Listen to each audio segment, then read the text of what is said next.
Thank you all so much. Thank you.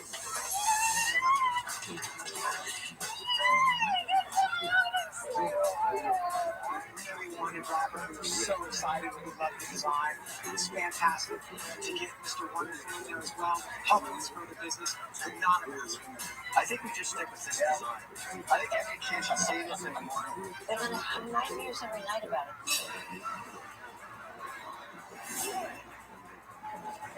Last season, Mark Zuckerberg and Jeffrey Simon made a deal with Lori Grenier for their car safety product, Drop Stop. Drop Stop reduces driver distraction by keeping your eyes on the road, not in your gap. The built-in slot is designed to fit easily around the seatbelt catch like so. You won't even know it's there until it stops the driver. We can make a lot of money together, but we can also save a lot of lives too. Let's see how Mark and Jeffrey are doing now. It's a period of Shark Tank. We've sold hundreds of thousands of Drop Stops. So that's not just sales for us. That is lots of jobs. Short 5 months this year, we have grossed over $5 million in sales. In the next 12 months, we project over $15 million in sales. Lori just landed as our first national retail deal.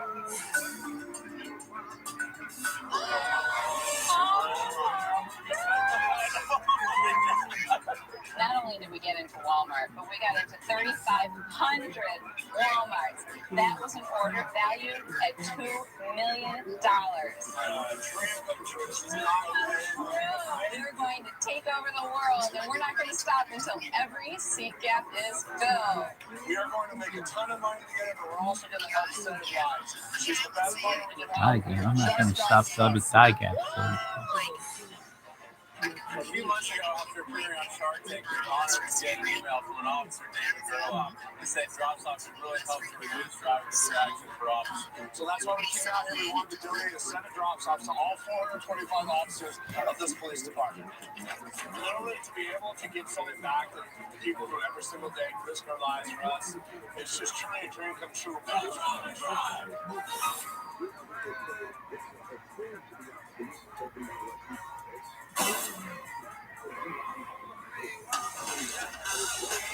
I'm Kelly Coughlin. And I'm Jen Dees. And we are best friends living in sunny Santa Monica, California.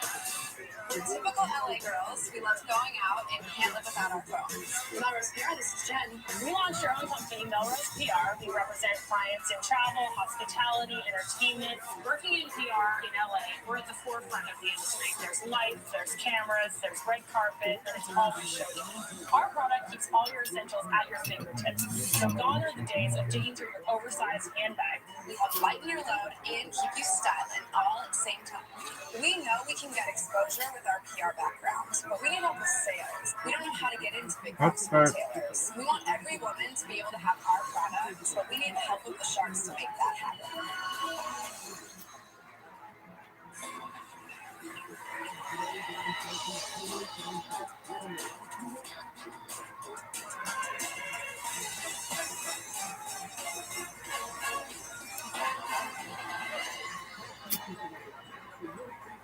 Hi, Sharks. I'm Kelly Coughlin. And I'm Jen Dees. And we're the creators of First Case. We're here seeking a $55,000 investment in exchange for 12% in our company. If you were to ask people what's the one thing that they would never leave out, And Rothschild, I'm here 100% load. 250% of the show.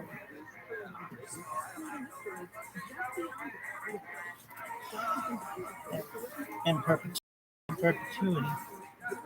Really? Oh, sure. Yo, Sheen. He'd be like, wow. Yeah, I remember all that shit. Are you done? Jesus fucking Christ, JFC in this bitch. Oh, JFC in this bitch? Oh, sure.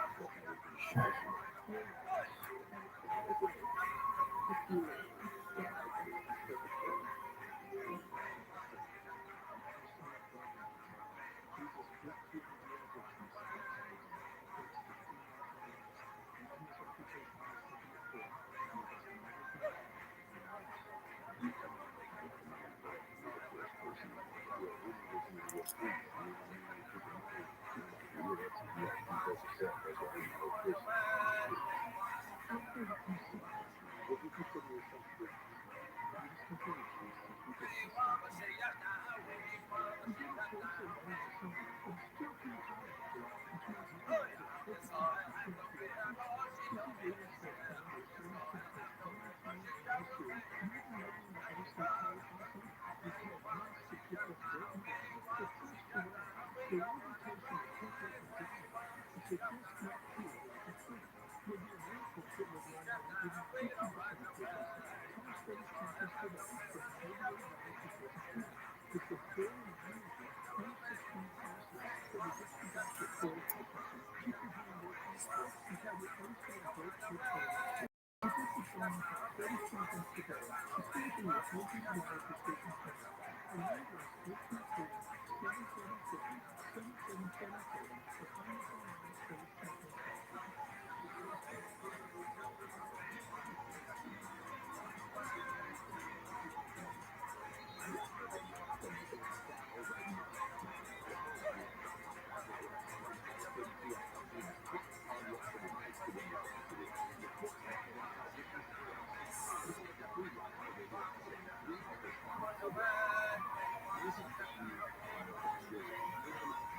do you look like?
Actually, could have been a deep one.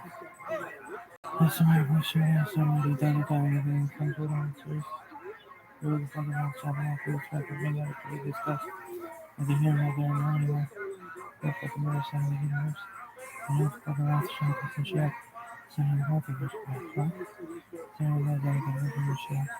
Sending the health of this place. So I think it's that thing righteousness. So,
Hi, Big Daddy. It is now 7 o'clock a.m.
No, this one.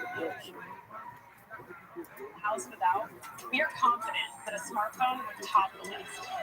We love our clutches and our totes, but in reality, they're just not the most convenient accessory for busy publicists like ourselves. How many times have you heard that noise and had to dig through your oversized handbag to find your phone? And who wants to shop their smartphone in the back pocket of their skinny jeans? Not cute. So this leaves you with one option, and that is carrying your phone around in your hand, which you might accidentally drop, or you're going to eventually put down somewhere and forget about it and lose it. We kept asking ourselves, to keep everything we need easy to access, and there has to be. Well, now there. Introducing Purse Case, the first ever smartphone clutch that's elegantly designed with just your phone and your essentials in mind. Now, you can keep your cash, cards, and ID all at your fingertips in the most stylish way. Purse Case comes in a variety of colors to help accessorize any outfit, always with a stylish chain handle, doubles as a bracelet, and a compact mirror, just in case of a fashion emergency. Now I'm going to pass them out for you guys. Here's the classy white for you. Some classic guy. Of course. Your daughter's The inside. royal purple for you. Queen of QVC. The black from your Mr. Wonderful. I accept Oh, the I know, honey. money too. And then blue for the mess for you, Marcus. Sharks, we know we have a hit on our hands, and we are at the tipping point. We are hustlers, and we are ready to start making your money back immediately. So, which lucky one of you wants to ride this wave to millions of dollars with us? Join the First Case team, and you too can be styling And done. Kelly, I just came back from Europe. We're in Italy, and you see cases that look exactly like this for phones. You do, but not with the pocket. That's the only difference. Yeah. So everything you're showing me here, including the little handle, is all over Europe in those little cheap stores, except the bucket. That's right. I have a question. You guys know phones are constantly changing. So, what smartphones do you have first cases for? Currently, we're making first case for iPhone 4 and iPhone 5. However, we have filed for a utility patent, which covers the functionality of having the flap or a credit card, ID, a little bit of cash, and also with the chain handles. We're just now starting to fulfill orders, but in the first 3 months, we did $30,000 simply with pre-orders. Wow. And then we projected for this first calendar year of ours in business about $240,000. What does it cost you to make it? $4.42, and then it's 15 wholesale, 38 retail. Our margins are really good, 88% when we sell direct online, and then 71%. You'll find a little steep at 38 for the online. We've had no resistance to the price whatsoever. You should be selling it for $19.95 and sell 10 times more. We did some PR around the initial prototypes, and the demand was just insane. And a manufacturer actually came to us. It's called Dowell International, and it's a logistics company. And they said, listen, we want to make a deal with you guys. We see this as being a huge opportunity for our company. What's your deal with them, though? 15% equity stake in the company. But they have extended us $1 million credit line. We can do any. Wow. I mean, we can get things here in 45 days. So, why do you need the $55,000? We're looking to cast a wider net. We're going to spend some of the money on molds to move into the Samsung Galaxy S4. That's the initial one that we have a lot of demand for. Do you know I sell something that looks really similar to that already?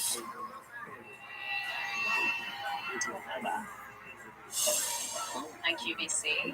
What does it look like? It looks very much like that. Jack Kelly, I admire all the work that you've done, but seriously, I just spent 2 weeks looking at this in every street corner. I'm out. Well, thank you. We appreciate that. I think Jen and Kelly, I think the design of this is adorable. It's very Chanel-y. I'm sure that's exactly what you're after. I think the mirror is clever. But the two pieces I would like to see is a change purse and basically no flap. Kind of like it's streamlined. Nothing new. We appreciate that. Thank you. I'm not a fan of the technology accessory business. That's just not me, because it's just that everybody's winning. And if you make a zig and everybody else zags, you're out of luck. Thank you. Thank you. But, I appreciate that. I like you guys, and I think what you brought to the table is rather unique, particularly on a $1 million credit line. It's pretty rare. So here's an offer for you. I give you $55,000. I get $1 a unit until I get my $55,000 back. Then I get 75 cents a unit. Wow. Thank you for your offer. Wasn't expecting that. You know, I always say I can tell instantly if it's a hero or a zero. And the minute that you walked in here, I looked at it and I thought, it's a superhero. I really like it.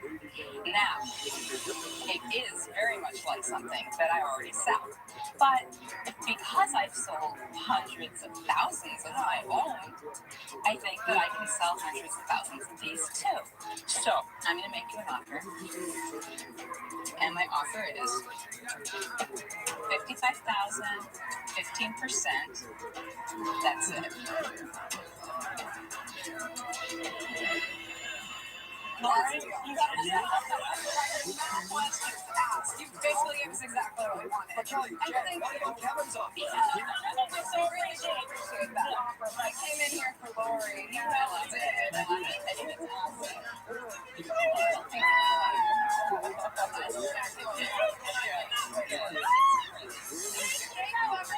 Nice job.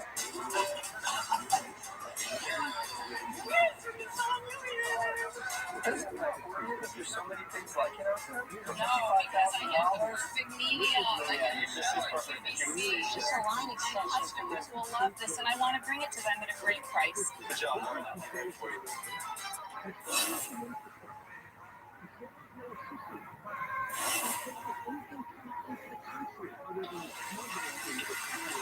Next up is an entrepreneur with a sweet take on customization.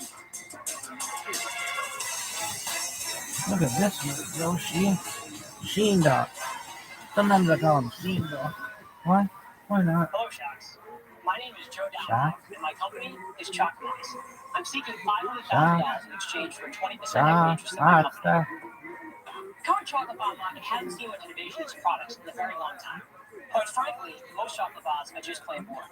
Chocolate solves this problem by allowing customers to create their own chocolate bars online. Let me show you how it works. Customers start by choosing a shape. Then they choose a Belgian-based chocolate of milk, dark, or white, and the choice to add up to 5 toppings from a selection of over 100. In addition to creating the chocolate bar green, bars are perfect for all occasions. We put special edible messages in the chocolate bars, such as Happy Birthday. We also can put special edible corporate logos or pictures in the chocolate bar, making it great for corporate events and weddings. So I've packed up some dreamy, delicious chocolate bars that were made special for each one of you. You're from Massachusetts? Easy to tell, right? I love your accent. I love that accent. Thank you. Thank you. Thank Right, you. okay, right. Okay. Oh, it's cute. Wow, this tastes great. Joe, what's the middle name from the picture part? Can you use that too? Everything's edible. What do you do with chocolate business? My partner Fabian, who's from Germany, he started the company 3 years ago, and about a year and a half ago, I decided to join him. My background is actually finance. So are you partners? And we're partners together. Exactly. What's the split? He actually owns half the company, and myself and one of the shareholders own about 18%, and then we have 2 other shareholders. So Joe, walk me through the numbers. So last year, we did $440,000 in sales. Okay. What about the year before? Just curious. The year before, we actually did $500,000. Oh, so you had a dip last year. Small dip. Part of the reason is because we moved facilities. We built out a 5,000 square foot facility where we make all the chocolate. So is this a really tiny niche that's going to stay tiny? Because if I analyze your customers, I'm going to find a bunch of people buying it once, having fun, giving it as a gift, and that's about it. Do I have repeat orders for the same customer? No, this repeat orders. We are by far the largest customized chocolate in the United States. You got 500,000 in sales. There's no company that's dominant with $500,000 in sales. This year, we have a very large car company in the U.S. that we do a promotional event. In the last 12 months, we've done over 125,000. That's going to be a business corporate type purchases as opposed That's to. what I'm trying to focus on. Joe, walk me through the profit Oh, margin on look at a this single one. bar. We sell our bars for an average of $6 to $6.50, depending on what toppings and customization. And what does it cost you to make? Costs us about $2 a day. Okay, but what's your plan for your investors? Let's say I actually agree with this valuation, which I haven't even started, and tear the peanuts out of it. But let's just think about the $500,000 I give you as a minority guy for 20%. How do I get my chocolate back? Okay, you get money back in approximately 3 to 4 years, or in the case of a liquidation event, which we're a great acquisition target, our company. Why would you be a great acquisition target? Because I don't see it. Because the large companies mass produce. What we do is Then why they mass produce because they make money that way? It's a much different model than a mass production model, which a lot. I get that, right? But there's nothing there that can't be reproduced by somebody else. Could I take $2 million or $2.5 million and go and do the exact same thing? I mean, you technically could do it, but you'd be hiring people to manage it. People like me who are quality managers. All right, today is the best day of your life. You've come into the Shark Tank. You've met me, Mr. Wonderful. I'll make you an offer. Leave these guys. I'll give you $500,000 to start from scratch. You're my chocolate guy. you're going to get 25% equity. That's a first. I wouldn't do that. Why not? You're going to get a lot more equity. And listen, anybody can do it. Anybody can't do it. That's the problem. Create a brand name where your customer loyalty people I are don't going to have a brand name. Nobody knows Mr. Wonderful. I think I'll take a shot at it. Mr. Wonderful shopping, customized Absolutely. I dare you to find a guy that's as good as me as you. Just out, it's you. That's a first. You know, Joe, with all due respect to Kevin, he thinks he can run any business. Of course. And he can. And you know what? There's no one better than Kevin at running a business into the ground. The thing that really turned me off, what you said to me is, at $500,000 a year, I am the dominant guy in the United States. Well, the customized space is small, right? The customized, it's a small market right now. And that excites me. Such a competitive business. But we don't know how big it is because we're the first big player in the market in the United States. Look, I love the chocolate, but I'm not sharing your vision on the size of the market. Look, this is the thing. It's a tchotchke. Look, I'm getting over the sugar high. I'm starting to crash. Thank you. Look, if you came in and said that you had something very special in terms of your SEO, in terms of your sales process, you invented something, but you haven't done that at all. You haven't differentiated yourself. And for that reason, I'm out.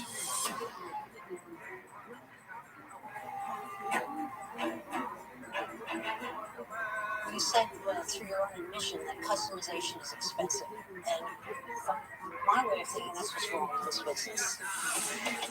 And when I look at the packaging, I really think it looks dated, not attractive, and it wouldn't make me feel like I'm giving expensive or special anything to someone. It's kind of what we use the money for is to create new I think it's right that I've generated profit in this business for a very long time, so I'm happy. Okay. I like the name, Chocolate. I think that's clever, but this is a very niche market. For me, I like to go big, and I like to invest in things that are going to go really big. And I don't see that for this, so for that reason, I'm out. Okay, thank you. As usual, all roads lead back to Mr. Wonderful. So, let me reiterate my offer, okay? I give you $500,000 and 25% equity in Mr. Wonderful's customizable chocolate business. Okay, you come and work for me. These were Boston offices, and we start with our first Mr. Wonderful bars that have a slogan I love: "You're dead to me." We're going to sell millions of them. Okay, yes or no? Sorry, no. All right. Well, Joe, I'm going to go online. I'm going to order my first You're Dead to Me bar. It's going to you. I will be ready for it. Thank you. You are dead to me. I'm out. Thank you very much, guys. Thank you. I feel pretty good. I think I held strong and I stayed loyal to my management team. This is wonderful. I can't wait till he starts his own chocolate company and we'll compete directly with him and hopefully crush him. And I can send him a bar that says, hey, you should invest in chocolate. God, I know business. Yeah, it's a small little. Why? Because I wouldn't have said this myself if I wanted to. You could. Why would you? Why hire him? That's the first. He tried to steal someone's Customized chocolate bar.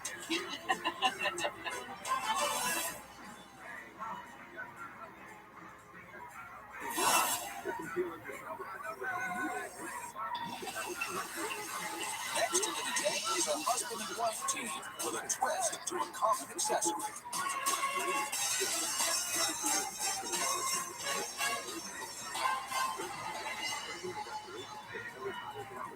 Hi Sharks, we're Rick and Melissa Hinnant from Austin, Texas, and we're here today to knock your socks off, literally. Our company is Grace and Lace, and we're seeking $175,000 for a 10% equity stake in our company. Grace and Lace has taken the boring sock that women wear under their boots, and we've turned it into a lacy, frilly fashion statement. Our story starts a couple of years ago. I had an idea for a cute little lacy sock that stuck out on my boots. So after about 9 hours on the sewing machine and a ton of frustration, I finally made my first pair. Everywhere I wore them, people would stop me and ask me where I got them. When I said I made them, literally strangers would give me their phone number, ask me to make them a pair. So I threw it online to see if they'd sell, They did, instantly. Before we knew it, a business was born, and we had an accidental company. And Melissa's going to show you some of our top sellers. Thank you.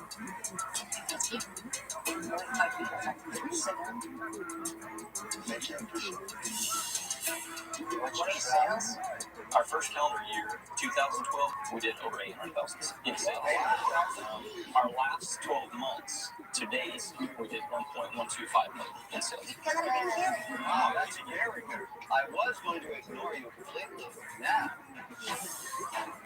are you selling them all online? 90% of our sales are online. Wow, good for you. And August of last year was our first launch into stores.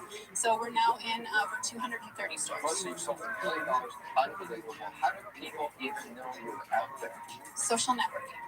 We have never paid $1 for any marketing. Not one. What social marketing are you doing? Facebook. Okay, so you're on Facebook. How many followers do you have? Almost 34,000. What else are you using? Because 34,000 followers isn't going to translate into $1 million in sales. Just blogs.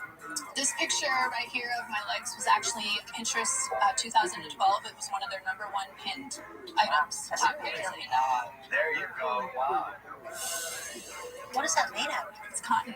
It's delicious. It's almost like cashmere. How much does this beautiful set of socks sell? $34. You're kidding. What does it cost you to make this pair of socks? That one right there costs $5. Amazing. I'm loving you. What did you make in 2012? Your margins must be incredible. What's the profit? Over 300,000. I'm really happy for you, and I think that it's great that you've made this incredible success. I have to be honest, though. It did shock me. It still shocks me. I'm glad you did it, but I can't relate to the product.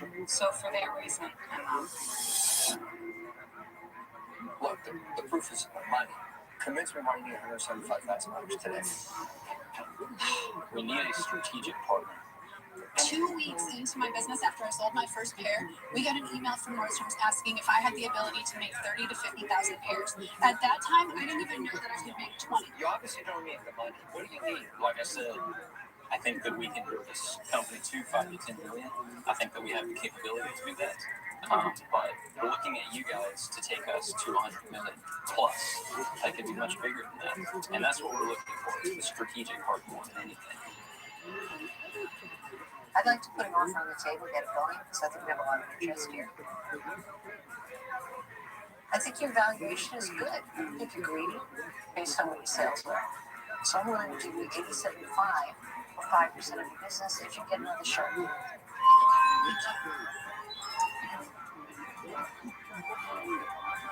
I'll give you $175,000 for 20%. It drops down to 10 as soon as you pay back the capital. That assures me when capital comes out, and I'm willing to put more back in if I have to. Thank you for your offer. I'll consider that. Who else is going to step up? I know you're thinking pretty hard over there, Robert. You know, what you need, I think, is you're willing to get guidance to if you want to get to that size. I agree. It's almost one of those that seems too good to be true, but I'm going to take your word on it. I'll give you $175,000 for the 10%. Would you be interested in having Barbara in on this deal with us? I think she brings a lot to the table. He's giving exactly what you want. Yeah, I don't need Barbara. That's a fair question. They can ask. But Melissa, hang on. You came and asked me for $175,000 for 10%. I just offered you exactly what you're asking for. What are we going to do? Can we hear from the last shark that's been staring a hole through us? Rick, hang on. I don't think it's fair to me For you to say, offer us exactly what we're asking for, but let me see what the other guy has to say. Of course he has that. With all due respect, Yes. I'd like an answer to my offer. And I absolutely want to respect you. I also want to hear everything else. And I think, you know, being a smart businessman, you would understand that as well. Would you agree? you've got to make a decision on my deal.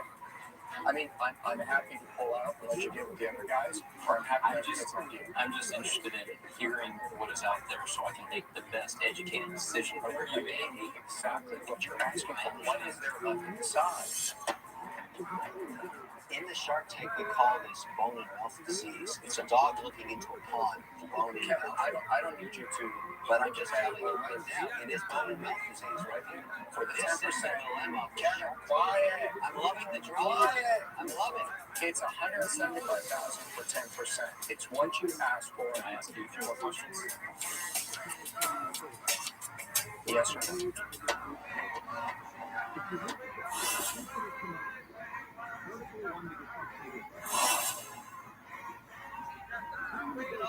One shark is out.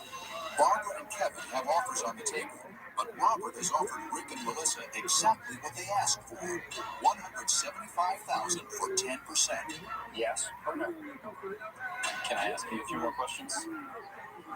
I've given you exactly what you're asking for. I'm a very nice guy, but don't mistake my kindness for weakness. Yes or no? You guys, this is a moment that you don't want to walk away from and say, uh-oh. $175,000 for 10%. I'm happy to go out. Can we discuss it outside? You guys, you could lose as well. I'm happy. Oh. You know why I like that? Because your options are less than I'm actually doing the deal happen. Look, I like what you guys are doing. Question is, where are you going to need the most amount of help? So when you did your projections to $1 million, $5 million, $10 million, $100, what were the pain points where you said, oh my goodness, how am I going to get through this? That's what I want to know. We're not looking to suck a ton of your time because we understand time is the only commodity that we can't get more of. Amen. So I'm looking to be able to call and say, hey, we're at the 5 million mark and we're going to expand this year to 10. What should we be doing? Okay, I'll offer you $175,000 for 10%. But I need to know right now, yes or no. Can we talk about it in the hallway? There's a difference between trying to gather as much information as you can and a decision. There are going to be many times in the evolution of your business where you can't be indecisive. And right now you're demonstrating that you're being indecisive. Yeah, but we came in with a strategy and we knew who we wanted. So it wasn't indecisive. Not at all. I'm going to revise my offer. I'm going to change the offer to give you exactly what you asked for, but half of the money is going to be in line with credit.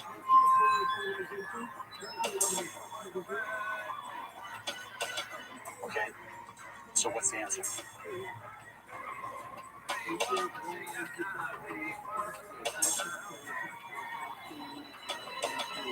The answer is we would love to do business with Barbara. We think this brings the most. You know what? Let's get the smartest person here. Good decision. That's a very good decision. Thank you. Terrific. I'm very great under pressure. Terrific.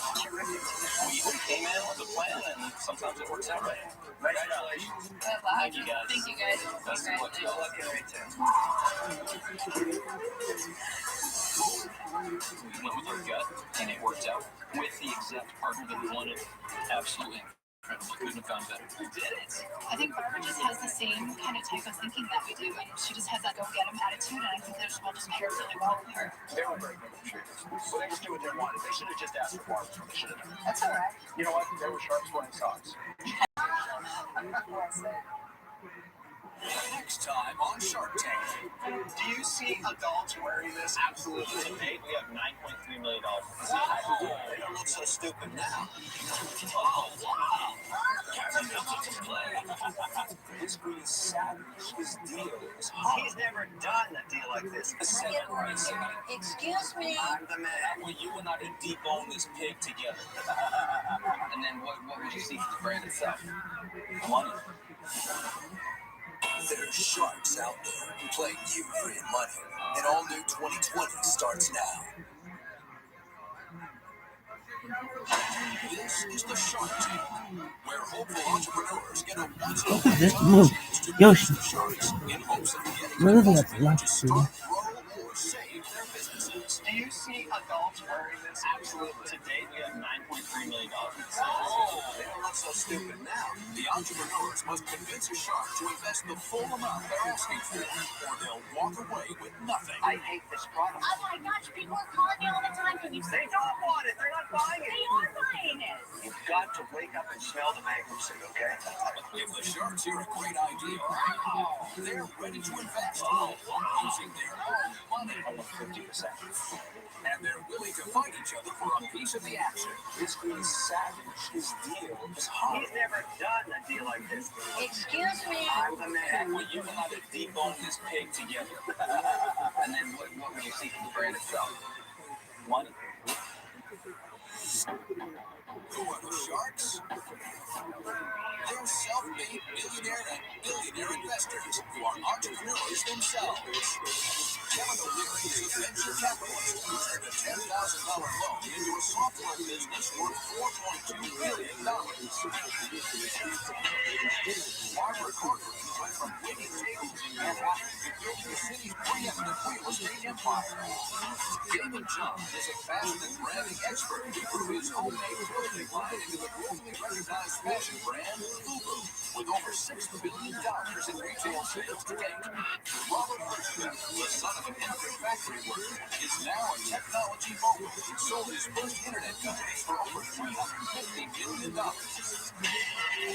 Mark Cuban, the notorious billionaire entrepreneur, tech guru, and the outspoken owner of the NBA's Dallas Mavericks.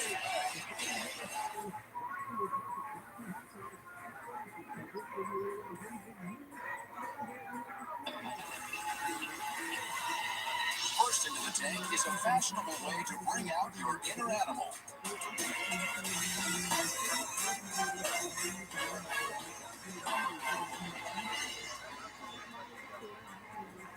What's up, Sharks? My name is Alexander Menlock, and I'm Marlon Murad. And we are the co-creators of Spirit Goods. We're seeking $450,000 for a 15% stake in our company. Our product brings the adventurous spirit of the wild into everyday life while helping to protect endangered animals.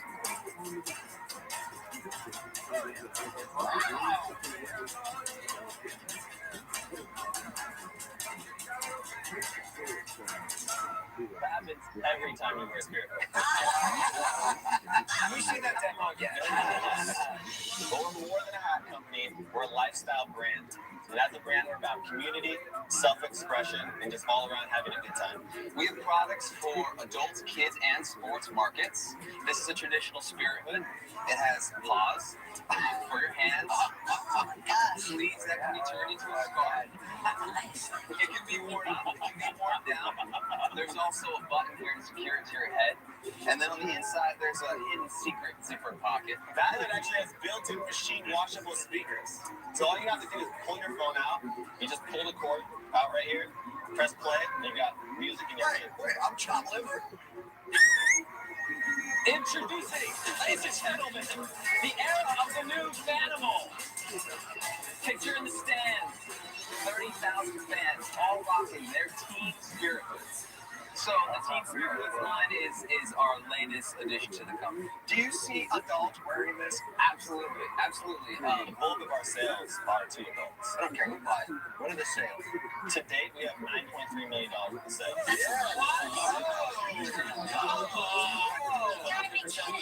They don't look so stupid now. No, they don't. We launched the product in 2010 at Magic Trade Show. We opened about 35 different accounts, both domestically and internationally, and the major accounts. We are currently in Zappos, Nordstrom's Online, Harrods. We carried in Fred Siegel. And is this a seasonal sales that go around Halloween or Christmas, and then you kind of tail off? The cold weather months are our months. So basically we do 70% of our sales from September through December. What is the price? What is the price for So for a basic hood like that, our price point is $99. $99? That's a lot. Now these synthetic, correct? These are all full fur. So if this sells for $99, what does it cost you to make? On average, it costs about $29 to produce. That's made in Los Angeles. Yeah, great margin. Yeah. What were your sales last year? I know you made $9 million over 3 years. What were they last year and the year before? The first year, we had $1 million that we launched. And then the second year, we had $4.5 million in sales. And then the third year, we had $3 million. And we're on track to do $3 million again this year. What happened? We had a big explosion, a lot of early adapters, and then after that, we were left with the core business, which is basically petered out about $3 million steadily every Did you year. get into fat? Is that what? No, I think that How do you replenish it, refresh it, right? It was a trend within the contemporary women's fashion market, yes. But again, we expanded into many different markets, but we have a core business that was left from that followed the brand because they love what we stand for, what we do. You never finished off your profitability. You did $4.5 million last year. How much did you make? So the year we made $4.5 million, we actually had $914,000 worth of profit. And what about last year? $3 million. Last year at $3 million, we ran into some challenges and we had a $500,000 loss. Whoa! $500,000 or $600,000. So you got skinned that year. Yeah, we got skinned for sure. We hired a lot of people because we wanted to expand into all these different markets immediately. We started branching into apparel. You're hot, you want to go. We went too big for our own britches. So what we've now done is cut our costs, focus on what we do best, which is this. And you mentioned that, okay, it's a downward. Our online sales this year are stronger than they were last year. However, we do see a lot of potential for growth. We just realized that we need a lot what we do best first. Somebody must have knocked you guys off, right? Many. You've probably seen quite a few of them out in the market right now. A lot for kids. Yeah. But one of the main things, again, I want to get to is the reason why we've sustained kind of the storm is because of the brand. We have people who have literally tattooed our logos on their bodies. And I'm saying multiple. Like, that's how fanatic our tribe is. I've never seen a product that elicits a response like this. People literally want to take pictures with you. That is a big factor of this product. It's the only thing you walk into a bar and girls come up to you and start petting you. What do you want to use the $450,000 for? We could stay right now with a $5.3 million business, pay off our debt next year, and have maybe about $500,000 in profit. But what we really want to do is we want to grow the company. The team's line we see is one of the main places for large potential. Guys, let me take a shot at it. I look at it as an interesting fashion statement, but it's not proprietary. Anybody can do it. It scares me to see a year 4.5 down to 3, and then you're going to move up in a new category. But I'm not going to take a ride with you. Good business, guys. I mean, great answers to all the questions. You really look like a shark right now, Robert. I love how you came up with it, but I actually invested in a company that made really cool things like this for helmets. And here's what happened to us. 2 years, we were on fire, and then the sales went completely away. That worries me about it, but there's nothing wrong with that. There's nothing wrong with starting a business, taking out a whack of cash, and then starting something else. I'm out. Thank you. You look good in it. Absolutely. I think the best use of it you mentioned earlier is as a chick magnet. You walk into a bar with that on, I'm going to go over to you and think you're an adorable guy. I'm not sure we want to date you, but it's a great chick magnet, it really is. But you know what? I like to buy into businesses that are rising, not falling. So, All right. Thank you. Thank you. There are millions of people who haven't seen the product yet, and that's one of the reasons why we're here. Guys, you got a nice little business, right? But the thing about it is, it's too expensive for me to sell. What would be a good price point for you? $19.95, that maybe I could sell a couple hundred in the arena and you see some folks walking around. And I don't think you can get the price point where I can help you in sports, and I just don't see it, so I'm out. And you're left with the only shark that matters in this case. David is still here. Thank you for the fashion, Rob. He loves this kind of stuff. David, the fashion guy who started with hats. I know. We know that. We've done a research. You know, and I would like to draw a comparison because you know what it's like to have an idea and see something in the market and pound the streets, put it on your friends. You know, we did the same type of thing. We got celebrity exposure. The brand grew. We've been on Bruno Mars, Snoop Dogg, Kesha, Kardashians, Justin Bieber. The list goes on. Here's the bigger problem. This brand and this category of hot for a second is downtrending. I would have to take a gamble with you, and it would be Let's take a risk. Let's do it together. well, I don't know if you want to take the risk with me because my risk is going to be $450,000, and we're going to license this thing out. I don't know, 50%. 50%. Man.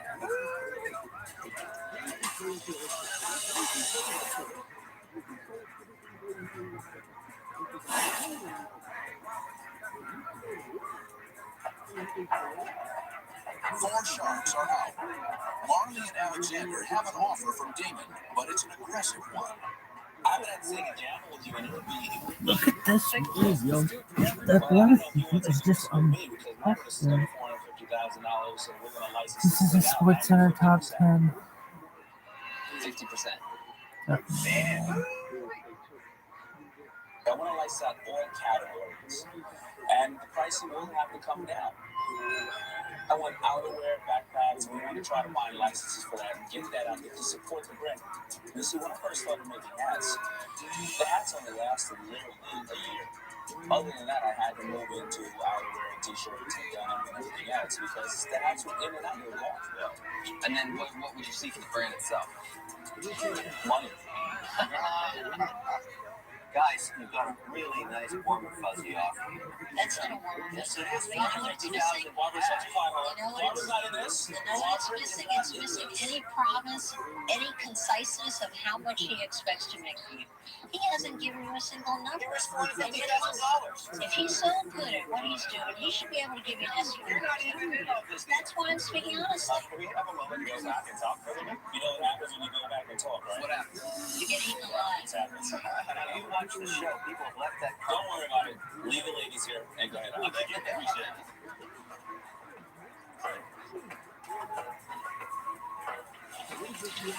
So, 435 is going to license it out to everything else that who knows what's going to happen brand new.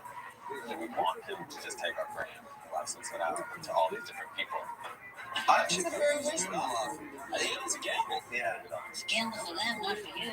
Why? It's a big gamble. Can easily go to zero. Yeah, if it goes to zero, I'm not a 450 level, then that's a gamble.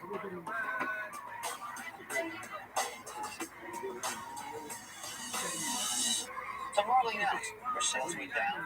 We're scared when sharks away. Who knows your industry?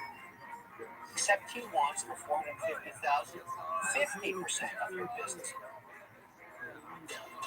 What are you going to do? We're not prepared to evaluate our company that low, but what we are prepared to do is give a $2 million evaluation for 22.5%, but then a particular percentage on licensing deals that you bring into the situation. Okay. Well, I mean, that's the beauty of the tank. When you go out to the eyes start to think, and I already have buyers from us, then I didn't even buy it. So I wasn't ready to renegotiate the deal. I'm out. Thank you guys. We appreciate the opportunity. Appreciate it, guys. Yeah. I'm actually stoked that we didn't go that low and that we still have our company to show for it. Absolutely 100% worth it.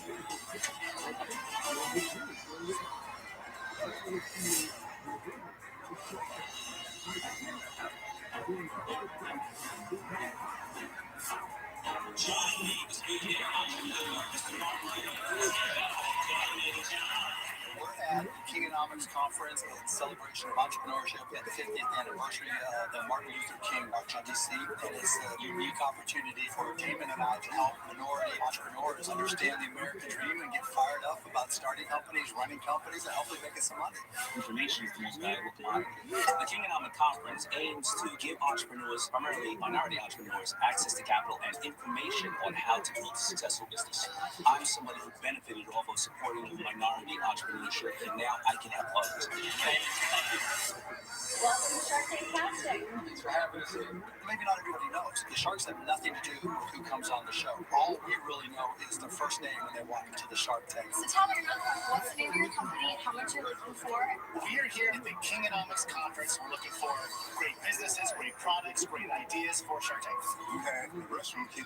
You have everything you need right in your hand. You know, Shark Tank, we like to talk about, it's all about the money, but it's not always about the money. There's so many different ways to impact the world, and if we can give someone the confidence to have their dreams come true, then it's a good day when you've accomplished something to be proud of. Entrepreneurship resonates with minorities for many reasons, but the good thing is there's no color when making money, and everyone can be part of the American dream.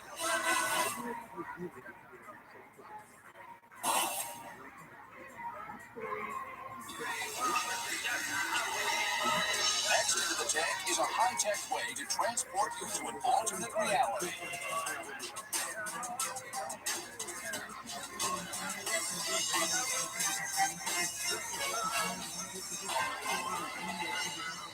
Hello, Sharks. My name is Jan Goodfellow. I'm from Houston, Texas. Our company is Virtuix, and we're seeking $2 million. in exchange for 10% of our company. This is the Omni, the first ever virtual reality platform that allows you to be truly a part of the video game. The Omni is a omnidirectional treadmill, but we removed all the moving parts. It's basically a low-friction surface on which the user walks with these special shoes that have a low-friction sole. Steve also put on a support box, which provides safety. You can't fall on the Omni. Also provides some support so you can use the Omni hands-free, so you can hold a controller or a gun in your hand. The Omni can be played with any existing game that uses keyboard input. Once you're in the Omni, you can put on the virtual reality glasses. This is right up your alley. The Omni enables you to walk, run, jump, and crouch in 360 degrees and put your mind and your body into the video game to transport you into a different world.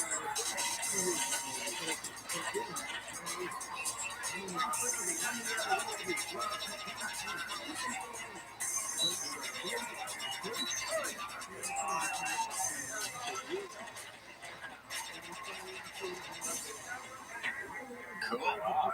Virtual reality has never broken through because the technology wasn't ready. That's all changing now. The technology is here, the Omni is here, so which of you sharks want to be on the forefront of this virtual reality revolution? Robert, you look excited. Would you like to try it out? I'd love to try it out. Absolutely. Whose glasses are you using? This is the Oculus Rift. Okay, so you're using Oculus Rift. Oculus Rift, you can interface with the different types of video platforms. That's right. You better give Robert a vomit bag. All right, I'm going to set up the Kinect. What's it like in there, Robert? It's very cool. So, Rob, the gun is just a trigger, so you aim with your look. Oh, it's very cool. Oh, wow. Look, he's back in Croatia. Kevin, come on and play. All right. Oh, It's very cool. It feels very, very immersive. How much is it? We're selling this on our website right now for $499. That's it. that's cheaper than I would have thought. How many have you sold? So we launched as part of a Kickstarter in June, and we raised $1.1 million. Wow. How many units are you going to have to deliver? Close to 3,000. Thank you very much, Alan. That was awesome. Great. It was very cool. Very, very cool. When do you see how uncool we looked up there? Were you I was, but I don't know if I was winning because I didn't know how to use it. I think once you got used to it, you'd be fine. Do you think that guys who play games like this want to exercise? Because usually they have side jobs plus size models. Yeah. Well, play games. Nobody likes being overweight. People would like to be fit, but gamers don't like to exercise. People can play games and lose weight and burn calories at the same time. People are excited about Has it. a weight loss machine as well. Is that what you're thinking? Absolutely. But there's a bigger issue, right? This is pretty much based around Oculus Rift, right? It has Oculus Rift goes, you guys go. Can you tell me what that is, Oculus Rift? That's the headset. The Rift is basically what started this virtual reality revolution. They've done a phenomenal job of allowing you to put on a headset and be in an immersive world. Is that included in the price? It's not included in the price. Oh, it's What not. do you pay for that headset? $300. Is the gun included? The gun is off the shelf. You can buy it online. That sounds like it's going to be an $8 to $9 million cost, which is quite a bit. Why don't you tell us why you're worth $20 million today? I mean, no one's addressed that. I think it's the elephant in the room. That's a ridiculous valuation for us. Let me walk you through the numbers. The Rift is an analog for our product. Same target market, same people. They're selling 200 of these per day right now. They project to do 500,000 units in sales next year. If we convert 1 out of 20 buyers of the Rift, well, we'll be selling 25,000 units next year, which is $12.5 million in sales. There's a fundamental difference, though, when I buy the headgear, I can still sit around and lounge. You're forcing me to stand, and you're forcing me to be interactive. How do we get interactive? That's all. Here's my thinking on it. If my husband brought this into my house, I would divorce him immediately.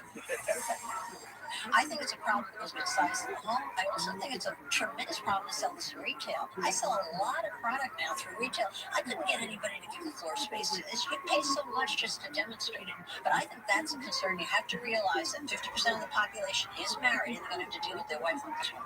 So I'm out. You know, I see the market. You know, Black Ops did amazing. Grand Theft Auto, right? Breaking records. I see the market, but I also don't see somebody playing this more than an hour, half an hour a day, or they can't even play it more because they're out of breath, they're tired. They just won't revisit it. So, for all these reasons, and I'm out. Look, great product. I will definitely buy one. But I think I'm an adult. You better talk to your wife. She's not a pushover. Well, we have a big house, Robert. She'll never see it. But I don't think that people want to exercise and immerse themselves in the physical world to that degree. I think if people really want to immerse themselves that way, I think they'll go outside. I don't buy the premise. I'm out. I see where you're going with it, but it's a subsegment of a subsegment market, and it's very expensive. I look at it and say to myself, is this a good deal at $20 million where you are right now? The answer is no, it's not. There's too much risk between your delivery of a consumer product, your retail distribution strategy, and your sales. You've got tons of risks, all kinds of risks. And I got to pay tomorrow's price today. I hate deals like that. I hate it when you make me pay for 2 years from now if everything works today. Why would I do that? I'm not an idiot. Why would I do that? Because of the potential. You're going to have problems. Look what's going to happen, my friend. And I have to pay for that now? Ooh. It's an outrage. Ridiculous. I get what you're doing. I can see you creating 20 million in sales, 25 million in sales with this, but you're competing just like headsets are going to be competing, just like the consoles are going to be competing. You're one more outlet competing for consumer dollars. You have to push that ball so hard to keep going. You have to tell me that there's a way to get to 50 million in sales, and in 6 years there's going to be completely new technology that blows all this away. For those reasons, I'm out. Thank you. Thanks, guys. Yeah, I look at the experience and what can people learn from what happened here. And for me, the lesson is very interesting IP, way overpriced. If you had put this at a $5 million valuation, it would have been very interesting. Good luck. Thank you, John. Anybody who pays $20 million for that is insane. Gamers are lazy, like most human beings. They don't want to exercise. No, they don't.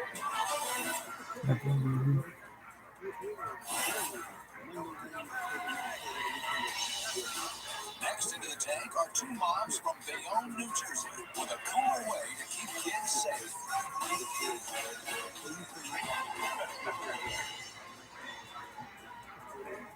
Cool. Kids. Hi, Sharks. My name is Jocelyn Fine.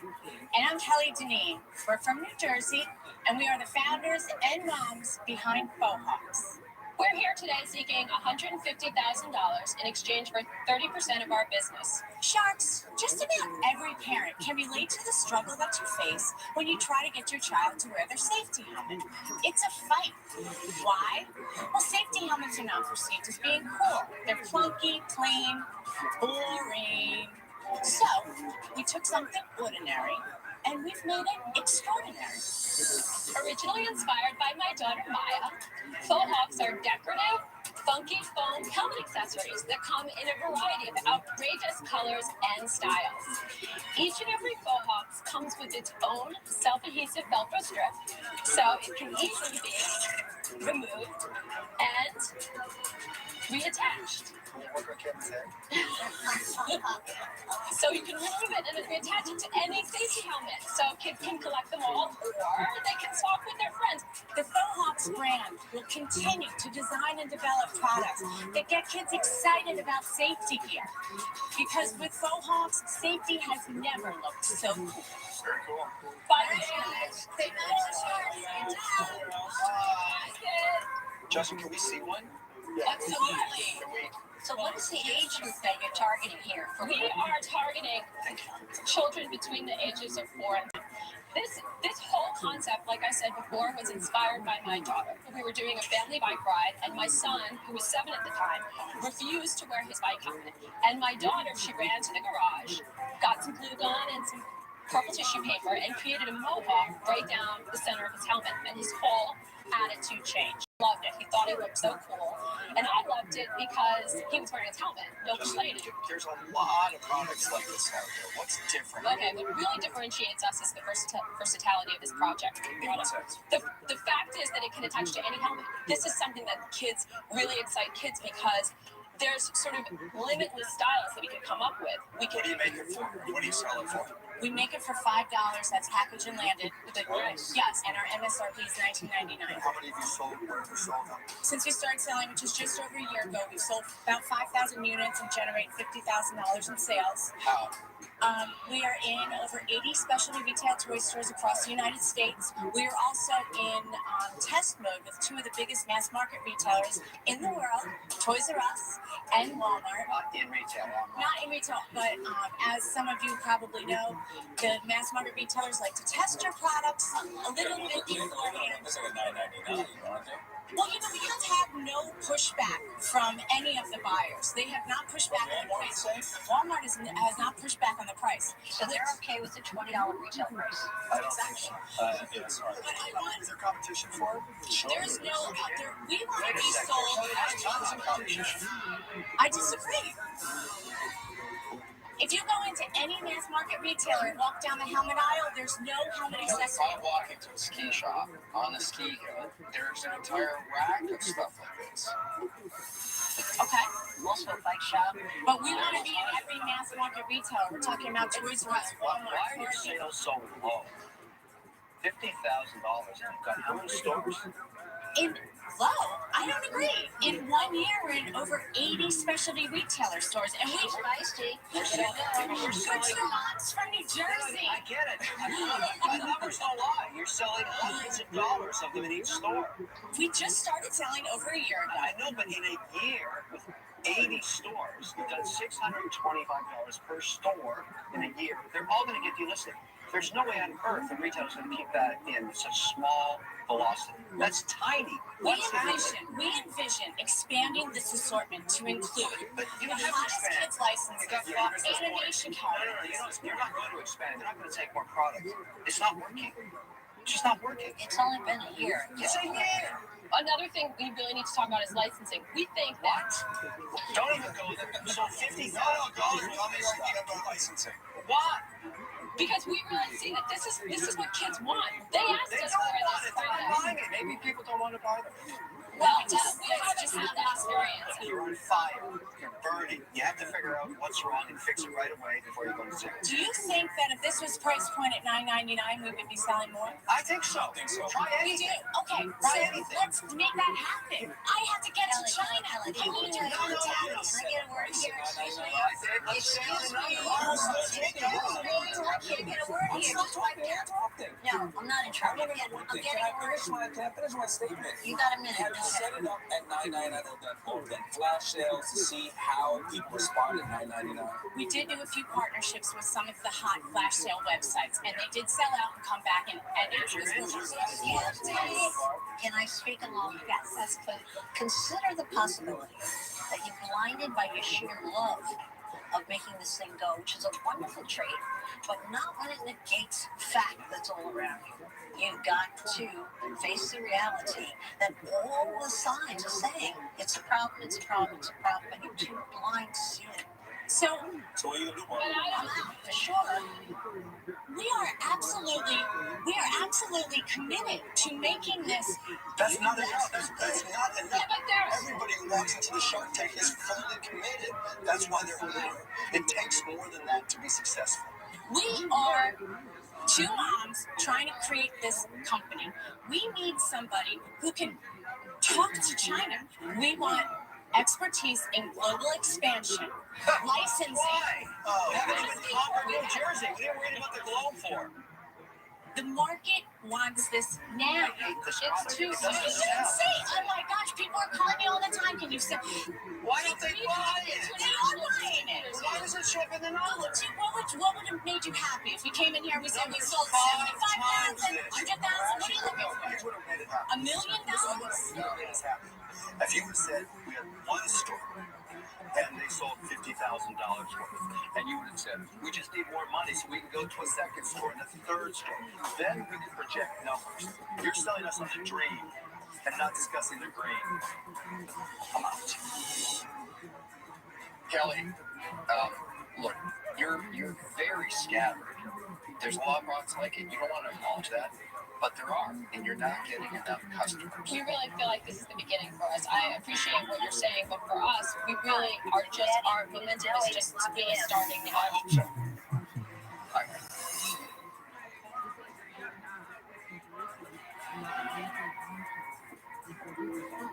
Damon, let's do this together. You want to sell them at $9.99? Let's do it together. It's not about the sales that we're upset about. It's the sales that are not at the stores. You have to look at that, and you have to take all this you learn and use it moving forward. But at this point, I can't help you. I'm out.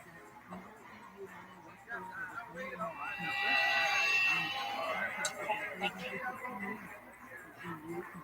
Is there anybody left? Well, yes, there is. Oh, it's so wonderful. I can't wait to hear this. I don't know what you're going to do. I really don't. Because you're on the path right now to zero. Well, we came here today prepared to make a deal, and we are This still. business is not working. There's no numbers to make it work. I just gave you the math and you deny it. What's the matter with you? Listen, this is the first step of faux hawks. There will be a faux hawks for every single kid. There will be a faux hawks with the Mavericks. There will be a faux hawks with a FUBU. You can print on this. There's glitter. Okay. There's die I cutting. can't take it It's anymore. endless. I want partners that can deal in reality. You've got to wake up and smell the bankruptcy, okay? I love it. All right, okay, they're missing out. Good luck, guys. Okay, thank you.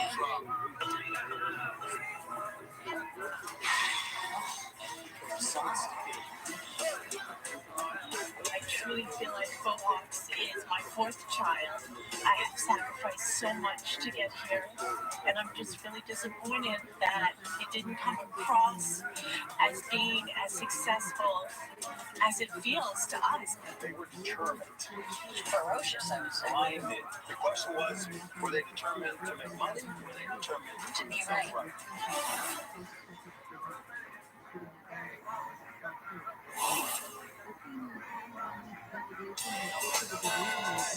My name is Alberto Baker, and I live in Avon, Ohio, with my beautiful wife, Sabrina, and I have three lovely children. I played in the NFL for 13 years. I was rookie of the year. I was an all-pro. That was my job then, but barbecue is my passion. So how we doing over there? Fantastic. After my NFL career, I opened up my own barbecue restaurant, and that's where my revolutionary product was invented. It's convenient, it's delicious, and it's all natural. Hey, you guys ready? Touchdown!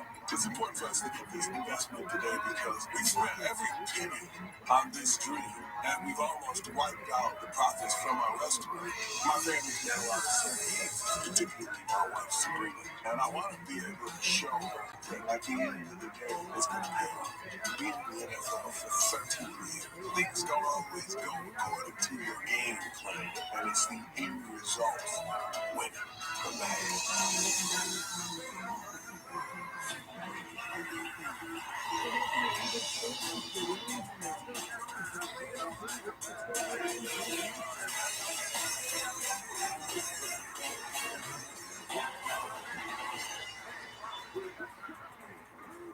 Hi, I'm Alberto Baker from Avon, Ohio, owner of the Debone Baby Back Rib Steaks. I'm seeking $300,000 in exchange for 15% equity in my company. And this is my lovely daughter, Brittany. She's going to make your sharks ribs in a microwave in 2 minutes. Now, I played a little football in the NFL for 13 years. That was my job. Barbecue is my passion. Sadly, I married a woman that doesn't like ribs because they're too messy. So I vowed to find a way for my wife to be able to enjoy ribs. But how do you make ribs less messy? You take the bones out. After 20 years, I found the perfect method, and the Debone Baby Back Rib Steaks were born. We are the only people that have removed the bones from an actual slab of rib, leaving the meat intact so that everyone can enjoy ribs with a knife and fork. Our Debone Baby Back Rib Steak is not pieces of meat formed in the shape of a rib. You know what I mean? Boneless meats are the way of the future, and the future is now. Make no bones about it, sharks. It's time for some ribs. All right. Bless me with the ball baby back. So who did you play for? Well, I played for the Lions. I was rookie of the year in 1978. I played for the then St. Louis Cardinals. And then I came back and I retired in Cleveland in 1990. That's a long career, great career.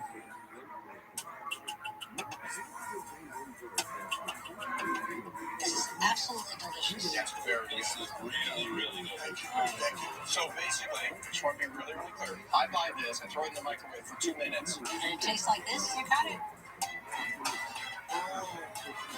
Often when we go to restaurants, cowboy ribeye, bone-in ribeye, some people actually believe that the bone just tastes better. That's a great point. We cook the product with the bone in it, and when the product is fully cooked, then we remove the bones, then we quick chill it, and then it's packed right away. Is there anything proprietary about removing the bones of genetically altering cows so they grow up with no It's just pigs. It's hogs. Okay, so why couldn't I just do the same thing? Well, I'm not running, guys. It's not that much. Don't run from the tough question. Okay, I'm not going to run from any questions.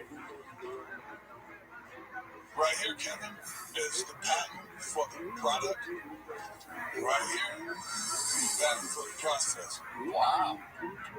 Can I see the process patent? Here, take a look. So nobody else can make boneless ribs? Let me be more specific.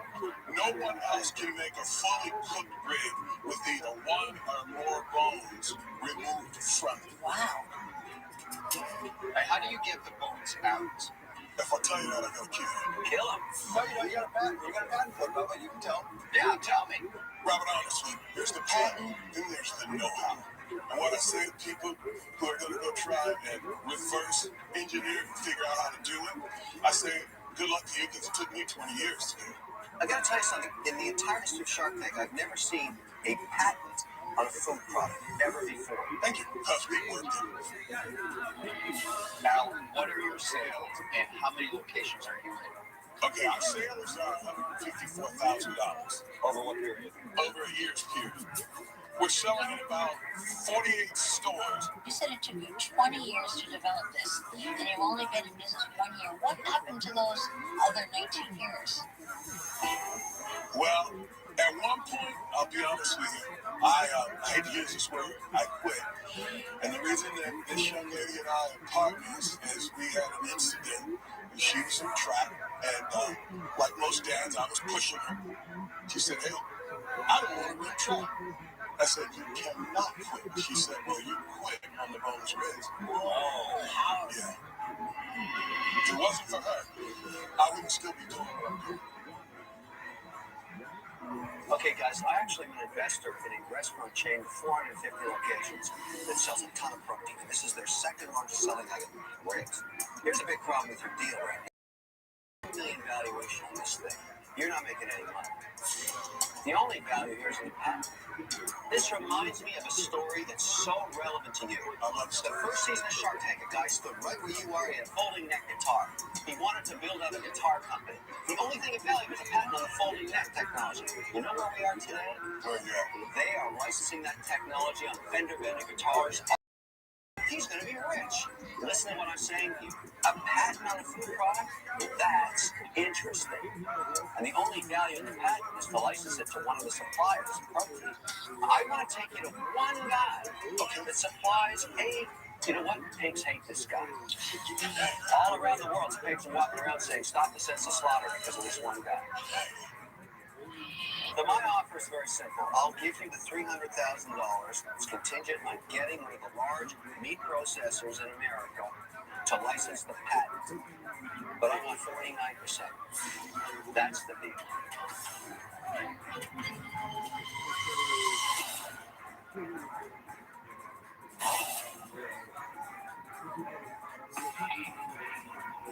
All 5 sharks are still in. Kevin has made an offer of $300,000 contingent on a licensing deal with a large meat processor. But he wants 49% Al's company.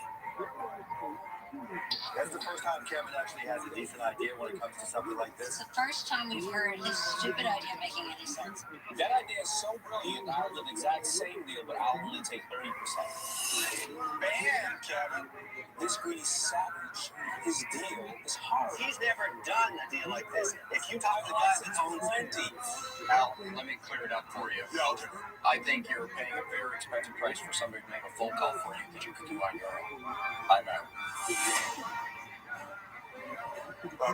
Now, what if page 2 that I should bring you to some of the big box stores, some club channels like BJ's, Costco, but I happen to think some of the offers on the table are better. So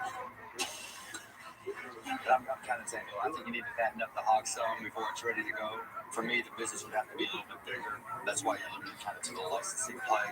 So for those reasons, I'm out. Al, you've got 2 offers. Yeah. Both licensing deals. Al, is this the path that you want to go down? Talk to the guys at Voyager and Fender all around the world. I'm the man. Well, you and I to debone this pig together. You've got the real deal. You got the discount license back. Day one, you're not taking the check. And he wants to take 50% of your company. 49. I'm worth every cent of that 49%. What are you going to do?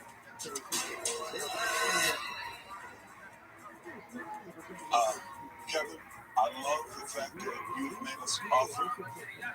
I think I'm going to take it. get the better man, buddy. Debone the pig right in front of me. Thanks a lot. Right deal, Al. Thank you. Thank you. Thank you. Congrats, guys.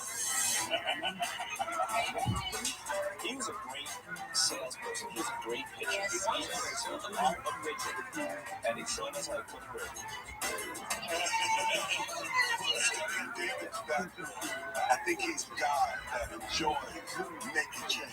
And that's what this is going to do to the barbecue industry. It's going to change barbecue as we know it. Next time on Shark Tank, 'tis the season to be jolly. This stuff is hideous.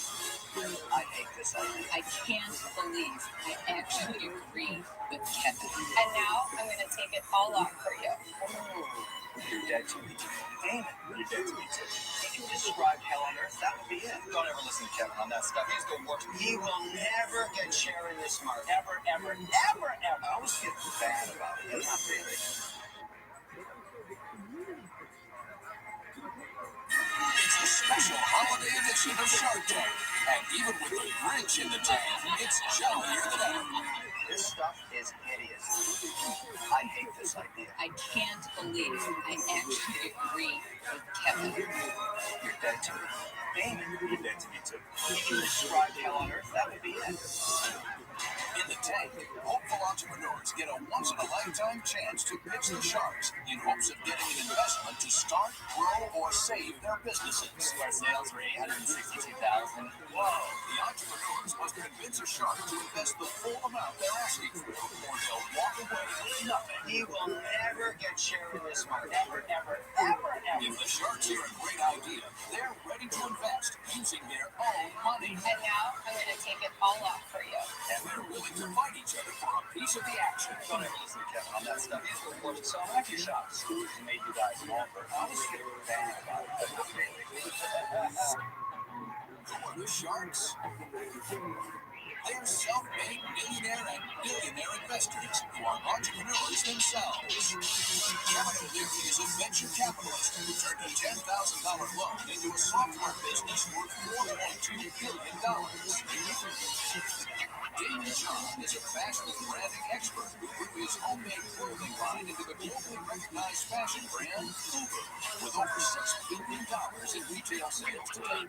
Robert Bergevin, the son of an immigrant factory worker, is now a technology mogul who sold his first internet companies for over $350 million. Corey Revere, the queen of QVC, holds over 100 patents and has launched over 300 products, grossing over $500 million in retail sales.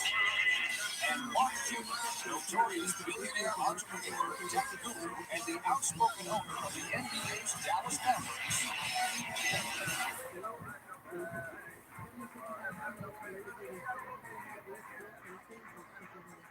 First into the tank is an entrepreneur from Lubbock, Texas, with a solution to one of the holiday's biggest headaches.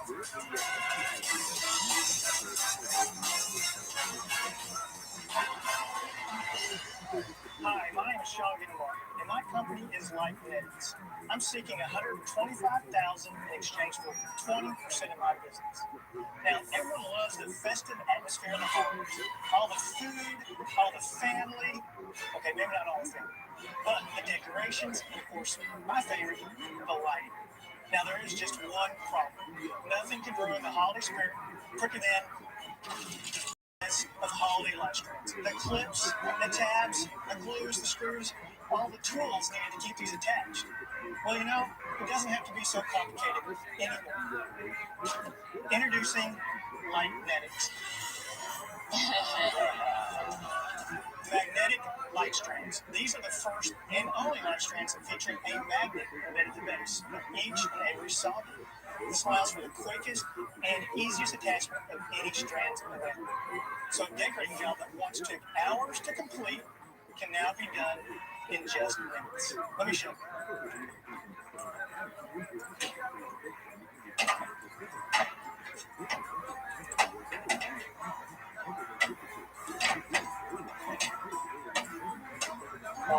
Just like that. So now you can spend less time on the roofs and off those ladders, and more time sticking the auger on the old deal.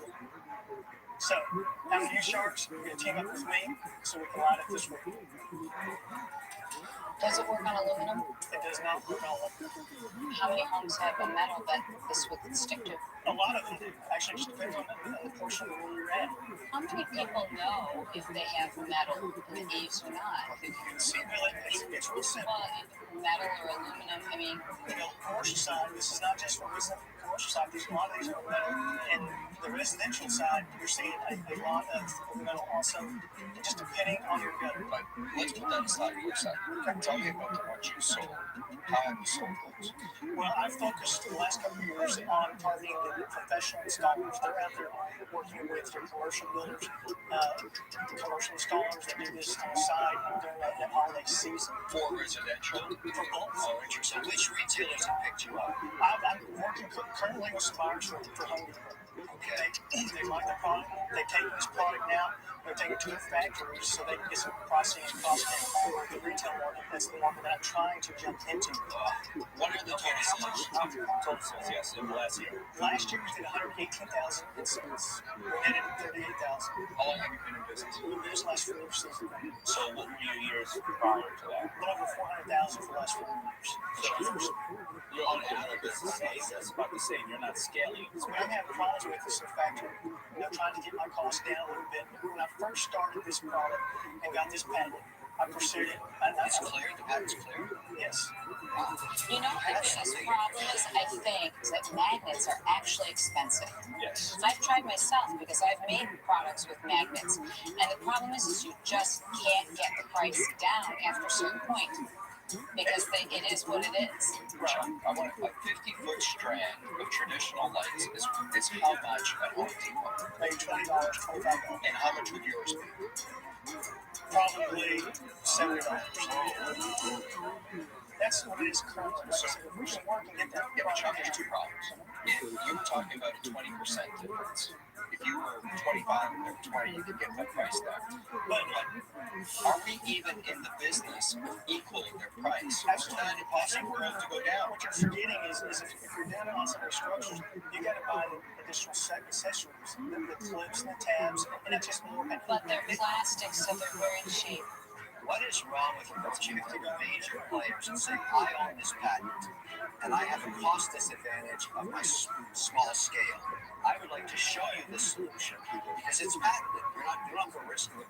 Oh, absolutely. Why wouldn't you do that? That opportunity hasn't arisen where I had someone come in and offer a licensing agreement. But you have called them.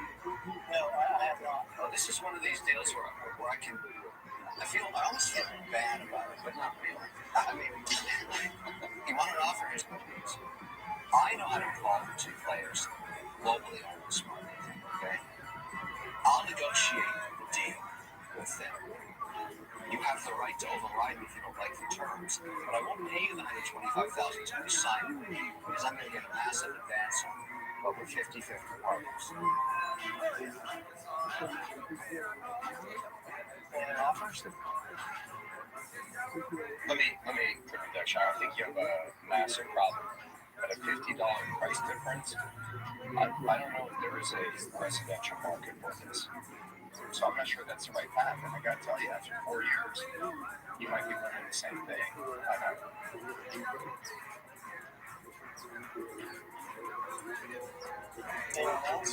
Look, the one issue to every professional installer that's important to them and is their biggest cost is their time. To be able to say your time is worth $50 or $100 an hour, I can save you 2 hours per install. This is the product for you. Then you don't have to fight with the behemoths. But I would focus on the professional installers. I don't know how to reach that market. For that reason, I'm out. Good advice, Chip. You have three problems as I see it. Number one is the cost is too high. And I don't think you'll be able to manufacture it ever apples to apples to the lights that are out there. Number two, I don't know how many places it'll work because you have to have metal that works with a magnet, and a lot of homes have aluminum. And number three is you also have something here. This is a large bulb. It's more, I think they call it the old-fashioned light bulb. Yeah, it's the same I saw. Yes, and a lot of people today are buying icicle lights for the home and smaller bulbs for the home. I don't think it's going to work in the retail market. David?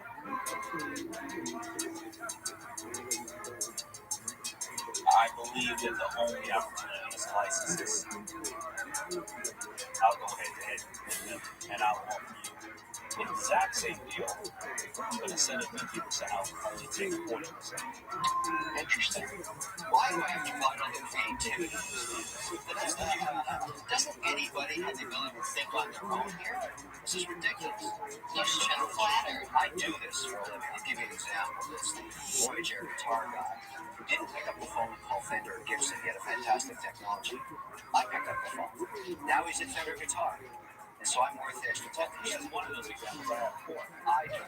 That's the difference. You get Mr. Wonderful. I'm worth 10% more. Let's go. The deal's going to take me 9 months to do. I want you to know that. That's right. It's going to take me 2. So we need it won't happen that fast. They will want to test it. They will want to check their costs. And you'll be negotiating all the way through. John, you got to make a decision because Christmas is going to come and go. We need a decision. Well, I appreciate that. Would you really go to 30%? He didn't ask you. No. I'm hard on the 40. Sean, I have no flexibility in case you think that I'll negotiate a better deal. We're going to have to decline. Both offers? Yes. Wow. You see a different path? Yes, I'll continue on the way I'm working. I got some opportunities with some other big wholesalers and distributors. Good luck. All right. Thank you. Sean, you're dead to me. Best thing happened to you all day, Sean. Sean, you're dead to me too. Second best thing. Good luck. So, Mr. Grinch and the little happy elf didn't get into it today. We did our worst, and that's all that counts. He will never get share in this month. Ever. I need a strategic partner. I just think that if we into it, they want it just too much. I just wasn't prepared and ready to get into it.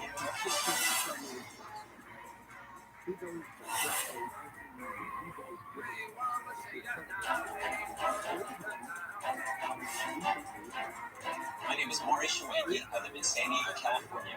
My wife and 3 kids.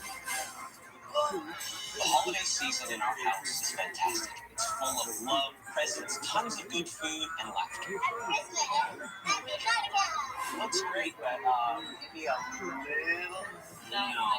My wife celebrates Christmas. I celebrate Hanukkah. My product is a solution for the thousands and thousands of interfaith families that live in the United States, and it bridges the gap between ho, ho, ho, and dreidel, dreidel, dreidel. Come on, guys, get your orders out. I've been selling my product now for 3 years. I've already put a second mortgage out on our house to make this dream come true. We can't keep putting money into this business ourselves. Without an investment from the sharks, I fear that we just won't make it. This product was important to me because it brought us together as a family, and to be able to provide that same gift to the millions of interfaith families that are out there would just be a wonderful achievement in life for me.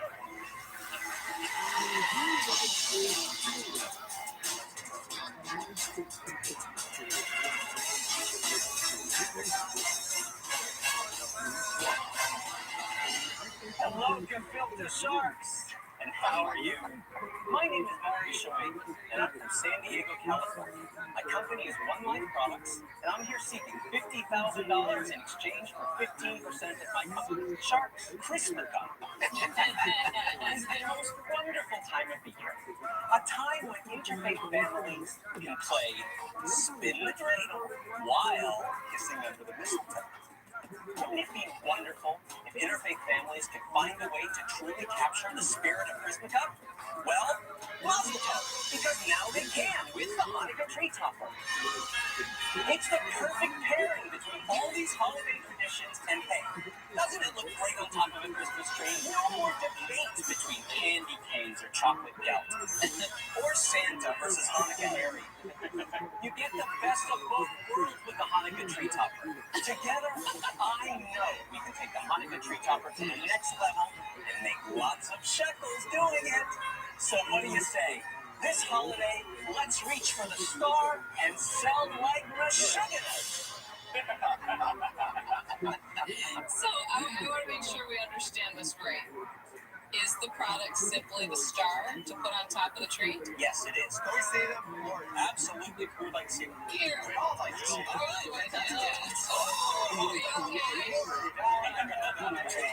So one lights up and one doesn't. How many of these have you sold? I have sold approximately 12,000 of that item right there. Where are you selling them, Maury? Currently, we are selling in big box retail store, as well as online and in the Flight magazine. What do you sell them for? Sell those for $19.99. They cost $2, so we have about 70% wholesale margin and 90% retail margin. Those are higher end. We're at about $35.99 and about right now $9 cost because it's our first run, and we expect much to be on here 12,000. Our gross sales have been $150,000 in the last 12 months. No, in the last 3 seasons. Whoa! This Mario baby. That's not a lot of sales. Oh well, come on, David. Let me tell you something. We've got massive potential on here. What's your existing sales potential? This is real. Or would it be, Maury, that there's a little market confusion going on here? No, but Maury, sales are poo-poo. So here are the stats. A national survey was done that said that nearly 50% of all Jewish people in the United States have married somebody of another faith. So we feel that there's a target audience of probably somewhere in the neighborhood of 1 million to 1.5 million households for this one item. The retailer that we're in about 200, almost 200 stores. Which retailer is Bed Bath & Beyond. Is that the only retailer here? In brick and mortar, yes. What percentage of sales are online? And what are big retail? I'd say 70% online, 20% in-flight magazine, and the rest of the stores. What are you going to use the money for? Number one, new product design. We want to get our own website up and running so that we're not relying on sites and commissions and things like that. I need some fulfillment space because we started not being able to park one car in the garage. Now it's 2 cars in the garage. You do like all from home, everything, 100%. How much money have you put in? About close to $130,000 of our own money. One of the challenges about this is it's a seasonal business. I hate seasonality because you have one shot. You either make too much or make too little. It's always the same problem every year. That's never going to change. I was waiting for you to bring that up. And what's your answer? My answer is number one, first and foremost, it is seasonal. But number two, you're making a deal with me, and I work 12 months out of the year. Or there's another problem. When a family buys this, it's once. They don't need to buy it again. Subset of a subset of a subset market. Seasonal purchase, one time in your life only. If you described hell on earth, that would be it. No, I'm sorry, I have to disagree. In my heart, I know we got something special, and it may be an issue, but it's small. Well, let me tell you what small is. Okay, so I know it's small. It's your sales. Thank you. Well, that's numbers don't lie, my friend. Well, let me explain what's coming. I've been invited into the largest mass market big box store, one of the 2 largest drugstore chains, the largest toy store chain, as well as one of the largest discount clothing chains. Invited means to show it, or you have a purchase order? Invited means to show it. My friend, Lori,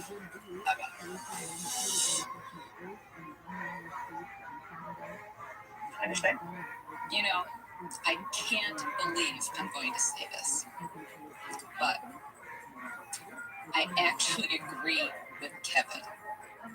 And I don't think you have a big enough market for this to become something really scalable and a huge business for you. And so for that reason, Lori, I'll be honest with you, I want to do business with you. And Lori, she's out. So let me tell you this. You're working in a full-time job and you're working basically out of your garage. The biggest challenge that I've ever experienced with all my Shark Tank companies is getting out of the garage and getting into an office or whatever it may be and growing out of that home-based business. which is what I want. I don't expect you to run my business. What I want is your expertise behind, marketing, social, search engine optimization. Look, it's what you want, but you're not set up to do that right now. So for that reason, I'm out. I think you've done a good job here, but 3 years later, you're at $60,000. But I haven't even broke brick and mortar. For that reason, I'm out.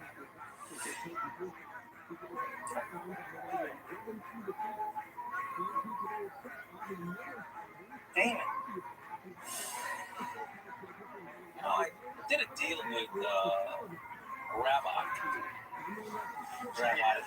Moshe, sound vendor.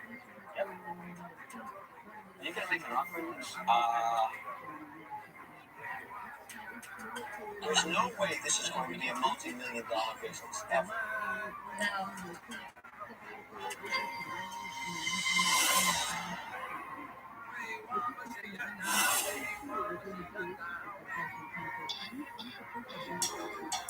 4 sharks are out. Damon is Maury's last chance at getting a deal. Are you going to make an offer on this? There's no way this is going to be a multi-million-dollar business, ever.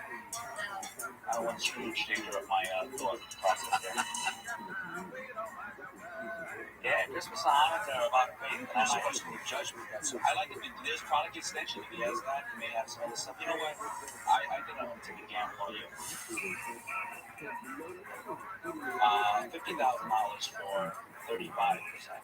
It's my offer. 35. Wow. Maury, why are you even thinking about that?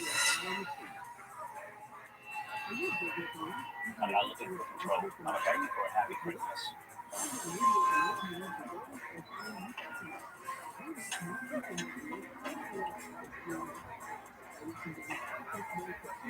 $35%.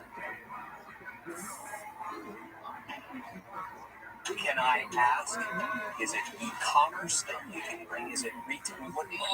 Maury, you don't want to have an oh no moment. This is a licensing plug, and this is to do bones and socks and other things as well as the primary product.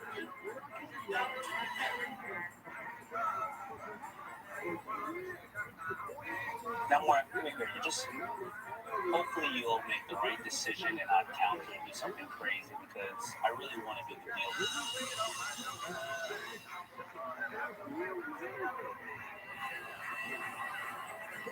And your answer is, Maury? My answer is kiss me. All right. This is for you. Thank you so much. Thank you. You look like a cute owl. That's scary. You made a deal. it's a dream come true. This is a winning lottery ticket. This is unbelievable.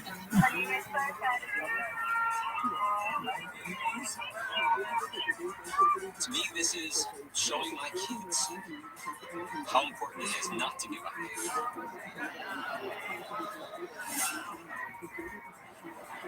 Wes, Marine Prime Tire gives his energy drink Ruck back to the Sharks. It's the world's first peak performance nutrition shot, designed and tested by Spec Ops forces. 150,000 from the two of us for 20%. I'll take 150,000 for 20%. Let's see how Rob is doing now.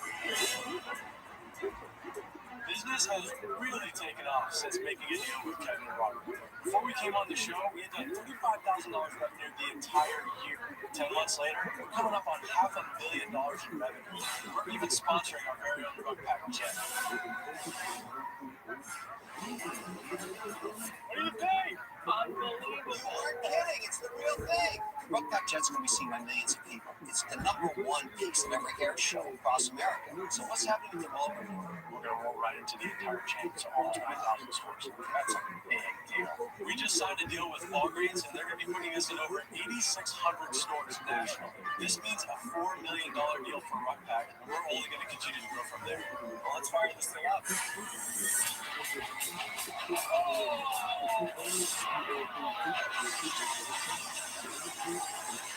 Kevin and Robert have been amazing for Rug Pack. Their help has gone way beyond just their checkout. They help us out anytime we need. You can tell that they really care about the company and about the team. We're going to be a national contender in the energy drink category, which is unheard of for a new guy, all because of the help that I've received from the Sharks.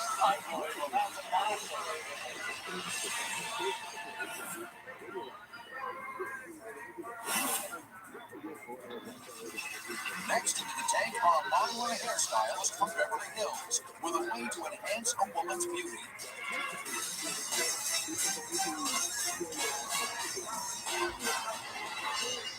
Hi, I'm Rachel. And I'm Melissa. And we are the Cashmere Hair Girls of Beverly Hills. We are asking $45,000 for 15% stake of our company. Every woman has had to fake it a time or two, especially when it comes to beauty. Not everyone is born with amazing hair, but with hair extensions, women can enhance their hair into the hair that they've always dreamed of. As a professional hairstylist and extension expert in Beverly Hills, I know clip-in hair extensions are a great non-permanent option. Sharks, this is a real deal, and there is nothing fake about it. And now I'm going to take it all off for you. As you can see, I'm going to unclip my hair from my head. As you can see, they are tracks attached to clips. And I have 2 clips on each side of my head, like that. And then 3 that go along the back. This is the first one that goes along the back. It's all coming off. It is all coming off. And as you can see, again, it is a big difference. So it comes with the clips in it? Yep. And I'm going to show you how easy it is to clip back in. Is it real human hair? It is 100% all Indian hair. So there's people in India getting their hair cut, and they're sending in their hair. We work through a manufacturer, and they're actually doing all the supplying. They actually go out and collect the hair. There's actually hair auctioneers, and they collect different qualities of hair and suppliers. There's really low-grade hair. We go up to very high So quality. my next question is, how much is it per extension? The cost for us, on average, is $105. We retail these for $399. How many pieces do you get for $399? You get a full set of cashmere hair that is 7 tracks. How do you know with certainty it's human hair? How? No, really. This is true. Like from the underbelly of a yak. We have tested out about 20 suppliers, so we'll get their hair over to us as sample. For each batch? Yes. Our cuticle intact is called Remy. We deal with the manufacturer supplier that only deals with Remy hair. In this calendar year, how much of this are you going to sell? We have been in business for 6 months, and we have sold a total of $38,000. But other people can buy from that same supply. Yes. It's possible. Right. I have 10 years as a professional hairstylist, as an extension expert, so I know what girls are looking for and what they want. I've been a model for the last 10 years, and I've been wearing hair extensions myself for a really long time. I used to have to make my own. I would actually take apart other ones from other companies and sew them together so that they were full enough and thick enough. And it takes a long time, and also I didn't want to have to wear a ton of metal clips on my head. Let me ask you a question. Does it concern you? Let's talk guy meets girl. I really like the strategy of spectacular hair. Fantastic. It's a snake eye, especially the arrives, and then you find out it's just all false advertising. Well, isn't that what you want? A little bit, we cheat a little bit. Why not enhance something when someone could go from an 8 to a 10? Taking a pretty girl and even making it even prettier. Soulmate's a great product. Okay, 38,000 sales in 6 months. Great start. How do you now get all the women to know about it? Number one is we really want to make instructional videos that are going to basically help sell the product for us because online How are people going to know you're out there to come to your website to watch the video? Because we make our own beauty blogs, we utilize Instagram. Social media has taken a huge help for us. We know it works, and what Robert was trying to get to. The challenge is you have a successful business. Absolutely. You guys are there, right? You just keep talking about marketing 38,000 sales. Exactly. And we're planning on going into salons, and we want to have cashmere hair parties. We want to be able to bring the hair to you. You haven't had one yet, have you? Nope, but we are having one at the end of the The month. challenge is, can you grow that enough to become a company that creates a return for investors? You asked for $45,000. Correct. And the reality is, if you guys hustle and grind enough, you can generate that $45,000 given your margins, which is $90,000 in sales or less. And so while I think this is a great business, I don't think this is a great business suited for an investor. And so for that reason, I think we could grow a lot faster though if we actually do have an investment. So here's the question. When you look at yours, because there's tons of extensions out there, where do your prices compare to what's already out there? Our price is more expensive than almost all of the other clip-in hair extension companies, but there's a good reason for it. A lot of clip-in hair extensions sell for half of our price, and it's because the quality is not good. You cannot buy that kind of hair for that cheap. you've gone to the high end, at least you claim that. You're telling me it's not yak hair. I'm going to believe you. But for an investor like me to look at this and say, how am I going to turn this into a multi-million-dollar business? I don't think I am. I don't see the strategy that gets me there. And for that reason, I'm out. Okay. Melissa, are you okay? Yeah. Alright, you seem like you're frustrated, you're melting a little bit. I guess stand behind this so strongly. The challenge with this is purely about marketing. And marketing is the backbone of a business. And Well, I think even in the past 6 months, we've done pretty well ourselves. this doesn't mean that you So if we had help from somebody like you, don't want help from me on hair. Trust me on that. I would have to agree with Mark. I don't think that this is something that you need to invest in this time. And I'm out. thank you. There's one thing you said here today that I think is unique. I think doing these home parties, I think that if you focus on that, I'm a lord. I like the idea of the hair parties and salons and so on, but you haven't done it. Today, for me to invest in it, I wish there was more substance to the strategy, that's all. Well, and I'm gonna. Look, I wish you the best of luck. I'm out.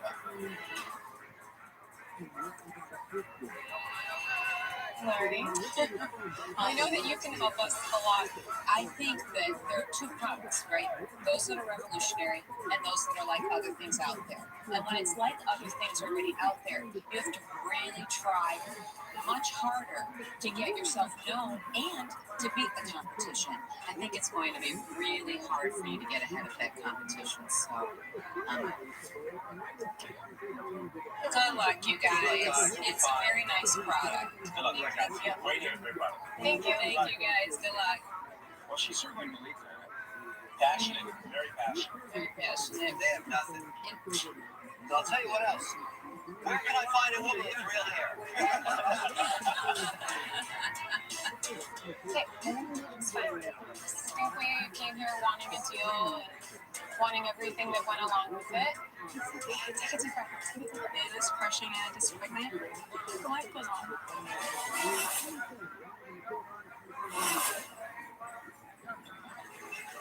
Next into the tank is a duo with a new take on a favorite Christmas staple.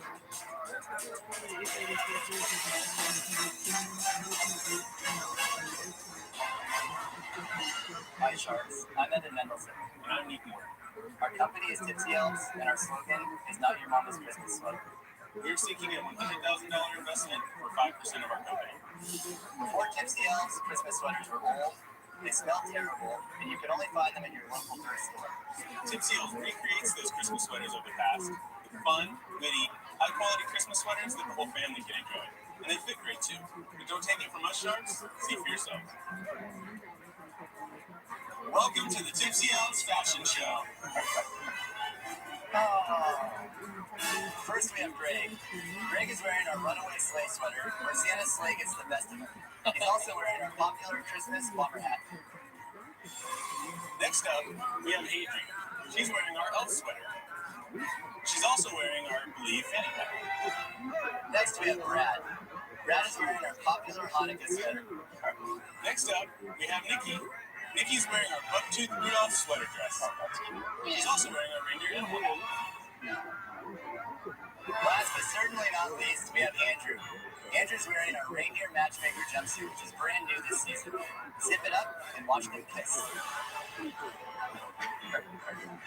Alright, Sharks, so you've seen a little bit of what we have to offer. Our beautiful models here are going to be handing out a sweater to each one of you that we picked out, along with our bomber hat. Thank you. Thank you. The idea behind it was that there were a bunch of tipsy elves up in Santa's making these sweaters. You guys look great. Now it's time to get down to business. This stuff is hideous. Why don't you give us some sales numbers? We started in 2011. 2012, our sales were 862,000, which gave us 1.35 million in sales in those 2 years. A little more than half of our orders came from Amazon. This year, we started dabbling in wholesale. For example, one major retailer, Urban Outfitters, placed an order with us. I own the ugliest sweater company in history, Coochie. Bill Cosby is ugly. No, trust me.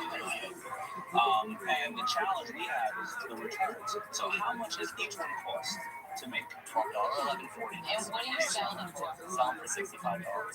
Wow. What made you say one day, I'm going to make ugly Christmas sweaters? Evan was a lawyer. It wasn't a job that he wanted to pursue. I had a background in SEO, so I started doing internet businesses, like mostly informational websites where I make money off ad revenue. I saw there was a high demand for Christmas sweaters based on search volume. Why get into the wholesale retail side? Doesn't that just complicate things and increase your overhead? Once you take a wholesale account, you've got to support them, you've got to interact with them, you've got to make your buyers happy, you've got to talk about next season. At our core, we're an e-commerce site. Why risk it and go into a new area where you're uncertain and you've got guys like Dave that know the stuff inside and out competing with you? To Mark's point, when you come over to our side, you're going to have to be able to take back inventory. You're going to have a warehouse the size of, 2 blocks. It's going to be a lot. Everybody's echoing the same thing. You shouldn't take this, in my opinion. We're pursuing the online strategy as much as we can. Retail is the drug everybody goes for. Look at that order. They say, wow, I got to feel that.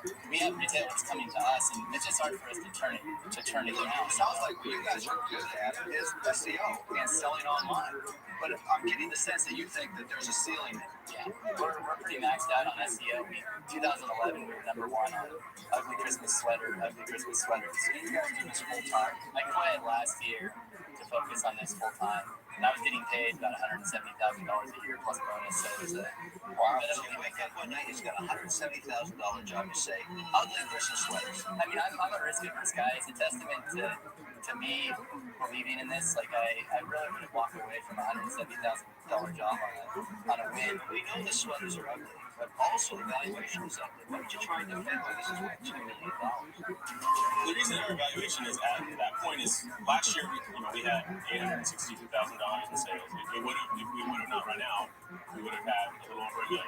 Well, I'm looking at it saying you have to give a discount for the fact there's risk of the seasonality. Yeah, you know what? Don't ever listen to Kevin on that stuff. He's the worst evaluations. I mean, you guys have it actually. Your problem is not valuation, right? If you're going to grow, really, yeah, pick Because some of us know how to grow past evaluation. Some people look back on some of us think, why don't you give them a formula evaluation? But it doesn't matter. The evaluation is an issue. It's where you can go. But the problem I have is that you really haven't explained how you're going to grow. I know you guys hate when it sounds like people are getting away from the core competency. It probably sounds like that, but it's really easily duplicating what's worked here. And from our point of view, we're maxing out everything we can possibly think of when it comes to the, and that's the problem. Trying to do everything is what scares me significantly. And so even though I think you've got a good business, a growing business, I think you're on a really good start, but there's other companies that do this. There's nothing unique. I'm out.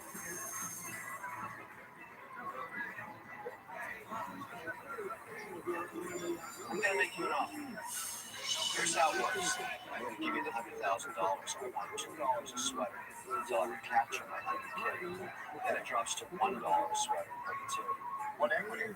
Zero. And would you be involved in the business, or would you mostly just be treating it kind of as like a source of capital? I work with all my entrepreneurs, and I do everything I can to optimize because our incentives are aligned. I'm about money.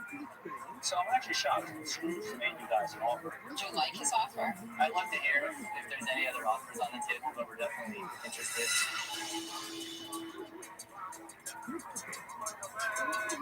So it's an interesting offer, Kevin. It's actually not that bad an offer. It's bad, but not that bad.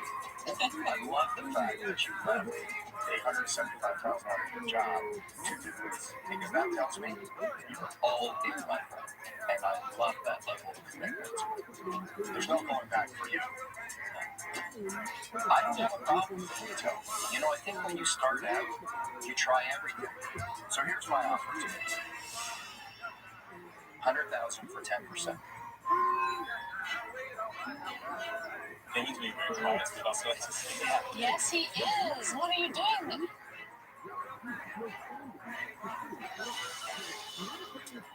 Robert, 100,000, 10% of the company. Kevin, $2 per sweater until you get your money back, until you get $100,000 back, and then $1 in perpetuity. Yes, that's correct. 10 years. What? You're the clothing man. Yeah.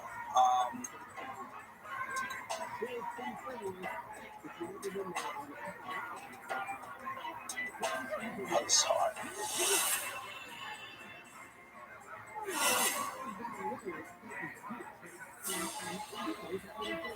Two sharks are out.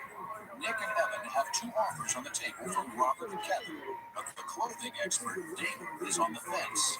I'm sorry. I'm really like I fall in love with the product for the guys. I still have inventory of any sweater. Exactly. That's the challenge. You'll be selling those to me. My challenge is exactly what Mark has been saying. This is very seasonal. You guys are doing great. You guys are doing what I cannot do. Online SEO. You're gonna go to these big guys, not that they're full of you guys, they're just gonna go. And it's not, we're not relying on their business. It's just adding. Right, but if you're not relying on their business, then I can't be of service to you. You guys can go to 5 or 10 million without anybody. And help add to what we're doing on the online side with your distribution channels. You can't add to that. You guys are already doing that. That's what These are retail kings. If you're going to retail yeah, scale, I can make goods for you. You're making the goods at the same price, so I'm out. you have two offers on the table. You basically have one for me that doesn't take any of your equity away. Like you $100,000, you pay me $2 a sweater until I get my capital back, and then $1 in perpetuity. Or you have an offer from Robert, which was $100,000 for 10%.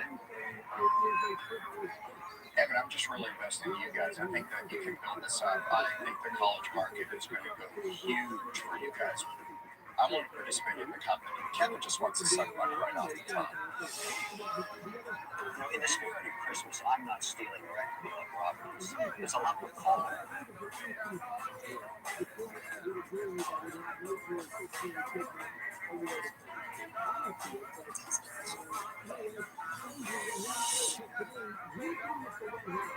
Mr. Wonderful, we appreciate your offer. But Robert, we accept your offer. Excellent, guys. Thank you. Excellent. Yeah. Congratulations. Good job, guys. Good job. Congratulations. Great job. How many versions in a row can you possibly do? That's why I love it. A deal with Robert was really a Christmas wish for us. Our Christmas dreams definitely came true.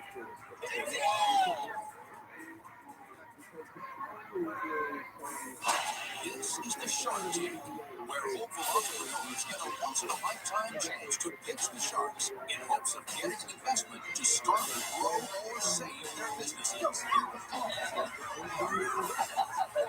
The entrepreneurs must convince a shark to invest the full amount they're asking for, or they'll walk away with nothing. Americans are being lost. Whoa, why wouldn't we feel just like everyone else? We think the company is worth $6 million.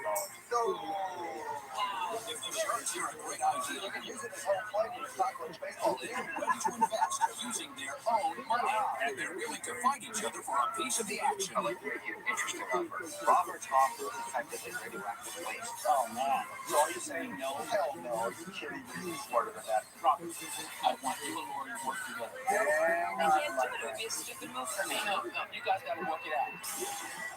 Wow. Who are the sharks? They're self-made millionaire and billionaire investors who are entrepreneurs themselves. Kevin O'Leary is a venture capitalist who turned a $10,000 loan into a software business worth $4.2 billion.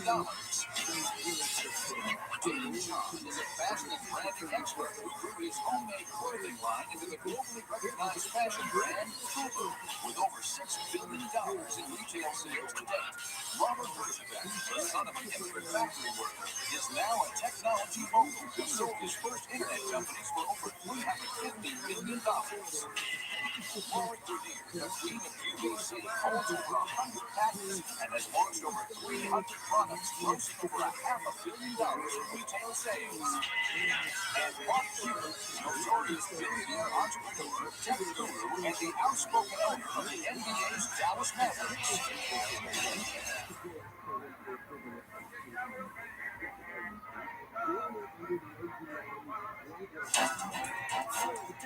My name is Thomas Hill. I live in Anthem, Arizona with my wife, our daughter, and our twin boys. Started playing football in high school, and I quickly noticed that I was going to take it out of the rough area that I grew up in. Growing up was a struggle. My father was never around, and my brother and I would watch our mom fight to put food on the table. I had the opportunity to go to Kansas State University, and I was selected by the Green Bay Packers in 2004 as a free agent tight end. I had a college injury that was hindering me, and it ultimately led to me being released by the Green Bay Packers. I wasn't about to let being released by the NFL kill my dreams. I've taken a unique business model, basically my athletic background, and created something that allows kids to have fun, be fit, and stay engaged. There's no doubt in my mind that the Sharks are going to love my product. They're entrepreneurs just like me, and I want the Sharks to see what my product can do for all kids across the country and give me a deal.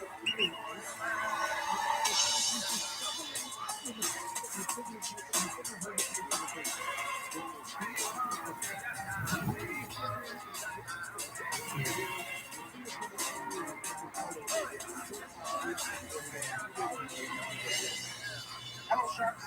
My name is Thomas Hill. I'm the founder and creator of Browns Boot Camp. I'm here seeking $30,000 in exchange for 20% equity in my company. Sharks, we face a huge challenge today. 1 in 3 children are obese, and that number only continues to grow. But Sharks, we have a business here that can change that. We have a unique system here called Bounce Boot Camp. Bounce Boot Camp is the first and only local company of its kind that combines fun and play obstacle courses, slides, and castles into a fun fitness program for kids. How came about this idea? My lovely daughter Jada here actually invited me to bounce to Bounce House Castle with her one day. After bouncing for roughly 3 minutes, I quickly found my heart rate was up, my legs were burned, I was sweating like crazy. I thought, man, a fit guy like me? Right there, Sharks, it hit me. How awesome would it be to create a fitness program for kids, all based around using inflatables? That night, Sharks, I created Bounce Boot Camp. These young gentlemen generally like to show you that fitness really can be fun. Is that all right? Yeah. You guys ready? Sweet, let's do it. Let's do it. Cue you right on the bottom ropes. Andrew Morgan, plank one position. JD, you're in the squat. Here we go. Let's show them how we make it look good. Ready? Set. Go. Come on, Andrew Morgan. Get through there. Keep that crowd on. Let's go. Let's go. Yep, let's go, Jay. Get through there. Kira, give me the up down. Give me up down, Kira. I didn't even know you had up down. Let's go.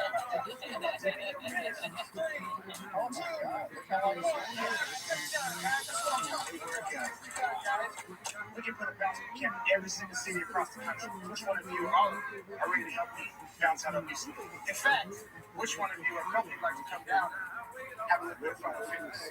There we go. Let's go. You can take your jackets off. Come on, Rob. This is my life. Look, I'm going to go here, Mr. Marquis. You're going to race this young gentleman to the end. You're going to come along and get your ready. Set. It is now 9:12 a.m. Let's go. Get through there.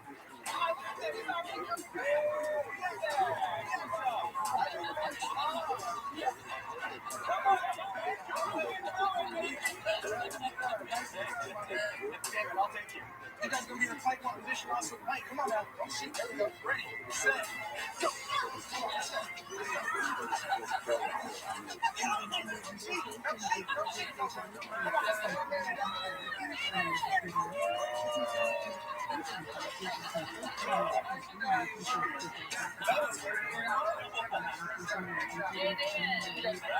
Kid signs up, they get a bounce camp dog tag like this. There we go. That was a lot of fun. Great job. Great job. Great job. I think I heard my trout. Great job. All right, great job.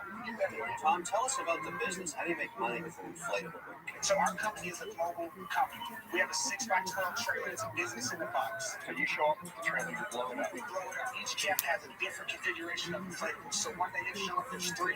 The next day they show up, there's 4. How do you get the space with the camp? We do it at schools, parks, rec centers, gym, large, Let's get the same as for that space. absolutely. You have to pay for the rent. There's some locations. How long is the class? Each class is 60 minutes. So what we have is a fitness camp. So basically what happens is kids sign up for the 8, 16, or 24 classes. They're $99 to $250. And then you earn different color dog tags as they promote to the ranks. So it's kind of like karate, but with bounce boot camp, we have privates, captains, sergeants, majors, colonels, and junior generals as well. That's very cute. We want to actually license this out across the country and put bounce boot camps in every single city and state. My background is fitness, children's fitness specialist. So then tell us about the records. Great question. So right now, in 16 months of sales, we did $43,000 in sales. That's working 1 day a week. What about the last month, Tom? Is there a trending month over month? So the last month in our actual sales, we're roughly about $2,500. So I want to set up mine in Boston. What does it cost? The business is $40,000. Okay, whoa, it's $40,000 for us. It's $20,000 is the cost for all of the equipment you use. That is correct. It's an idea. That is correct. And we're not in all the I love what you do. And I always respect entrepreneurs that grind because most don't have the fortitude just to fight through it. Right. So you said you're working still 1 day a week? Correct. What do you do the other 6 days? I do pharmaceutical sales. You got a full-time job. You have at least one daughter, right? Right. I do have 2 boys. Okay, so you got one, right? So you're caught in that entrepreneurial level. Do I keep my job because I got bills to pay, or do I go for it? Right. And $30,000 is not enough for you to go for it. It's not enough for you to really commit to doing something big by hiring people. And so because you're in between, as much as I love the concept and I respect what you're doing and just the effort you put in, I don't think you're ready to be in business that takes on an investor yet. And so for that reason, I'm out. You know what? I personally think really clever, very creative, great idea. What you should be doing instead of thinking franchises is really making it something solid year-round that works for you in Arizona. But because you're not there yet, I don't think there's something to invest in at the moment. And so for that reason, I'm out. Thomas, I think your business model is flawed, okay? I don't think this is going to work. Might as well get the truth for me. That's why they call you Mr. One. That's all. But here's the problem. You're going to try and sell me this at $40,000. The guy next door to me doesn't have to pay that much to buy the same thing. There's nothing proprietary. It takes time to put this program together, and that's exactly what I've done. So when they say it's flawed, I disagree with you respectfully. And you sold 10 of them already, and it's people paying $40,000. That would have been more impressive to me. I want the proof for it. You don't have it. I appreciate that. Thomas, I just think it's a little too soon. Before you go, this is a startup. And how great would it be to be able to be in the ground floor? And I'm not asking for a large investment. I'm really not. I'm asking for $30,000. That's not a very large investment. I'm asking for a little bit of time, a little bit of patience, and I'll do the work. I'm not asking you to work. I don't need any of you to step outside of what you do right now and work for me. That's not why I'm here. I respect how hard you're working. I don't see how I can invest today to help grow my money. We should all invest for it. I know. Tom, we have to be honest with you. You have a noble cause. You're getting kids off the couch. I don't know the last time how many kids have gone in the street play football. Absolutely. But at this point, the business model doesn't work. I have to be out. Thomas, you got all the best advice in the world. Just take that advice and run with it. No, you're right. You're right. Absolutely. Good luck, man. Yes, thank you, guys. It's too expensive. A lot of those are $3,000. I didn't see anything about it yet. We'll be back. We're still trying to find out obesity, and we're still going to work out to get to a big brand. So, hey, you win some, you lose some. I still feel like we won.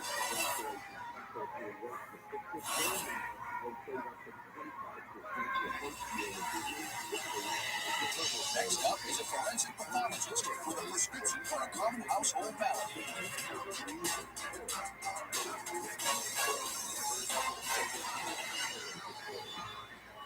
Hello, Sharks. My name is Jim Lewis. I'm from Chester County, Pennsylvania, and my company's name is the Wall Doctor RX. Sharks, I'm asking for $150,000 for 10% equity of my business. Sharks, I'm a wallologist, a doctor of wall. And I've created one of the greatest products in the world, wall elements. But look, enough talk. Let's see what I've got. First, you need a hole. Now, in order to fix that hole, you need all of this and all of this. Oh, but don't forget this one. Dry as a button. Stack them. Or you simply need this. All of this. Let's see how. First, like any good surgeon, let us prepare the surface. Surface prepped. Now take your disc and place it over your hole. Now take your frame with your special compound and place it over the disc. Press and spread to desired smoothness. Done. In 24 to 48 hours, it will look like this. Remove your frame. And sand. No tools, no skills, and no mess. Now who wants to come up and get it? I want to touch it. You want to knock a hole through the wall? You want to touch it? I'm going to do both. Please do. Okay. Oh, hit it right there. There we go. Okay. Now take your disc. Okay. Place it over the hole. Now take your special compound and place it over the disc. Press. Easy. Done. That's it. Pretty cool. Well, doctor, what happens if the hole is 4 inches away? Oh, Mr. Wonder, that's a great question. You get the 4-inch hole repair. I've never seen a problem like this. So what's proprietary about it? Is it the compound that you put together? We have 3 full patents on it. Jim, are you an engineer? Are you a chemist? Are you a doctor? Oh, no, I'm a real doctor. I'm a forensic pathologist. So, Jim, for a living, you see dead people. I do. All right. So, Jim, let me ask you something. 3 years ago, you created this? 3 years ago. And so what are your sales? Right now, I've sold a couple. We sold 80,000. Okay, that's not a couple. What is your gross sales? Our gross sales is $600,000. Wow. Wow. Jim, do they have a projection for next year? Between $500,000 to $1 million. Oh. But I realize you can drown in success. I've had people come to us and ask us to put it in their stores. As a matter of fact, I just met with the largest retailer in Orangeburg, and they want it. And I told them I can't do it this year because I don't have enough capital. I've got to automate my process more. And if I did it, I could just take my income, just be I would pay off. What does it sell for? We don't even know. They're selling between $6.99 and $9.99. What does it cost you to make? $2.15 to $2 to $2.50. What are you going to use the money for? We're going to take all the money and use it for buying machinery to automate our process. Because you're a doctor. Do you still practice? I have 2 full-time jobs. Wall doctor and regular doctor. That's already hard to do, doctor. I mean, think about it. If you're going to grow this company and start servicing the largest retailer in America, either you're going to do it or you're going to hire somebody else to do it. You understand when you jump into the big leagues, you have to build a company to support that. Absolutely. I'd like to make you an interesting offer. I have a lot of connections internationally in this space, so I'll give you the $150,000. No equity. You can keep the United States sales. You give me exclusive rights for this product. Whatever you sell it for today, let's say you sell it for $2. I'll buy it at $2 from you and sell it to the rest of the world. Doctor, I'll give you $150,000 for 15%. With one contingency, I want to license this technology. I want to give it to a company that's global, that has distribution, manufacturing, and handles all the logistics. You stay being a doctor and you get a check every month. You're on the cusp of a huge business. Do you want to be filthy rich, or do you want to actually sell packages of tape, which is... I want to be filthy rich. Oh, now you're my kind of guy. I like Kevin's offer. My offer is just like Kevin's. I want to outsource manufacturing and license. Except I'm going to give you twice the money. Thank you, David. Thank you so much. My offer is $300,000, twice what you asked for 20% equity.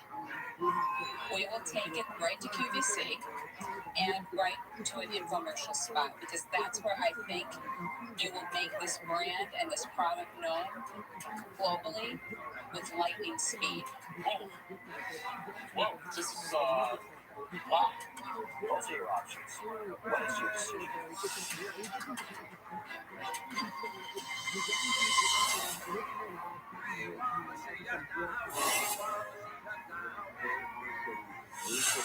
Jim has 4 offers on the table. Robert has offered $150,000 for 0 equity, but he wants the exclusive rights to sell the product internationally. Kevin has offered $150,000 for 15% of the company, contingent on licensing the product to outsource all manufacturing and distribution.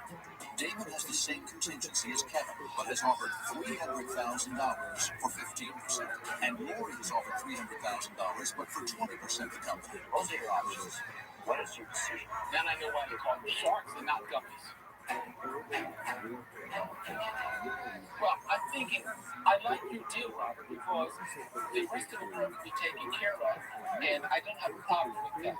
Robert takes a platform that we all are interested in taking advantage of as well. When I go to a global manufacturing distributor logistics company, they don't want to see any territory escape. And when I go to an infomercial company, they want to have all possibilities open to them. They want to go. Robert's offer is effectively radioactive waste. We are not very close to keeping up. David says he's the people's advocate. I'm the entrepreneur's advocate. So I'm going to go out, and I'm here to answer any questions. But how about it? Okay.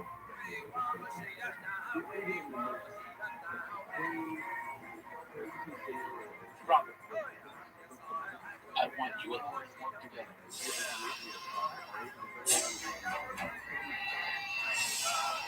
Robert, your deal is phenomenal. I need you two to work together. Simon, I love you. Please, you gotta come together with me. Please, my wife love me. I said no to you. My wife was kicking. I said no to you. So you got to come together with this. Please, are you saying no to Kevin and I? Yes. Hey, don't say you're dead to me. I would love to have you and you together. You know you want that. I want that. But so, you guys got to work it out. You got to work it out. Somebody's got to. I can't do it. It would be a stupid move for me. I have in my mind what I know will be a successful marketing structure for you. I need to bring it to my infomercial partners, and they have to have global rights. Understood. Was your counter to give us some equity into it? The counter was to get you two together. What do I need to get Doctor, you they together? don't want to work together. Robert. We got this. No. Now, wait, no, change your mind now. Whoa. I don't want to be your cousin at the dance. My offer didn't change all the way through, but you found out that you only wanted to take my deal if you got lower into it. Honestly, Robert, so you declining? Don't, please don't decline. Please stay in the deal, please. Will you take the deal?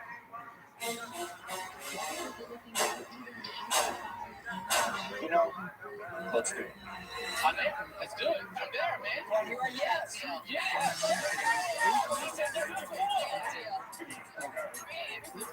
Thank you so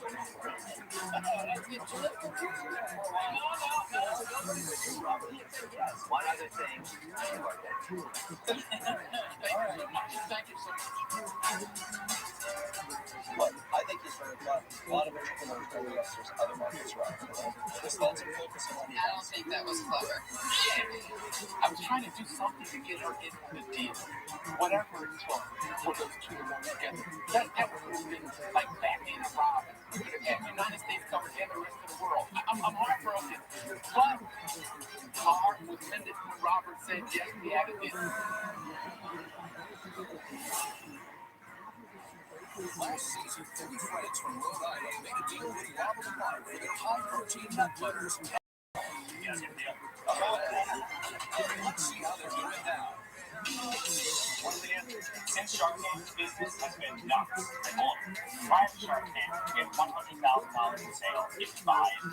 7 months later, we've exceeded $1 million in sales. We were doing 2,500 jobs a week. Now we're doing 2,500 jobs a day. That's a lot of people.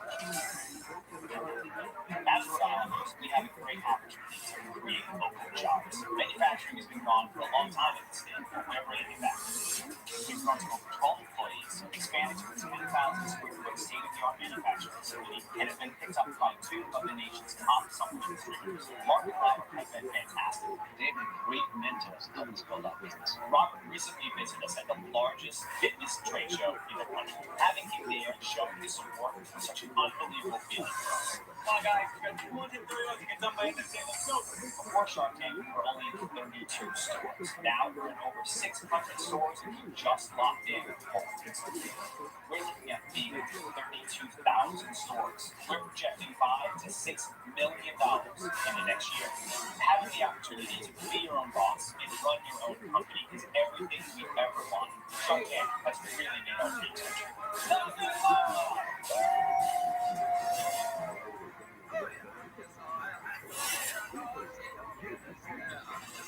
Next up is an entrepreneur from Washington, D.C. with his answer to a nationwide security problem.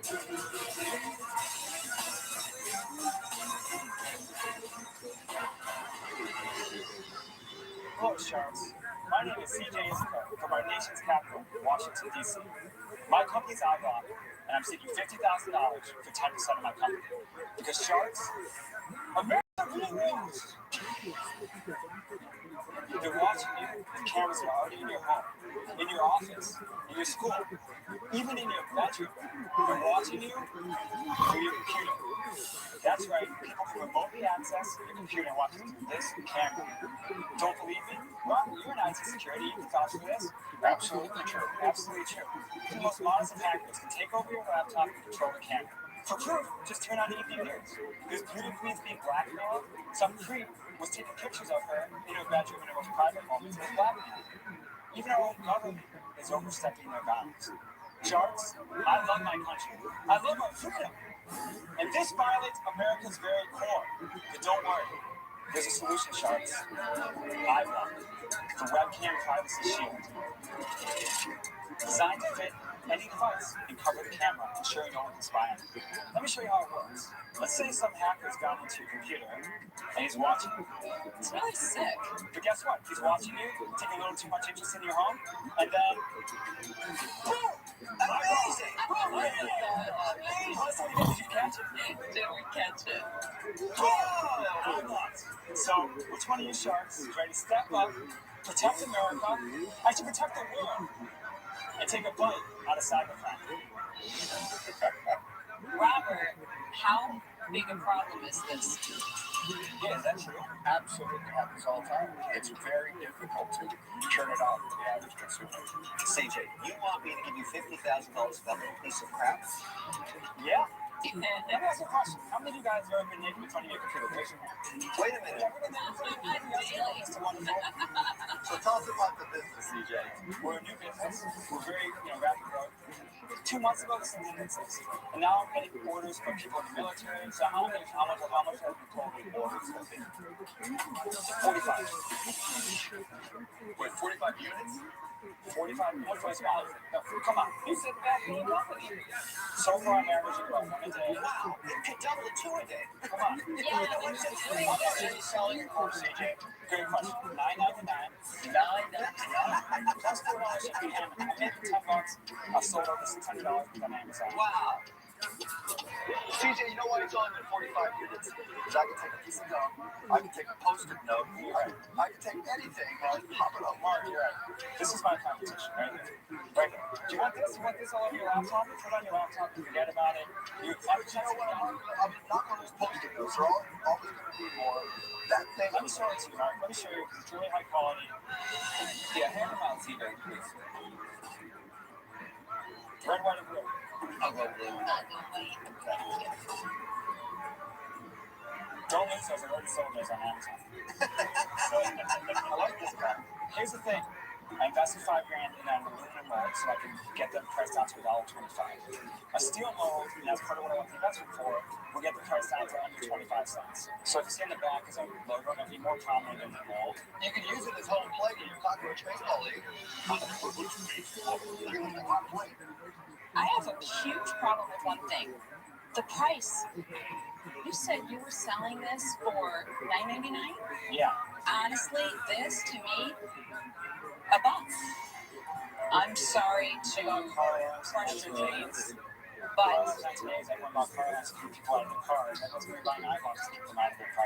know, but I think that they can also think of a million other ways to also put a block on, and for that reason, CJ, there's definitely a market to protect kids, especially from their webcams. Absolutely. I don't think this is it. Well, see, one of the top 10 cybercrime experts in the world. The deep dive is what I'm going to think about. I'm out. Okay. Look, we can make fun. You're selling fear, right? It's not really a company. It's just a product. I'm out. Okay. So one of the other big opportunity here is, I know you love licensing.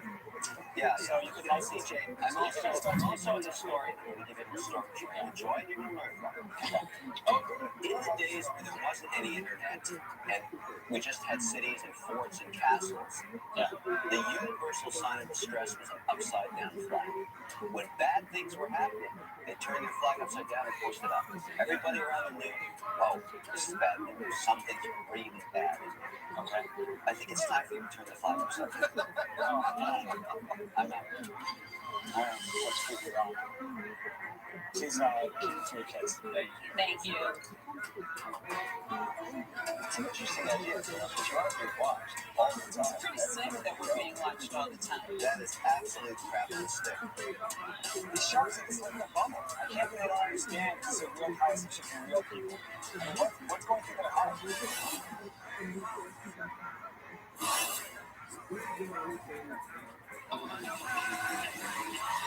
Next in the day is a couple with an affordable solution for all those digital photos stacking up on our smartphones.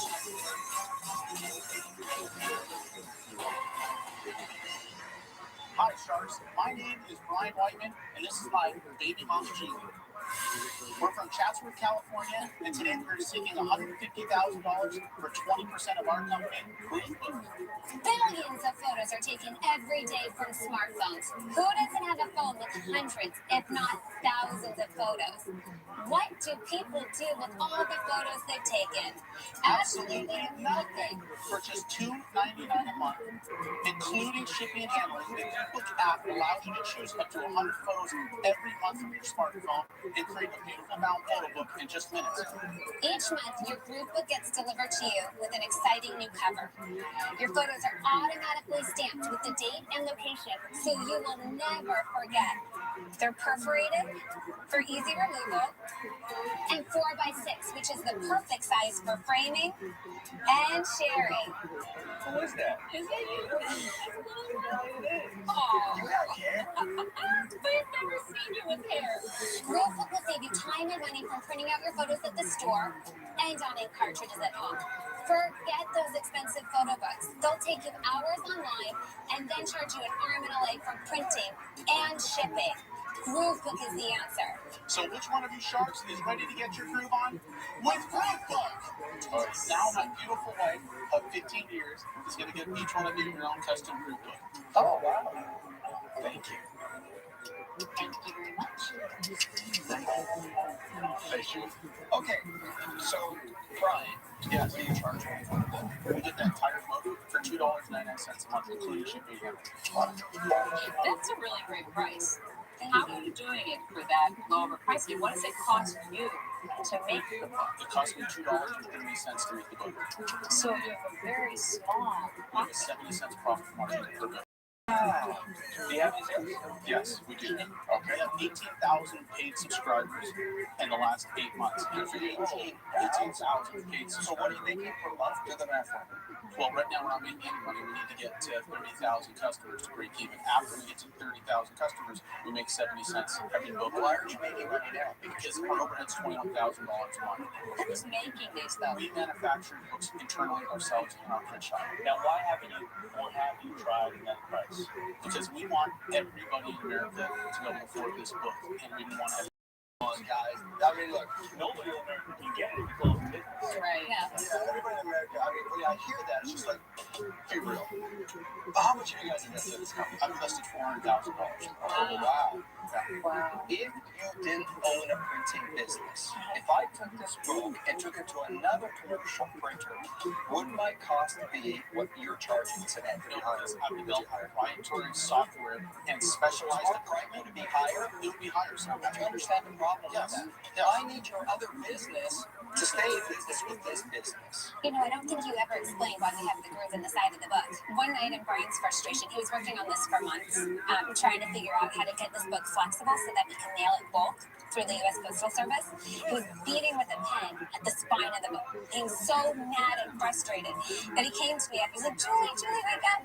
And he showed me the photo book, and it was all damaged. And said to him, what are you showing me? And he said, look, it's flexing. It's flexing. I have the answer. We will now be able to ship the book at about 80 cents a piece. because this book is flexible, this is where the patent pending on the groove inside the book. Because it's flexible, I'm able to mail it for 82 cents. So that is the value proposition in your business. So if you change the postage because of you buying it, what does it cost? It'll go up $3 to $4. So anyone that tries to compete with us is going to have $4 just to post it. You're saying you can protect this groove here. Yes. Yes. That's what I'm saying. That's what valuable asset they have. Brian, can I ask you a question as a potential investor? Would you consider raising your price by $1? Yes, we'd be open to that. See, I think that's the wrong business altogether. I see Groovebook as a service. Okay, that service would get interesting. So I can go to Shutterfly and say, Shutterfly, you can't offer something like this. You have high shipping. Your average book is $30 a book. Ours is $2.99. Forget the price. I want to make it a service so that the Spanish don't on that customer. What's that? They don't on that customer. Marcus that up. Marcus, but you have your customer. It doesn't mean that the glue and the green ship and the create these pictures so inexpensively. So are you. Entrepreneurs lie to themselves all the time. They have visions of grandeur. And here you are giving us those visions of grandeur by saying you want this for every home in America. Right? Get over that. Wouldn't you rather be able to say to all those applications that you're competing with right now, I've got a group and I can ship this for 82 cents and you can't. But if you want to offer this to all your customers, I'm going to give you an interface and I'm going to charge you 7 cents a picture. You become a commercial printer. All you do is you become a money collector. I think Mark's dead on. There's so many applications. There's more photo sites come up and people upload to them. You've done something none of you can do at that price point. Okay, guys, I'm going to make you an offer. I'll give you $150,000 for 100% of the rights to sell Group Book as a service through your commercial printer to everybody else. You keep 100% of the Group Book subscription service. I want to license this as a service, and then I can go to everybody and say, look, 82 cents to ship this, $2.30 to print it. I'm going to mark it up by $3. If Shutterfly, Flickr, whatever it is, Picasa, this way you can offer it to all your customers. I think it's a phenomenal idea. But this business does not exist without your commercial printing business. Your costs are artificially low because of your other business. I have a problem with that. If I get into business with Group Book and the commercial printing business goes away, what do I do? Like, it's so symbiotic. They're so related. One doesn't exist without the other. That's why your price point is so low, because you're able to do that. I'm out. Robert made a point. I'm a partner in Group Book. You go out of business, or you decide to raise prices, or anything else happens with the commercial printer, I have a problem. I'm out. Would you consider selling me the whole thing? At the right price. Well, you put a value on it, sell it at $50,000, right? Correct. Would you consider selling it? And by the way, Brian, that's what you walked here to ask me for. I gave you what you wanted. Yes, but we'd like to have some upside on that also. So, Mark, I'd like to just clarify a little bit more one more time, please. So this, I'm paying you $150K to be the right to be, hopefully, the commercial printing company's largest Group Book supplier. So, Brian, truly, you've got $150,000 for a pure licensing deal. You keep 100% of your business. The other offer from Kevin is the full value of what you put on your company, $750,000 for 100% of the business. Two completely different aspects. Totally different. So I think we'd like to counter Kevin's offer. Yeah, we'd like to counter Kevin's offer, and we think that the company, this stage of the game, is worth $6 million. Wow.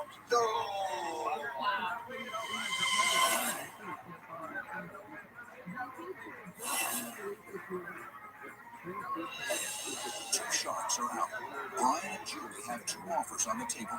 One from Mark for $150,000 for the licensing rights to Group Book, and one from Kevin, who has offered $750,000 to buy 100% of the company. Two completely different aspects. Totally different. So I think we'd like to counter Kevin's offer.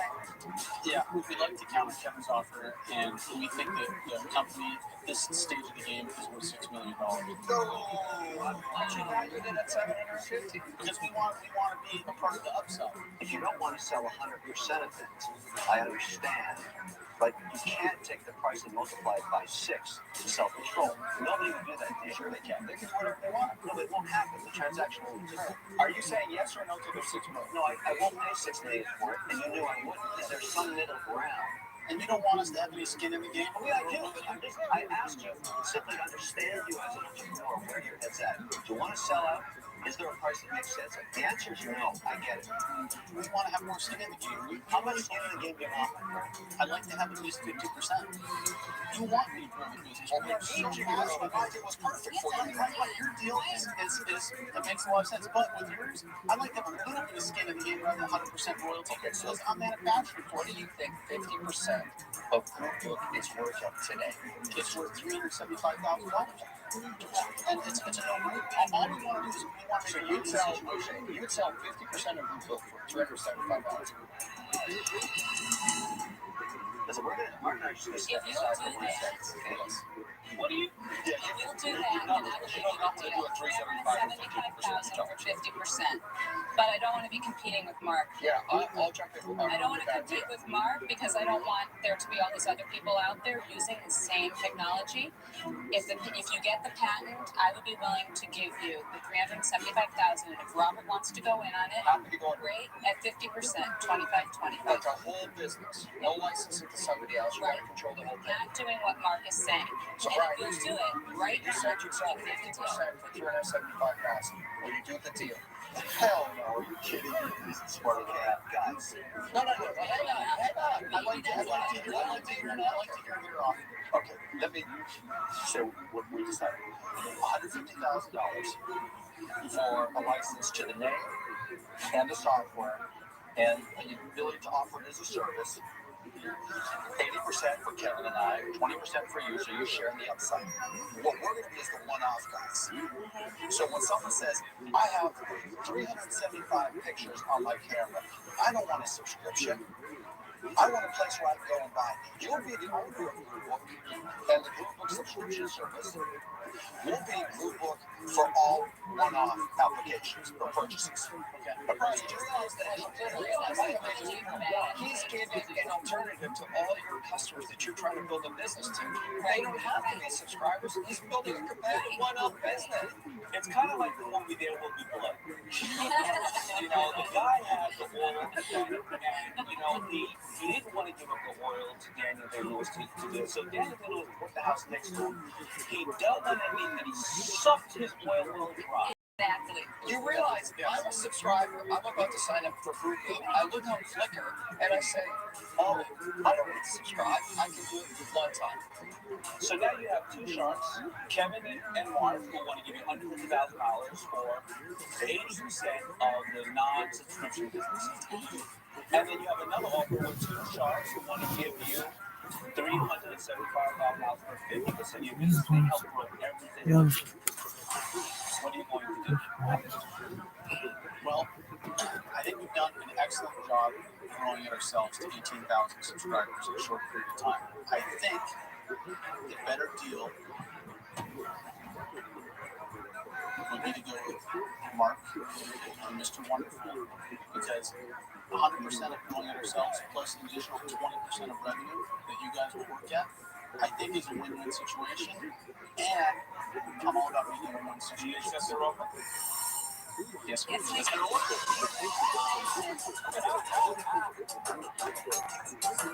Thank you.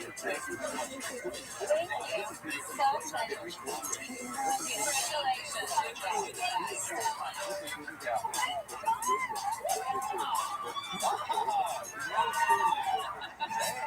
They're still in love. Next time on Shark Tank. The clown community criticized me. I'm not joking. You don't want to piss off the clown community. I'm going to do the trust and horns on what he said. This is one of the classic situations in Shark Tank where you come in thinking that it's worth $1 million. You know what?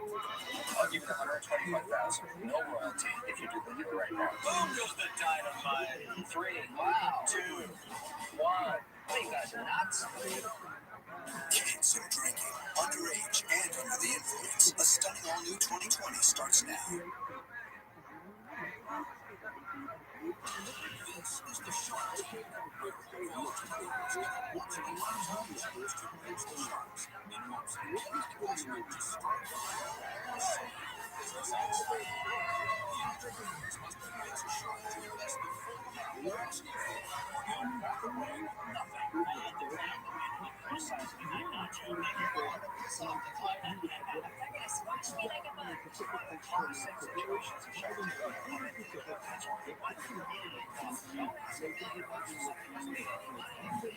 That's Shark Tank.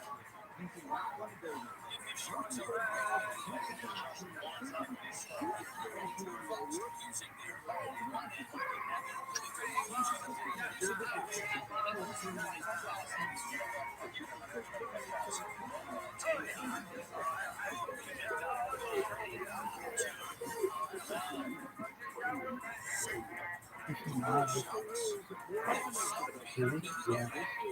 Why?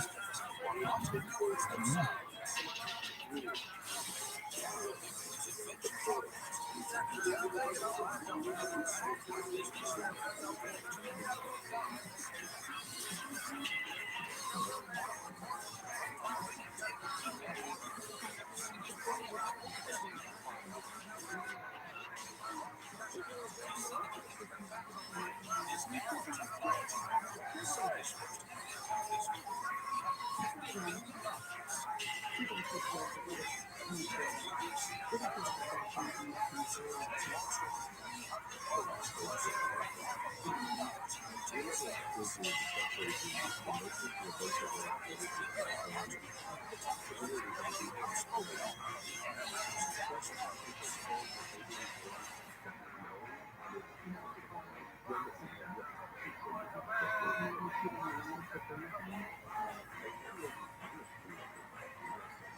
the founder of Alaska Glacier Mud Company. Besides running my company, I work as a commercial salmon fisherman. Being a salmon fisherman, you have to love being out on the water and you have to love taking risks. It's not so different than being an entrepreneur and being able to stick your neck out there and do something you love.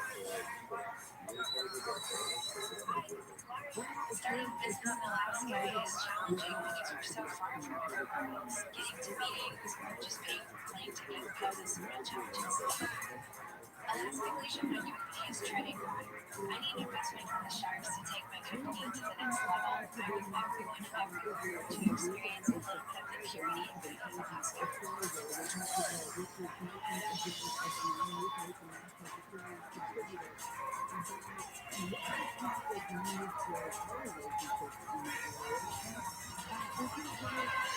Hello, sharks.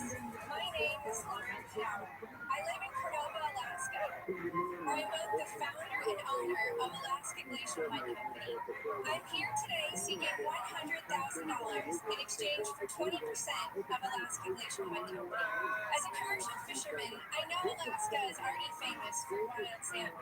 But someday, I'd like to see us famous for a luxurious and nutrient-rich Alaska Glacier Mud. The idea for Alaska Glacier Mud Company started on a wilderness rafting trip down the majestic Hopper River. As soon as I stepped in, my feet sank into buttery mud. It was such a divine sensation. I proceeded to cover my face and body in the silky mud at the most wild spa in the world. After washing it off, my skin was soft and glowing. I want to see this amazing mud become an industry standard in the spa market. Some sharks, who wants to get their face dirty and play in the mud with me? I mean, the only one that ever just stuck with it's just the best mud. There is no other Alaska Glacier Mud products on the market. Absolutely.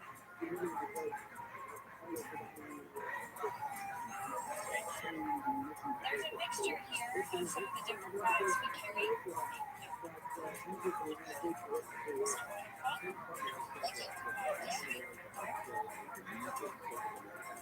Process this mud in any way. It goes through a refining process to ensure quality control.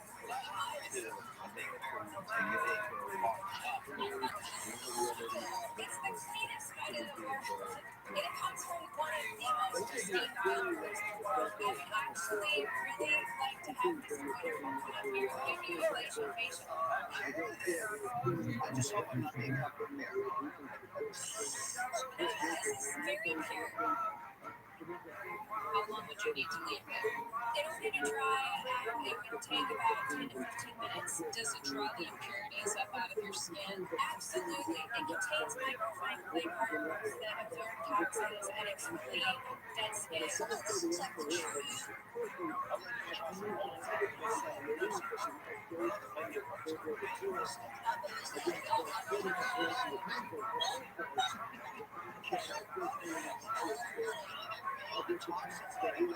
The Copper River, where this comes from, is an incredibly pure and wild place, as you all may know if you're fans of Copper River salmon. How much are you selling today at Northern Southern? Our sales to date are $36,000 a year. $36,000 a year. you're a small shop, what would you say? No, it's not a retail shop. We wholesale it to spas. You can wholesale it all over the world. Your real target that you're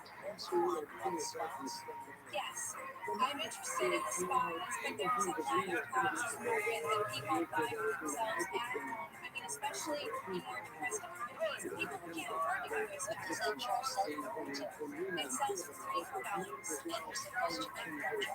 About $3. It's hard to crack into the spa market is the problem because there's so few products that spas carry. They usually carry one product and then endorse the line. So I understand why you're having a problem getting in. It's a really great concept, but there's hundreds of people that want to get in, but so few that ever can. And for that reason, It does take a lot to bring this industry in. How much money did you put into it? I've put $50,000 into the business. Where did you get that from? That's from money that I've saved over the years. Fishing is where I do make my income. The fishing is only 3 months out of the year. Do you have, how much money do you make on the fishing side? I gross a little over $100,000 a year. you bring in $100,000 a year. Yes. That's incredible. I want to buy into the fish business. Do you think?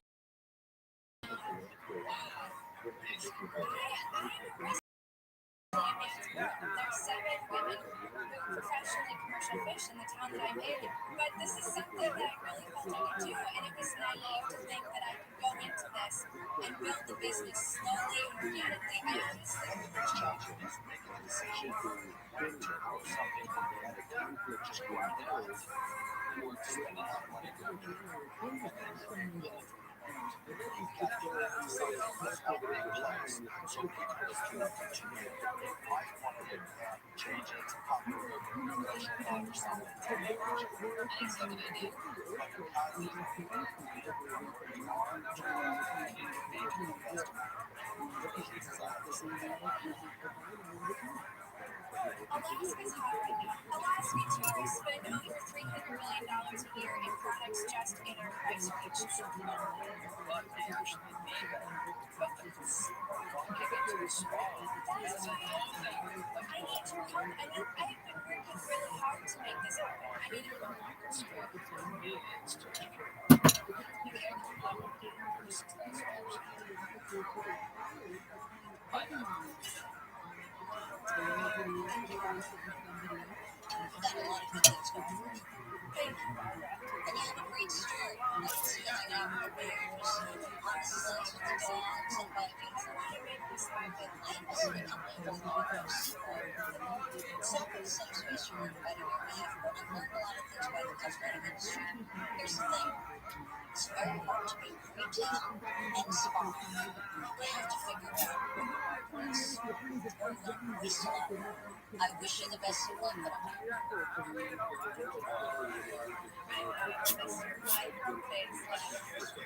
Kevin has never been better.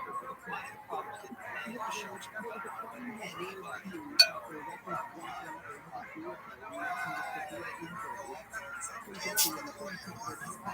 You're going to squash me like a bug. Tell me, Miss Luther, you're taking a successful business or a fishing business and subsidizing so far unsuccessful. I have a saying, any business that your dreams is not profitable, no business is about. Look, I can't do now the revenue and the price. I've got a plan to do this. Okay, look, I have companies from China and Japan. cause of a reason to invest. Thank you. Thank you all for your time. That's really appreciate it. Thank you. And she goes out alone. It's fishy. That is amazing. I think I didn't get a deal today because my sales just weren't strong. But I'm going to charge on and build the brand regardless. Next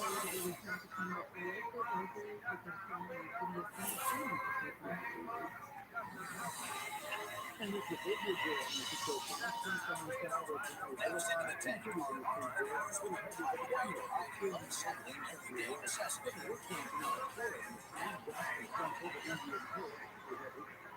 Hi, Sharks. My name is Mike Rose.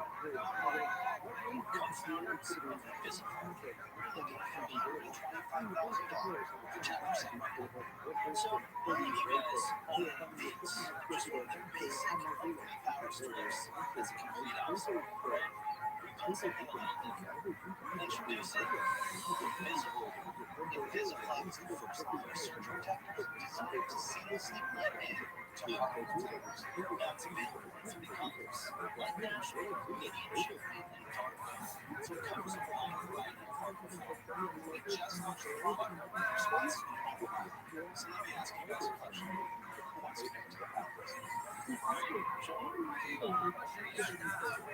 So Sharks, we need your investments, we need your expertise, we need your relationships to help us as we take this product to the end. So, there's your Sure. Why is to start with simply diagnose and crushing the organization we have a design patent that we actually received from the process. It's our proprietary with exactly. Somebody could make something that looks like you're using a different process. So this is protected. So when I bring back the original, the guys that own this space will make that's decimating this business if it ever takes on numbers because it's niche. It's never going to be big business. Exactly. It's not going to sell you the best college thing. It is so sick. Our retail price is $14.99. I didn't know if you were going to go try to go high end so that designers, and this was $239 because it was the only way to get the perfect look on your floor. Then I can see, right? If it's a $14.99 product that's going to be perceived as being inexpensive, it's not really going to be perceived as expensive in my mind. I don't think it's great business. I'm out.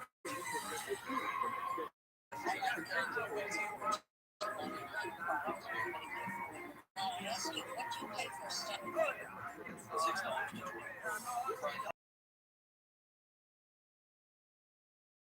Just under 50 ingredients as of right now. What's the total sales from? The total gross sales is over 10,000, and the total net is just about 6,000. We're doing a special design 2-pack exclusive product from Costco. They give us a free dessert for about 3,000 units. If they do $500 of gross sales per week, they start at 120,000 chickens. That's about 78%. So your guy online is I'm not sure I see the market. I think most people will buy these things behind the bills. If they don't like the look, try to hide this. See, look, it's better looking. I still see the gold. I still see the thing on the floor. It blends in better, but it's still not aesthetically pleasing to me. So we have to pay you $1.25 million valuation. I think you're going to sell something maybe, and if you do, it's like the rest of the business. And with the price of gas and gas beyond insane. It's one of the classic situations in Shark Tank. We have a thing you should live to close to units worth $1 million. $1 million. Don't ask $1 million for something that's made any money. Surely that's nuts. With all respect, we have a money business that we believe in. With respect to the business is only at 6 cents, and I appreciate your thoughts. On this planet, it's not worth $1 million, but any other planet, it's not worth $1 million. I'm the perfect customer for this product because my husband been talking to buy 6 of these and I hate it. He lives on a business trip. I throw them out every time he buys books. The opening has performance product. This is what does it. That's fantastic. But the number one run this business is nuts. You're a crapshoot. Basically, it's a crapshoot. I think you're going to sell a lot. But why would I pay $125,000 for any percentage to find out? So I'm sure not. But I'm treasure my money very well.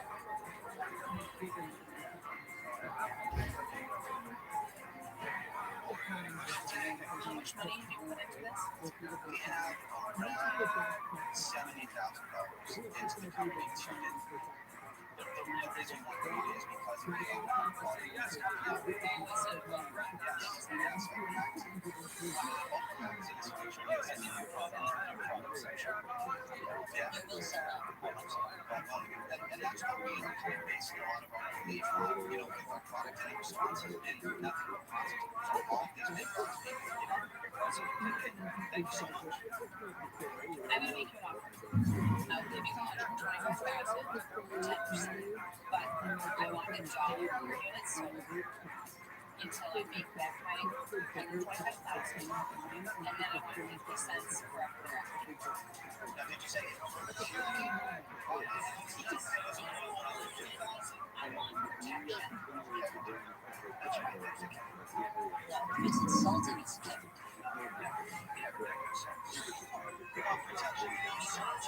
No, I need search protection. I need investment protection because you have a lot of fish on a hook. But I'm not sure. You don't have frequent sales. So it's as big a gamble for me as it is for you.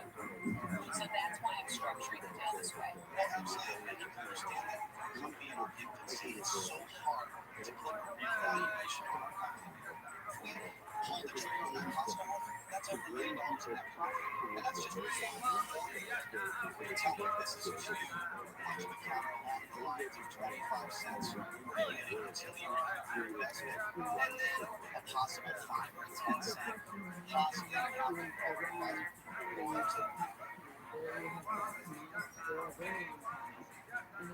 So here's going to be my final offer.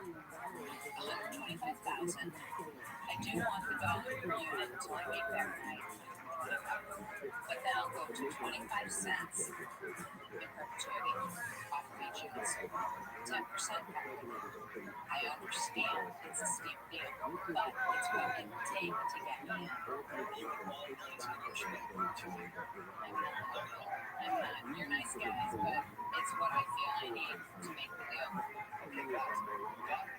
Great. Sense of I don't think it's an unreasonable offer. Yes, sure. Sure. You know what? The more you're talking, the more price that we get. Are you going to make an offer? Coming back in?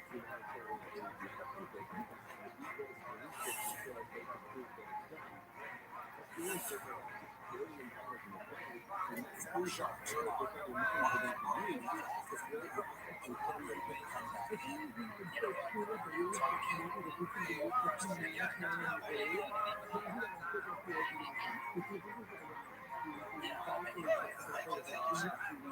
I don't think that the business will right now. And I think I'll give you 25,000 for 25%. Straight A, royalty, goes together.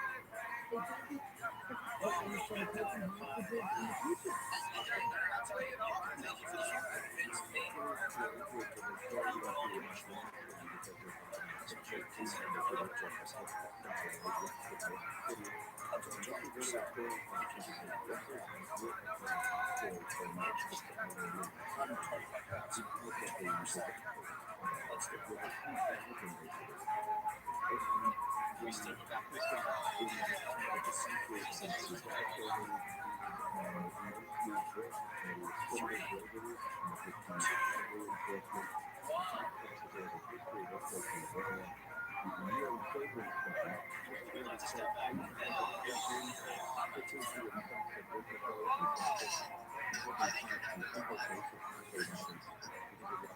So to recap, then,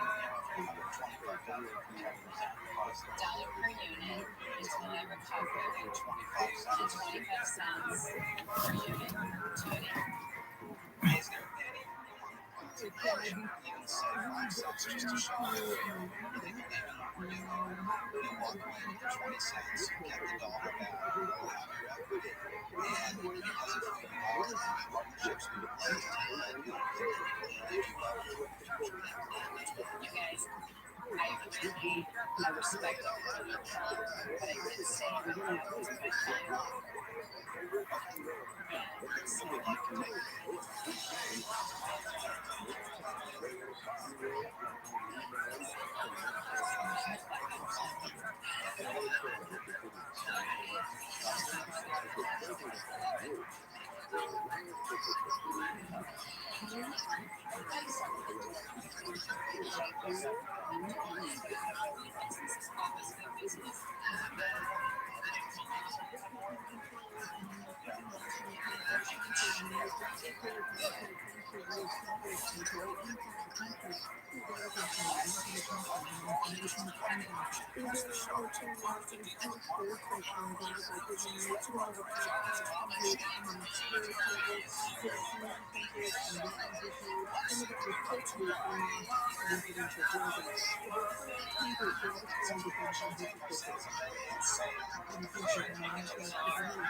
Yo, dog. Yo, so.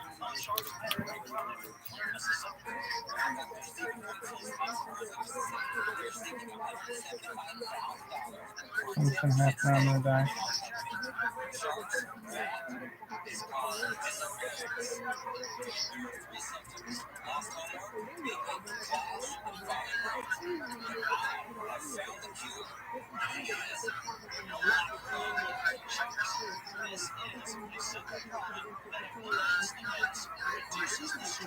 I was wanted something like that.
checks on the content and said that this really works. If you have 500 months, It's 60 works.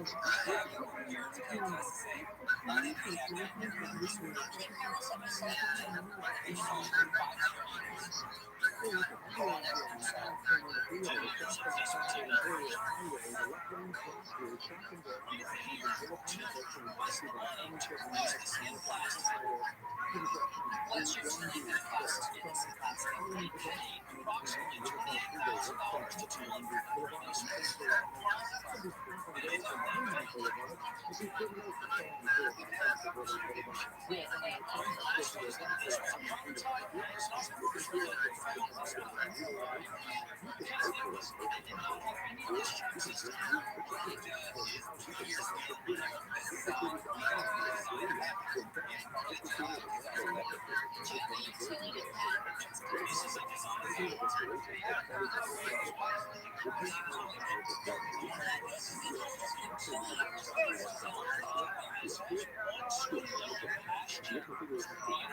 This design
Amazon's going to buy from you, and they're saying, I'm going to buy it up front. Here's the pledge. How much?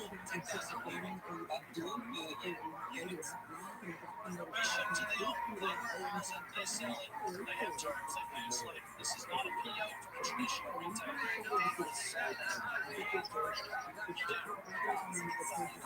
This is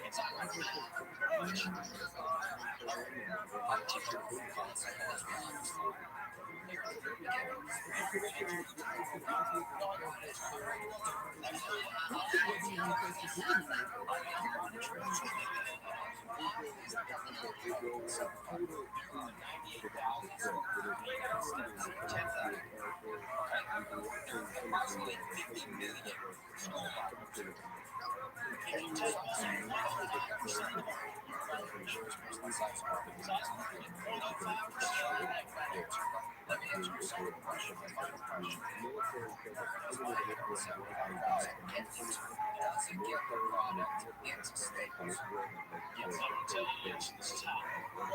One, time is done. Two, initial inventory.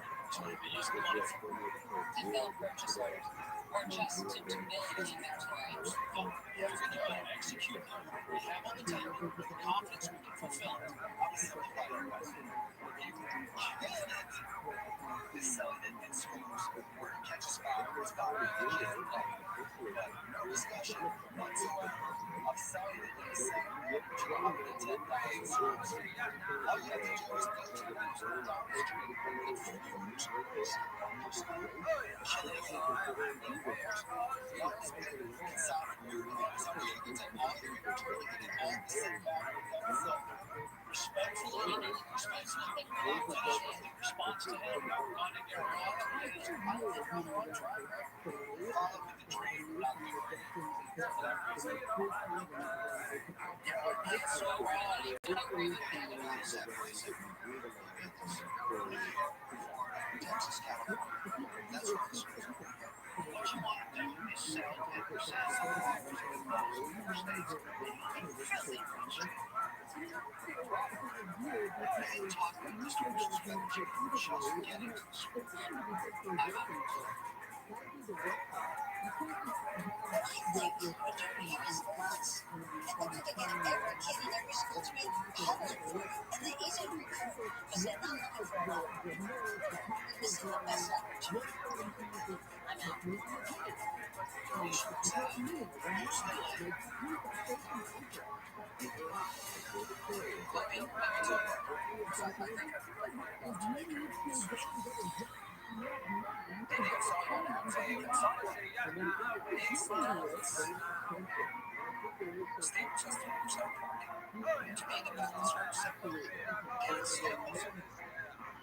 I like the product. It's probably the best product I've seen for this application. We'll have to buy it. I don't want to do what's going on. I think Lord's interested in it.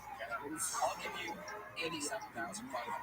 Half the money you're going to get out for 25%. Or if she wants to take $87,500 for the other 25%. I may be kind of offended if people start making fun of it because I'm fine. It's not like you guys came here with $10,000 of money. It's not like you came here with $1 million company and are trying to take advantage of it for 50%. It's a startup. There's four of us. We charge 25%. That's my offer. I don't know where Lord is.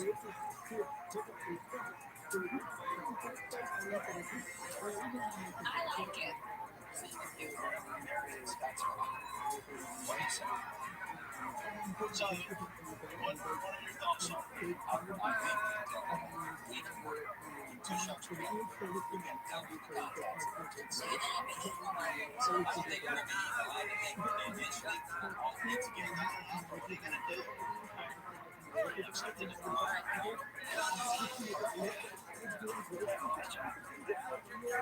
Good dad, we're going to straighten out.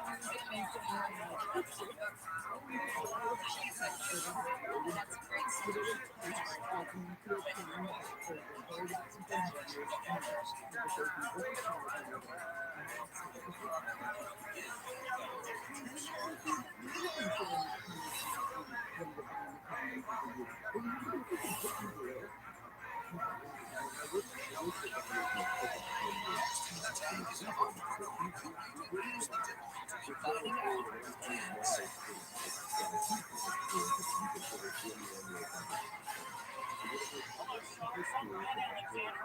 Sunny Tampa, Florida, and I'm asking you for $250,000 for 30% of my wild food. If you ever go to a restaurant and you order your food and there's nothing the restaurant can do to make the food come out faster, you might be impatient, but you know how it is when you have kids. Oh my gosh, they're springing for the shambles. They're running under the table. It's crazy. Well, that's why restaurants turn to me when my food very different, very unexpected company that uses creativity.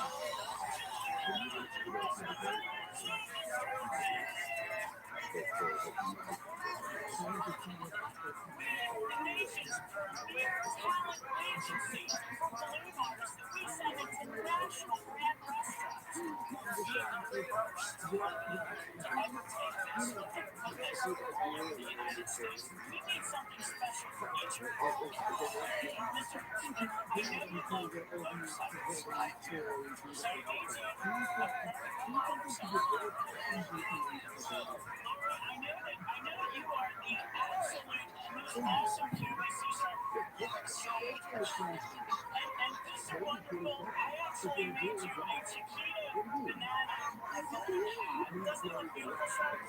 That's cool.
I'm going to tell you what, it is an adorable idea, but I have sales reps that work under me, and one of the most important things is that they're very focused and organized.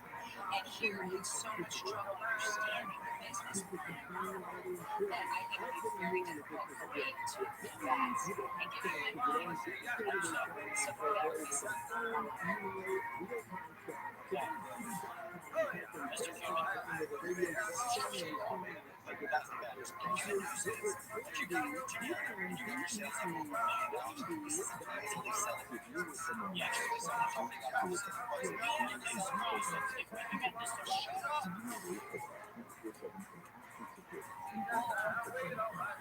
My suggestion is, instead of using regional managers or regional partners on a commission basis, go find the best recent college graduate management talent that we can find. But from somewhere, since you'll have to be live, give them some commission in the job. But develop manager talent. You're not ready for media, you're not crazy. Those two reasons I'm not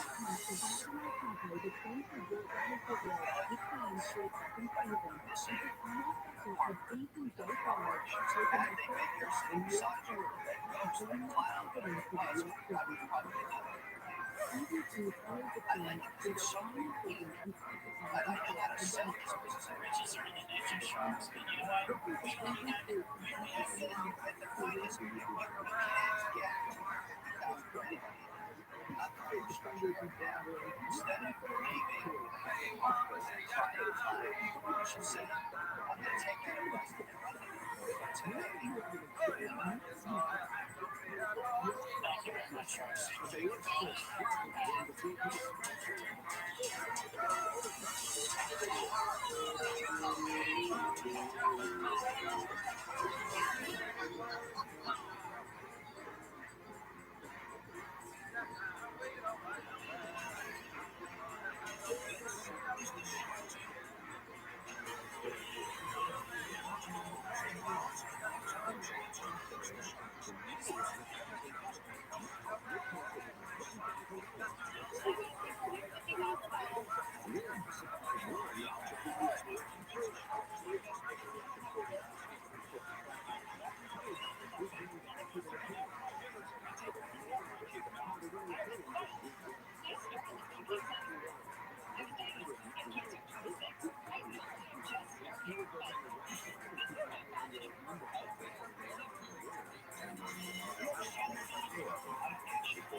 he jumps in. And we have in the city when he expects it. Let's not protect us from criminals. $60,000 for 5% stake. As parents, we want to keep our babies safe and protected from the sun's rays. No matter how diligently we follow and police we're still subjecting our children's skin to the harsh sun and potentially fatal effects. Taking care of children should not focus. We require even busted traditional self-study methods are such a chore. It has to be done right. Not introduce you to the super stylish You Get Protected Swivel line that keeps kids safe and parents safe. Swift features our signature realistic fabric, so it's extremely easy to put on and take off. And both our tops and our bottoms block 98% of UVA and UVB, kids cosmetics. In fact, using self-protective swivel is so simple to put on. Just one quick sip. That's to be done well. Amazing self-protect. Pictures. Once we think out this deal, right back designing and manufacturing all of this. I know the designs myself. We create all the prints. We work with photographer manufacturers. Like for fancy stories, all that is real.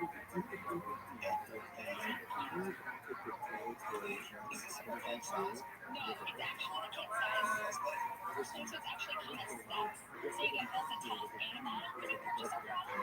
This will be your 18,000.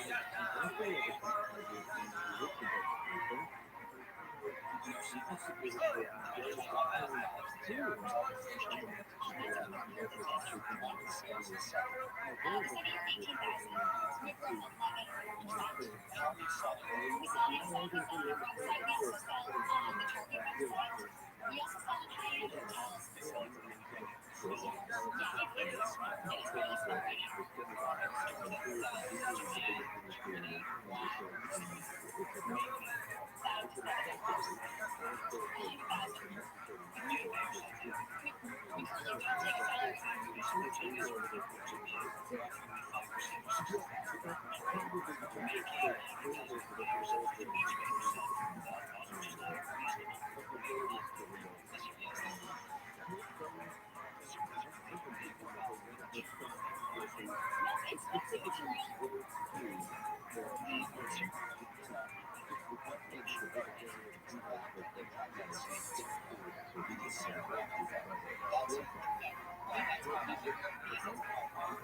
Fancy designs, well, suits yourself. They really come in. Is our price is $15 wholesale top and bottom.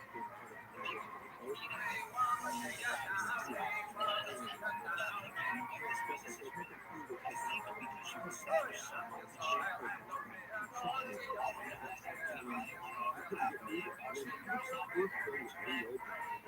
let's ask our yes, so we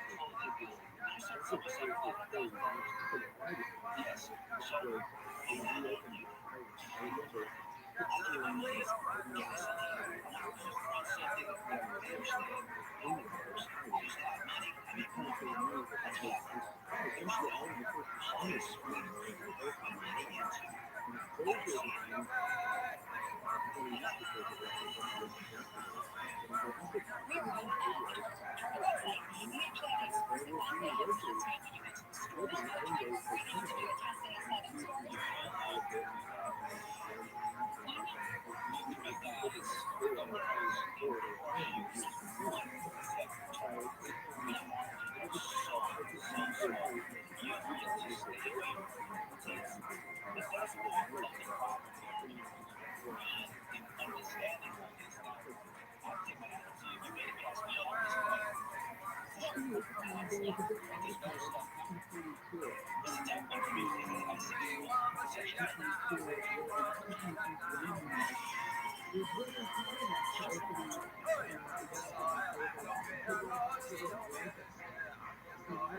I swear in the 30s, I was diagnosed with skin cancer at 26. And, you know, I had pictures into the paycheck and quit. I decided to try to take this all over them. This is my passion. Like, I know this company in some fashion is great for the future. And we're starting from there. And we're, you know, and I still have one to go. But I'm not a man.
I should tell us a story.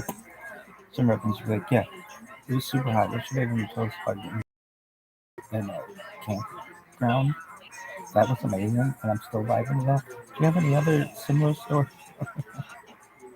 And with follow up, yeah, when are we gonna hear about Cum Dumpster? Because my friends and I can't stop talking about it. The the weight is killing us. It's palpable. All right, are you done? What is palpable even mean? No one knows. People just use the word just to be like, yeah. It's intense. Does it seem almost tangible? Vividly touch the felt. Yeah, that's it. All right. Anyway, so are you done?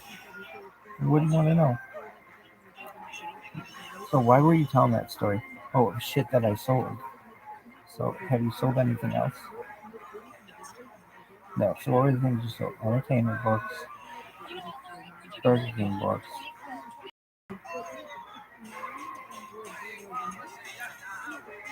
beads, chocolate, popcorn. Anything else? No, but you have to go door to door to do it. Yeah. And I would say that it's a thing in psychology. I learned about the phrase in pickup. It's known as approach anxiety, where you just go up to a random stranger and talk to them or talk with them about something. What's the difference about talking? I like the term talking with someone or talking to them. Two that makes it seem like you are spouting at them. Speaking with someone makes it seem like it's a two-way street. They should be like, oh yeah, like Halo. Be like, how is it like Halo? They should be like, well, it's like we played Halo, right? They're like, yeah, but I don't know how that makes it's like a two-way street. You'd be like, yeah, like Halo. What are yours' likes? Oh, well, there's Halo, there's Xbox. I don't know what came first, yours, Xbox or Halo. They should be like chicken or the egg, chicken or the egg. Really? Yeah. He likes dipping, soccer, Cali, Tough One Pizza Kitchen. Does he like anything else? No, that's it. Does he like Justine? He'd be like obsessed. Be like, dude, you're the one who dated her. You'd be like, dude, you are obsessed with her. I'm like, dude, I don't fucking talk about it. I haven't talked about Justine in like 2 months. You're just like, obsessed. Like, okay, why do you say that? There's one time I've told this story like a million times, but it's this thing that I do. I do this impression of Yosh. He doesn't sound like this. He's like somewhat intelligent. He likes he's like Sriracha. Yeah, really? Yeah. So what's my impression of him? He's just kind of like a doofus. He's a goofball who doesn't like. He's like bored. Really? Yeah. He likes just like simple things, like what? Halo, Xbox, soccer, Sriracha, California Pizza Kitchen, Cali, man. Uh, anything else? Oh, that's basically it. Really? He's like, did you say soccer? You're like, yeah. Okay. Like dipping? Yeah, dipping? Yeah. Really? Yeah. But I mean, he's just kind of a simple guy. Anyway, I've told this story a million fucking times. But, I had another story to tell. Here's your like, alright, we'll tell the story about obsessed, and then tell the story about um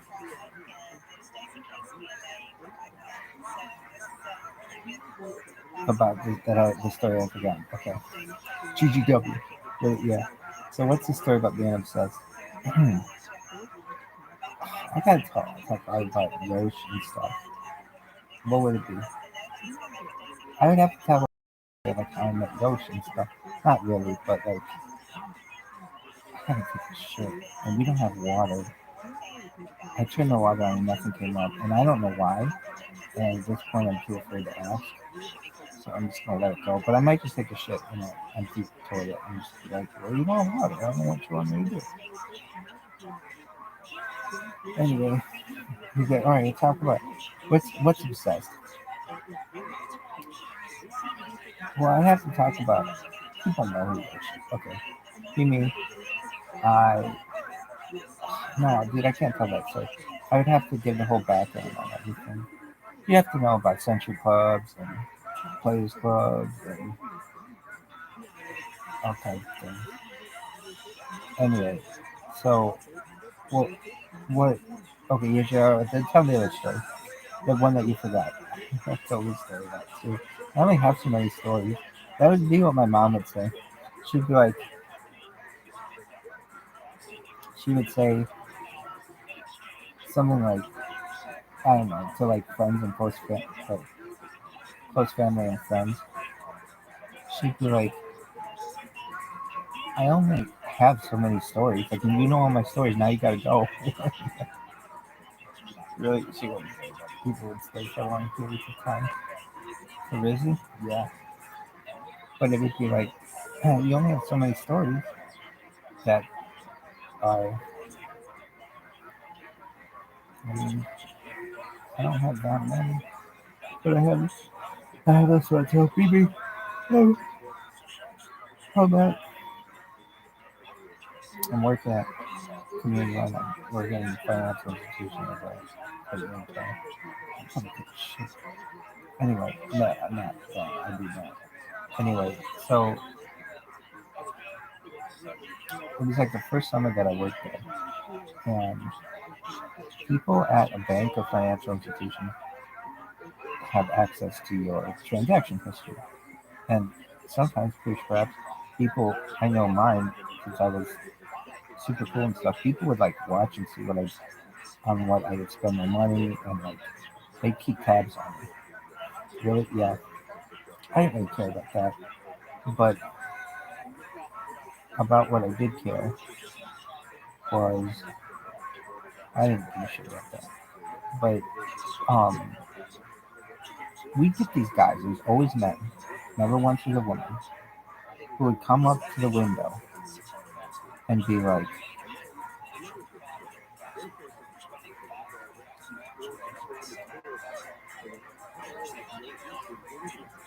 "You guys stole $20 out of my account." be like, what are you talking about? And they'd be like, you guys stole $20 out of my account. I'm like, what? What do you mean? And she might be like, I was looking at my account and I had $20 more, and you guys stole it. What are you talking about? So I'd look at the transaction history, and it would be like, yeah, Burger King, $11.99. It'd be like Home Depot. Then it'd be like Meyer, $8.99. It'd be like Martin's, $75. It'd be like GGW, $19.99. They'd be like, yeah, that right there. What is that? Like GGW? I don't know what GGW is. They're like, dude,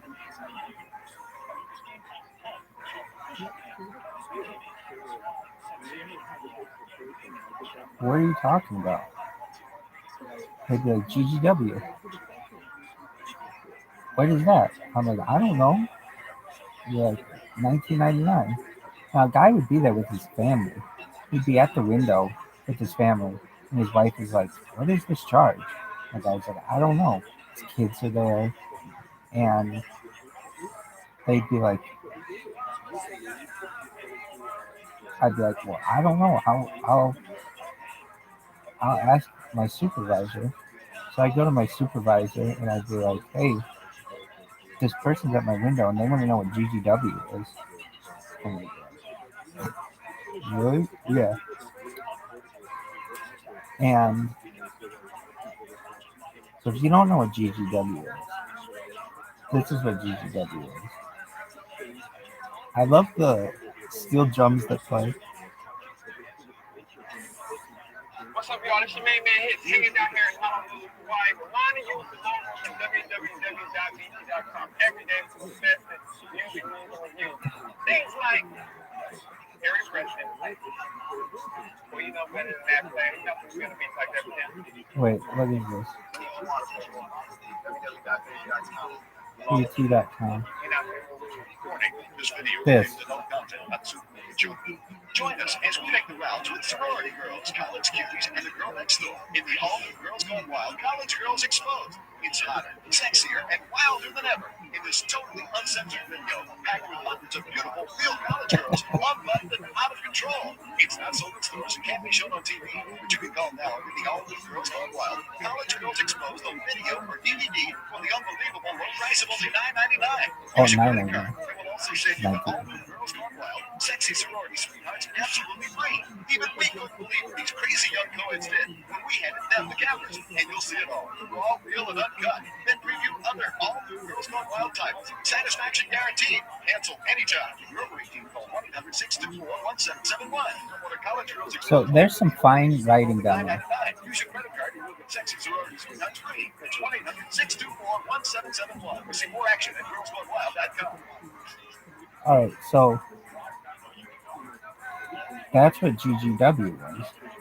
So my supervisor would come up and be like, try to play it off. It's a video service that when you call into this number, you are enrolled every month. And the guy would be like, oh, stop. I know what it is. It's fine.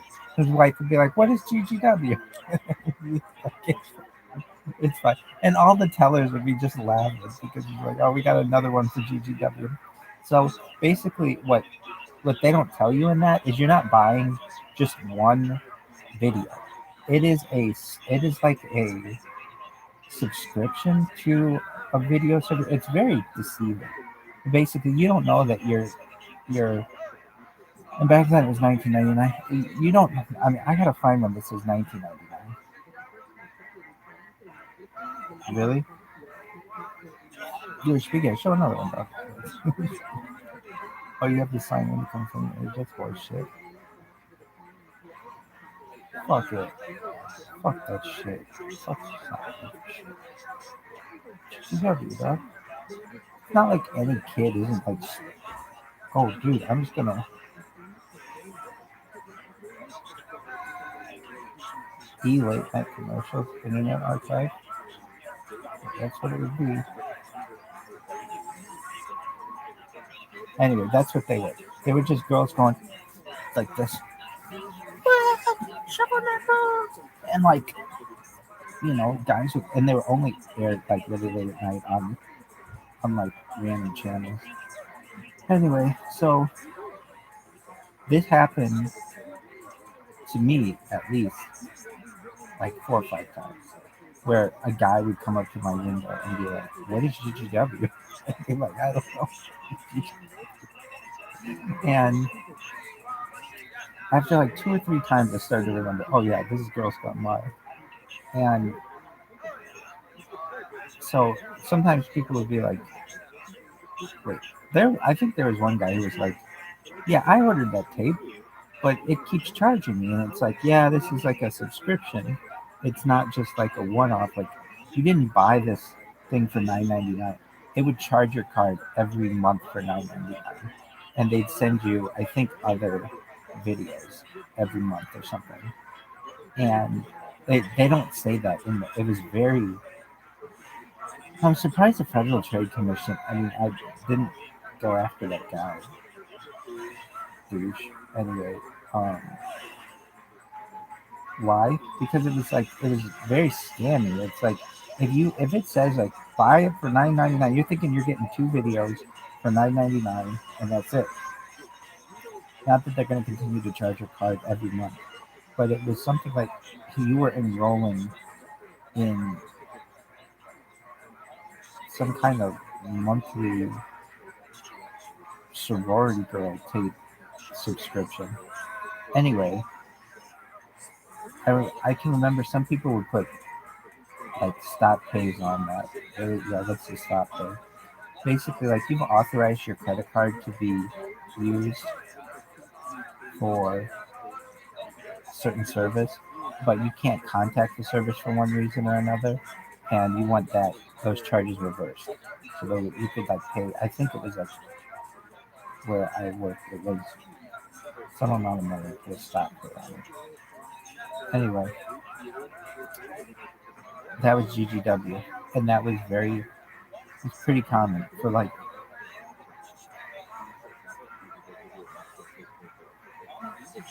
2 summers. People would come in wondering what GGW was, and these people would. I remember this one guy came in and his wife was looking at him like, "What is GGW?" Because I mean, a lot of times the people who were members did not have a lot of money. I'm one of them, but like $20 meant a lot to them, and they would be like, "What is GGW?" Anyway, I just remember, what is GGW? What is GGW? And what was it? When it first came out, or we first started seeing these charges, we would go and we go to a supervisor, and they didn't always know what it was, I think, and they would look it up. They'd type that into Google or something, and they'd go, "Oh, that's what it is," and then they'd go tell the person what GGW was. Anyway, I thought that was funny. I don't know why we don't have water. All right, is that the end of your story? Yeah, that's the end of that story. Did you have any other jobs?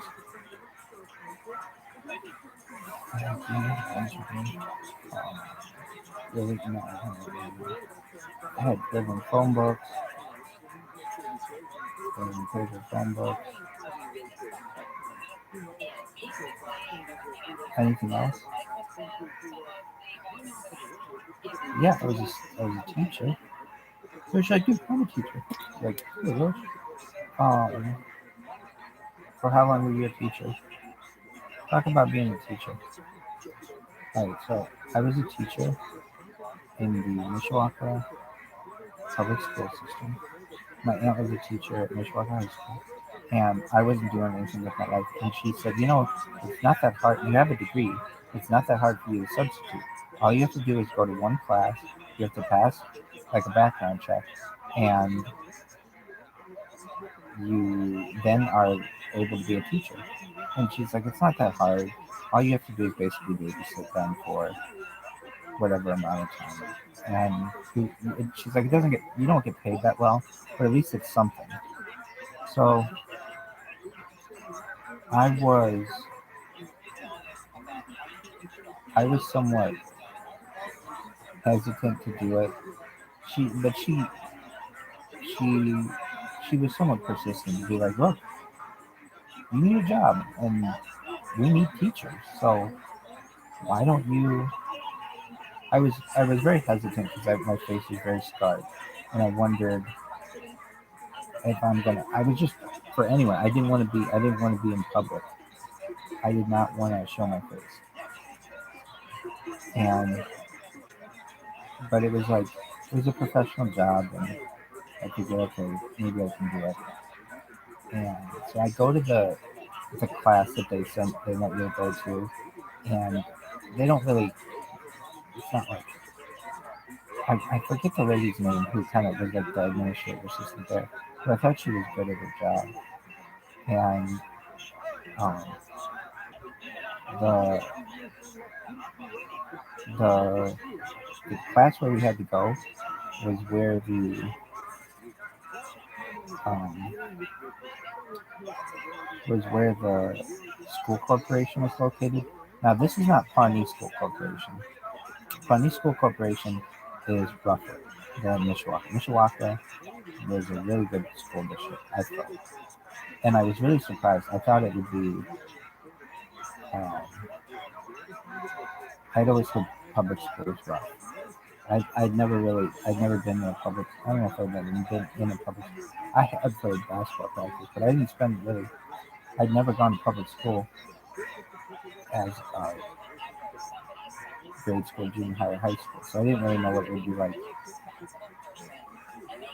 But I figured the kids would have attitudes. I figured the kids would be unmotivated. I figured the kids would be there'd be fights and stuff, and I didn't want to get involved in all that.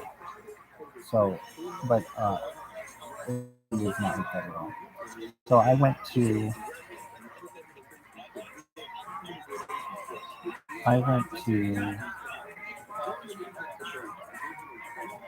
what'd you do? Well,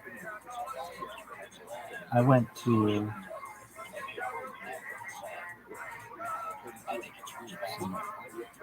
oh, I went to a school district headquarters for the class that they were doing. I think I still have my badge. And you take a picture and you got like a badge once you pass your background check and things. And you did not have to pass a drug test, which I thought was cool. Not that I couldn't at the time. It's just I was just kind of always surprised. You had to pass a background check, but no drug test. Um, why is that? Probably the cost. Drug tests are expensive and stuff, and it's a lot more administrative work. And but I was just surprised that you didn't. Frankly. But I had just passed a bunch of drug tests, so I'm sure I probably could at that point. And at every point of my life, anyway. So the if I recall the place, the Mishawaka Community School Corporation. No, it's not Community School. Mishawaka Public School. What was it called? School City of Mishawaka. That's what it's called. It has a weird name. School City of Mishawaka. Anyway, it was located adjacent to Emmons Elementary, and that's where like the superintendent was as well. And they gave this little spiel of like they didn't tell you how to teach school. You were basically on your own for that. And can you okay? So, but they were like, this is what they were like. They were like, they told you. So, what was the system? It was a pretty organized system.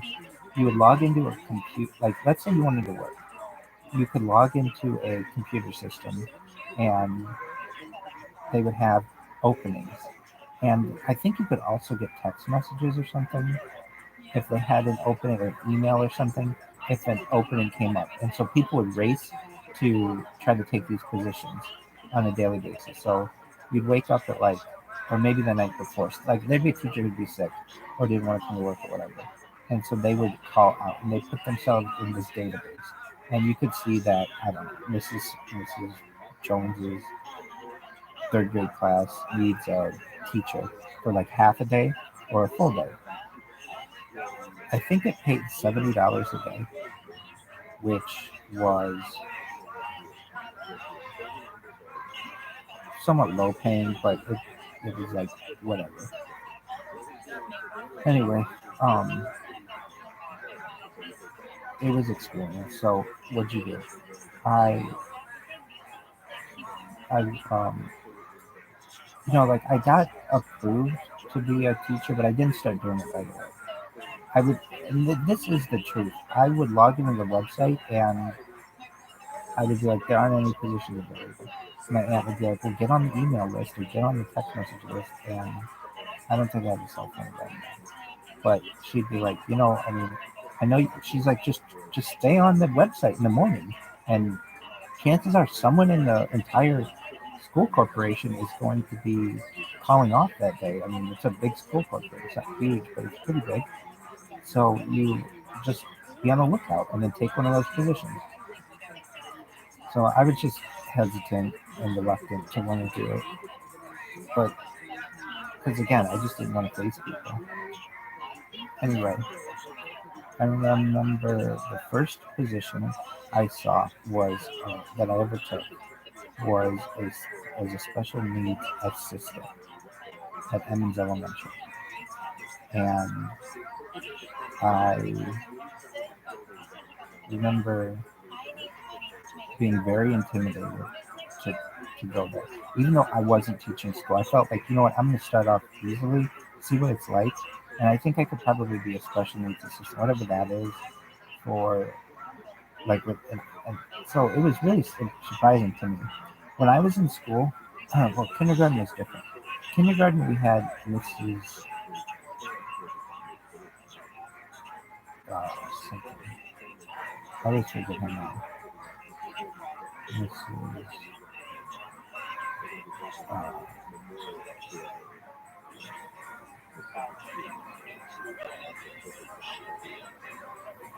Subverted Shields, and then it changed. She got married to some doctor, and we thought she was the richest woman on earth because she married a doctor. But yeah, Mrs. Miss something, Miss, I forget. And the doctor bought her a teal Ford Mustang, and we thought this woman was just the richest woman on earth. She was a convertible. Really, yeah, we thought this woman was so fucking rich. I mean, we just thought she was so rich. Anyway, she had two assistants. She had Mrs.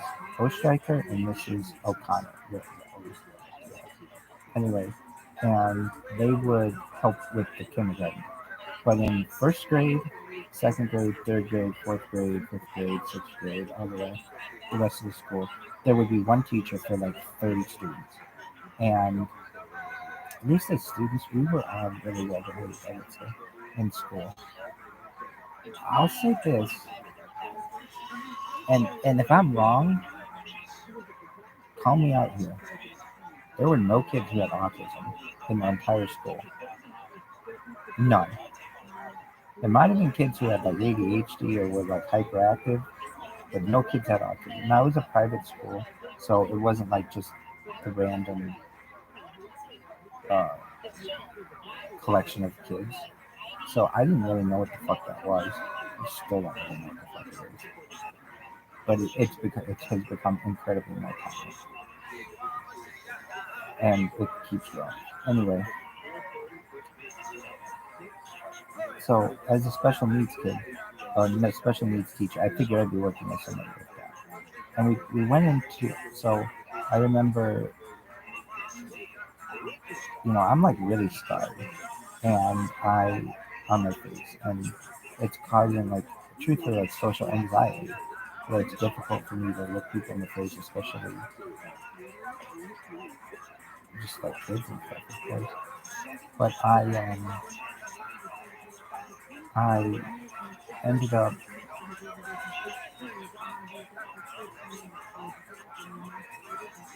by the door, and I think my dad took my mom to work, and I took her car to the school.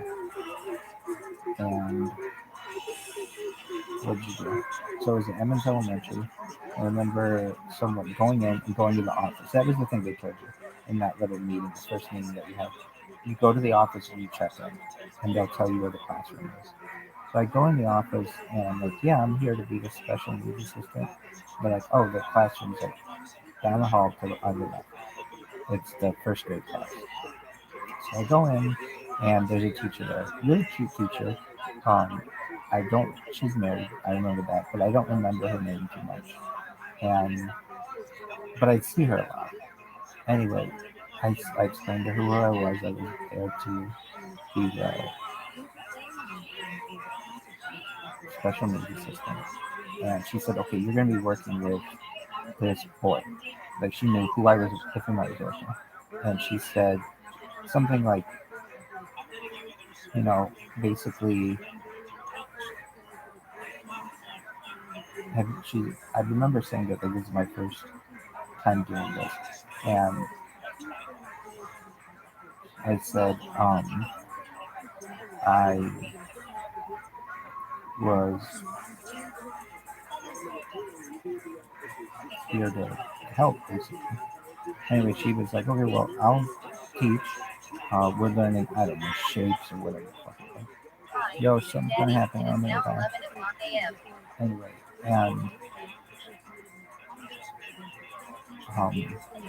basically at like, I don't know, 10 o'clock in the morning or something, and from 10 to 11, you're gonna go with this little boy to like one-on-one. He'll go to like a one-on-one class with this other teacher, but you basically are to be with this kid all day long. And I got the feeling, this is not what she said, but I got the feeling that this kid is going to be a handful. And so I'm just waiting for this kid to come in. So all the kids go in, they're all, really nicely behaved. They're hanging up their coats. It's a really nice classroom. And it's like all the kids are ready. They sit at their chairs, and this little boy comes in, and he sits down with me, and he was really well behaved. And I think because there weren't many male teachers there, and so he was with a boy, and so he felt like that was different, and he was just really well behaved. And I think that the teacher, I forget her name, but she was impressed that this kid wasn't acting up. I could just kind of tell that this kid could be a handful. So we're just there, and kids think it's interesting that there's a boy in the class, or like a male teacher. And not saying there weren't any male teachers there, but generally teachers are females, as female. And so then what happened? Then Tonight on Shark Tank, New York Giants co-owner and prolific film producer Steve Tisch joins the tank, where things get even more heated. Let me finish talking. In one of the season's biggest bidding wars. then what happened?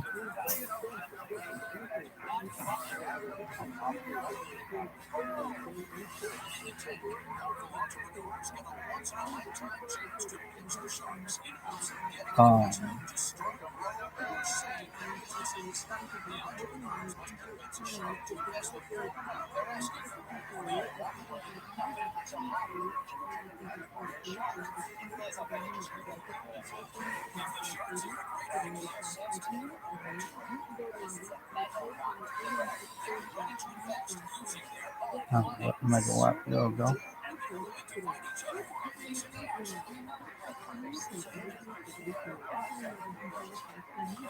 Yeah, fish means flavor. Anyway, it wasn't a huge fucking credit for that. Anyway, so what'd you do? I taught this kid Well, I don't remember his name, but I like supervised him. We went at like 10 o'clock in the morning to the end of the hallway, and he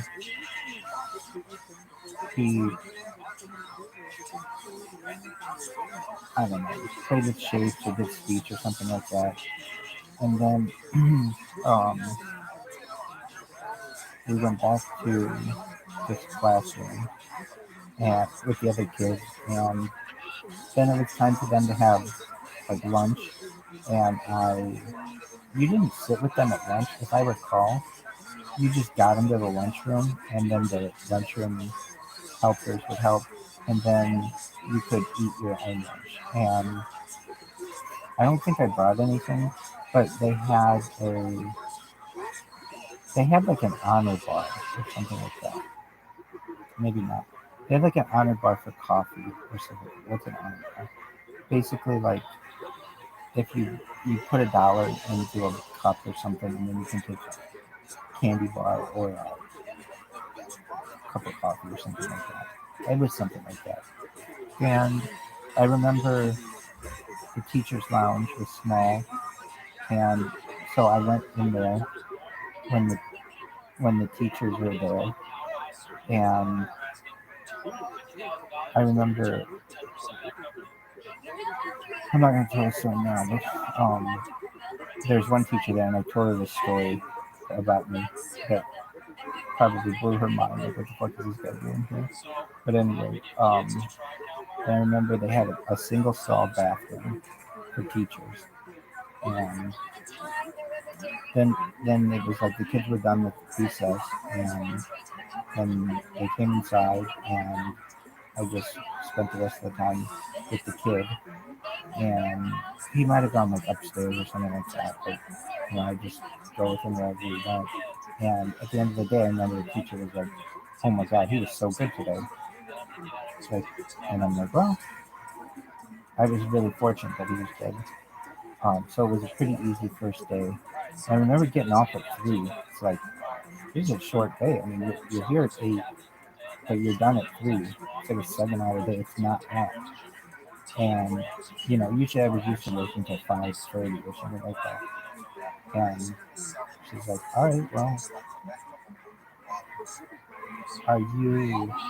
I remember she asked me, like, are you interested in being a teacher? And I said, not really. I remember I lied to her. I just told her, maybe. And I said that I had an interview with JP Morgan Chase the next day or something like that. And that I was just doing this temporarily. And she's like, well, if everything doesn't work out for you on that, it seems like you got a knack for this. And I was like, oh, thank you very much. I really appreciate that. But I said,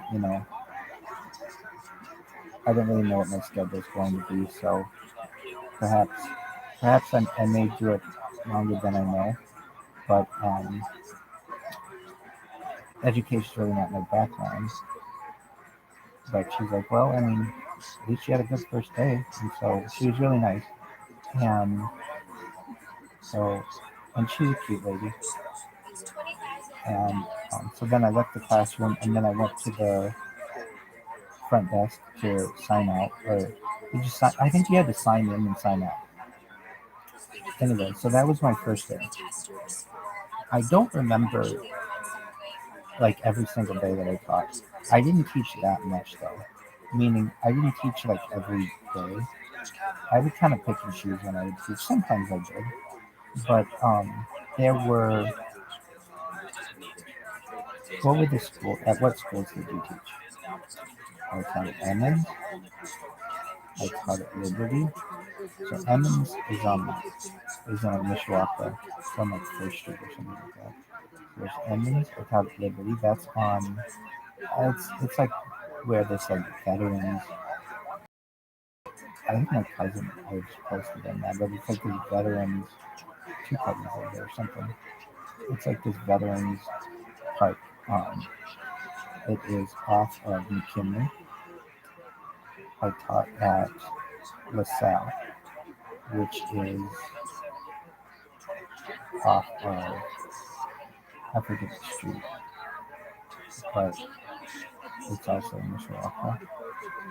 I taught at John Young, which is off of Main. John Young's a junior high, which is different. I taught at Twin Branch, which is off in Lincoln Way. And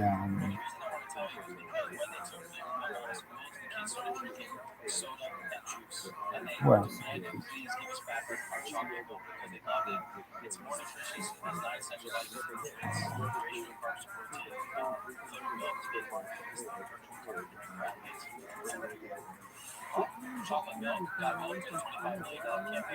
There, I think there was Beaver. I didn't teach there though. Let's see here. What school did I teach? What school did I teach?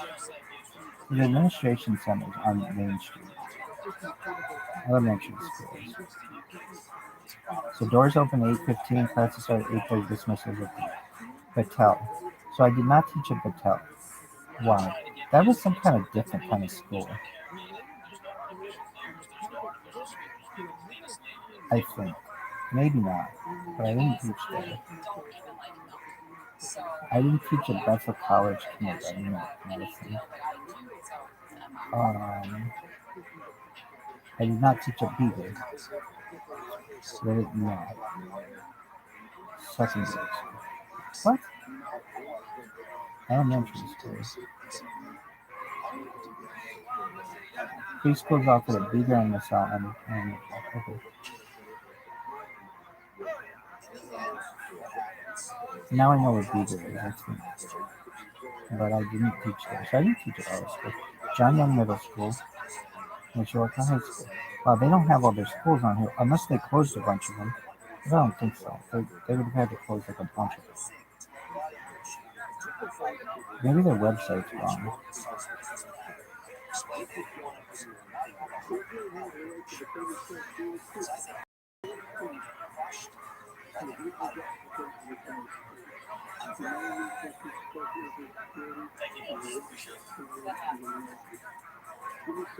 Schools. Okay. Emmons. Hums. I don't think I taught at Hums. LaSalle, Liberty, Twin Branch. Where's Hums?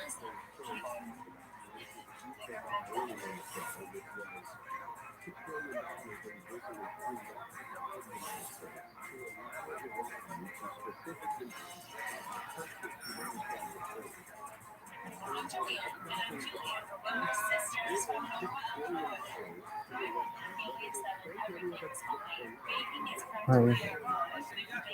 I don't know where these streets are. Did I ever teach there?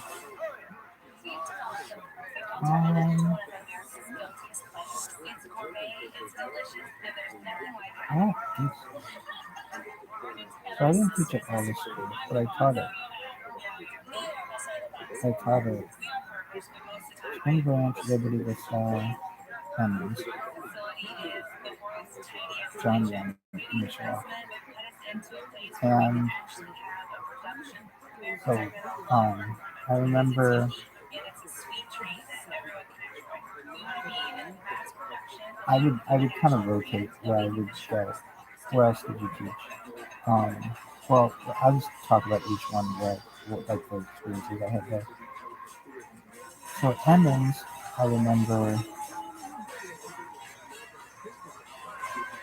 I would sometimes be a special assistant to other kids. There was another kid there who didn't have anything. I didn't feel I had anything wrong with him. He just probably was more rambunctious than the other kids was. Like he seemed like he was older than all the other kids. And the thing is, when I was with a kid, they did what I said. And I didn't ever have an issue with any kids. I would see other teachers have issues with them, but I fortunately did not. And so I remember Marquise being like upstairs with him and he would just be working on work. I don't really remember that much. Shout out to Mark Pisa. Of any kid, he's like the one. I remember very few kids' names, but I remember. He's like the only kid from it there that I really remember. Anyway, then I taught. I can remember they would sing these songs, and they sang two songs. That Firefly song by Owl City, and some other one that was like Dynamite or something. Oh, I put my hands up in the air sometime.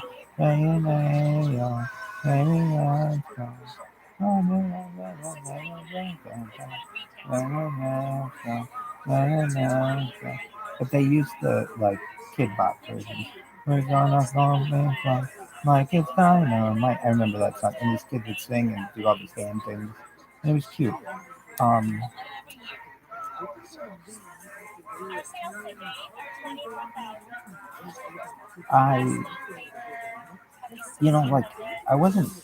I was always kind of an outsider there because I was a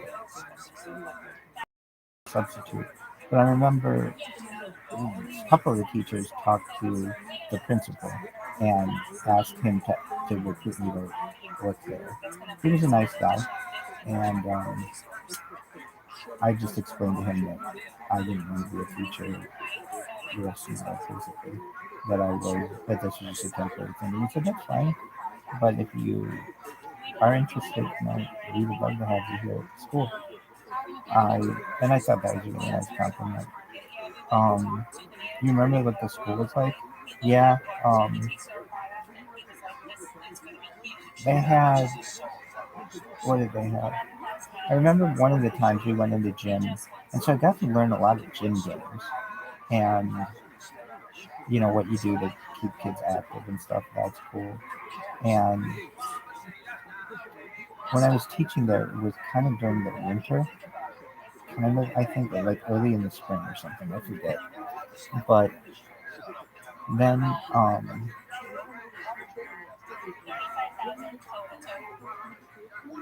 I don't think while I was there, I taught. I think at Emmons I didn't ever teach a full class. I mean, I was only an assistant there for some reason. Those were only the jobs that I would take there, and I think it was because I was intimidated to get in front of an entire classroom of kids. And is that true?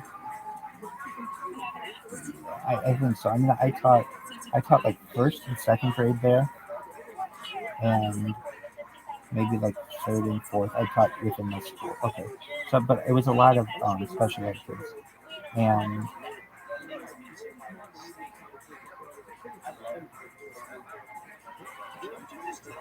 oh, is that there? I'm trying to think of how these schools were arranged and where. No, I think I was just anyway. So I taught there.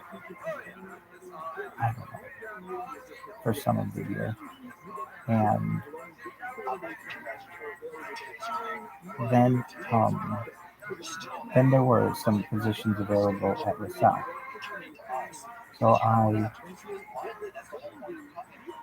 remember going into LaSalle, you go into the front desk, you introduce yourself to them, and I remember at Emmons, I would be bored. I was honestly, I felt like Bad Teacher, if you ever saw that movie. Because here I wasn't motivated, I didn't want to be there. I think I'd go in my car and smoke a cigar or something like that, perhaps. And then just spraying myself with fucking cologne. Perhaps, I don't really recall, but it was just like, I didn't want to be there, I was depressed. But like I would do that like a month break or whatever. And I remember a couple times I drove around and thinking to myself, I wonder what would happen if I fucking couldn't get back to school. Like, if a teacher couldn't get back, I guess another teacher would just cover. But, for whatever reason, we had car trouble or something like that. I would always wonder. And where Emmons is like the hilliest part of the county in its own way. So, and it was snowy, and I remember being like, well, what if, you got caught on ice or whatever. Anyway, so then what? So I taught at LaSalle next, I think. And LaSalle I taught at more, I think, than any other school. And I taught school at LaSalle. So I remember the first job I took at LaSalle was a gym teacher. And so I went to the front desk, and they're like, all right, well, gym teacher's out today. You can, teach them. And they had some kind of lesson plan for me of what you would have the kids do. And I remember it was basically like, I remember it was something like, the kids know that the rules for the games, they were just like general games that we would play. Like what? Did you do the thing with the rainbow thing with the ball in the middle and kids playing underneath it? I don't recall doing that. Maybe we did that in a classroom or something. But they would spend like, every class would spend like the first, I don't know, 30 minutes shooting basketballs or something like that. And then we'd play a game the rest of it. And so I remember the kids, we played kickball. Wait, well, did we, or is that what you did? Okay, so actually, this was a game we used to play. I could talk about when I was in gym as a kid, what we would play. So we had a teacher, Mrs. Stan. Her granddaughter went to St. Clair Marian and I can just tell you, had a very good boyfriend, because I was at St. Clair Marian all the time, and I would always see his car where my car was, and we were like, since he would go see her a lot, he sometimes would park. They'd always be in the car together, and I would always be going and checking out different girls or whatever. But I remember there weren't a lot of guys who would go over there, but he was one of them. Anyway, Kaylin was her name, and she was a cheerleader at just a grade school. Her mom worked at North Park. I don't know too much more. But her grandma was our gym teacher, and Mrs. Stanley, who's got to be dead by now, was, I would say, she was in very good shape for being an older lady. Meaning she was like, we always thought she was like 100 years old, but she was, I don't know, probably in her 70s when she was running gym. And I remember, like, my mom's friend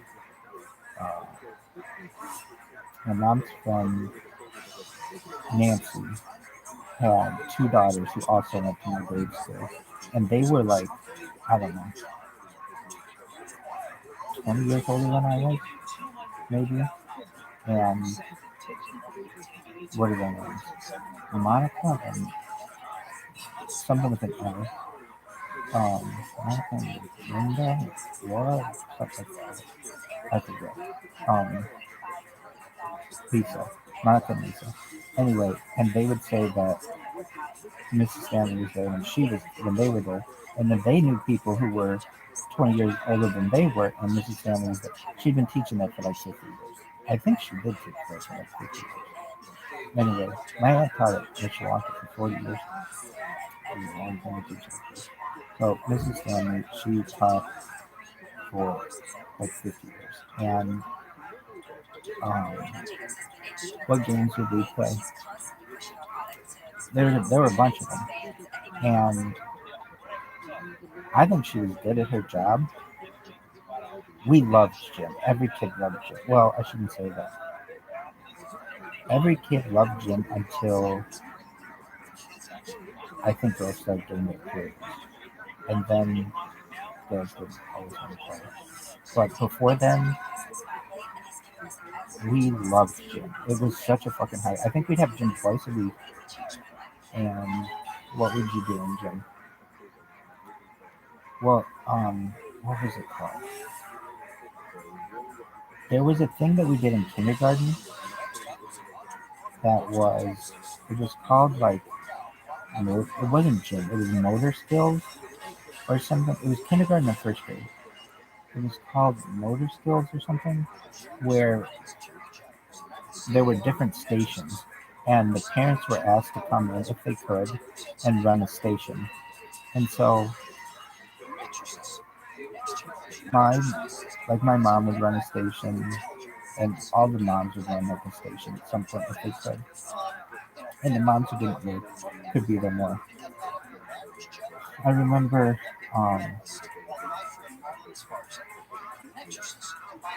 they had this thing where you would like, it was like a chalkboard. You take two pieces of chalk and run them in like concentric circles in like opposite ways, and that was supposed to work on like your hand-eye coordination. And then there was a thing, you go behind the curtains of the stage where it was dark, and they had like flashlights, and you would, one of the moms would take a flashlight and put it on the wall, and then another kid, you'd have a flashlight and you'd follow where her flashlight was. And so wherever the, I guess it could have been a dad too, but it's generally always moms. Wherever the flashlight went on the wall, you were supposed to follow it with your flashlight, and that would do like hand-eye coordination. Then there was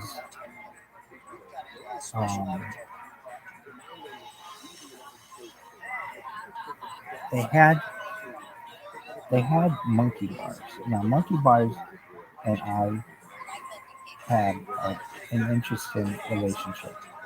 Why? I used to do monkey bars with my grandpa, I think, and he would hold me when I would do the monkey bars, and I would be fine. And we got to school, and we had monkey bars in the gym that were just like up against the wall that were foldable. And you could unfold this thing and do monkey bars inside. And I remember being able to do monkey bars until one day I like psyched myself out of it, and I got really scared of heights when I wasn't before. But I think I just remember seeing other kids get scared, and then I got scared too, even though I wasn't scared. This was in kindergarten or first grade. Anyway, I remember Mrs. King, Maggie K. King's mom, Hannah King's mom, Jake King and Patrick King, I think is his name. Their mom, she was running this, and I think she had seen me do them before, and I did them fine, but she could see I was getting psyched out, and she gave me confidence that I could do it, and I remember I was able to do it, and I remember she was the lady who was there. Anyway, she goes and ends up telling my mom that Maggie thinks I'm one of the nice boys. And that makes me, it's now fucking 30 years later that Mrs. King told my mother that, and I still have a crush on Maggie King because of this. Really? Yeah. Anyway, what else would you guys do? And Mr. and Mrs. King fucked like 38 years ago. 38 years and like 9 months ago. No, 38 years ago and 6 months ago. 38 years ago and 7 months ago. Something like that. Why? Because Maggie's birthday is December 3rd, 1985, I think. Really, yeah. Anyway,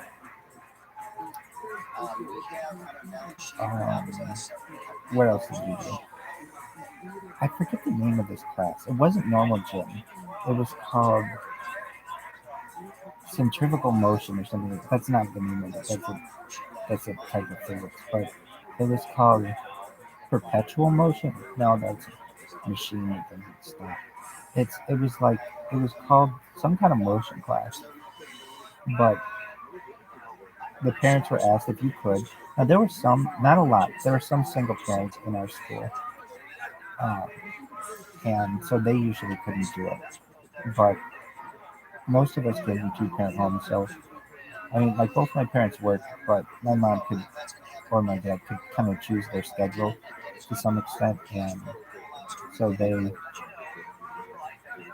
would come in, and I remember that was a big deal, just being excited that their mom was going to be there.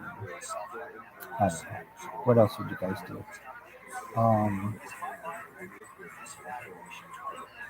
Well, we would just go from station to station doing things, and Mrs. Stanley would like run it all, but she needed help because kindergartners are, how would I pronounce it? Kindergartners. Kindergarten.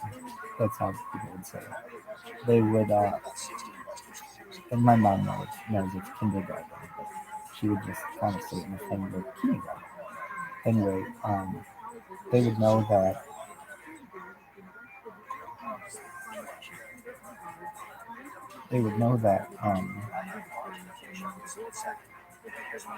that they would that the Mrs. Stanley needed help for kids. So because there were just so many kids, and we weren't very organized. I forget the name of this class. It was called something motion.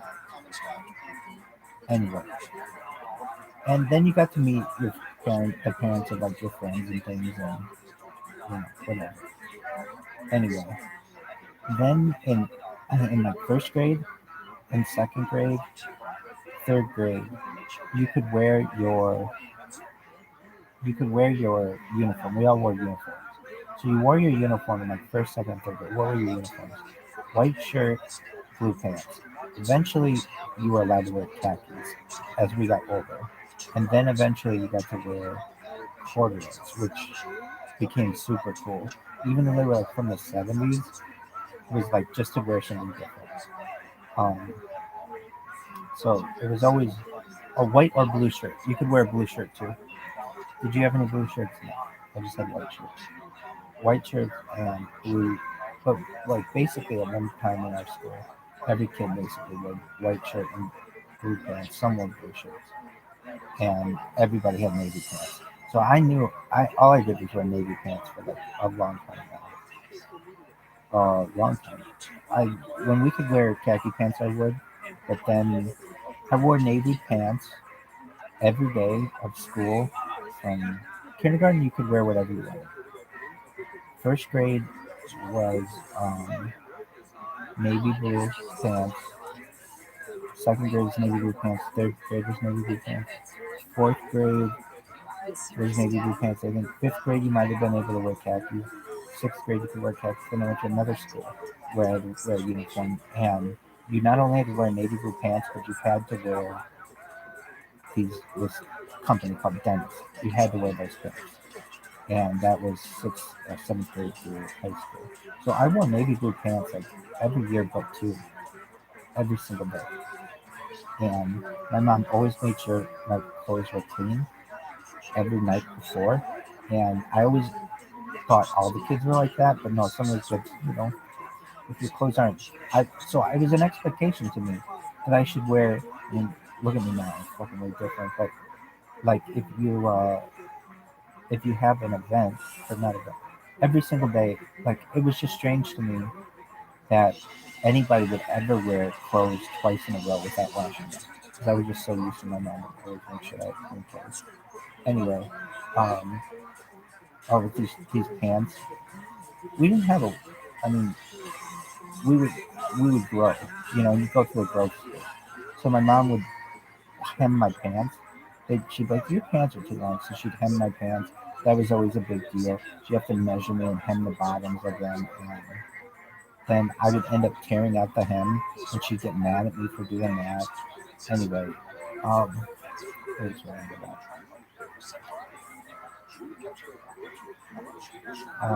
Okay, back to gym. So there were some really fun games that we played. Well, this one time, I don't remember what, two times I think, we would have maybe like an all school event where all the kids would come in and into the gym. It wasn't, I don't think, an all school event. So the base that's on, you get that base And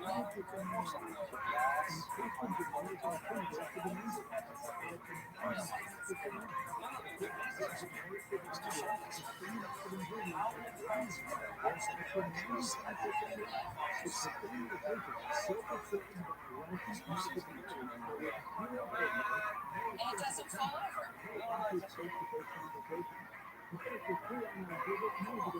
How is that happening?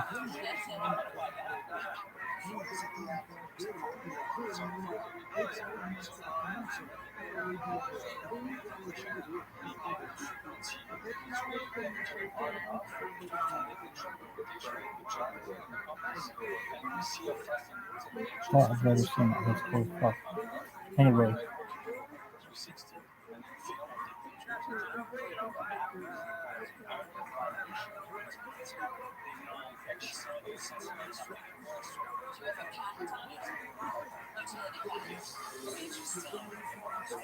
Is that the end of your story?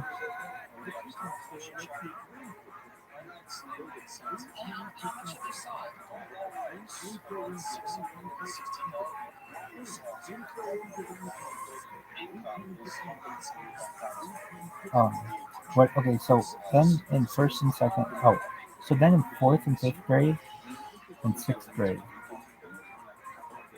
for gym class, Mrs. Stanley said that you had to change before gym class. And how would you do that? You would bring in you had athletic clothes.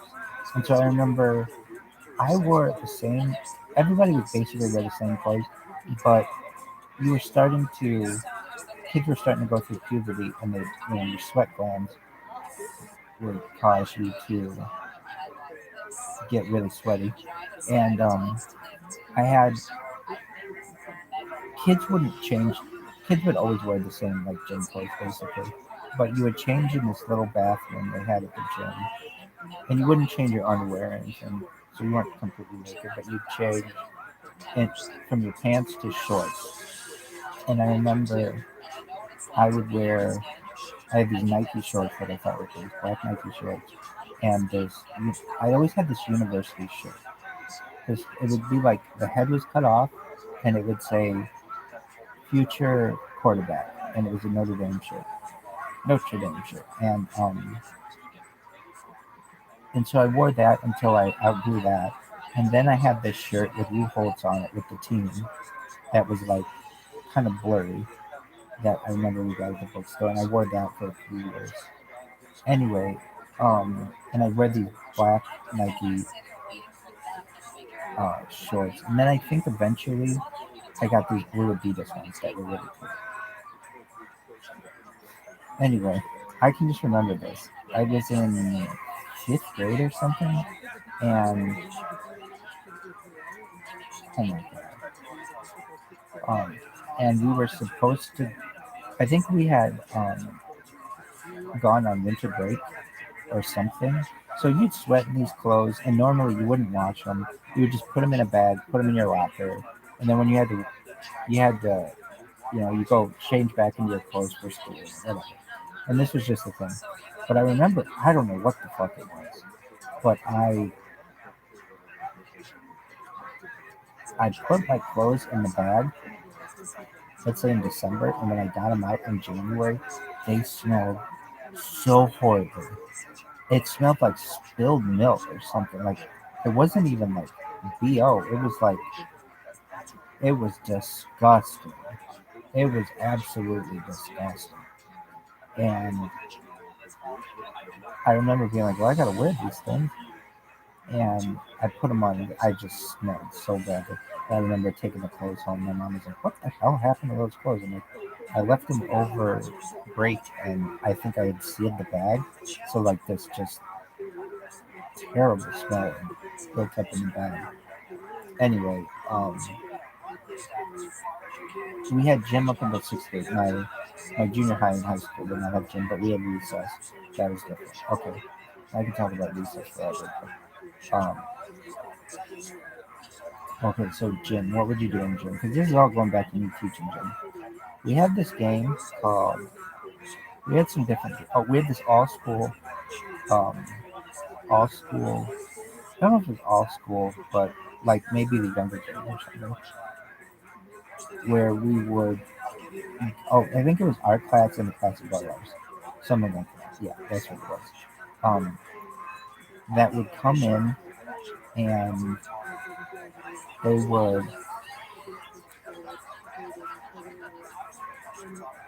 would kept teaching us about like audio visual stuff, and they'd like roll in a television, and they would teach us about like how TVs work or something like that. It was something like that. Anyway, I remember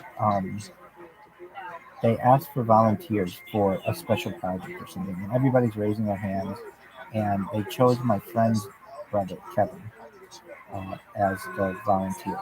And Kevin, they had this thing where it was almost like a live feed of him running in place, and it looked like on the TV, it looked like he was running behind a car or something.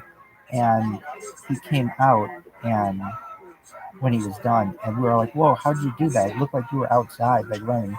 And he's like, "Yeah." And what was it? It was the first time. He's like, "Oh, it's just like this green cloth that was back." It was the first time it was a green screen. So it was the first time I had even like learned about a green screen could be a thing. Was there? I don't know if you think there's a green screen there. Anyway, so I thought, oh, so like you can make it look like someone's somewhere else with a green screen. I didn't know how it all worked, but I remember that was like during first or second grade or something like that. And he told us how it was done. We also had this, they had this band come in randomly, and they would just teach us about instruments. It wasn't a music class though, it was in the gym, so they'd have like a bunch of kids in there. And then the band at the end would play the song Tequila. And we all thought that was very, well, they'd be like, dun dun dun dun dun dun dun dun dun.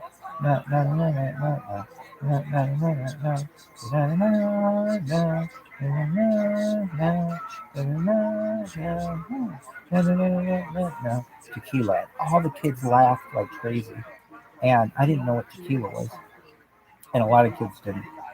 And so we're asking each other, what did they say? And we're like, tequila. It's like, what's that? And then some kids like, I don't know. I just left those other kids there. Anyway, and that was big in the Pee Wee Herman movie, the Pee Wee Herman show, which I watched, but it wasn't like conscious in my mind. Anyway, eventually, I think my friend asked his older brother, what is tequila? And his older brother was like, it's some kind of like drink for adults or something like that. And then he's, oh my god, that's so funny. It's like tequila. Really, yeah. Anyway, those are some things that happened in the gym. Then there was this thing that we had that I've still never seen, but it was like a sheet of plastic, like, I don't know, 2 meters wide by half a meter thick, or two meters long, 2 meters.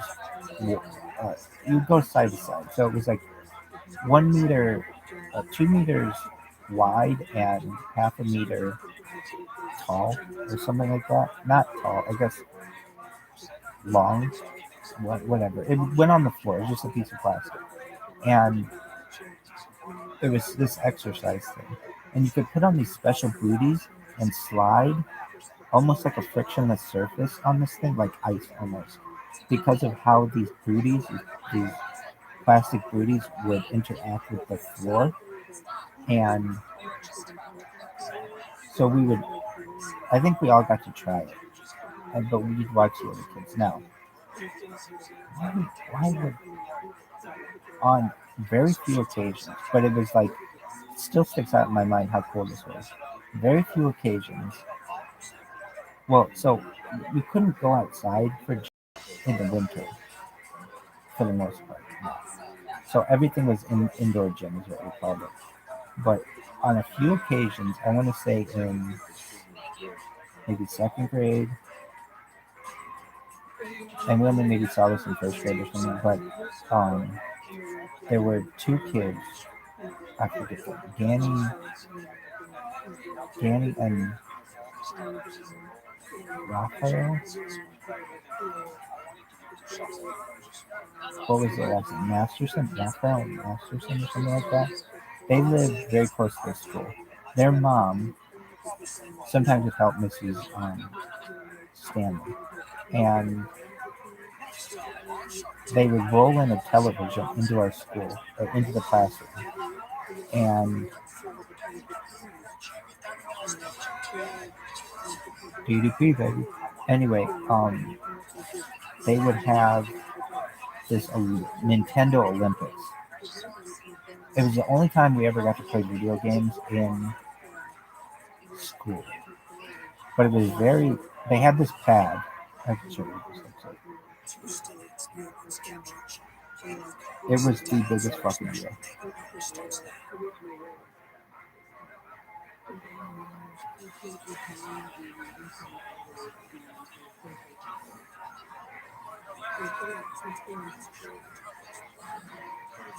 Nintendo Power Pad is what it was called.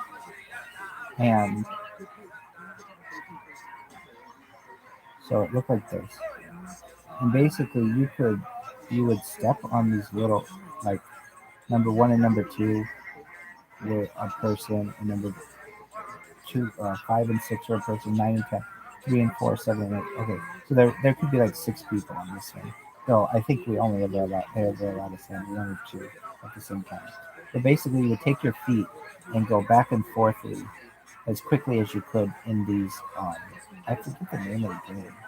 It was like Nintendo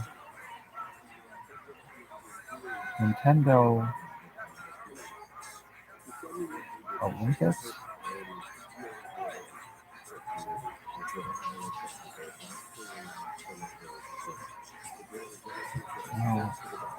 Track and field or something.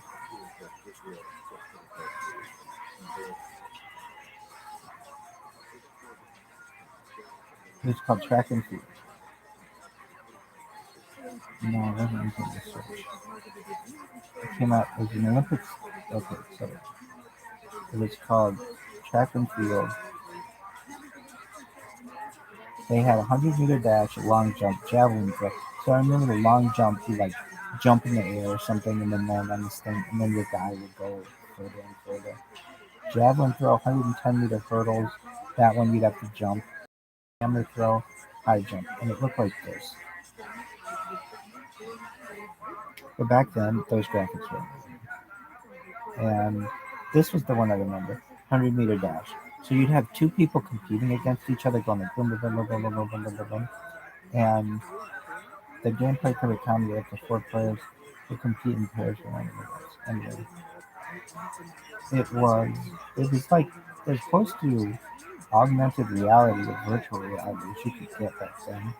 And it was like a precursor to the Nintendo Wii, basically, which my uncle had one of those. He used to play it, which is really great. Really, yeah. Anyway,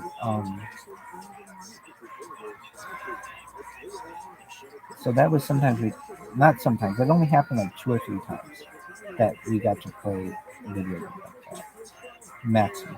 But I remember we were wondering, like, was the school on this? But no, it was Danny and, not Raphael, Gabriel Masterson, that was his name, Gabriel Masterson. And their mom would bring it in and we could play. Okay, so then there were the real sports that we played in gym, which were, what would you play? Well, there was this one game that we played that was a lot of fun. My friend knew a lot of sports, and he was like, for the first 20 minutes of gym after you got changed, you could do whatever you want. So we would play this game, which was a lot of fun. We called it butt ball. Let's see if there are rules for butt ball.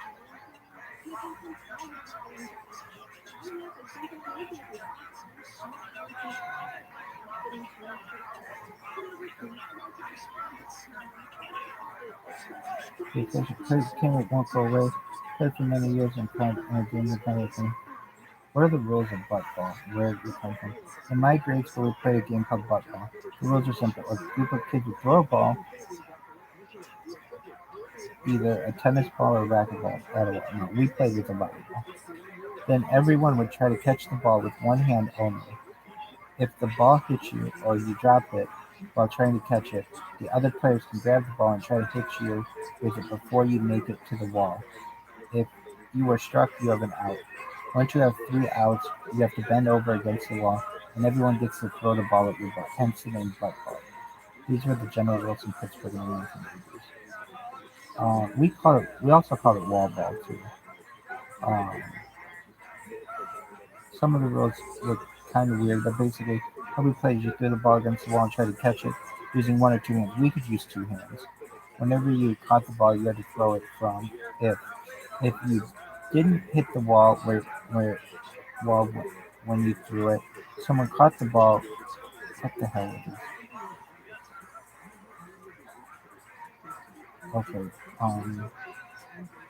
My family lived in Jerusalem, Israel from 99 children, and my class played football several days a week, so maybe we played in Israel. Anyway, broke a lot of windows here, we make windows, but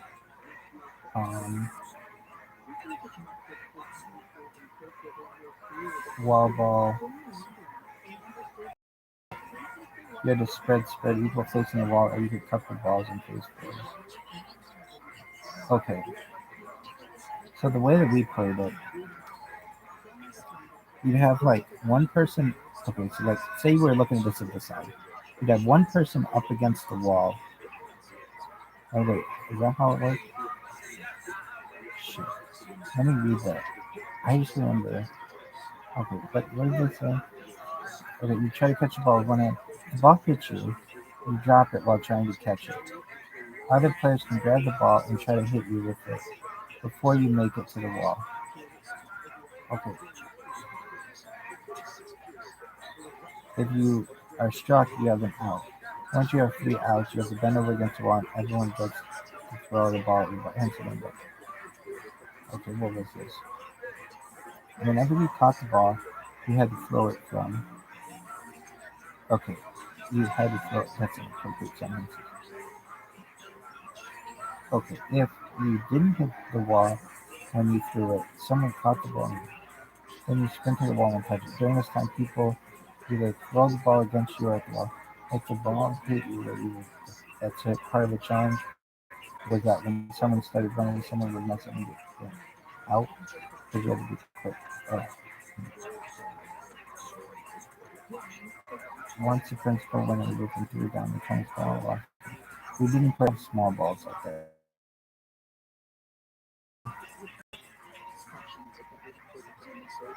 Okay, they call it wall ball.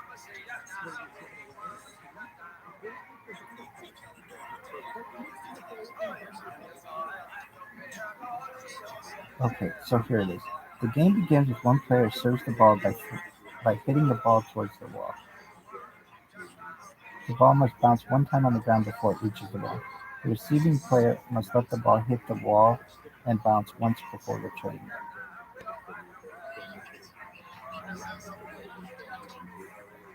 Okay, so here's how you play it.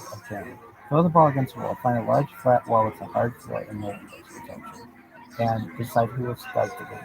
Establish parameters of the court by either marking lines or using ready-made boundaries like bushes or ends on a concrete. The game starts when the first player serves the ball or throws the ball at the wall. Ensure the ball must bounce once, and so it looks like that. You throw the ball at the wall. You may play with 2 players or multiple players at once. We play with a bunch of people. Decide the order of players to keep things organized. Depending on the size of the court, the variations of rules, players must determine how far they are allowed to stand from the ball prior to the serve. For example, some rules indicate everyone must stand back behind the throwing line. We would do that prior to the first serve and order it in line with the server. Other rules state that only the thrower must stand behind the line.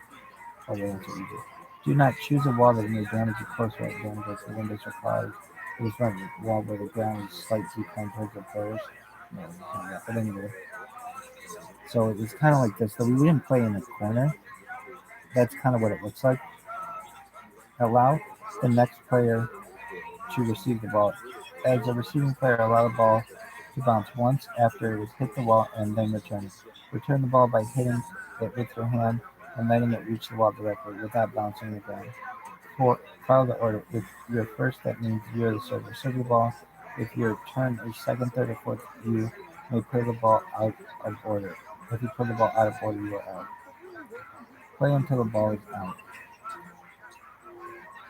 The ball is out when it bounces on a boundary line or outside the boundaries completely, hits the ground before it hits the wall, bounces twice before the player is able to return it, or if the receiving player doesn't let the ball bounce after it hits the wall. Throw a, throw a fumbling player out. If a receiving player fumbles the ball in an attempt to return it, she must run to the wall. That was a big thing. Another player may then go to the ball in an attempt to throw it at the wall before the fumbling player reaches it. If the fumbling player does not touch the wall before the ball gets there, she is out of the game. If the fumbling player touches the wall before another player can throw the ball, she is out of the game. If the fumbling player reaches the ball first, she gets to serve again. If she is out, the next player takes her turn and serves the ball again. Continue the game and after someone is out. Depending on the rules, players are eliminated in variety of ways. Once someone is out, players continue to okay.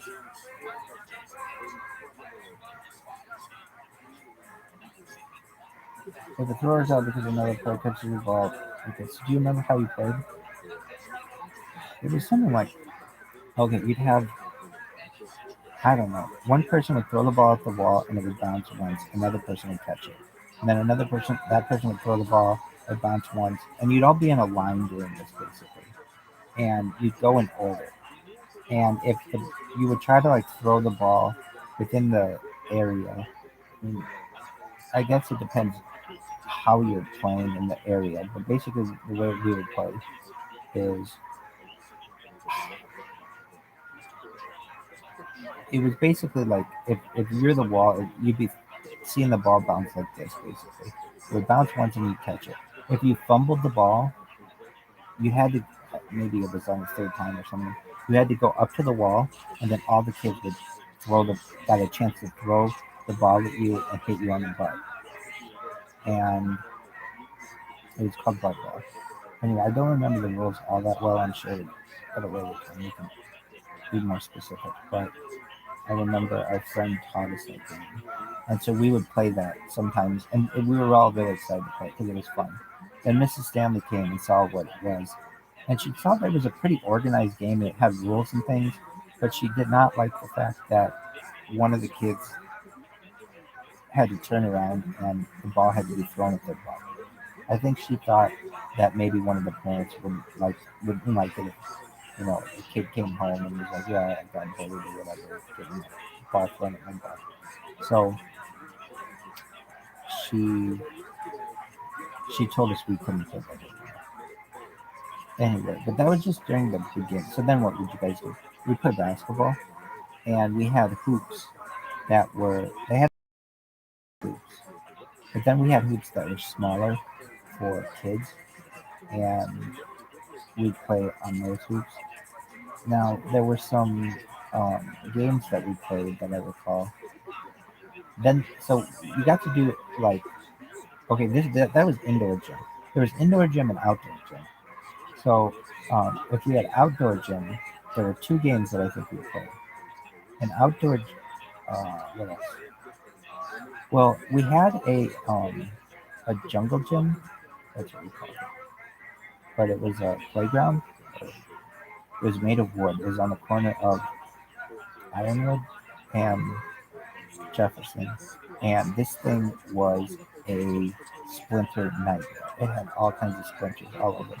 But I remember I was in first grade, and I remember there was like this pole that you could slide down, and I was kind of afraid to slide down it. And I remember there were some girls there, and who were the girls? Katie Brennan, Bridget Brunson, Alexis D'Angelo, and Chelsea Peacock was new. Chelsea Peacock was one of the new kids too. Anyway, and they were singing Ace of Base, I Saw the Sun, and they didn't know they were singing "I Saw the Sun" because that's what it sounded like in the song. And I think Chelsea or someone was like, I think the lyrics are, which since I think the words "I saw the sign." It's like that doesn't make any sense. You don't see a sign, you see the sun. So they're saying, "I saw the sun, and it opened up my mind. I saw the sun. No one's gonna tell you to get into the life where you belong." Now where do you belong? I remember looking up at them after I had slid down this pole, and this like metal pole that we had. Anyway, we would we would get to play on that on the jungle gym for some amount of time, sometimes. But eventually, this jungle gym would rot, and like I'm telling you, had springs all over it. And then we weren't allowed to play on it. They had swings. I remember like Kalen Wilson and Cheryl Schaefer would like be on the swings, and the swings were kind of lame because that meant you weren't running around. We'd play tag. That's what we did. We would play tag, and I can say like my class, there were 60 kids in both classes, but like you get really close with the 30 kids in your class, boys and girls. I still wonder about those kids. I mean, I got to know some of them in college and stuff. Bridget Nathanson was another new kid in first grade. Was she? No, she was. Yeah, she was, I think. She moved from Florida. Then she moved back to Florida. And then I got to be friends with her in college. Um, we were just, there were times in my life where I was friends with these kids. We were all friends when we were little kids. But then they'd move away or something. Anyway. Um, so we'd play on the jungle gym for a while and then or the playground. And, you know, then Mr. Stanley, this was outdoor gyms, and this was only in the fall and in the spring when the weather was nice. And what up, baby? Thanks, what? Anyway, yeah, shouldn't happen anyway. Then we got to play one of two games. There was like this, we never got to play in this big yard out in the front of the school, and we always wanted to. Only on one occasion did we, when we had this thing called the interplay. But basically, it wasn't fenced in. There was a part of the school that had a fence around it on the corner of Ironwood and Jefferson, which is a busy intersection, very busy intersection. There are train tracks there and all kinds of things. But he would play one of two games. We'd play soccer, and the soccer ball we would use, I swear to God, was from the Jurassic period. I mean, it was so old, and it was really heavy, and it had like all of the stitches were all out of it. It was a really heavy. I think it was an indoor soccer ball or something, so it wouldn't travel too farly over the fence and get into the street. Because if it got into the street, it would cause a car accident, perhaps. But I don't ever recall anybody kicking it like that. Then there was another ball that we used for kickball. We used to play kickball outside, and oh my God, did we have such a good time playing kickball. And it was boys and girls, and I mean, yeah, we knew there were boys and girls, but it wasn't like we like all the boys would play against each other, all the girls would play against each other. I remember all the boys and girls would play all against each other. It wasn't boys, and it was boys and girls, as it would be at recess. At recess, you didn't have to play. You could play with girls and boys together, but boys would end up playing with the boys. We'd play football, and girls would play hopscotch or Red Rover or Foursquare. Which then we started playing Foursquare. But anyway, that's recess. That's not gym. Anyway, so we played kickball, and kickball was. Here should be like, I love when you talk about these stories. Are like, shut up, girl. Anyway, we play kickball, and so you'd have a pitcher to kickball. Kickball's like baseball. It's a lot of fun, but the way that you would pitch, it was like you roll the ball towards the kicker, who's like the batter. And I remember these kids would be so specific. Like the ball couldn't bounce. If the ball was bouncing, it'd be like you'd have to redo it, and then kids would complain, like little third, fourth graders, like, oh, it's too bouncy or whatever. And I remember you had some kids who could kick really far. And also in soccer, I can remember my friend Chaim. My friend Chaim was always a very good athlete. If not the best athlete in our class, definitely arguable. Like probably. I don't know. He was the best kid on the basketball team, and he was very good athlete. Anyway, I can remember him. He was always kicking the ball, and Susan Pinnaker played on the university team, and Sarah Debris, who played on the Simple Miriam's team in soccer, both very good soccer players, were always trying to steal the ball from him. And we had these little hockey goals. So, like, the goal wasn't very big, it was very difficult to score. And but we would just chase each other around playing kickball. So there were only 2 games that we played outside, aside from jungle gym, and we played tag. Those were kickball, and those were soccer. Now, if there were others, maybe there were, but I don't recall them. But most of the year, we could not go outside, but we'd be so excited to go outside for um, outdoor gym. Oh my God, that's so good. If it would rain, though, we'd have to stay inside, or if it would snow, we had to be inside. It was usually rain or snow. So, what would you do? We would go. Let's see if we can.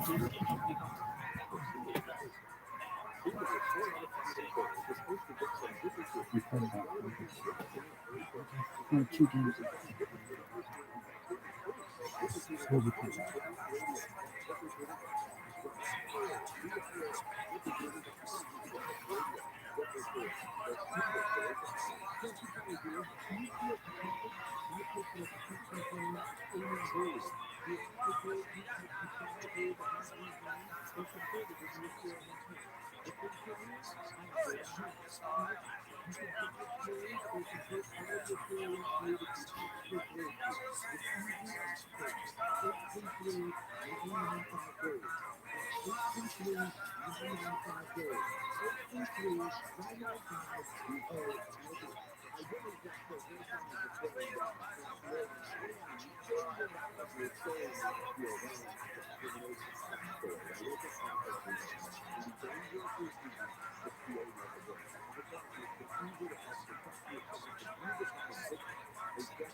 We didn't have soccer balls? No.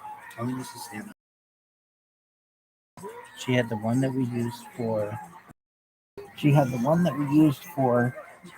kickball, and you could kick that ball really far.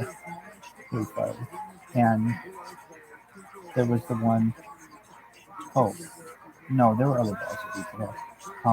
And then there were balls that we used for And then there was a soccer ball that was like an indoor soccer ball that did never go anywhere. You could not kick it far. Anyway, I can remember when we played kickball, sometimes the kids would kick the ball over the fence, and that was a big deal because then Mrs. Stanley had to get out and go across the street and like wait for traffic and things like that. And he was like, "Oh my God, she's gonna get hit, this little old lady." Anyway, we play indoor gym. There were like, as I recall, at least three. Okay, what would we play? We had pennies. The first pennies. What are pennies? Um, they're like they're like jerseys that you could wear that are like, what do you call them?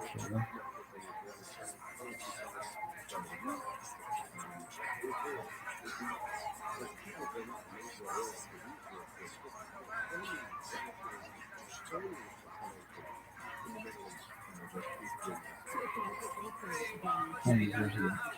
Is it penny or scrimmage vest? Or it's a penny? Anyway, I said it. So it's just called penny. They were mesh. So like they're like mesh, like that. And so we had our school colors in the year and gold. So you'd wear either maroon ones or gold ones, and then you'd play against each other in basketball. And but I don't recall we did that much. Then we'd also, these are when we got older. We played basketball and we played volleyball. Most of the guys played basketball in our in our in our in our class, and a lot of the girls, not most, probably maybe most, I don't know, played volleyball. Volleyball is really good. Anyway, we play. So we were just learning how to play volleyball, and like the girls who played volleyball, they knew really well what to do. The guys, we just went to hit it over the net or whatever. And I can remember how like raw my fucking wrist would get because the balls with which we played were not very soft. They were really hard volleyballs. Anyway, then we also play.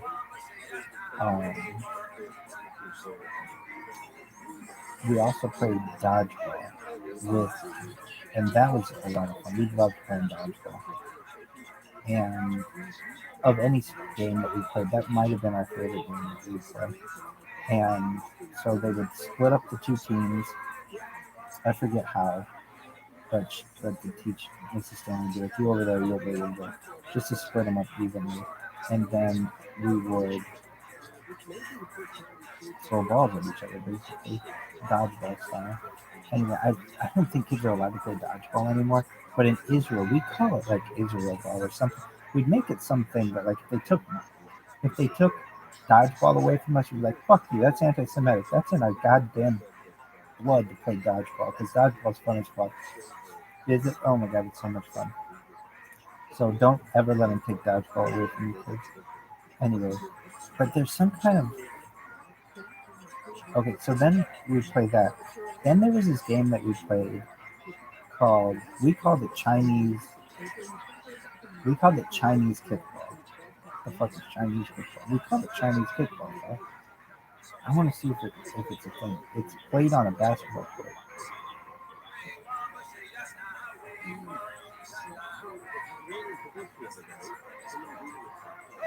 Chinese kickball, youth group games. Okay, how to play Chinese kickball. This is a kind of normal game for kickball, except there's only one pitcher, no outfielders, and everyone else is a runner. Where the pitcher pitches the ball and only one person kicks, but once the person kicks, everyone runs. They can run in either direction, so they can run from third to second base or vice versa. They do not stop at each base. They just need to touch it. If they are tagged by a ball, they must join the pitcher in the outfield. Every player must touch each base. Okay, we didn't play that way. The way we played Chinese kickball, and it varies, was it was exactly the same as kickball, except there were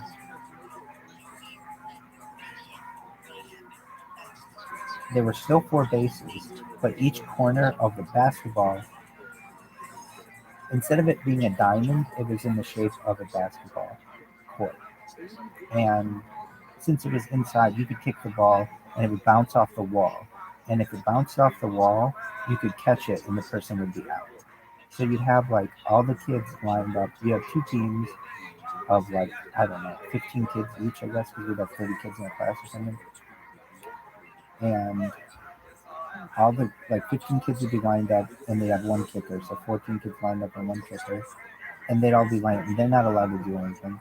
But then, then there were 15 people in the outfield. Or 14 people in the outfield and a pitcher. The pitcher would roll the ball to the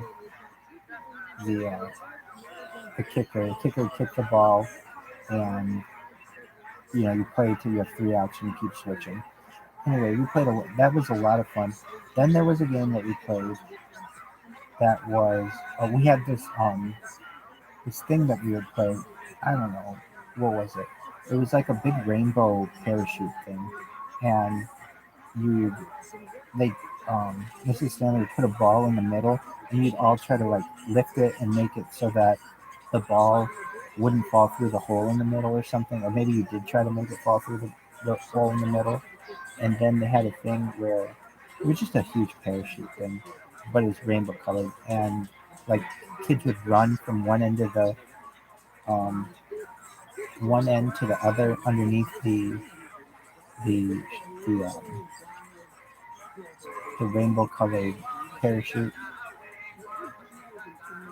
We'd play that, and then there was this game that we played, which was called floor hockey, which was a lot of fun.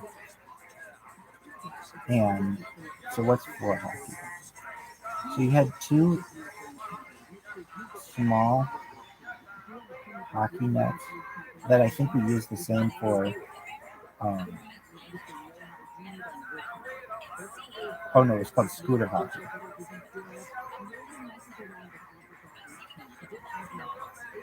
Here. So here's what you needed. Oh no, that's right. We did not have a net for it. Net was for soccer. This is what you put. This is what you have. So you have these like little floor scooters. You have little hand hockey sticks. You'd have like 2 little things for goals, and then you'd have balls, or a ball as a hockey ball, and you just scoot around on the ground, and you try to get it in the goal. And there'd be like 1 goalie, and on each team, and then you'd have a face-off just like hockey, and it was a lot of fun. Anyway, those are the games that we played in gym. So here I am 20 years later at Liberty Elementary, not Liberty, LaSalle Elementary, and I'm teaching gym. So I remember some teachers were much more organized than others. If they knew they were going to be off, they'd give you a lesson plan. And some of the lesson plans were really organized. And I know as a substitute, I did everything that teacher wanted on that lesson plan. I did not want to veer from it because I figured it was important for me to follow it. If the teacher's going to put in the work for me to do this, I'm going to make sure I follow it. And so then I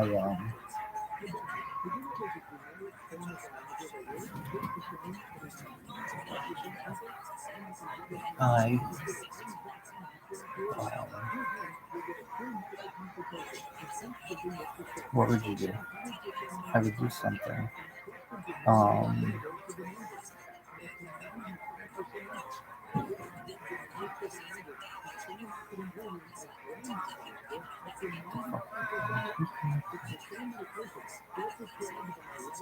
Anyway, I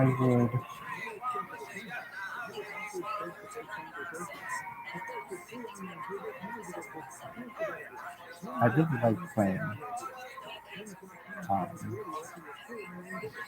I really like playing other sports. They were fun and they were different. And so we would just play on the gym floor.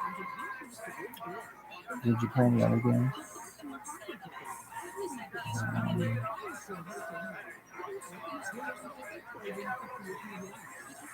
But that's what I can recall. I'm sure we played other stuff, but I bet I remember more than most kids did. Anyway,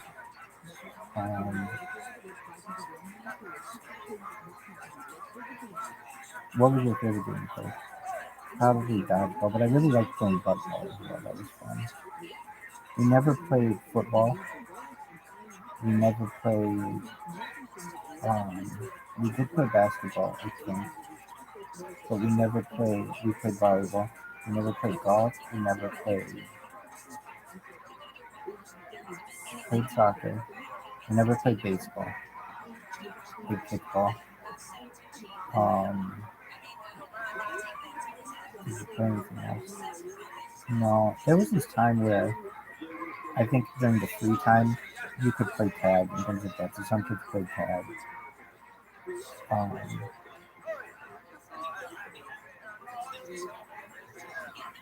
But there were two kind of balls that we used. I remember rally balls that were super hard and basketballs that I think were women's basketball. They were like smaller basketballs.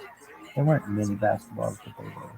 I don't know. Maybe some of them were big, but we were kids, so it's hard for us to shoot the ball and stuff. And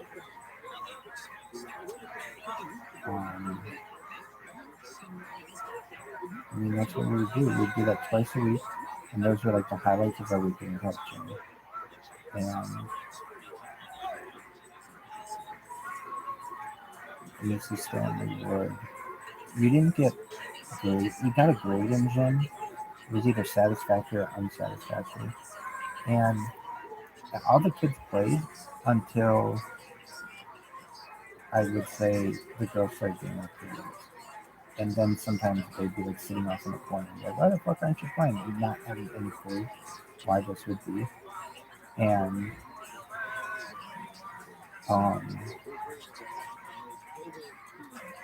then like girls would say cramps or whatever. I'm not saying it's faking, but like one girl would say cramps, and then all of the friends would say cramps, so they can just talk on the side and not have to do anything. Anyway, so Mrs. Stanley was a good gym teacher. I'd say yeah. She had this whistle, I can remember, that was really loud, and sometimes she'd get pissed off, but I don't think she never got very mad at me. And we were all, I would say, very organized as kids. That we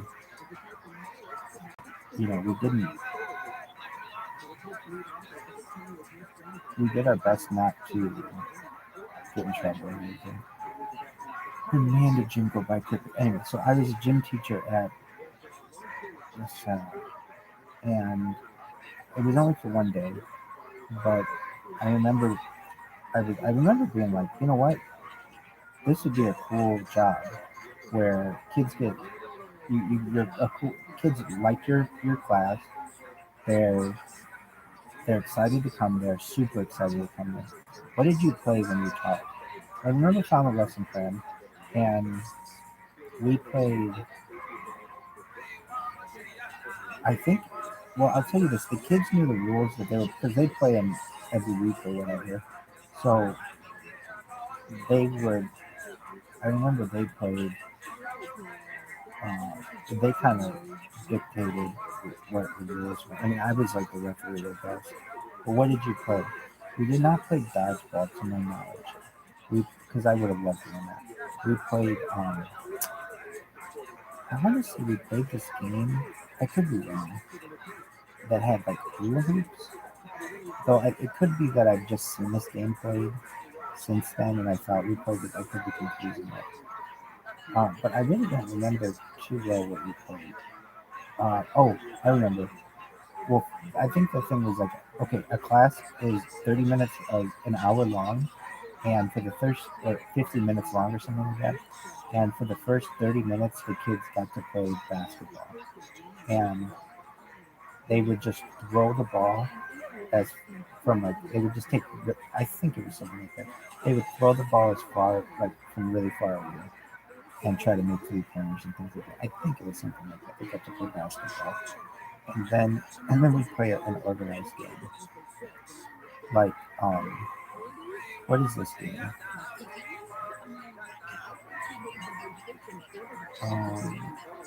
There's a game with hula hoops or something, or I don't know. It's a different kind of game. I don't know if we played this game, but basically, I mean, I don't really recall what we played. I just remember whenever the teacher had it. I really think we played the kickball. Honestly, I think we played kickball like we used to play with, except there was like, I think we played kickball, honestly, indoors in the gym. And I'm almost certain we played. That's what we played. So they played basketball and they played kickball. And each of the corners were the base. And I kind of recall the kids lining up. And then it was kind of the same deal that how we played. Anyway, so that was one day at LaSalle. Then there was another day at LaSalle. I remember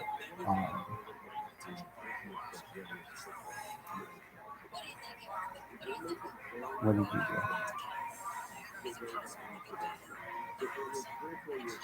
I think so. A lot of times they needed people to be assistants to special needs kids, and or something like that.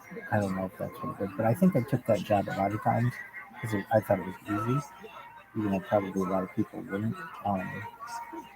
And I would walk. Let me think.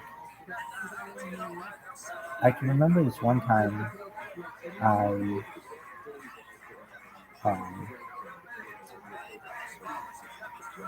what did you do? I was like the teacher like, for whom I was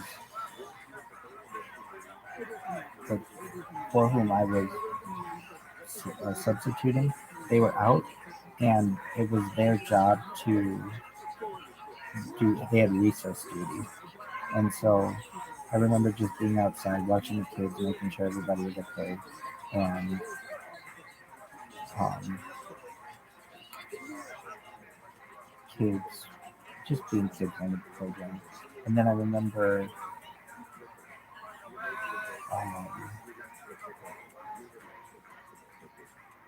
after school someday,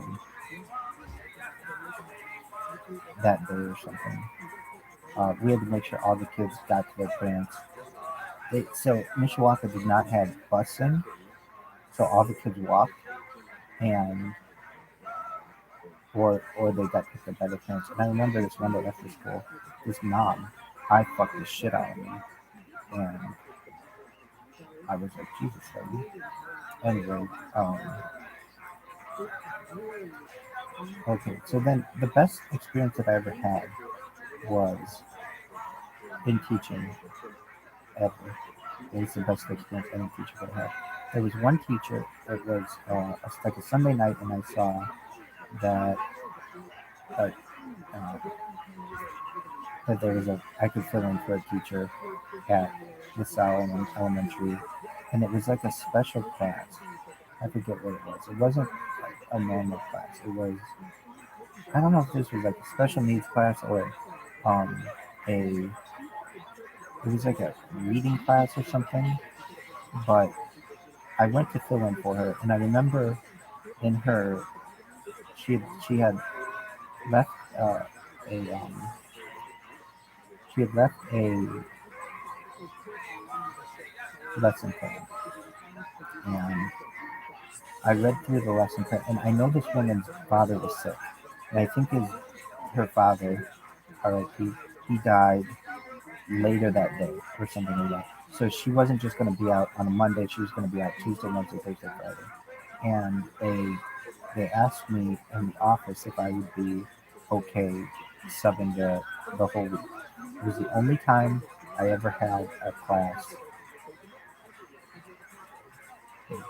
like repeat days, basically. Every other day, I would be in one school or another class or whatever. I was bouncing all around. But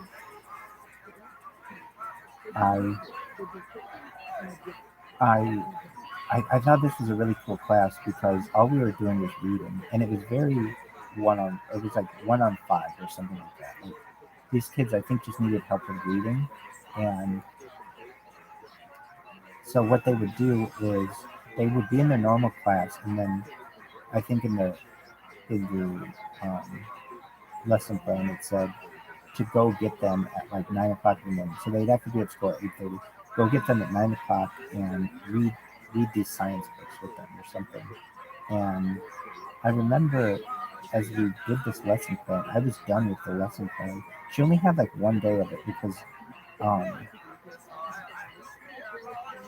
it was like maybe one day that was done because that's all she was planning on. She was just going to be with her dad one day, but he ended up dying.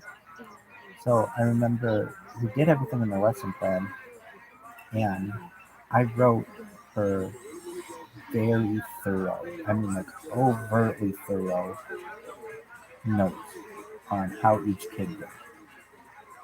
After day 1, after day 2, after day 3, day 4.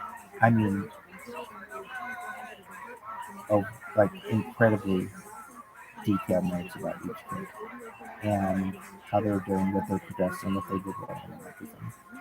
And I remember I really bonded with these kids, more like I'd ever bonded with any group of young people in my life, because I got to teach them more than one day. It was like a week that I got to teach them. And I remember they had good questions. They were learning about like physics, basically, the states of matter. And I remember what they were teaching them. I don't want to say it was incorrect, but it wasn't as advanced as it could have been. So they were teaching them that there are 3 states of matter: gas, liquid, solid. But there's also plasma. And I remember I taught these kids what plasma was, and they were all excited to learn what plasma was. Plasma is what stars are. And so I remember writing on the board, they were learning about hydroelectricity, and I knew all this about hydroelectricity, and they were learning about like the water cycle, about like rainfall and evaporation, and I remember like writing on the board just like these really, and I don't know, for some reason I was just on my game that week when it came to everything I was doing, and I wrote these really thorough diagrams of like, I have like a cloud raining, and it would go into like the ocean, and then I'd have it evaporating and have like arrows going up. And I just remember this whole board was just filled with all these really colorful diagrams. And by the end of the week, this one boy said to me, "It is the best compliment any kid has ever given me." He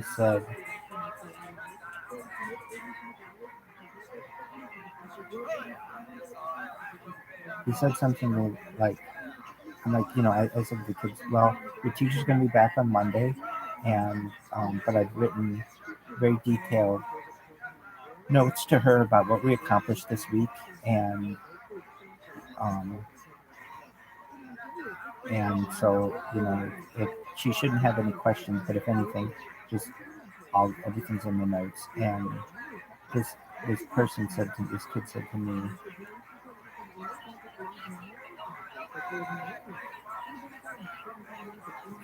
they said to me something like, "You're a substitute teacher?" I said, "Yep." And they said, "You shouldn't be a substitute teacher. You shouldn't be a teacher. You should be the boss of all the teachers." And that was just the greatest compliment you could have ever gotten in life from a kid. I mean, it changed. I don't want to say it changed my life, but it really just made me feel like $1 million. So shout out to that kid. It was the nicest compliment. It just warmed my heart. But I remember just really being able to connect with these kids. There might have been 5 or 6 kids. It wasn't that many, but it was amazing. And then what? Then I took a position there like the next week or something. That teacher returned to work, and I took a position there. I was like kindergarten helper or something, and I remember going up to that lady's classroom and saying, the lady whose father had died, and I said, "Hey, knock knock," and you're knocking on their door. I just wanted you to know we just had so much fun last week. You have the best kids. They were just amazing.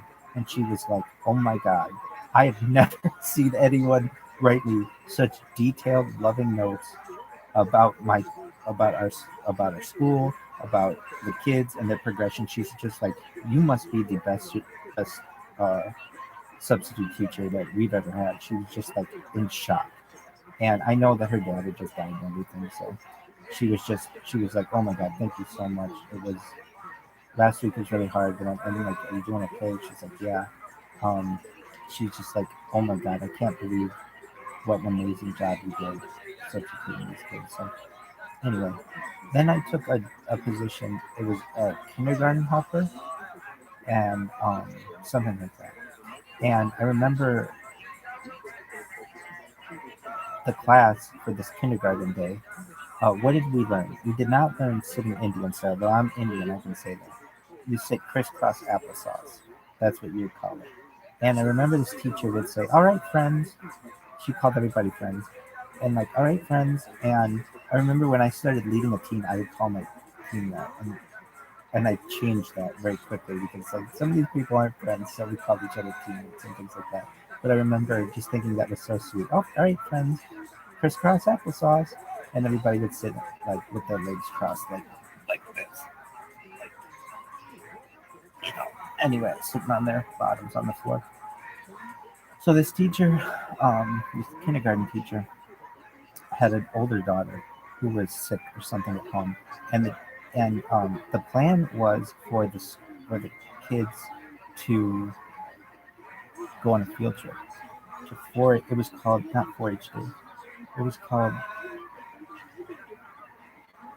farm days or something like that, and the teacher was going to go and everything, but her daughter got sick. And I remember she was on the phone with her daughter, and she's like, "Hey, I may need you to go ag days." That's what it's called, ag days. "I may need you to go on this field trip with these kids." I was thrilled to go on a field trip. And so she ended up missing the afternoon. And I remember it was like we were at, I was watching the kids at recess. And the kids are, I mean, I can tell you, the kids were at all these places were very respectful, very sweet. I can remember this one kid who was a little kid, and I think a special needs kid. Some kids would, because I had a big scar on my forehead, they'd point at they would point on themselves, on like something was wrong with me, and I'd be like, "No, I know, I got a scar there, kid. I understand." But no one ever made fun of me, and I mean, of anybody who I thought would be kids, little kids, because they were all very empathetic and just really sweet kids. Anyway, I this teacher was like, "So I'm not going to be able to go on this field trip, so you're going to go in my place." I was like, "Okay," and it was really cool because we got to go to the 4-H fairgrounds so we got to go on a bus, and I was more excited than these kids were to go on this field trip. And what did they have?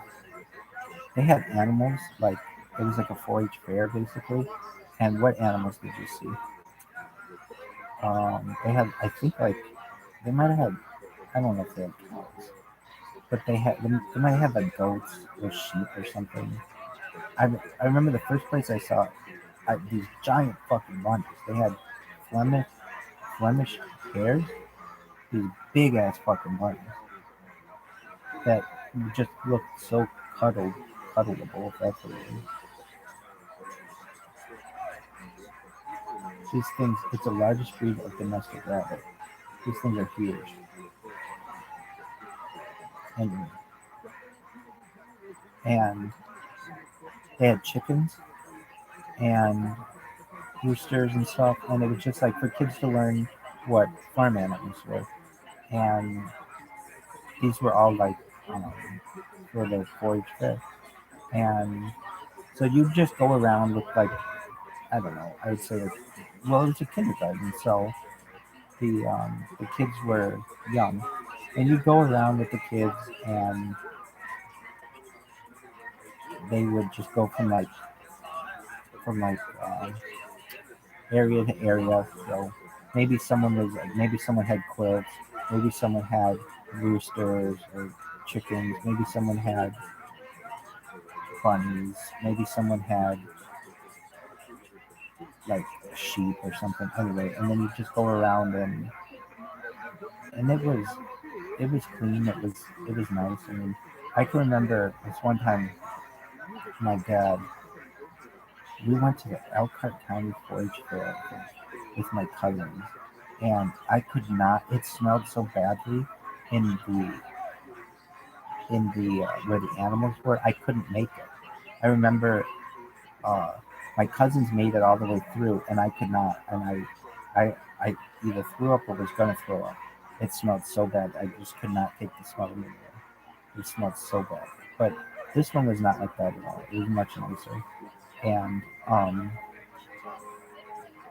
then they had like ducks and ducklings and like maybe like that kind of stuff. Anyway, so then we were done and we got on the bus. I got out, made sure we had all the kids, and that was the big thing. Like, you know, you're a teacher. Like these kids you don't want to lose a kid, but obviously, and so you're like, oh, I remember this,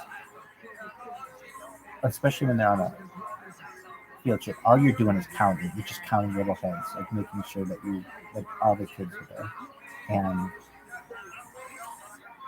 there should be some kind of like technology to think like when kids are on a field trip that if they get outside a certain perimeter from the teacher, it like sends a buzzer off to the teacher so that they know some kid is wandered up, which is a really good idea. But anyway, and the kids were, I mean, I would just say in the school district were very well behaved. So shout out to the parents and official at the school system. And my aunt always said that the kids are. She always said, she taught in high school, and she'd say, kids don't fight. If there's ever a fight, they throw the kid out. I mean, it's like they don't put up. I remember she was like, they don't put up with anything. And the kids were just really well behaved in the Mishawaka school system. Then what did you do? So I remember being really excited, and I remember that teacher, that kindergarten teacher was. All the teachers were really good too. I don't know. They all cared. They were all very engaging. I remember though that kindergarten teacher was really good, and I think she was kind of happy that she didn't have to go on this field trip, and that her daughter got sick. She didn't seem too sad about it, and I was thrilled to go. I was like, oh, like I remember her. I remember I was going to be, in some other class with like helping out in the school, and they were like, oh, you're gonna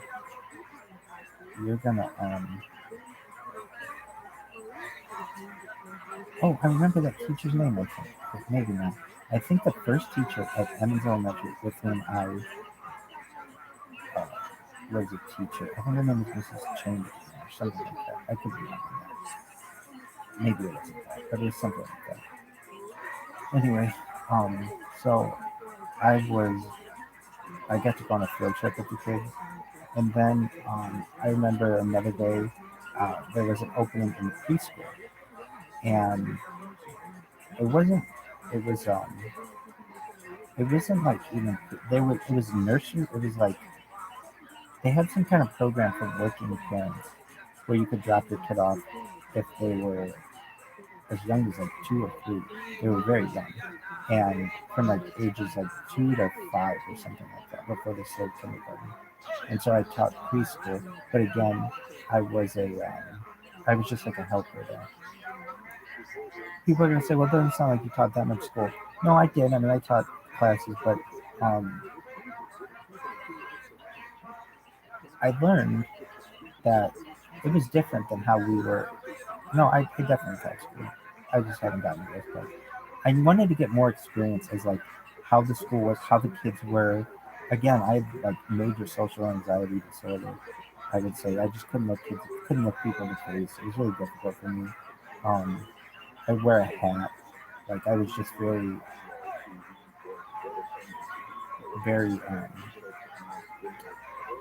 antisocial in a lot of ways. But I was starting to come out of my shell a little bit. Anyway, so then I remember there was an opening at Liberty Elementary, which I would pass a lot on McKinley, but I'd never gone in there. And so I go into the front desk, go to check in with the administrative assistant. Yeah, all right, you're going to be teaching third grade. Was it third grade? Was it either first or third grade? I can't remember. And this was, I think, the first time I taught a classroom of thirds, something like that. And I remember reading the lesson plan, and it was pretty generic, I think. But anyway, so we did the Pledge of Allegiance, I remember, and then kids would do whatever. But I remember there was this one boy who was a handful, and I remember the teachers came to me beforehand, and they were like, "Yeah, you got that lady's class. Like, just look out. There's this one kid who is a big handful." And I remember I thought this kid at one point was going to stand up on the table. He did not. But I remember being like, I don't want this to get out of hand. What would you have done if it did? I would have gone to the administrative assistant and I would say, I need some assistance. Or I'd go to another teacher. But I wasn't going to do anything to jeopardize my position. So then what happened? I remember we just went over whatever was in the lesson plan. So, kids would read, every kid would take a new turn reading around the room, and then we taught math, and then there was some kind of science and some kind of social studies or whatever. And then, kids would color or do art or whatever. And that was, I remember as I was walking with these kids, I saw this, like, she's very attractive. What's her name? Well, it was Stephanie Powell. She had gotten married, but I know their family. I knew their family pretty well. Kate, real stuff. Kate was in my class. She played volleyball. I knew Steph was her older sister, and Kate just adored Steph. So we'd always hear about Steph. And Steph became a teacher, and their mom's very pretty. Their dad's a doctor, and you could always tell Steph would be pretty. And she was, and so I remember we passed each other on hallway, and I said, "Are you Kate Powell's sister?" And she said, "Yeah." And I said, "Okay." I said, "I think we're Facebook friends or something like that." Anyway,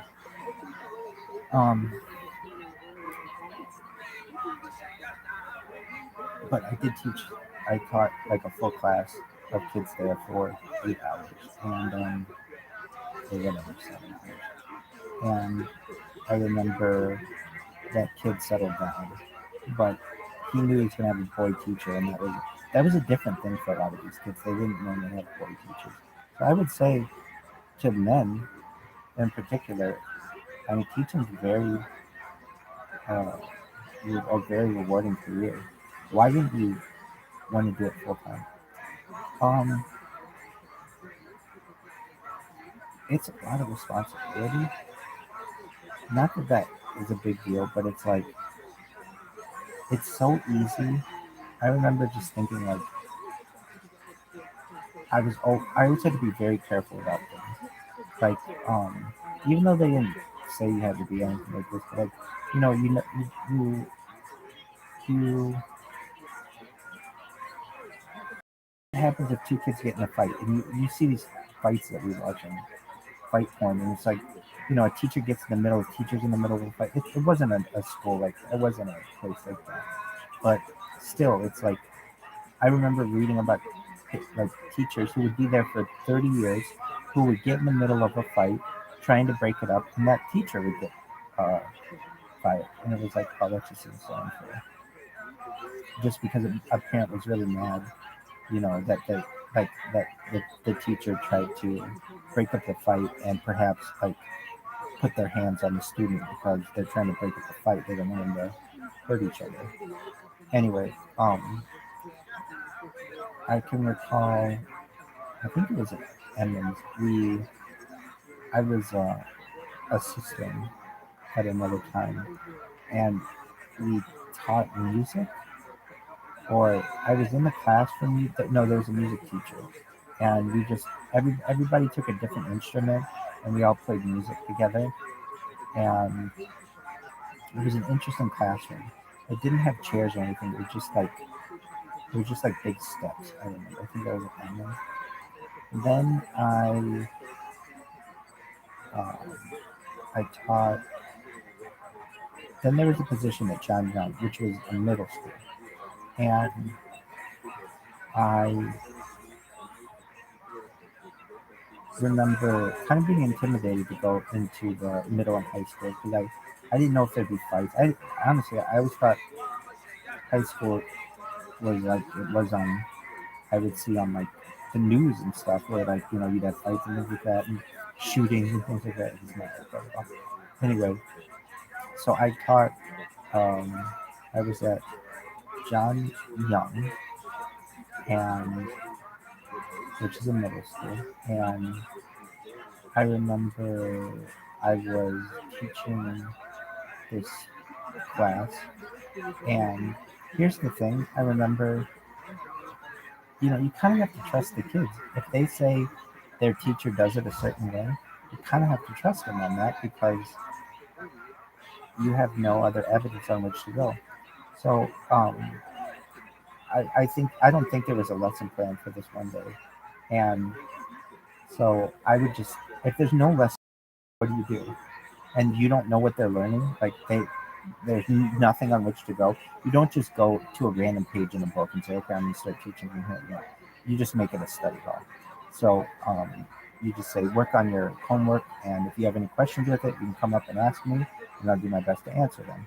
And so kids would just come up and ask. They would be doing homework, and that's because there was no lesson plan. There was nothing on which to go, and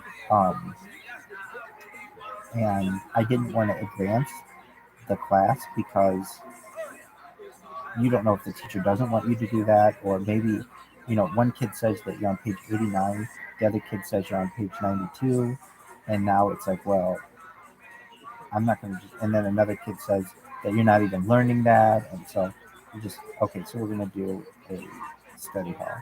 And so kids would just basically do study hall, and then you just answer their questions for whatever they had. And I can recall doing that, and then I remember there was a fire drill over, and so it said that there was going to be a planned fire drill or something like that, and so time, and everybody goes outside. That eats away like I don't know half hour of the day, and you count all the kids, make sure they're there, and then they say you can go inside. You go inside, um, and then there was one day that I taught at Mishawaka High School, and one day, maybe a few days, but I remember I taught. I think there were 2 days maybe that were. I think there was a half day that I took there or something, and I taught Japanese. How the hell are you teaching Japanese? I don't know Japanese. I don't really know the first thing about Japanese, but I took the position because I was like, you're not going to expect me to know Japanese. And the kids there did know a little bit of Japanese. There's some kind of thing with Mishawaka in Japan. They did like a sister city thing a bunch of years ago, and there's like a Japanese garden that would be really big. Anyway, so I remember I I just had these kids in class, and it was just a silly time. But the kids would come up to me and they'd be like, "Yeah, Mrs. Jones lets us go and study in this other room, and I was like, I don't know if she's gonna let you do that, but so long as I thought it was safe, or they'd be like, yeah, we're on the newspaper or something, we're allowed to go at this certain time to go. It's like, okay, I gotta take your fucking word for that, kid. It's not like I'm just gonna sit here and be like, I mean, I want you to like me. I don't want to be a hard ass about things, and if I think it's safe, yeah, you can go. So kids would go, and they would come back. I mean, they were good kids, and they've got a lot of people that hall monitors and things. So I wasn't too worried. Though I remember this one day I wear a hat, this university hat, because I was trying to cover up my scar, and this teacher taps me on the shoulder and says, "You can't wear that." So what do you mean I can't wear that? He's like, "Oh, I thought you were a student. I'm so sorry." And I was like, "Yeah, I'm not a student." Anyway, so I would get mistaken for a student sometimes. I recall, was that Mishawaka High School?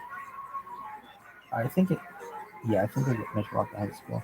I would see my aunt, and so it was kind of weird working with her. She's always super organized and knows all her shit. She teaches business and all kinds of stuff. Anyway, this other class that I taught, I want to say I taught this one day. It was in the fall, and it was the Friday before the big football game. There was a big, Mishawaka has a big rival pen, and Mishawaka is always the little brother pen. And it was going to be the first time in like 30 years that they might be able to beat this team. And all the kids were really excited for this. They're all all the players are wearing their jerseys, and everybody's really excited to go to this game. Anyway, I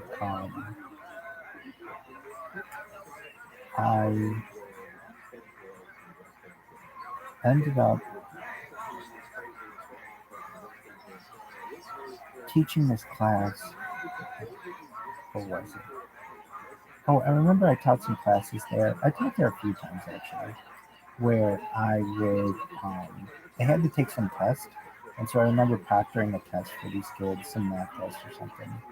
And that took up the whole morning.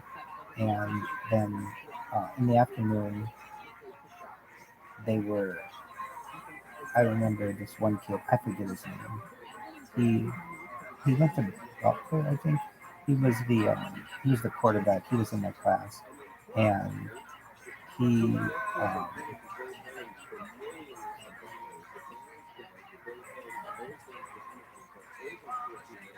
was in a class. I forget what I was teaching, but I want to say it was like pottery or something. It wasn't pottery. It was art class, I think. And so what would they do? It was like no one wanted to focus on art because the big football game. So it was like, I mean, honestly, a lot of the times it's like a study hall. So and the other thing was there was no lesson plan. Again, if there was a lesson plan, we were going to follow it to the T, and I would do my best to do it. But if there's no lesson plan, I'm going to let the kids work on whatever work that they have. Because I figured then they don't have as much homework, and you can't really go wrong with that. You can't teach the wrong thing.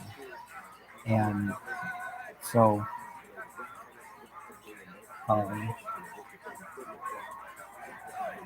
anyway, and then there was a fire drill that day, planned fire drill. So we all went outside. I remember seeing my aunt out there, and then we came back in, and then there was another class that I taught, and there was a lady there. So I go into the class. It was a poetry class, and there wasn't a lesson plan. And so here I was the teacher, and I'm new to the school, and there's an assistant there, or a special needs teacher or something, and she says to me, "Did you go to the university?" And I said, "Yeah." She said, "Oh, I did as well. I got my MBA or something there." And so I'm thinking to myself, well, why the hell aren't you teaching this class? You teach here. But she was like, everybody stays in their lane, basically. Like if you're Like normally I would think like, oh, she has more experience here. If the teacher's not here, she would be the one to teach. And but it was not like that. I was taking that lady's role, the teacher's role. So anyway, I remember we were teaching. Um, we were teaching. I was teaching poetry, and we were learning about like haikus or something like that. And I was teaching.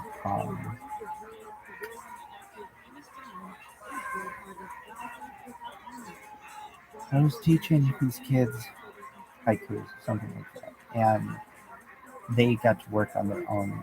Uh, they got to work on their own poems. And I remember reading some of these kids' poems, and they were, they're high school kids. They're very, at times, emotional, but they were just really not really good poems that they had. And I remember helping a couple kids. I mean, I don't remember that well what I did, but the teacher who was in there, um, somehow, I think I might have told her that my aunt works here as well. And she told my aunt that I was a very good substitute teacher, that most substitute teachers don't help the kids and don't really know what they're doing.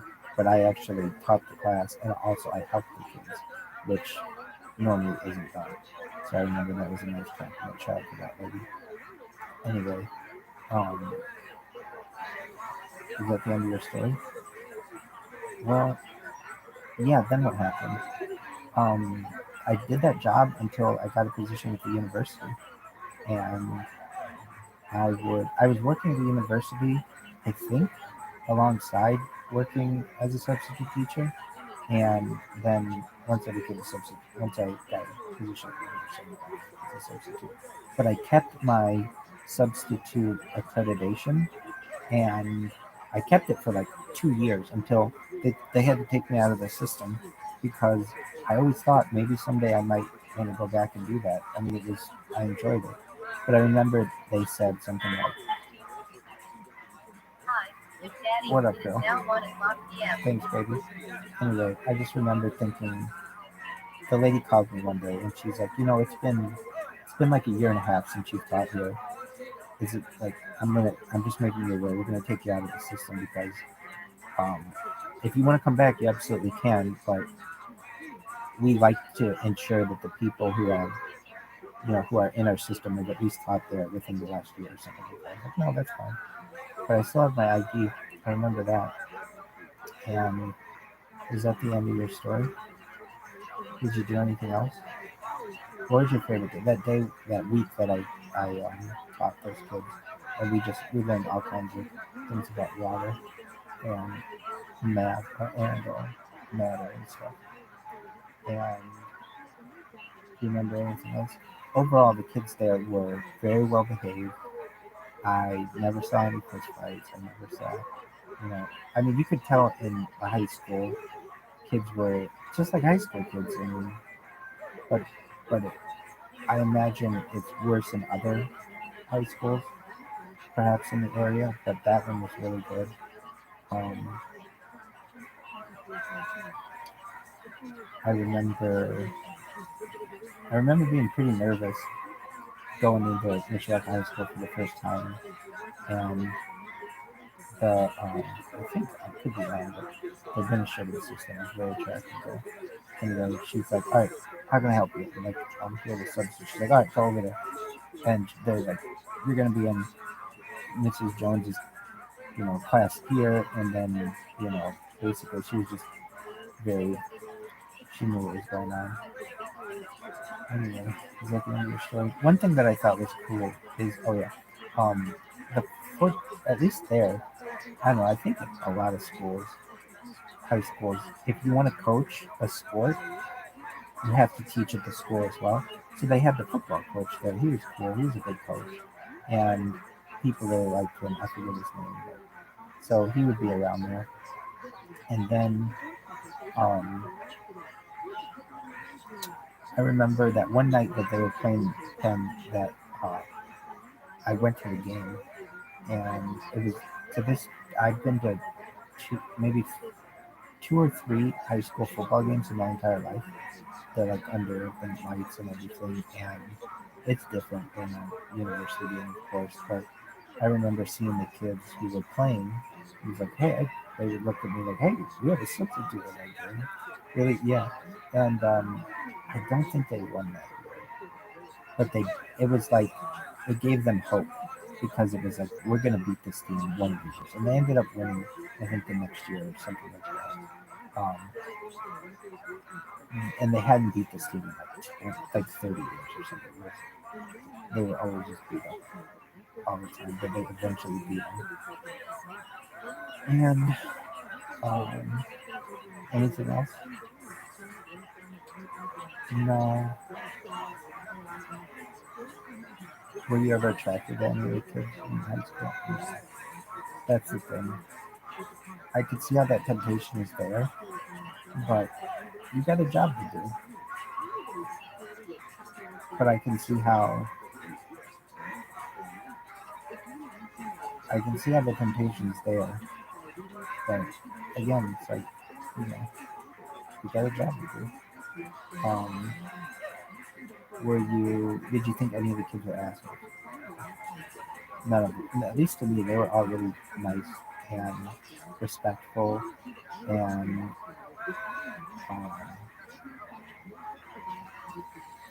what was that kid's name? It was like Sam Smith or something like that. Not the music artist, just something like that. Anyway, that played that kid. And then Marquise, he was always really cool. Yeah. And I could find that like a lot of the kids that they have in special needs don't have special needs. They're just like overactive, hyperactive. That's considered special needs, but usually that's not. They're smart kids. They're just a little more rambunctious than other kids, or want more attention or whatever. But they're not special needs. They're like normal kids. That kind of is always interesting to me. But I think it's it gives the teacher a break. I think a lot of times. But did you teach any other full classes? Um, I You know what? I might have taught at Hums. I think I might have taught at Hums one time. I might not have, but I remember going over there. Yeah, I think I did. I don't recall, though, very much of doing anything there, but I think I did. Maybe. Maybe. I don't really recall. I remember going over there, and I don't necessarily remember talking about anything, but I might have. Is that the end of your story? And I was a teacher. For how long were you a teacher? Like a year, on and off. I mean, again, I didn't teach that much just because I had like social anxiety, so it was hard for me to face anyone, not just kids, anyone. But is that the end of being a teacher? Yeah. Would you do it again? Absolutely. I hope to. I'm a yeshiva someday. Maybe a bunch of them. Be fun. Go fuck yourself.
There's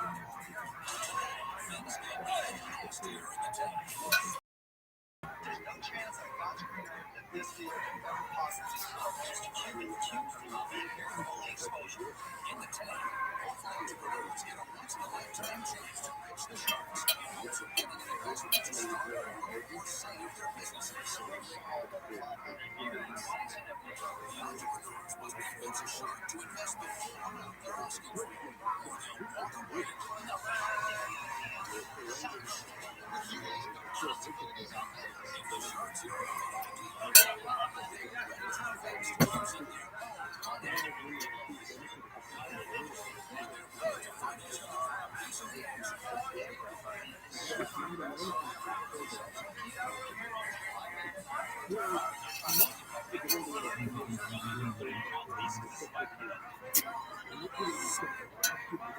Sharks. Self-made millionaire investors who are entrepreneurs themselves. Kevin Bailey's adventure who's earned $10,000 loan to start their business.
Can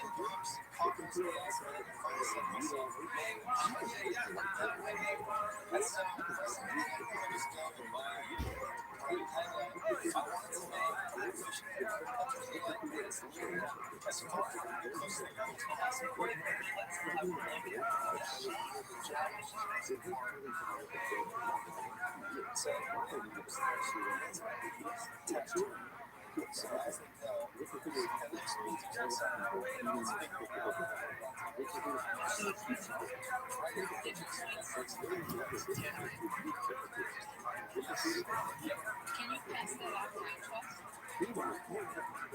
Is it something that you really want to clear?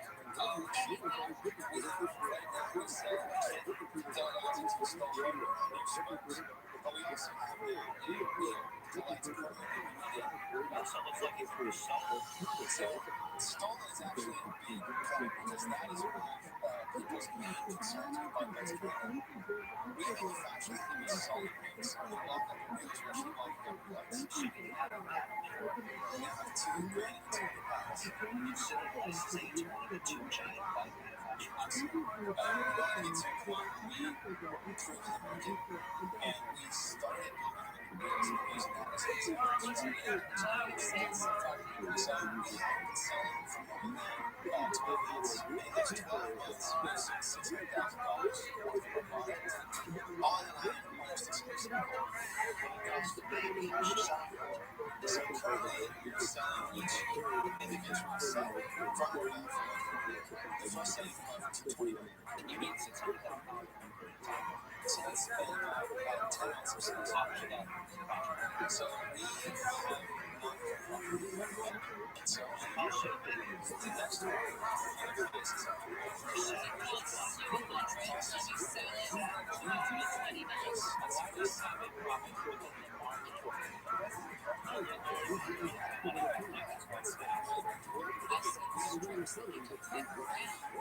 That just are for color, but this is much stronger.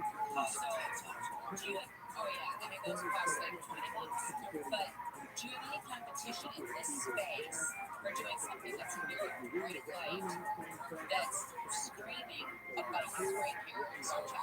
There is nothing provides the visibility patch that we do. My background is computing engineering. That's actually propulsion engineering, which is NASA's unmanned spaceflight. I was on the science station I'll make you an offer. It's probably more attractive.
So you're asking for 10%. I'll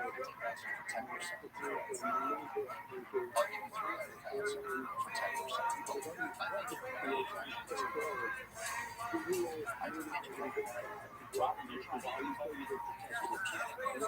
Hi, baby. Just for a moment.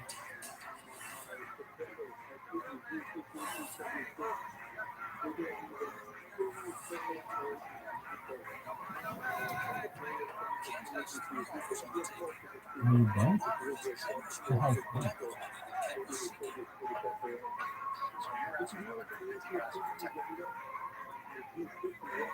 I accepted your request. What up, baby? How you living? How are you? Taking ass, taking names yourself. Oh, I said, are you home? Because you always like.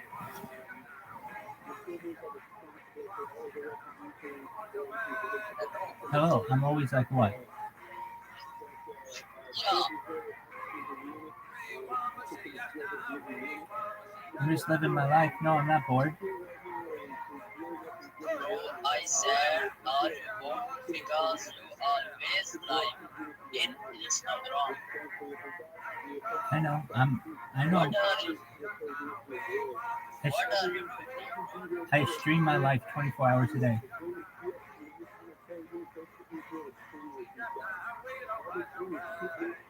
I stream my life. I'm live on YouTube.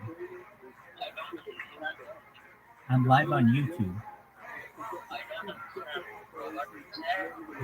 I'm live on YouTube.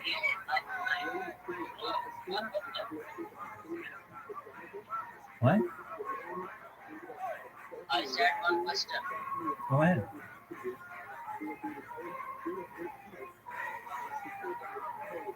What's your question? Go ahead. What's your question? Bro, this is my friend. I can send link. Please contact my Instagram in my main account. Okay. Yeah, I can send link. Then you can place the order. I have quality product. Okay, I'll take a look when I can, and if I like it, I'll place an order. Oh, I can message now so quickly. Please reply me. Okay. I'll do what I can. Yeah. Bye. Take care. Okay. Bye.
No, no, no.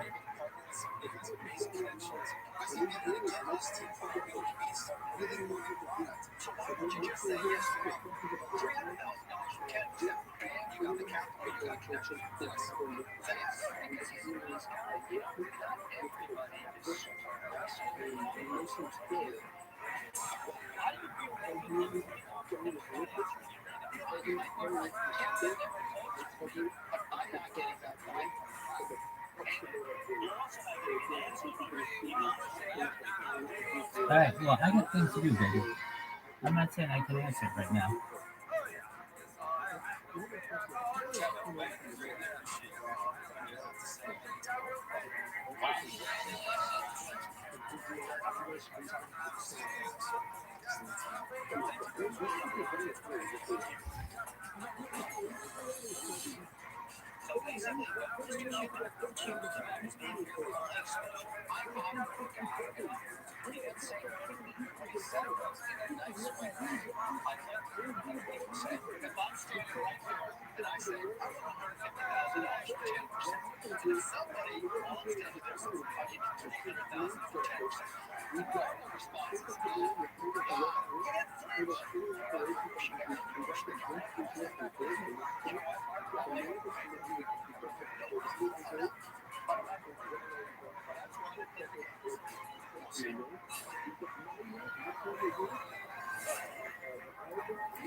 Let's see how she's doing now. Business has been phenomenal. Since Shark Tank, we've done $1 billion in sales. Over the next 12 months, we're projecting $2 million in sales. Mark's team has helped us land the biggest deal to date. But not only are we at 5 million printed copies, but also online, and we ship up to 160 million passengers. Mark and his team have helped us great because they have our very first preschool program. I just had to come out to Dallas to check it out. Have you guys ever met the mic? No pedals? Well, come on, let's do it. When I walk into a classroom and see the children using Kazam and having fun, it's just such a great feeling. And they care so much. Kazam is a fun way to get kids active at an early age, build their self-esteem, and establish their balance. Creating ideas like building a brand name and being recognized as a quality product is all I've ever wanted. And thanks to Shark Tank, that's all true.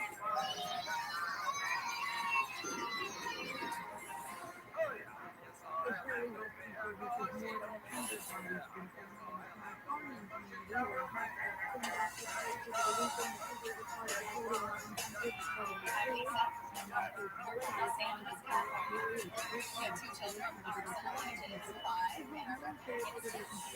Our product was inspired by our kids. Like most parents, we want to keep them safe. We want to know where they are, what they're doing, and if they're not getting something they shouldn't.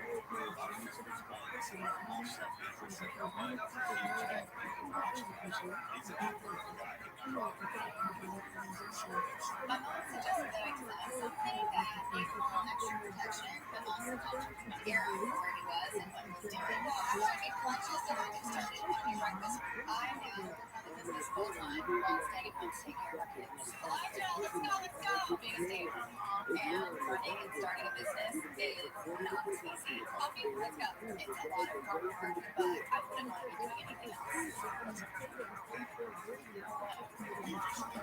Financial security and For our latest production run, I had to essentially max out our credit cards to see it through. We make the sharks in a big way. There's nothing on our product on the market that will be for smart man and big.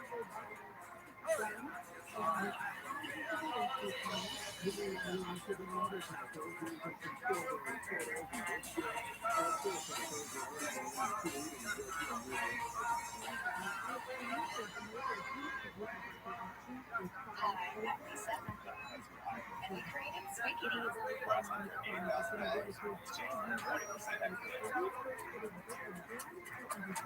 Nothing more important to parents than keeping their kids safe. And our product does just that. Sweet Kitties are soft, squeaky pants for baby on the go. I'm staying along with jam children, and our kids do not stop. When our son began crawling, I noticed that his knees would become bruised and scuffed. Top it off, I couldn't leave the room without getting into something. I needed a product that not only protected his knees, but integrated a fun sound so I could keep an ear on where he was.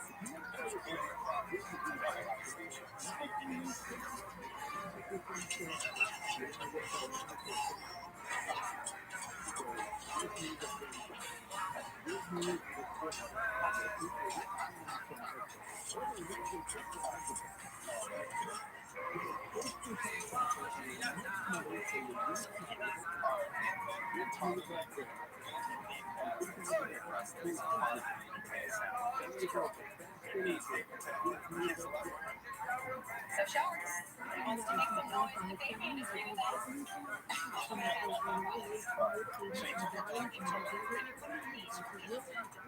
That's not exactly it. Looks like you're irritated. I see my son talking to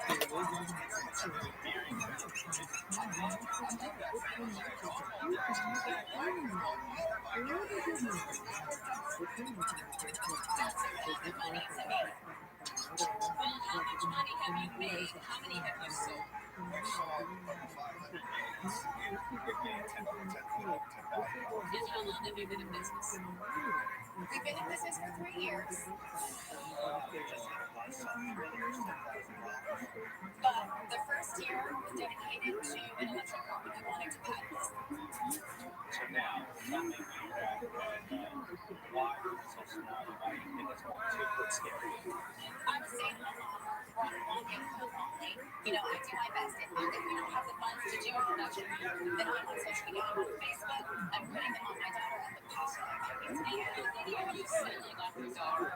For example, when you put your daughter on the cart, how many people say, oh my gosh, I love that, I want to buy it? Most people do. I hand them a card because they visit our website, and they do, and people love them. They're really nice. Is anything wrong with that? Do you think your sales will be higher? You know what? I do, but because we can't market it in a big way, we don't have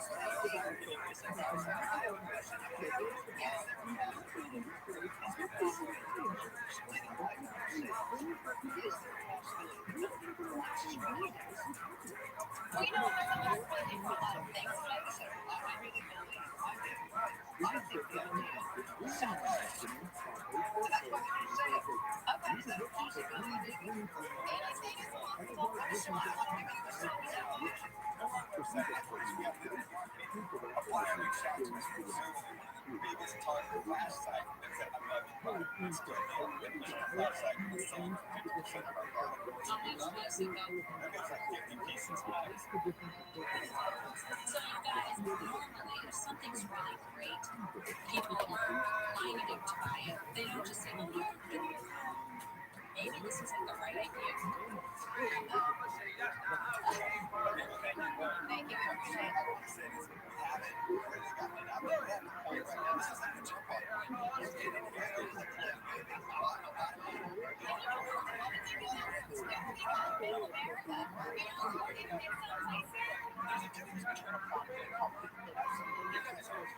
Right? You're all in it, and that's a good idea. And you're willing to trade. You always have to run your business like there's someone else out there working 24 hours a day to keep you afloat.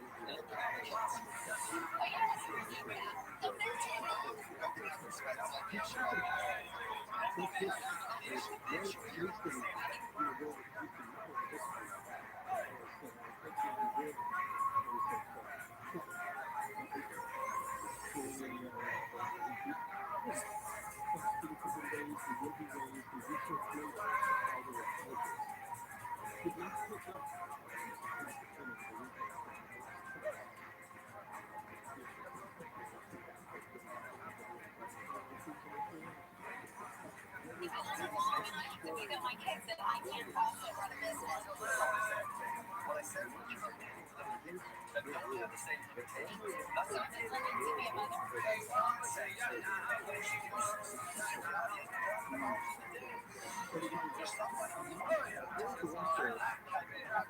What up, baby?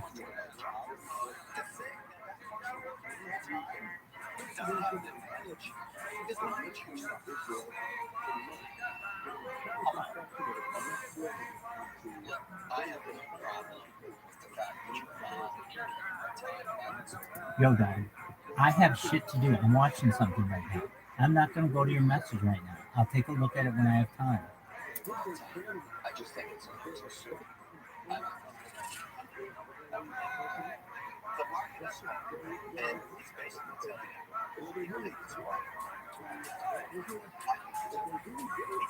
that secret, this is a bad idea, and it's not a good idea. My favorite. I'm telling you the truth. This sucks. I'm out. Is he still here?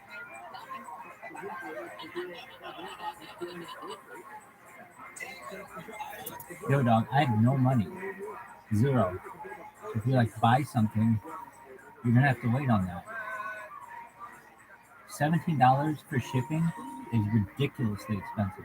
I don't have any money though. I don't have $1. So $17 is crazy expensive.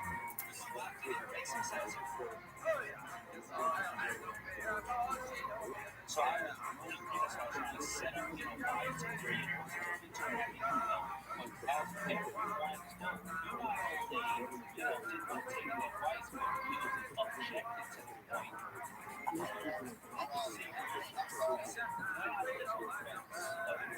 Yeah, super cool.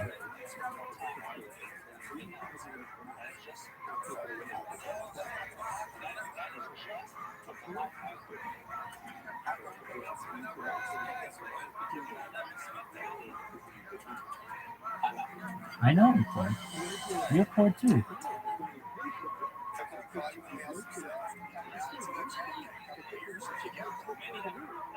Thank you.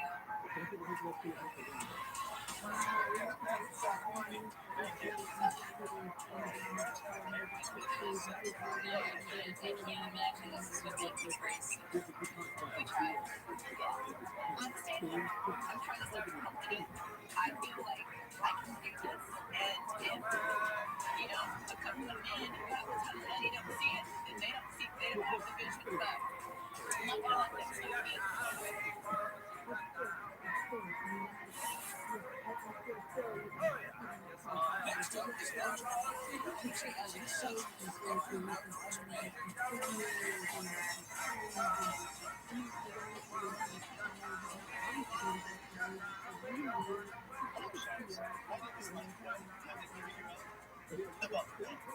I accept $75,000 for 25% business.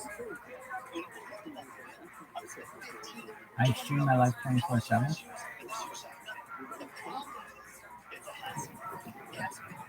I don't know these sides. What you want? I'm a rabbi, and I'm a certified project management professional.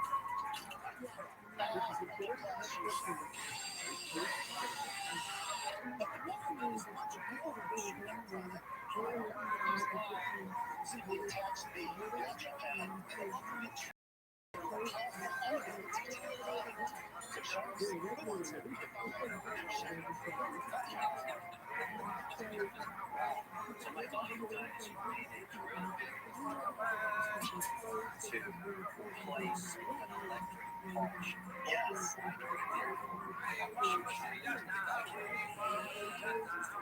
Same thing. This all makes sense. Oh, yeah, it exists by electric polish. That was actually a concept of the invention. Electric polishers were $14.95. Electric polish was much more than tissue. $50. $19.99. Right now, it costs $5 to get this one. Anything power tools. You think guys are going to do that? I think guys are going to expect to use this one.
For me, I don't know enough about how many men polish their shoes. It seems it's a little bit of a dying breed because people are wearing more casual.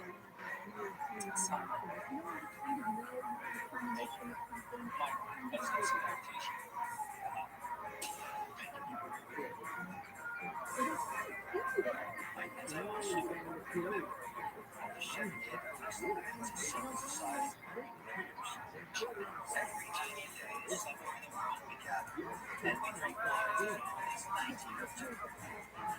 but you can't do it unless you're ready to test that temperature and taste the food. If the cup is dirty, check it. No matter where it's at, you can't get in. You can't do it. I can hear it, but you can't do it. And we drink water. It's a secret society. Every 90 days, somewhere in the world we gather, and we drink wines as old as 1902. But you can't do it unless you're ready to test the beverages and taste the cup in person. If the cup is dirty, check it. No matter where it's at, Paris, Rome, you can't get in. I keep telling you, if you got a polish, we test the beverages. It's partial.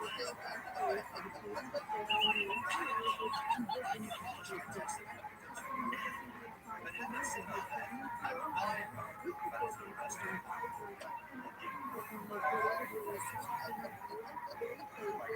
society. Are they testing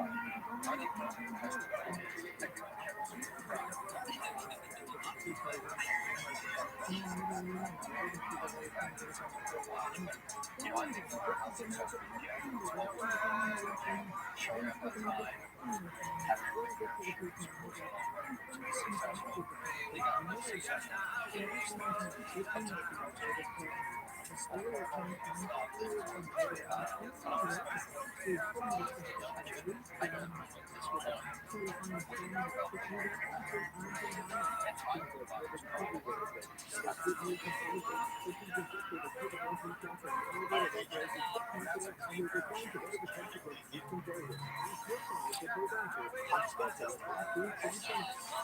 Hello,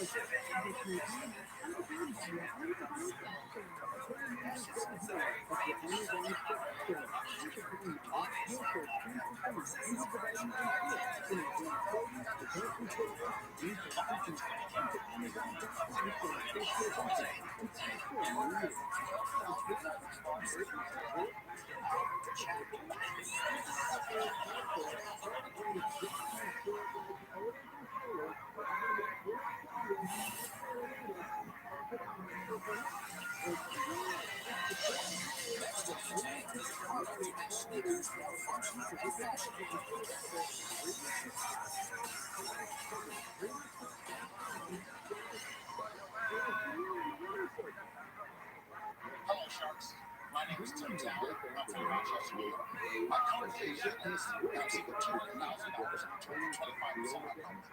If you have kids, you probably notice that after you get tailor pairs of sneakers, why do they need so many pairs of sneakers? That's really quite simple. They need a variety to choose restaurants and style, and to hook up with other things in your wardrobe. But what if those same pairs of sneakers quickly, easily, and inexpensively can be customized again and again and again, turning each of those pairs of sneakers into millions of pairs of sneakers? Sharks not here is all sneakers. Find product, uniquely customized places, makes all this possible, and uses our elastic shoelace inserts that enable users to install, post, and create their sneakers. The lace is pocket and now easy, which means you can swap colors or change fabrics as often as you like. What's more, once lace accumulates, sneakers instantly become slip-ons that never need to be tied. So, you can save on customization, paper slip-ons, or buy now, or you can call it a tie. Your lace truly puts the kid back in the case. Sharks, I have a pair of sneakers easy for you to wear. This is my story. I believe these are your home city colors. Lori, these are your fashion metallics. Kevin, these are your country colors. David, your high school colors. And yes, Mars, these are your beach colors. School colors, team colors, fashion colors, country colors, whatever colors. You'll find lots of these on us. Sharks, we have your global product, we have the market's attention, and we have global distribution. What we really need now is a really cool guy like you. So you know what they say? Who keeps laughing? So it works by just simply putting one on one side like this, and then just going right through underneath the top. So there's just this little hook. Just a little tab. So I take that existing lacing, place it through. You take out the existing laces, that's packaged. Yes, packaged. So it's all the way tight. The cool thing about it is that you can fine-tune the fit by changing the design.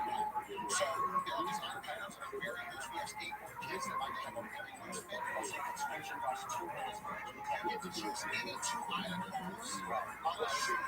Two how much? We saw that pattern for $349. Yes. Nice. What? The global distribution network. They pay for everything they go into. We have about a 50% profit margin just in there. And you've been in business how many years? We started shipping this product in 2009. This year, all these are worth $190. Yes, to buy something, you've got distribution in place. After I'll tell you what, we came out in 2009, we made over $1 million profit in Japan in 2010, and then it just took off. So we were $300. But then what happened was very quick as Rabbi came and buried our Japanese distributor. Why did the Japanese leave it? I invented the product in Japan. I was actually transplanted in Japan when I came up with the idea. I left my job and I went to Japan specifically to find an idea. I created the biggest business in the world. Right.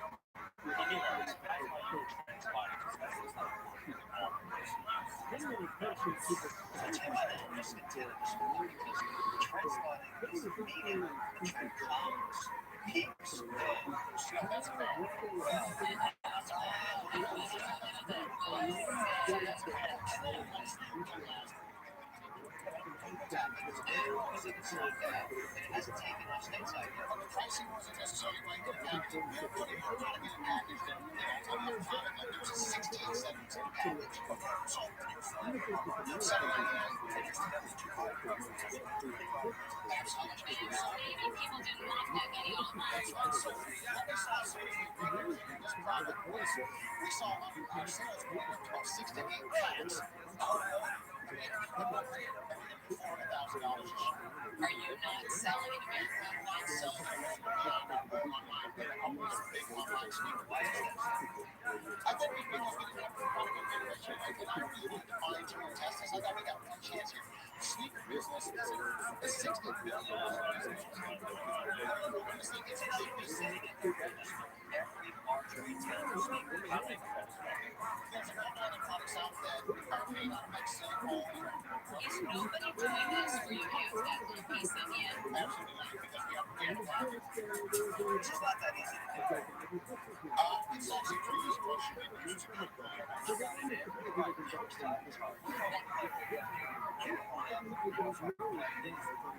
can play this.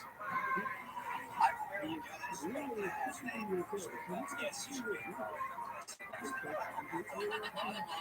How long is this going to stay?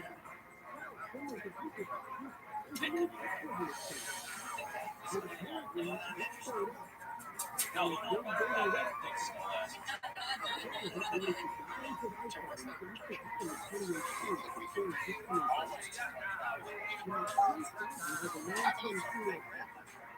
don't think it's going to last.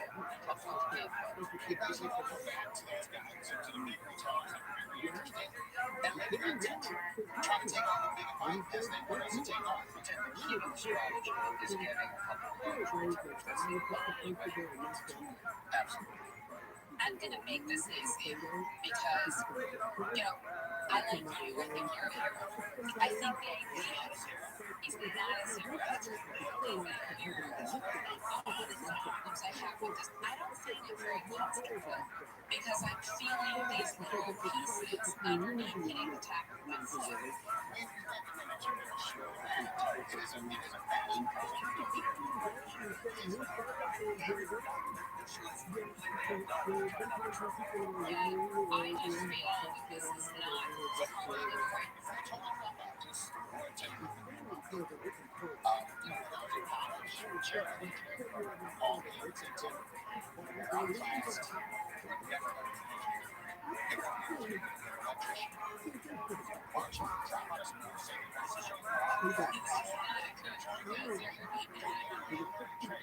And what I did was, I got rid of stuff in there. I stopped really trying to clean it. And 3 years later, when he passed me off my new job, he said to me, Tim, I'm sorry I didn't believe in you as much as you believe in yourself. I think this will do extremely well.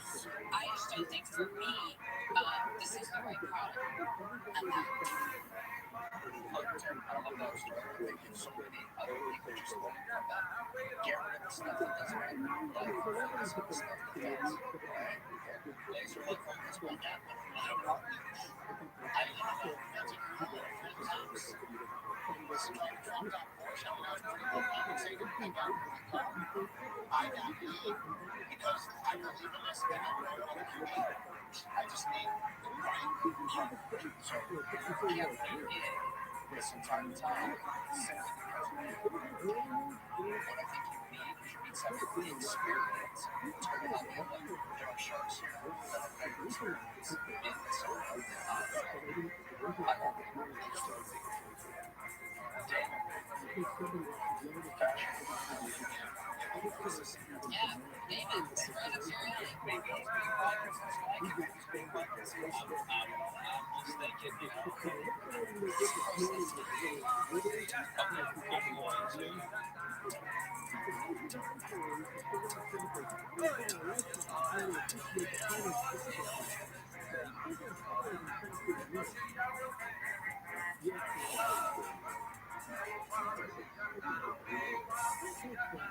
two sharks are out. Tim has 3 more chances to make a deal.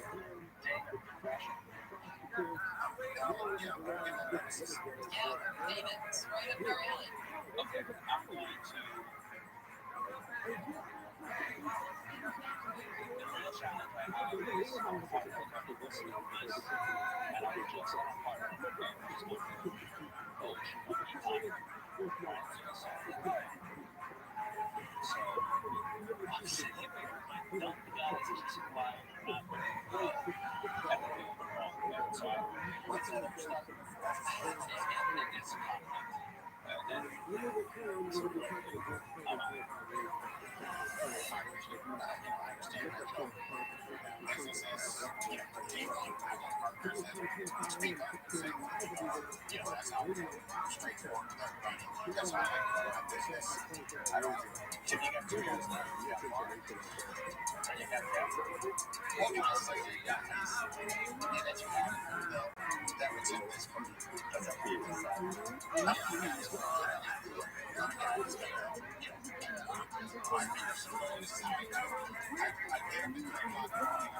It's a shock when you rework an idea that was proven before.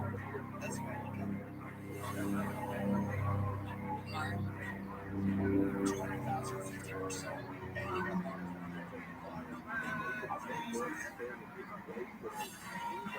I'm processing it as I think it's a bit rich. A lot of it. Cameron, I'm willing to go up to 35. I'll do that.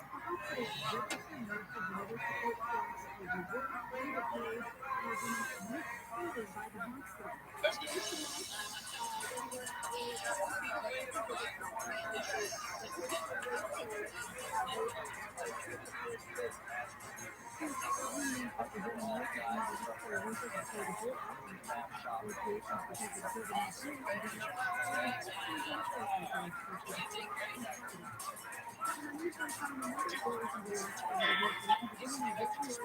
Hi, Tim Daddy. It is now 1 p.m.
Welcome to the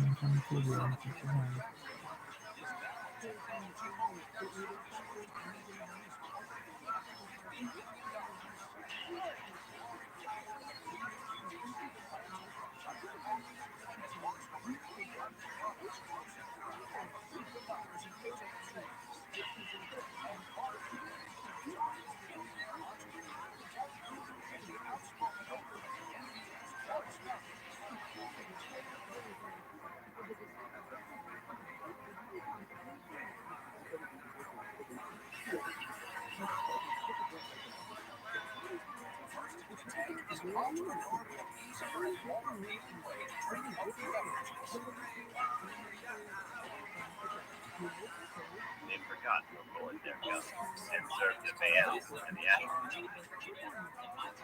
Practice of Baal worship became widespread in Israel during the reign of Ahab.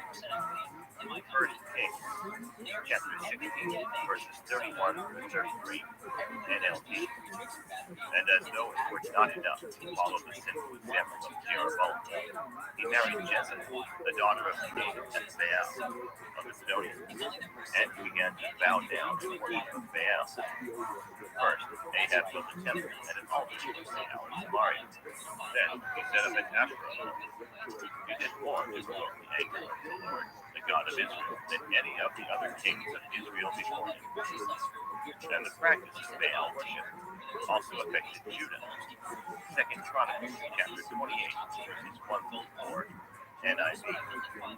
Ahaz was 20 years old when he became king, and he Pop your top and get ready to go. After about 15 minutes, the water will be infused by the fruit, adding a refreshing hint of flavor. Now, sharks, I need to find out which of you filled your favorite fruit.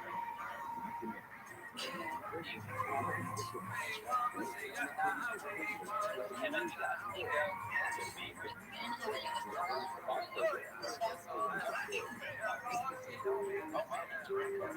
Congratulations, you're doing something to your health. I may be young, but that does not hold me back from knowing that I can make a difference. Now, I'm looking for a partner to help me transform the way people hide. So, sharks, what's not the great? Fun. I am 15.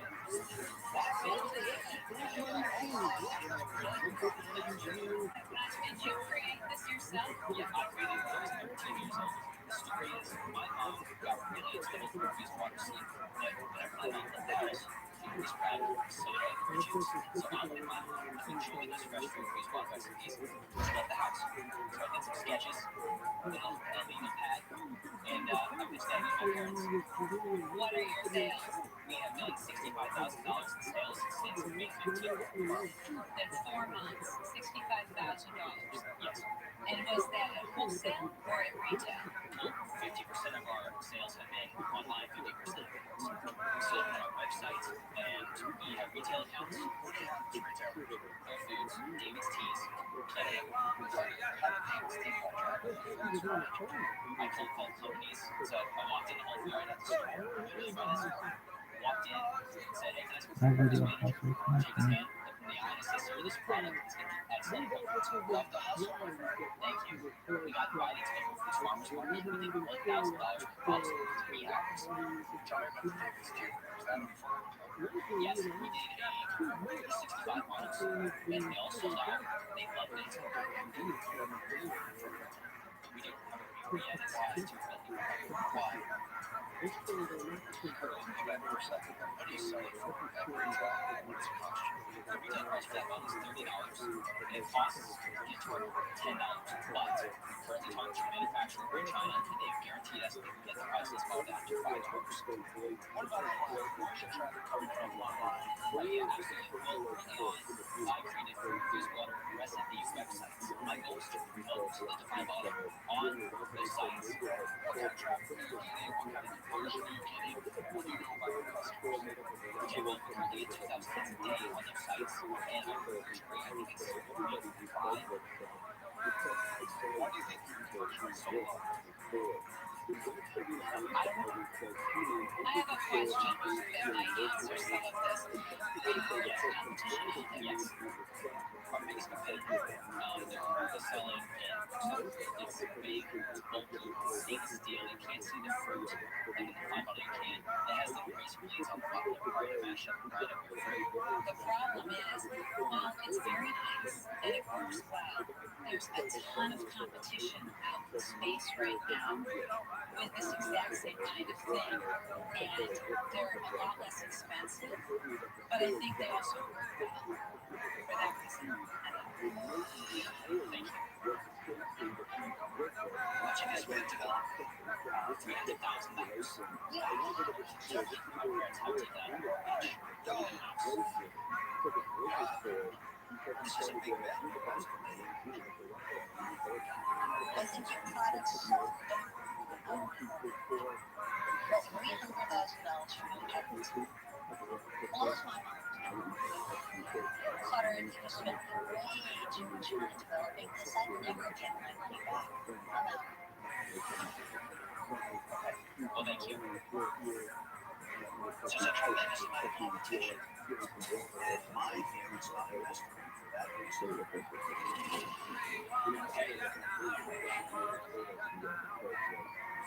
Two sharks left.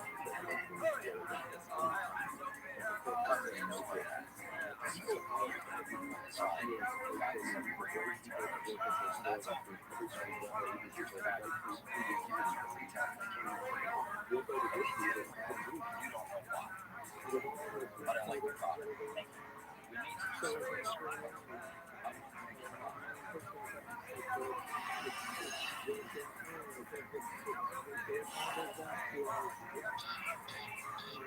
Three sharks are out.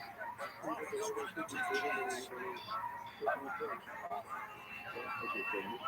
Lucky for another fast pitch back. But I want 40% of the business. Okay. Robert, thank you so much for your offer. Would you mind if I go home and talk to my parents? Well, just talk to your parents. No, I didn't want to talk to your parents. Thank you.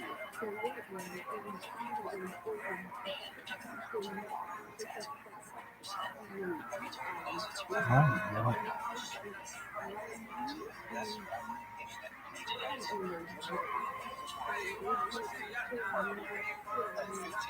My businesses, I can walk into anywhere and I'm out there. So there's a balance between what's real and sustainable by the product itself and what's just the carry of your name.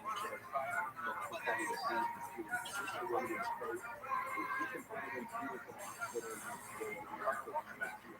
so they offer $100,000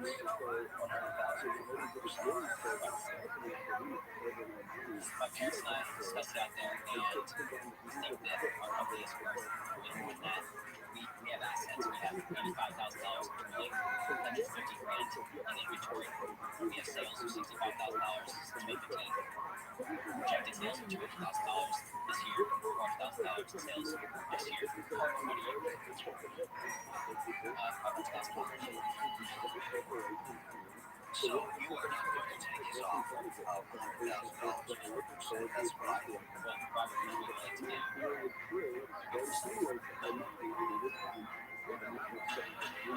Like I said, we have assets.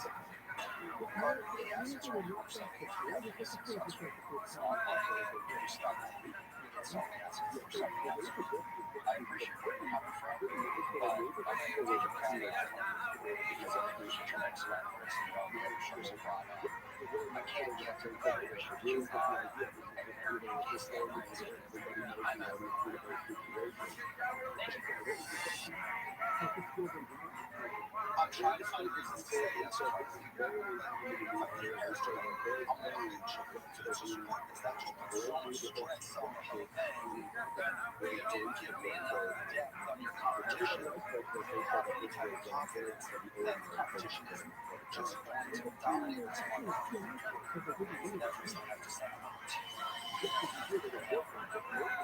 You did a great job in here, though, presenting yourself. You treated you just like anybody if I could pay that. Thanks so much. Good luck,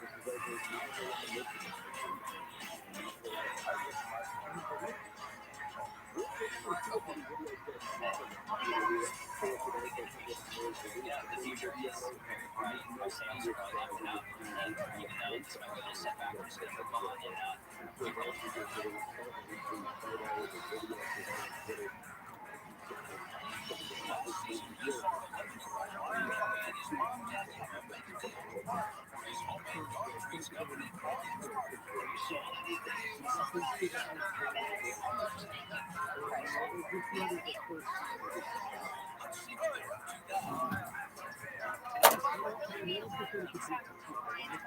She helped us get her to school, and it feels like a dream.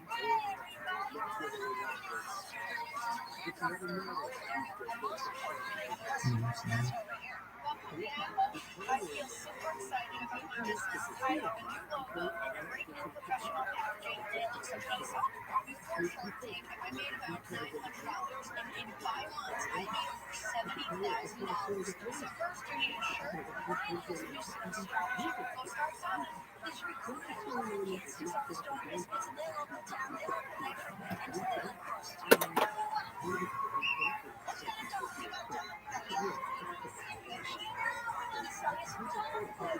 What's your after the Shark Tank experience? It's really wonderful to watch you grow into what he's really capable of. I feel that Barbara invested in me because she sees a lot of potential in the business, and I think she's great.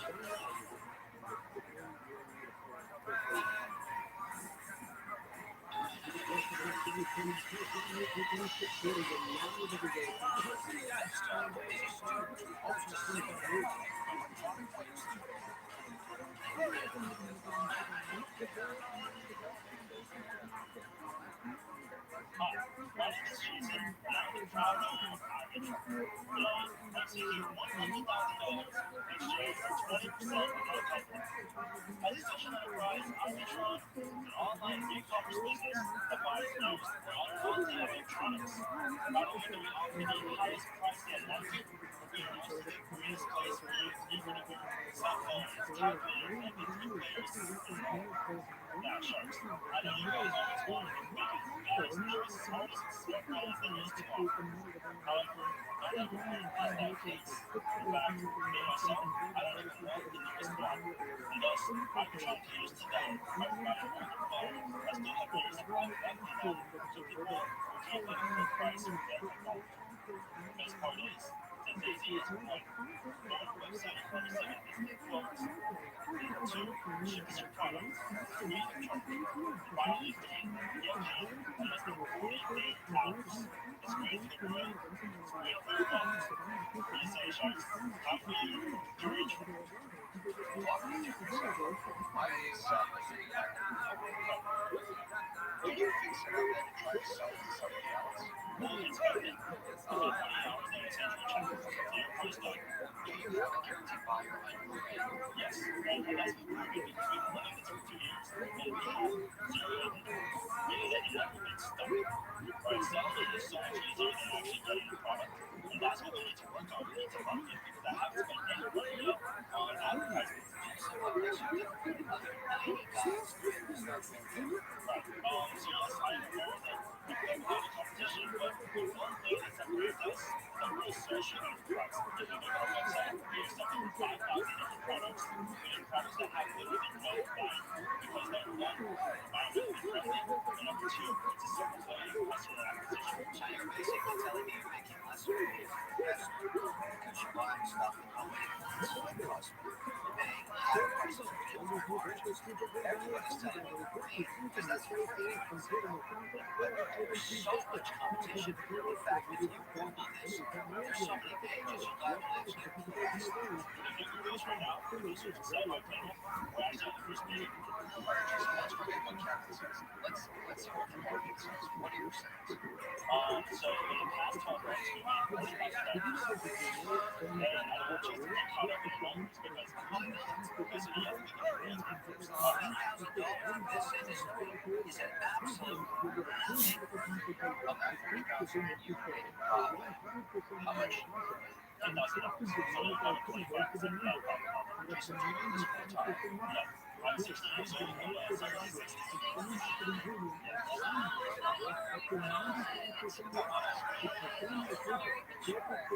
So, you're obviously very savvy. You know what's out there. What do you think your product's better? The one thing that separates us, we're not always, 100% profit driven. We care about social, environment, and profit quality. Just what's social responsibility? What are you trying to make it? I think there's a lot of things. I immigrated to America when I was 6 years old. China. I always wanted to be independent. I always wanted to contribute rather than to take for myself. I always say that I have two passions in my life. One is judo, and the other is Irish. And so with judo, I started out when I was 5 years old. And I wasn't half bad either. I got to nationals, and I was about to go to the US Open until I broke my back. But in the book that I was a big investor, I began reading a lot of books. One of them was called How to Change the World by David Winston, which he talks about social entrepreneurship in third world countries and how that's really making a difference. I just read a country chart that 85% of all businesses are started by immigrants or children. I admire how far we've come in 16 years. Right? 16 years.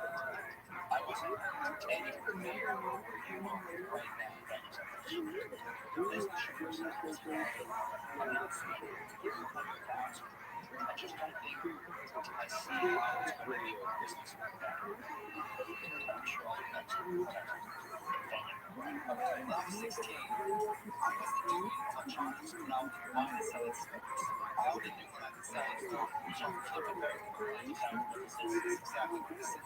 Right now, you're forced to hustle. Everything is, I've got to go out there and figure out how to make it what I'm doing. Introducing that much capital into a business that gives you comfort that you should have. Which is why you trust me. I love what you're doing, but it scares me that I'll even take you in certain direction. So for that reason, I'm not listening. Well, thank you very much for your time. And really, part of this is all about inspiring the next generation. Jason, you gotta go to your generation. I was thinking, what next generation, next generation, that's my generation. So it's up to me to make a solution. And it's up to me to inspire. I remind everyone for all of my years. You're valuing this at $500 million. So untest show to my high-value investor like me is could I do this myself 100% for a lot less than $5 million? Because there's nothing proprietary about what you're doing. So you failed that test. And for that reason, I'm not going to call you.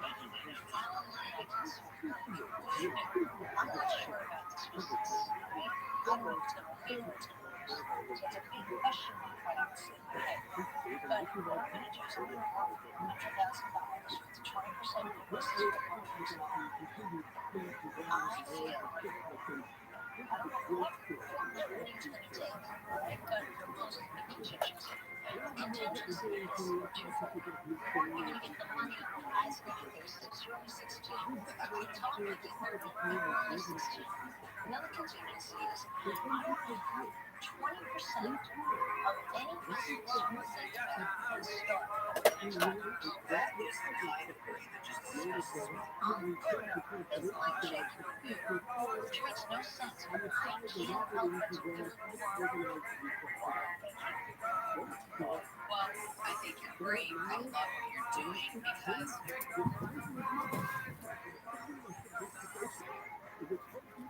you're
You're a young entrepreneur.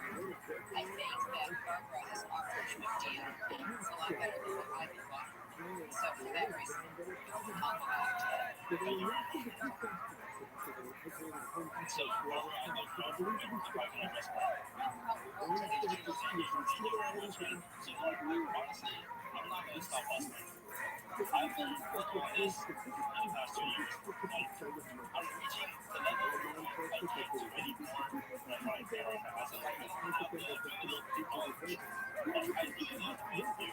But I would really love it if we could figure, you know, how to make something both of you. Would you guys like to jump on this together? I'll tell you this, I'll do this too, Barbara. I'll get partnered with Barbara and I'll split it with the team. I'm trying to do it, guys.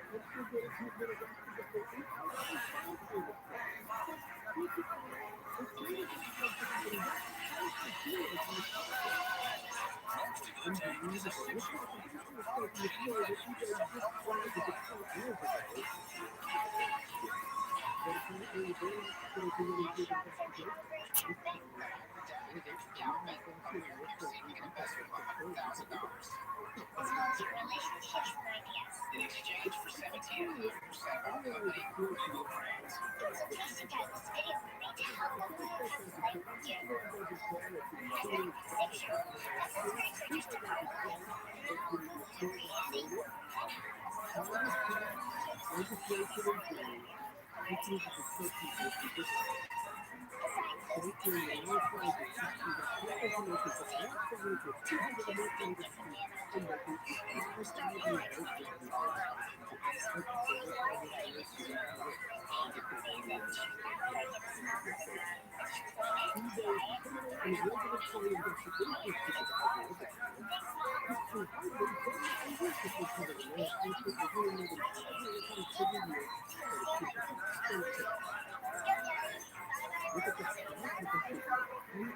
I do. So Sharks, as you see, influencers like Flynn, that's intimidating way to do it. Make no mistake, is kid friendly. It's not just for kids. Our genetic formula was actually developed by a team of leading wound care chemists. The mother from Brooklyn confirmed my technology. Give her so you can seal it. And conceal it. So to come off the bone, one big line. Thanks, Sharks. We have some samples here that Kyle would like to hand out. And if you have any questions, we'll be happy to answer them. made some special colors just to see what's up. I'll give Jake some glory. This is one from your favorite game. Another skin top for you, and we made a fabric for you, Mr. Q.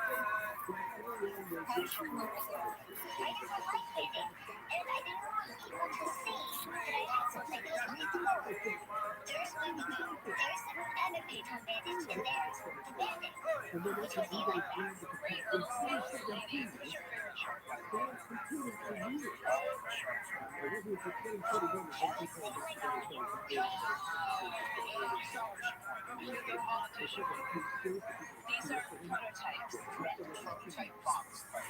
Prototype is actually fun. As I mentioned, it's been developed by a leading team of hair chemists. They approach this in a completely novel and unique formulation. Unique, most special formulation. The most special thing is our actual sealant. This is what makes it work. Do you have a patent on it? The patent is pending, and we're going to continue to evolve that patent as they strengthen the technology. It's looking at what's left on the skin at the end of the day is a completely natural, organic, pliable, skin-like waterproof barrier.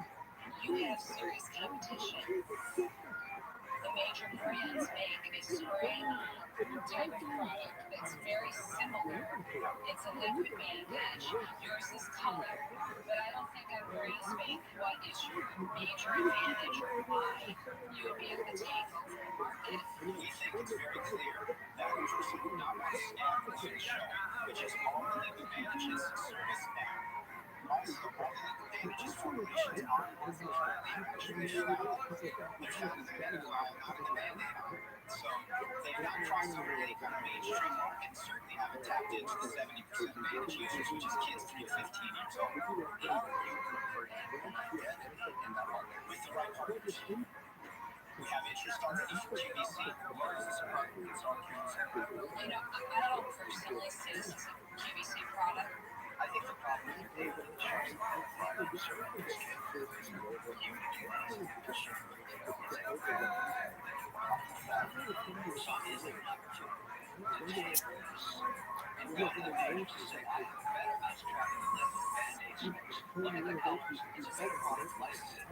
That's exactly the intention. Look, this isn't a smart cute thing. This is a big product in $1 billion category. The fact is, we need people like you on the team. Kyle, do you know what earmuffs are? Do the earmuffs work?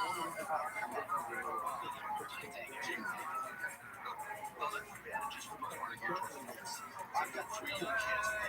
Let's just see this guy. You're still doing it again, right? Second, trying to get this stuff on. That's exactly what you don't reply it. There will be no chasing on the Band-Aid down. There's no falling off of it. It's disgusting. It's still a lot of high-dollar players. You have to go through a re-education process. The re-education process can't just be putting the product on the shelf. First of all, it's very painful for me to watch you down this bill. I don't think it's influential, period. This is Band-Aids that kids love picking at, whether they do a good job or not, they will still stick them on the kids' leg. Jesus.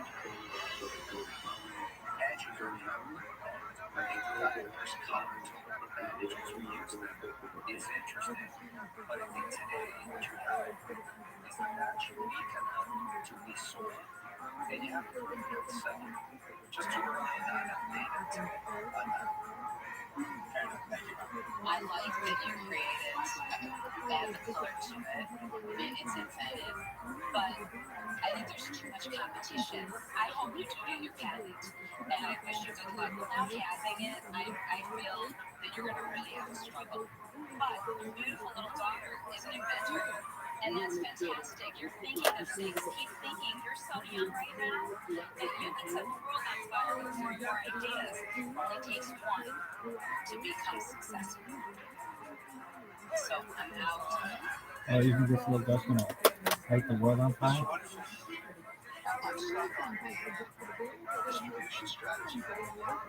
If I really believe that there's going to be an internet issue, then I think the only way to arrange licenses would be a great market. But it's not invested in saying, yeah, I mean, I like it. I think it could capture some share of the $200 million market. And that's the growing market. You will make the $100 million back by QVC alone. I actually like the effects. I love Yeah. it. And we believe this licensing is what makes America great. It's we believe this is a licensing play. And I mean, shoot, let's get in there. Let's work something out. All right. If you want to do a deal for tickets, you can get that. That's $9,125. Take your number. Since it's a recent request, the value that we're expecting from this.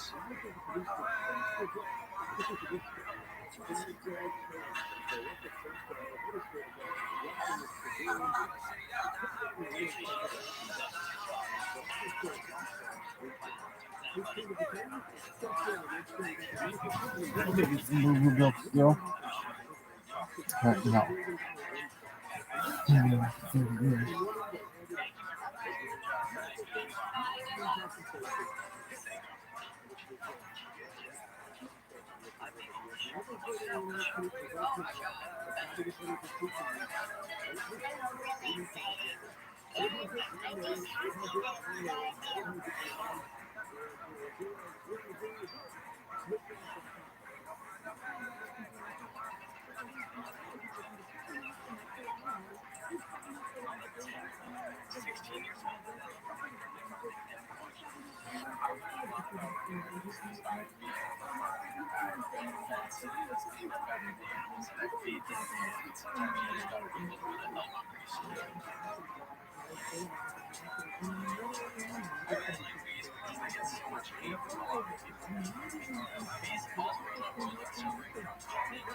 I started this company to help save the bees and my family farm. There's nothing like my product and service. I created a new category that bees can change the world. And if you're going to do some insurance, I feel like you give yourself a like I have it's my job to make this business succeed.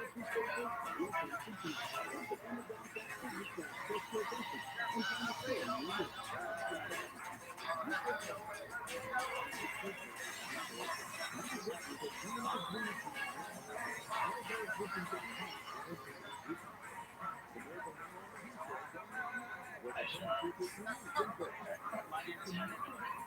Henry Marsh, seeking $150,000 to become a sun state. The natural climate, the immigration. I started back when I was 11 years old. I signed up some beekeeping plan. And I learned about trillion classes. Did you know that if all the bees died 7 years ago, any of the hives? Mr. Woman, I think my money is going to speak me. Last time I was beehive, I told her that. Well, you know, they got me. Next thing you know, I had so much sweet honey it didn't know what to do with it. So I started selling it to some people. And I realized I need to be different. There's so many people out there selling sweet honey, and it just needs to change. And that's how I started using the word natural beekeeping in your business.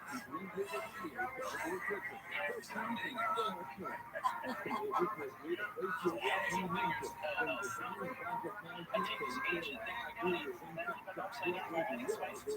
It's good. Mint, chicken, ice cream, and martinis. So I think flavors from the trout.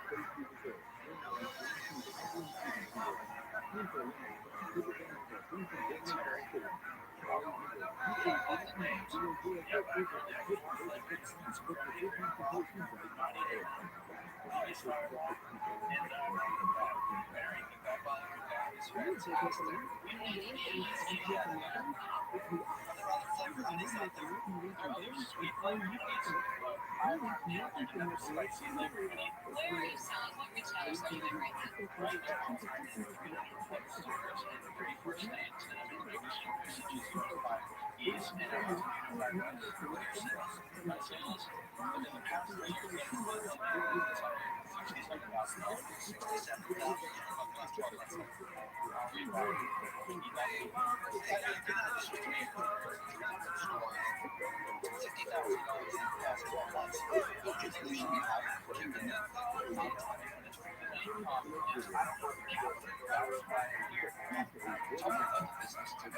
Who's running this business? I'm obviously going to talk about the school.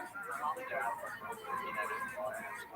I make a lot of the decisions. My mom's working full time. She gets paid in love and teenage things. And how much money you put into the business to start with? They have one of my good friends is the largest honey provider in Canada. It's a massive operation. He's already got the distribution and so on. How do you compete with something like that? People who have these large scale need things, they don't have to go and all their spices out of so they can do their cleaning. So just like I can't consistent honey company that adds spices to it, being very expensive. And is there a possibility the reason that none of the big honey guys have done this is the market is actually very small for spiced honey? We need more like consumer education. That's what a lot of this is going to because people need to know that it's not sweeter. It's So you need to educate America about spices and garlic. They don't want us to open up a new category, creating a new business. They just want to be a vampire. They love especially you can say that, but the truth is, I think I'm right. I don't think people want in a large scale to buy honey with garlic in it or honey with health features in it. Jay, on the website, yes. Are you doing any type of marketing or dropping into your website? I go to foodporn. My jurisdiction is National West. I went there and afterwards it's called me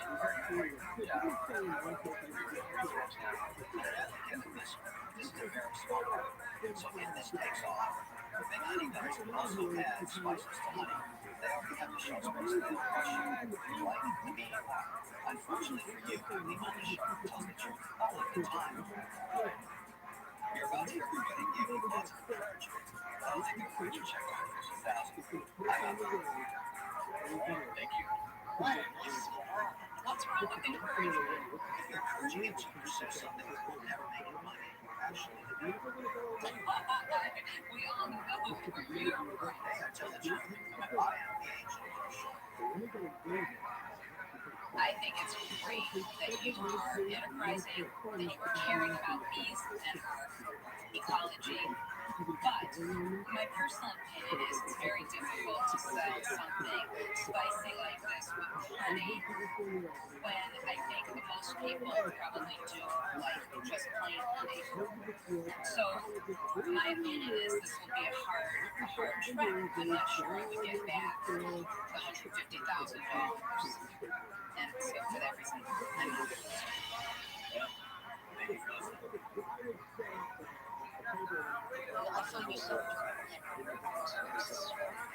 I think people involved in food, I think you should get a partner with a show and do some crowdfunding. You do your pitch online, you're going to get I'm out, because I think it'll grow. But I don't think you need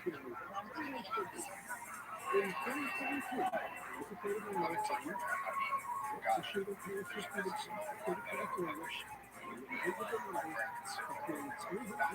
But like, before we go on, let me throw something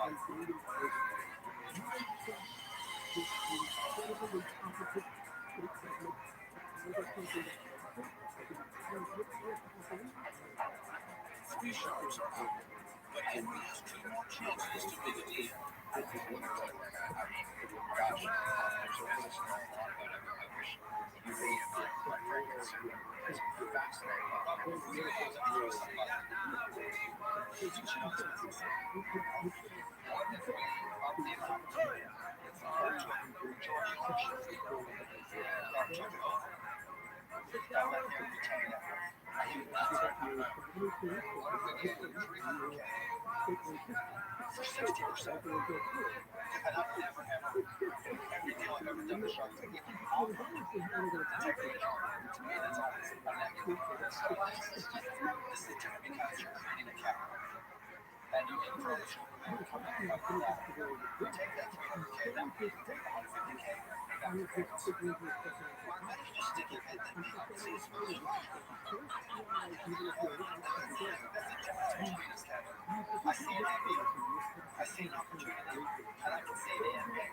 How it can be enormous. The market's understanding, but I don't think you're pricing enough for the risk at 60%.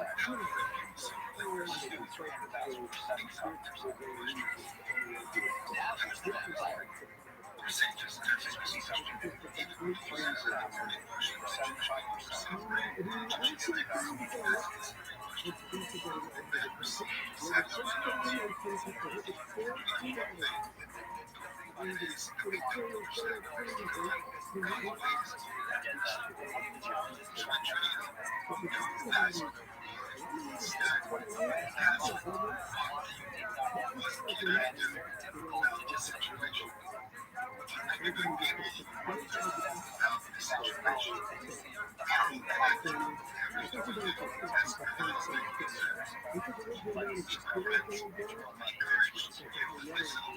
Henry, it's your business, so this is a serious thing.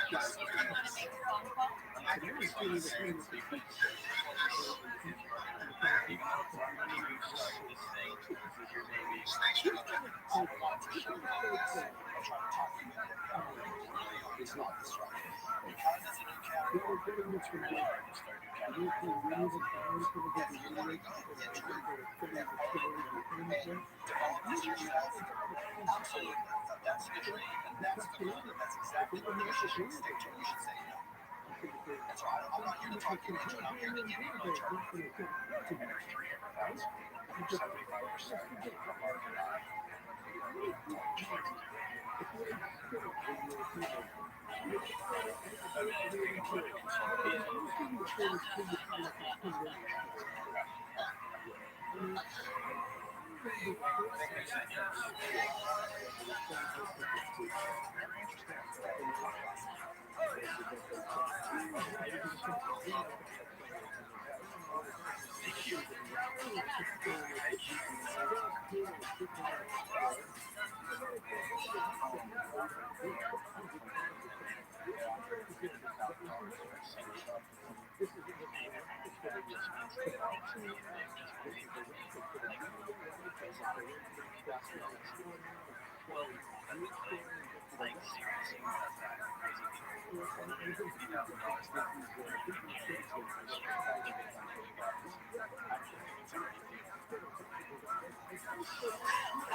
That's hilarious.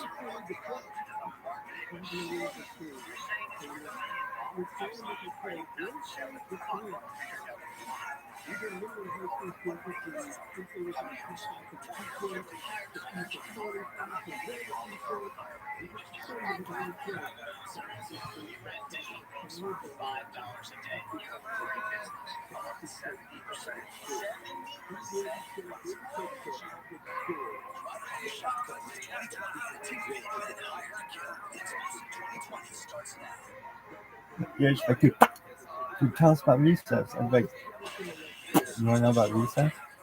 Like, dude, of course. Like, I told you about gym class. I'm like, dude, we had recess. Recess is amazing.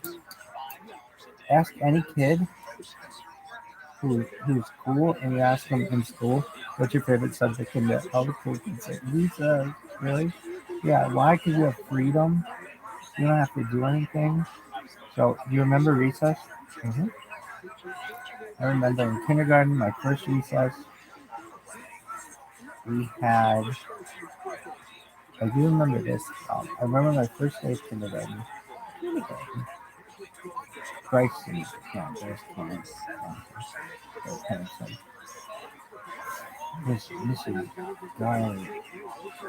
Mrs. Darling. Mrs. I forget this fucking lady's name.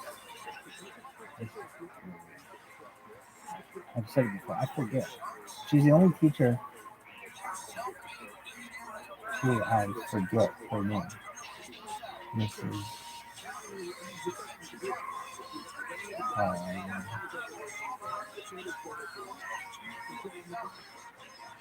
I can't remember her name. Mrs. Joe. Mrs. Brown. I forget. Anyway, my first day of kindergarten, I was playing. I told stuff in the parking lot. We used to play not on grass, not on turf, but on straight up blacktop. It was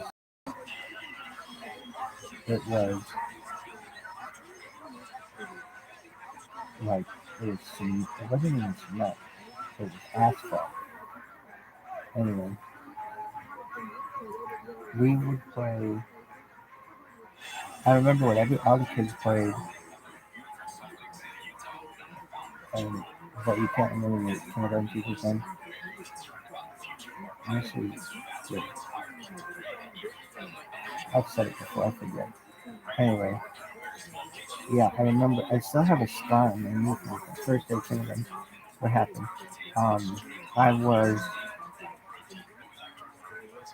I guess it would have been in August of like 1990,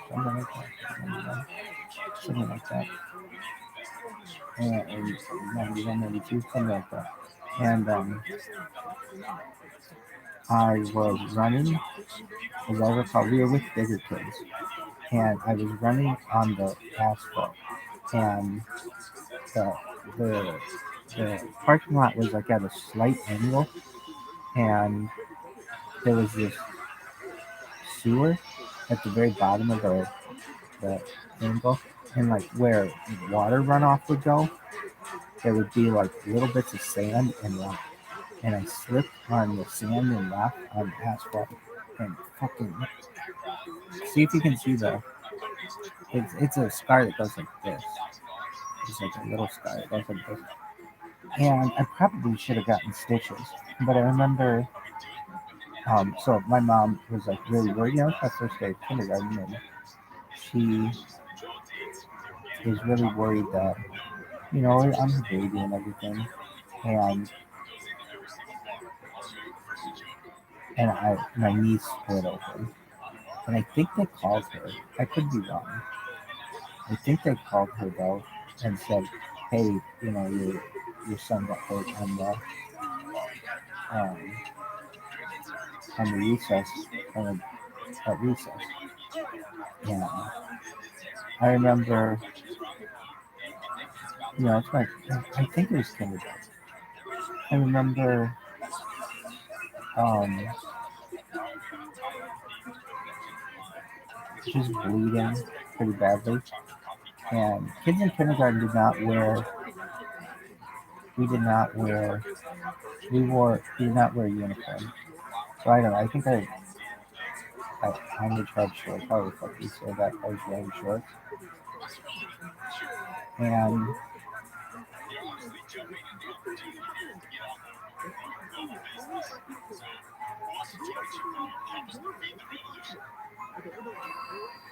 eating crickets and beans every single day. Yeah. They don't say little grasshopper and forget about. Anyway, so I don't remember what we were playing. Maybe tag or something.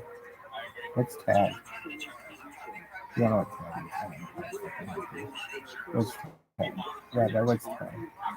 Um, you have like a huge group of kids, and somehow one of the kids, I don't know, it could just be, they just pick to be it. It's usually the biggest, I don't want to say the biggest loser, but the kids that nobody likes, they say that kid's it. I mean, that kid has to run and chase all the other kids and touch the other kids. Now, there are a bunch of types of tags that I recall.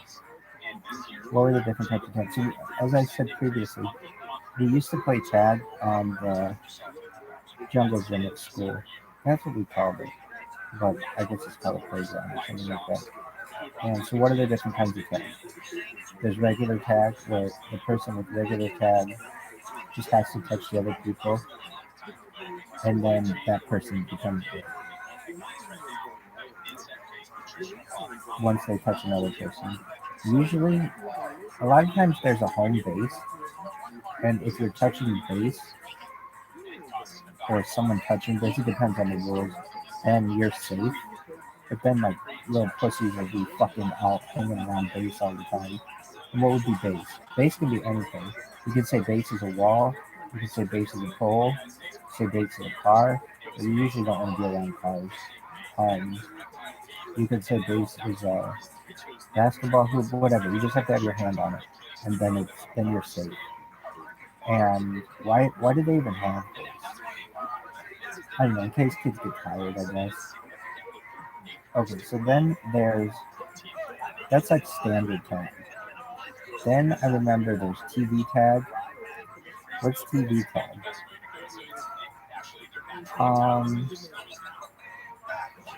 You go around and you tag a kid, but instead of there being base, if they name a TV show, then they're on base or something for like 10 seconds or something. I forget exactly what it would be. But then there's movie tag, which is the same thing. You name a movie, a cartoon tag, you name a cartoon. I don't know. I remember TV tag was a thing. Let me see I'm sure somebody's defined TV tag at some point. Are you concerned about what's happening in Israel? Not at all. Why? People are dying. I know. I don't want anyone to die, but it's like I can't worry about it. Those motherfuckers in Gaza should be worrying about your old fucking Rothschild. Gaza looks good at this point. Really? No, it sucks. But anyway, TV tag is the fun of the classic game tag. TV tag, especially long game, is players can evade capture by shutting up the name of the TV show. The future of gameplay is a good equalizer for slower players who may not be effective, but have vast knowledge of TV shows and encrypted time. Alright. So then, what other tag? There's movie tag. There's freeze tag. Oh, freeze tag is fun. What's freeze tag? So someone's it, and whenever they tag another person, that person has to freeze. And they either have to freeze for like 10 seconds or they just have to freeze indefinitely until all the other kids have been tagged.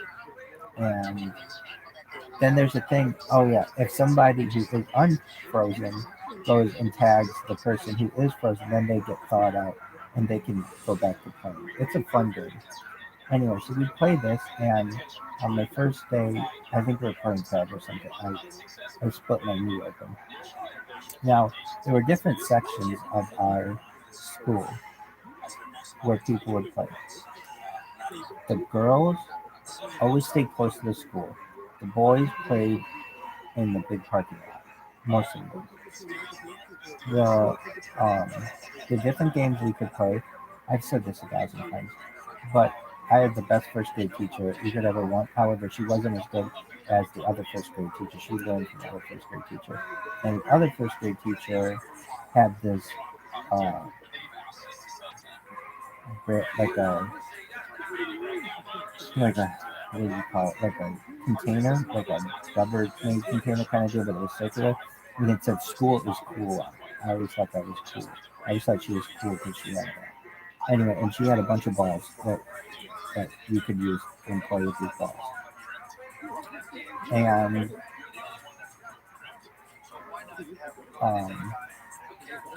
as I recall, in first grade, we would play soccer. Soccer? Yeah, we play soccer against.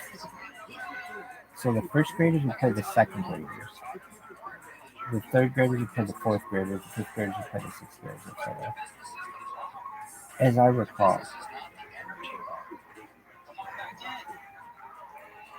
But it was like, because I remember we would play against, there were a couple kids I knew who were older than we were.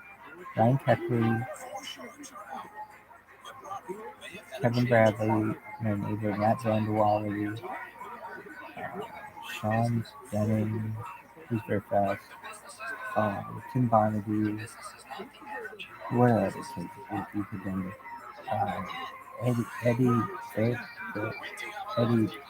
Eddie something. Eddie was wild. Eddie, Eddie Philipek or something. No, that was Eddie Pilipow was his name. Anybody else you can name?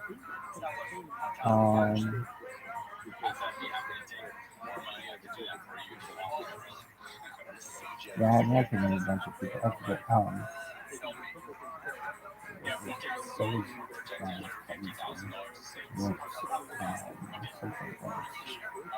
Bobby Lawrence,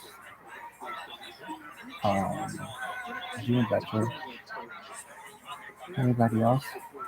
They were just like a bunch of kids, and I remember we'd play soccer against them, and we'd usually lose.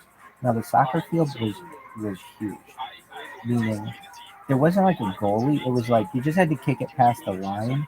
Not even a line. There was like a brick wall that you had to kick on one side, and then on the other side there was a barbed wire fence that was adjacent to a that ran parallel. What's parallel? Parallel is like this, perpendicular is like this. Anyway, it ran parallel to a railroad track. So the railroad track was like this, and the fence was like this, and we kicked the ball up against like the fence. Anyway, I remember we used to lose. I just remember this one memory that I had. We used to always lose against the second graders because they were older than we were, and like, we would do everything we could to beat them. But it was like they were just better than we were. But then this one time, I remember my neighbor, Matt Vanderwaard, he played on the first grader team, and he was like our hero. He played on the first grader team, and he was really good at soccer.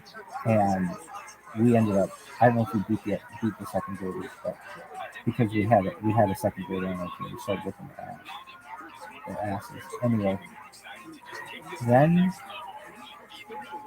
when we became second graders, we had first graders. Who were the big first graders that we would call? Danny Garcia, who's my front neighbor. Jimmy Barrett, I think, kind of probably showed up around. I didn't really pay too much attention to kids younger than I was. I went through that eventually thing, but not immediately.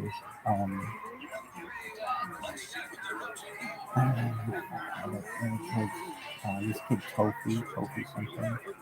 I forget that kid's name, but he had an Irish Rover jacket. I remember that kid.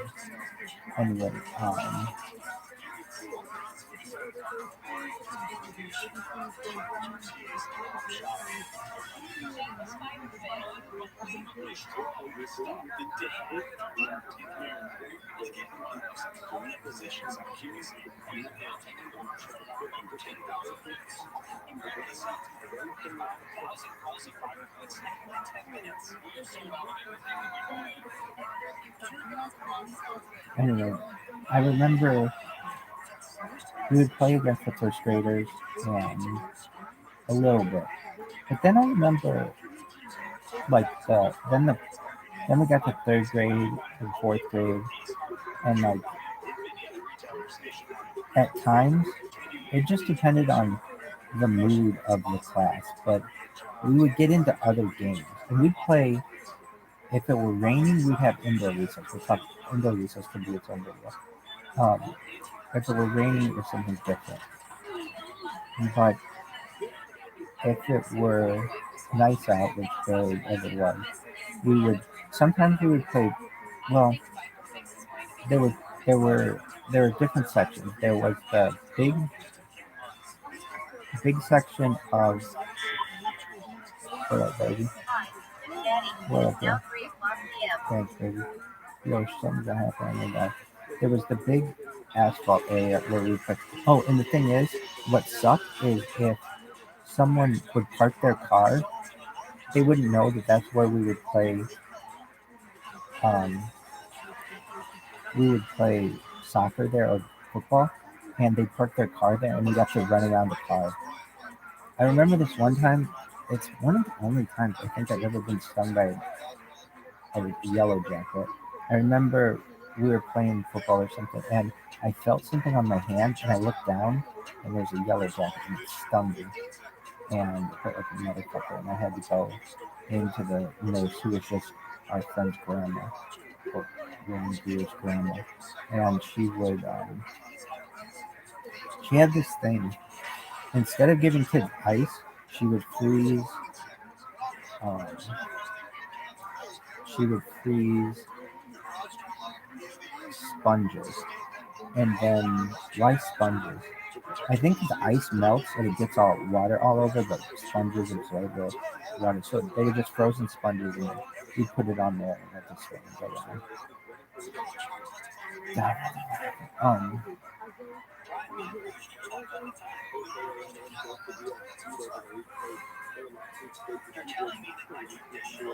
I want to see this.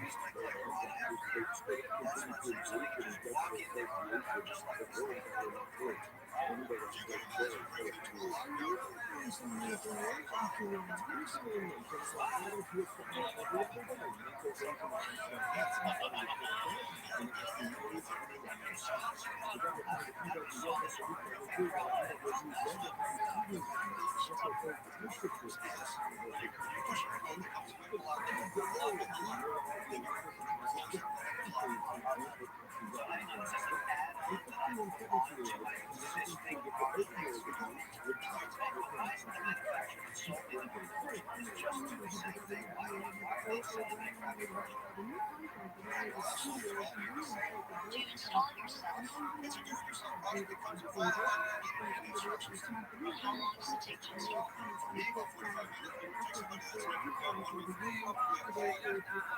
What are you selling for?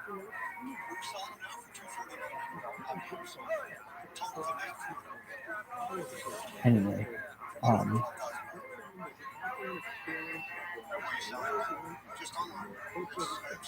we would play. I'd totally started playing.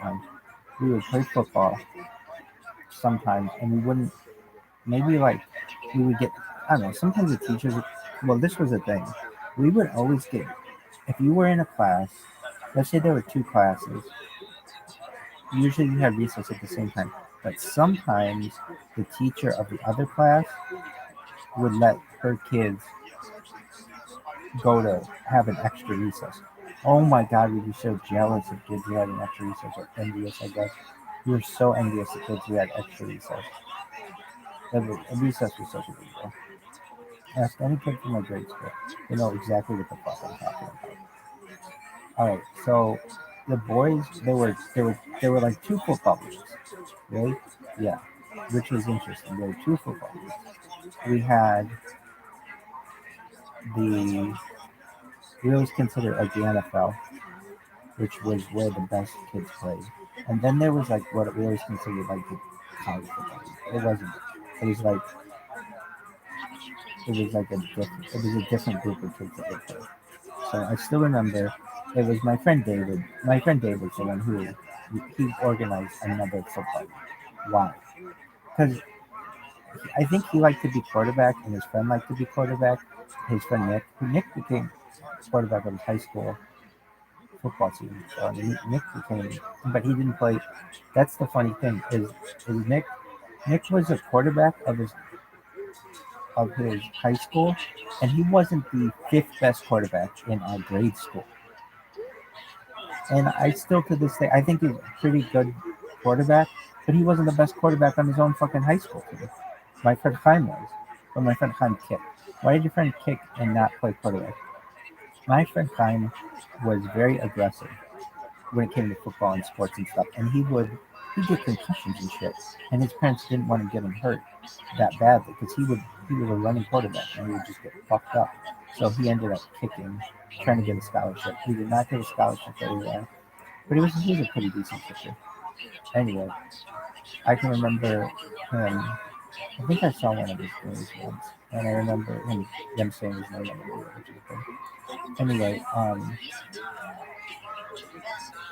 so there was who played in the minor league? David, Nick, anybody else?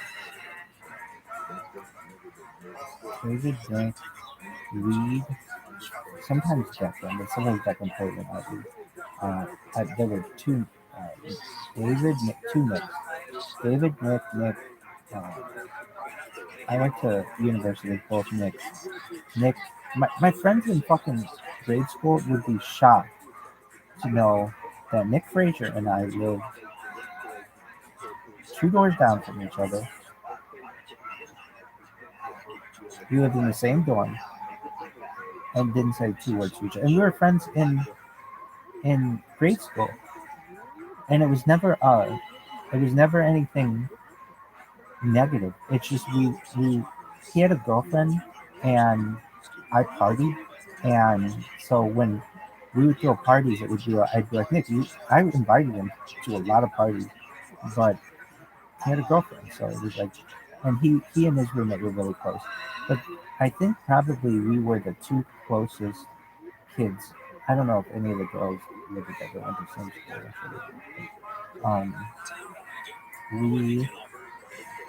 We were down the hall from each other, and it's not like we never said. It's not like there were kids I would say I liked more than others in my dorm.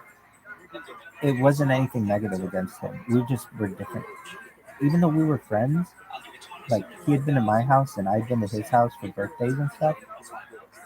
We didn't. We just.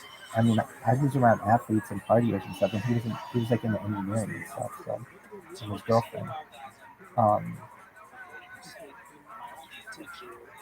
But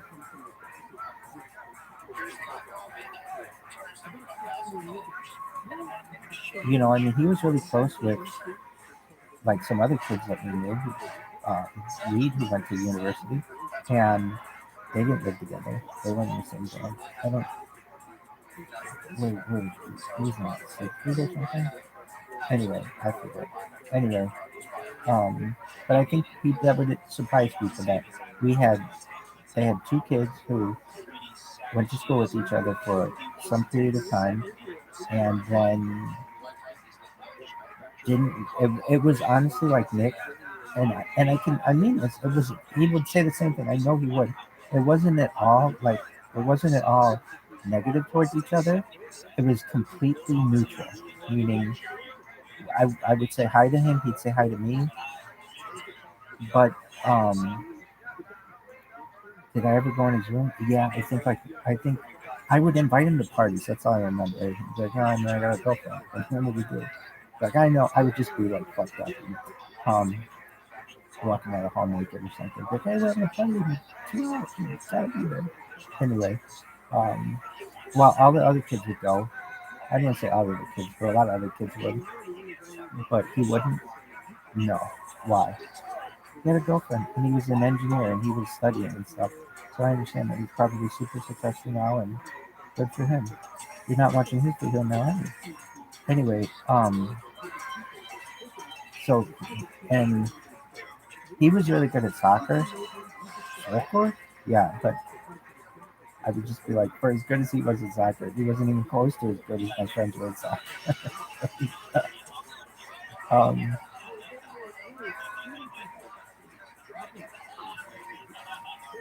I think he played lacrosse or something, or on the intramural squad or something like that. I mean, I don't even know. I mean, I can tell you,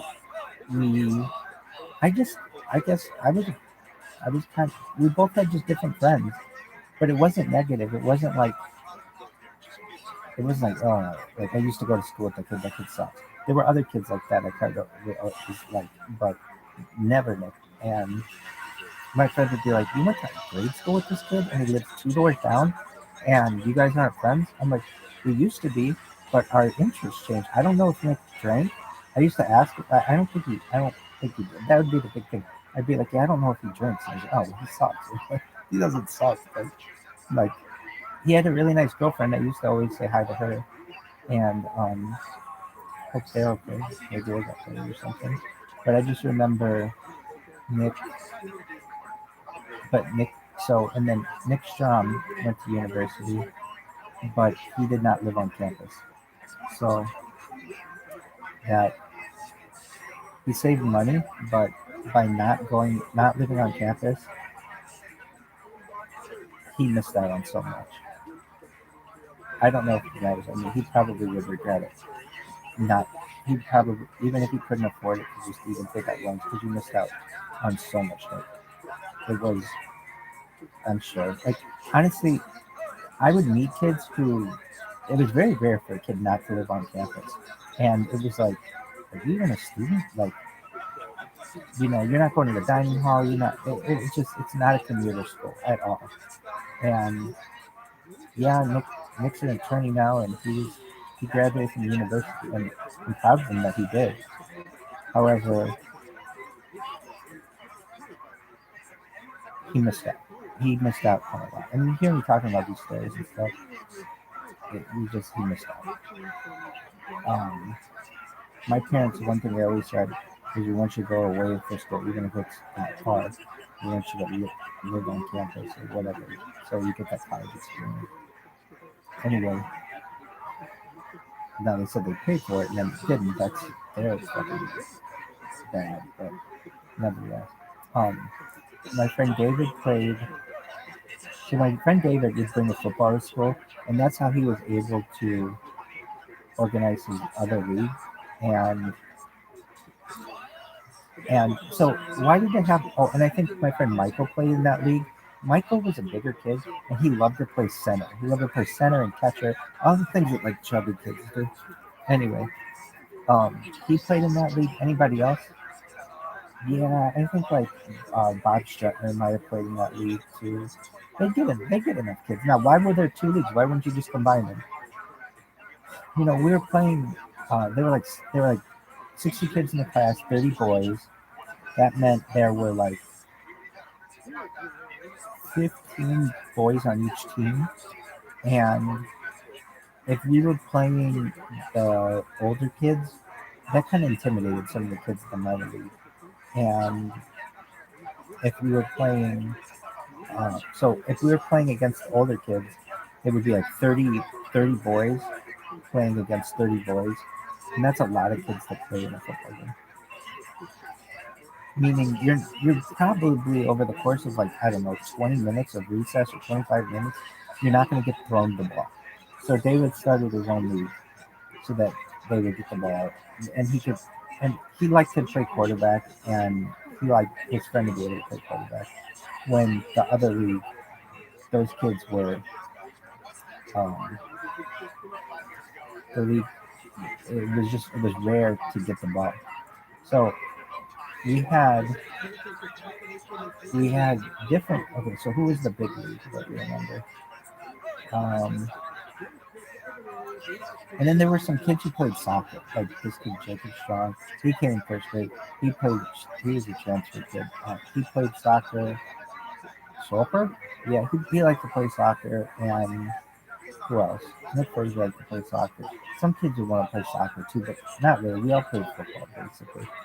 Occasionally we would play basketball, but it's like when you have 30 kids playing basketball in one hoop, there were like one or two hoops. That's not fun, because it's just like, there's just too many kids.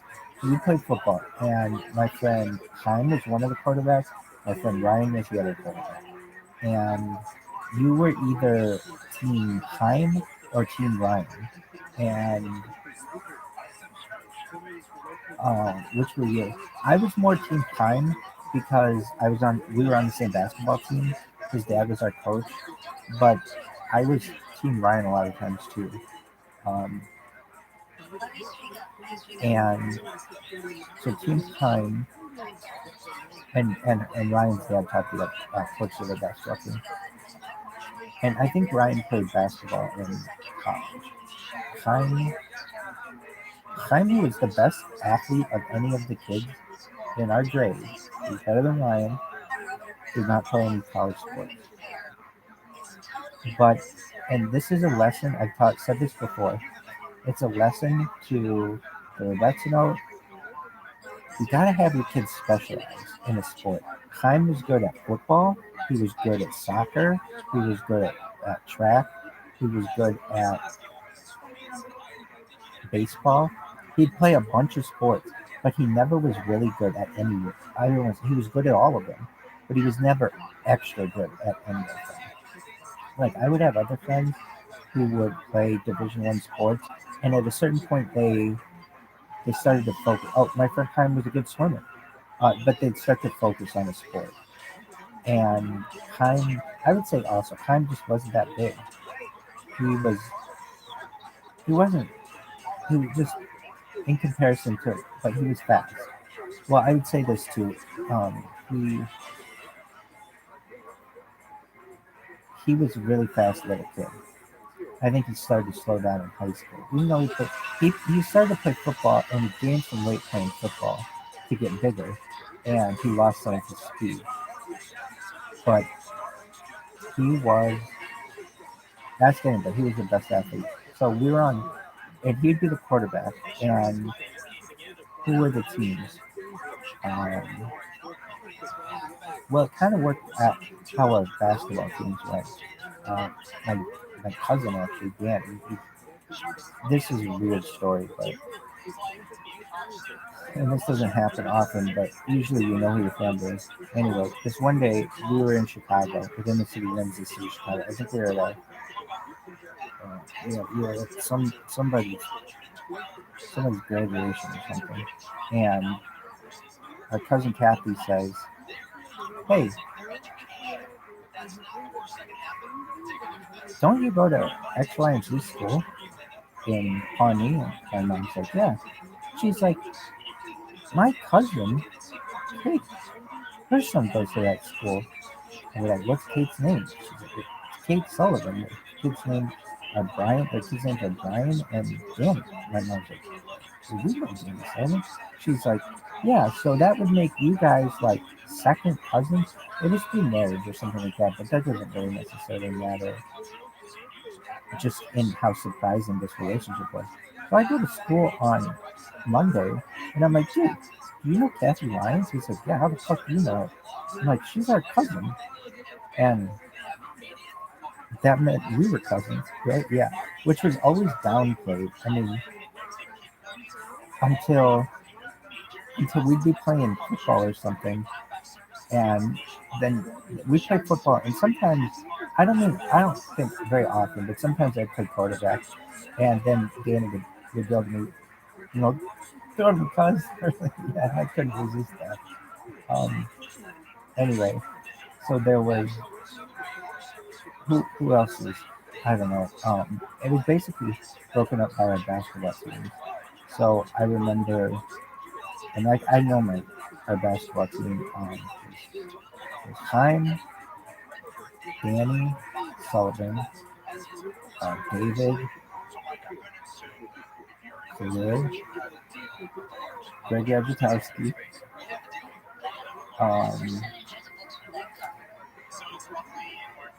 anyone else? I think Graham. No, Graham is on the other team. Later on, Jeff. Anybody else? Well, our basketball team, yeah, we had Nick Frazier. Anybody else? Evan.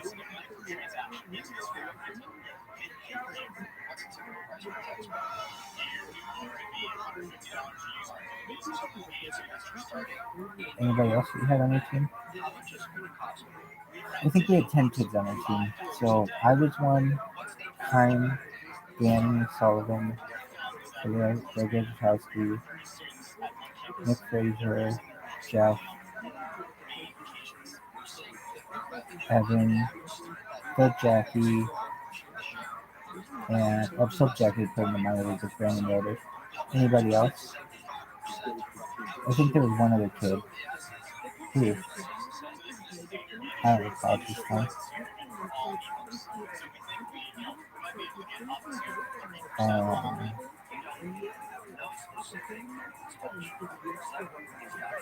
Really? Yeah, I'm sure there was another kid, but I don't really remember. And it varied, but basically, that was kind of our football team as well. And to be honest with you, we weren't as athletic as the other basketball teams. The other basketball team had bigger kids and faster kids overall, and taller kids. The other team was Ryan, Bob Schrettner. I think my friend Michael was on that team. He didn't play basketball much, David Bush, Brian Yoder, I think Danny Bradley,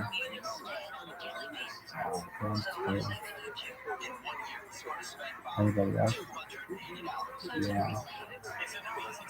Reed Brandon.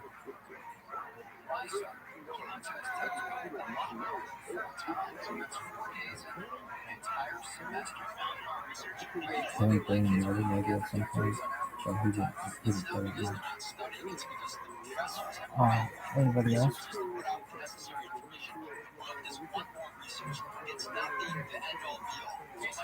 It is, yeah, I'm sure they were. That's true. But the other team was, but we would scrimmage and come pretty close. Like we were comparable teams. They were pretty even teams. Anyway, that was we play football during recess, and we would play outside for recess. We wouldn't always play outside for gym, unless it was raining. We wouldn't play if it was raining, but if it was snowing, we would play outside. If it were really icy, we'd play outside. So kids would just eat shit on the ice all the time. And there was this like kind of rough apartment complex that was next door to the school, and we were always told never to go over there. And sometimes the ball would roll over there, and we'd have to ask a teacher to go get the ball. Sometimes cars would drive through the parking lot, and we'd have to, like, be careful of the car. And anything else? No, but it's pretty organized how everything was. And were you good at football? Yeah. I didn't. So my friend climbed quarterback, but I was good at catching. So I wasn't always throwing the ball that much. And but that's because there's like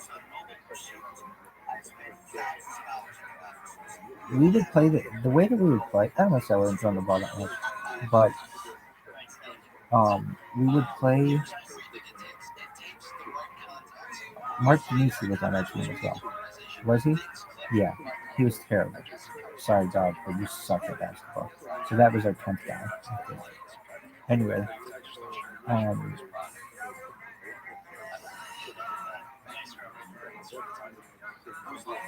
there was I can't really remember. I remember him, but I can't really remember his that he was on a basketball team.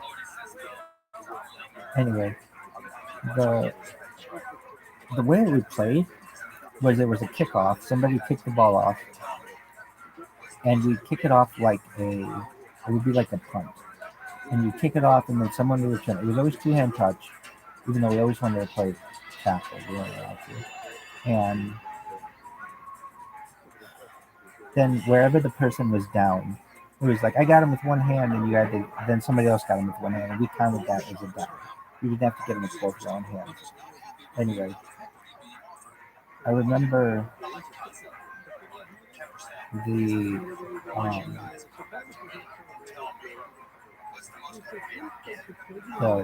issue, or you catch the ball. Oh, generally you didn't play first downs. There were no first downs, so you had to get across the field in 4 downs, and you always went for it on first down. There was a way that we would say that you could kick a field goal where someone would hold their arms like this, and you try to, or like two people would hold hands and be like goalposts, and one of them would hold their arm up like this, and then this arm was holding somebody else's hand, and the other person was hold the other person's hand like this, and then the goalpost was here. But that didn't work because your arm. Plus, it was like we would basically just keep track of. Well, we would count them for 7 points, but we didn't do extra points or anything. Anyway, you had to score within 4 downs, and then if you didn't, then the other team took over. And we played a lot of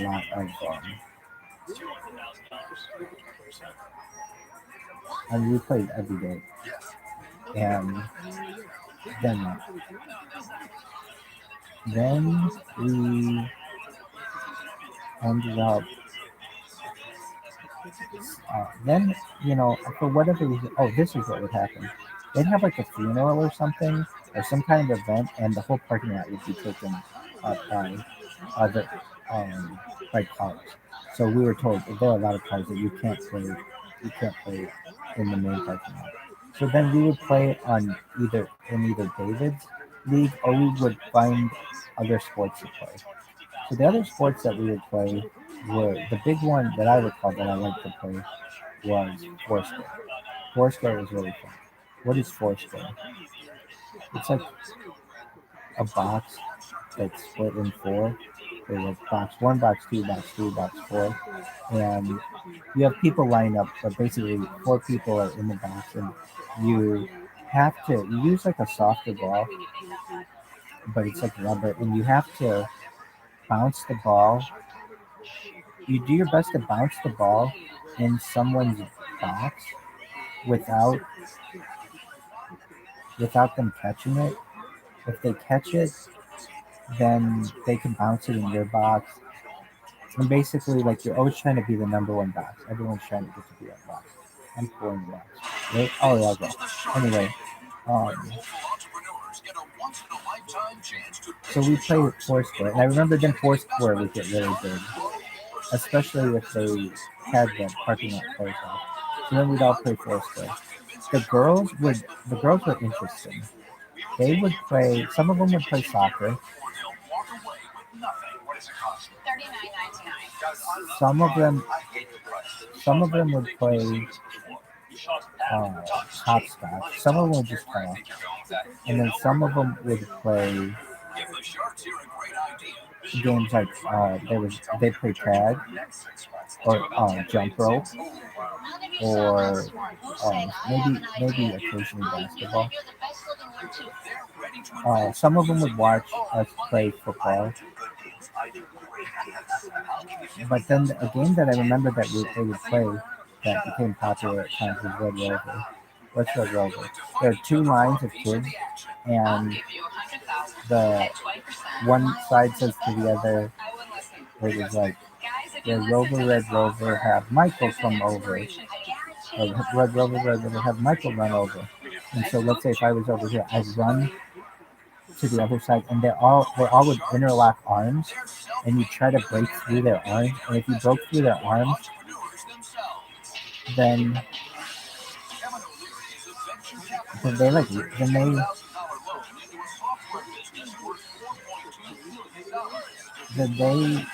lost a person or something. I forget what happened.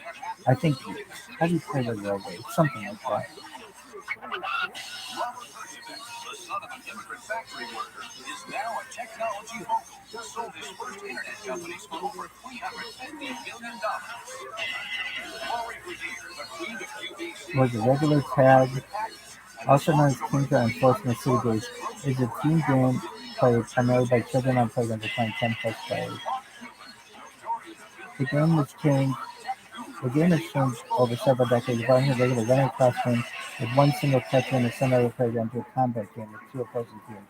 It changed basic mixes of merging pre-existing rules from other games and was the original. Entrepreneurs from Park City, Utah, with a healthier version of a favorite breakfast treat. There's a team game, Germany, China, game instructions. There's like a North and South team, whatever. Never called it that. Red Rover, let blank come over. Ultimately send blank right over. Yeah, that's what it was. Immediate goal for the chosen one is to run the North team's line and break the chain from the person. If the chosen one successfully breaks the chain, it may select either of the two links broken by the successful run and take the link to join the South team. That's what it was. If the selected person fails, they join the North team. The South team then calls out for a person in the North team, and the play continues. When only one player is left on the team, they must try to break through a link. If the player does not succeed, then the opposing team wins. Otherwise, the player gets a player back for their team. It's kind of a dangerous game. I mean, I guess playing instead of kids is not that big of a deal. But I remember the girls would play that a lot. What else did they play? I said hopscotch. They put girls would play Foursquare a lot. And is that the end of your story? No, indoor recess is another video. There's another one. You're fine. Go fuck yourself. What's your track record that's so proven? Yeah, so we've actually been able to get this product into Target stores nationwide. Target, come on.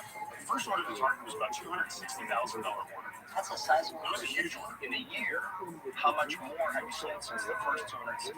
So this year we'll do around $1 million at Target. Wow. We have an everyday low price with Target, but we still have a 45% margin on that price. They rolled it out into over 1,600 Target stores nationwide. Are they reordering? They are. That's why we came here, because we need the money now to grow more so we can launch some innovative Why not just borrow money against your receivables, right? Why not roll over the money that you're bringing in and not even have to take out any type of loan? Yeah, we could grow the pancake mix like we are, but we're ready to explode this business now. How much are you going to sell? So this year we're looking to do $5 million. And last year we did 2.5, so we're looking to double it. And all in pancake mix. It's about 75% pancake mix, and then the syrups are about 22%, and then we have a couple of other products. Joe, let's be realistic. Yeah. This is a complete commodity. There's nothing proprietary about it. What you have here is a brand. Ultimately, if the brand becomes big enough, we hope that a major takes it out because it's starting to itch and steal some of their shelf space. You're not there yet because $5 million in this category is not that much. Right. But it's an interesting beginning. So let's just focus on what you've asked for this company. You're telling me you want $500,000 for 10%. That imputes a value of $5 million. Yeah. You know you're not worth it. Well, we think we are. You're trying to sell it to me at 10 times your pre-tax profits. Never. What we found is that people are willing to pay for that whole-grain healthy breakfast product. A lot of those other white flour, white mix, pancake mixes out there, those are commodities. When people go to the shelf guys without mentioning their brand, no. Famous aunt involved here. She leads the share in this market, so you're taking share away from her. And I would think that she's significantly lower in price right now. She is. How much lower? Up to 50%. You think that the average mom out there is going to walk into a store and pay twice as much for a premium product? They are, though. Our sales are really, really increasing. In the last 3 years, we've grown at 40 to 50% year on year. Our cost is $1.65, and our selling price is average of $3.02.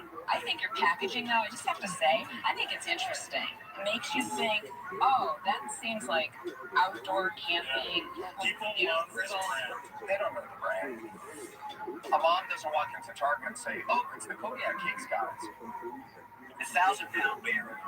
Not this one. This is a ratty little thing. The big problem is you've got two monster competitors in this space. You have to put in the risk when you value the business, because if they want your shelf space at Target, they can come and take it from you. No, because Target, Here's why you're wrong, Kevin. I'm not wrong. Here's why you're wrong. Because I'm wrong, Mark, by the way. Target, Costco, they have to have competition for the big brands. It doesn't mean they have to be profitable. They can make these guys name their listing fees. So they put them out of business, and then who takes your place? There always has to be a second product. There always has to be a they leave them on life. We can sell half as much as the famous aunt in a store, half, and still generate a higher margin, more revenue for the store. Joel, you're making $500,000 a year. That's fantastic.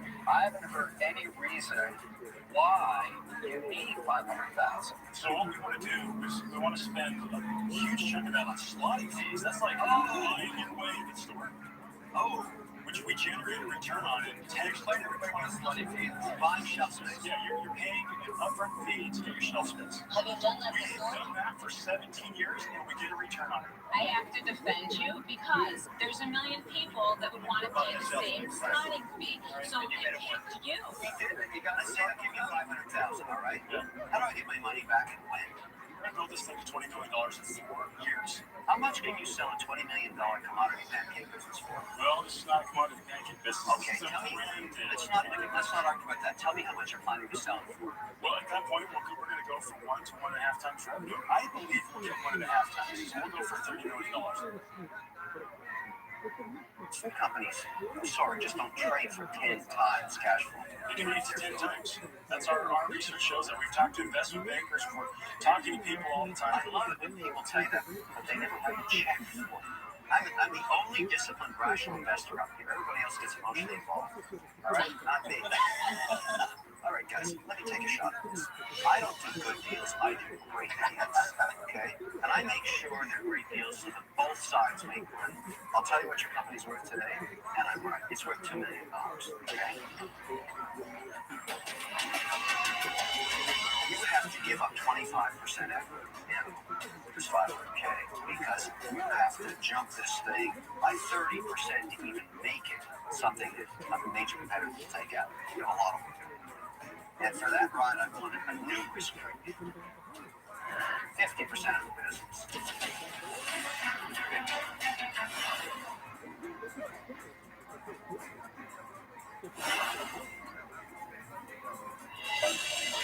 All 5 sharks are still in. Kevin is interested, but believes the company is highly overvalued. You have a lot of money. And for that ride, I wanted a new risk premium. 50% of the business. I said I do great deals. That would be a great deal. That would make sense. The devil looks like you. He always says it's a great deal, right? That's why they call me Mr. Wonderful. But listen, I know you're not going to accept that offer, so I'm not going to make it. And I'm out. Here's where I'm at. I'd love to be involved, but there's got to be a premium in it for me. I mean, I think there's a lot of risk, so I'm going to price in that risk for me. I'll give you the $500,000 for 35%. Appreciate the offer. We do. Which means you're taking the offer? Robert, we want to hear from you before we... I have a partial offer. I'm going to give you $250,000 for 20%, but you're going to have to get the other $250,000 from one other shark.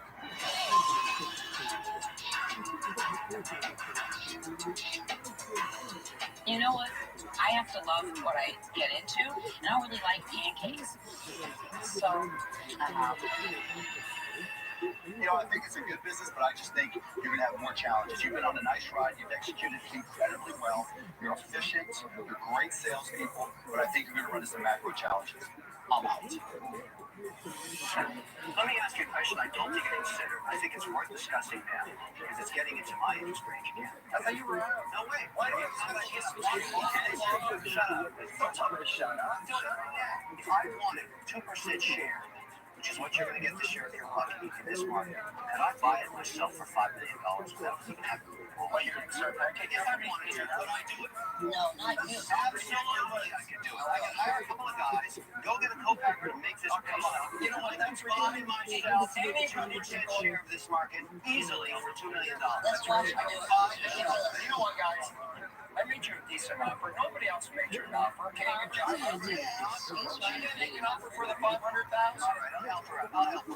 I want for $250,000 or 25% of this business because I think I'm right about this. So what's the offer? I'll join her. She's going to up her equity to 25%. I feel greedy, but I'll go along with it. So now you have $500,000 for 2 sharks. I want 25% for my investment. Means you're giving up half the business, and it's only worth $2 million, guys. I'm sorry. So guys, you got an offer from Kevin and Barbara. $500,000 for 50%, or an offer of $500,000 for 35%. What are you going to do?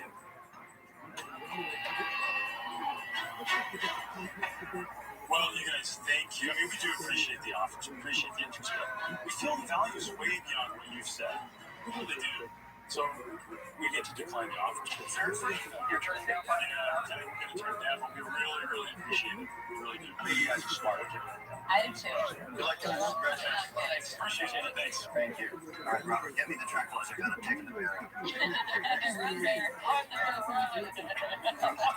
Even you couldn't put a $5 million valuation. There's no way that thing was for $5 million. Yes, it was. Easily. They're buying every square inch of shelf space. All that has to happen is the ante has to go on mute for a couple of months and squeeze these guys like teenage kids. People say that the other bigger brands have done discounts right next to them in Target and Costco. Of course they have. Total commodity, 100% with a veil. Who cares?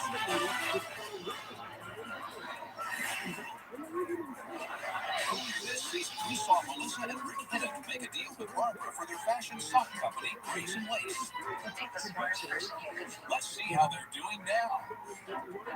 Only 5 days after airing, sales hit $1 million. Couldn't believe it. And since we aired just 3 short months ago, we've almost done $3 million in sales. Before Shark Tank, we had 6 moms working out of our garage. Since the show, we moved into a 3,000 square foot facility and now have over 36 people working for Grace and Lace. Hi guys. Hey Barbara, how are you? Did you get the samples out? Yep. Barbara has already arranged a meeting with the world's largest manufacturer of knitted goods, and through her contacts, our products are going to be in the hands of people at Vogue and Bazaar in these amazing magazines in New York City. Bye-bye. Back to work. Walking into a store and seeing Grace and Lace almost brings me to tears. I cannot believe that this is my brand sitting there being sold on their tables. Our dreams are coming true, and really, it's all because of Shark Tank. When I look at my kids now, I see that we're creating a legacy for them. To know that your family's future is more secure, if not completely secure, is such a good feeling. Absolutely a life changer.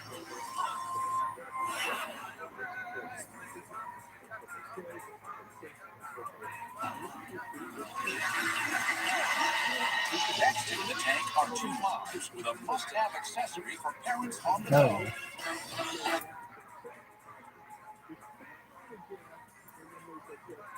Yo, dog. Are you done? Get food.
Are you done?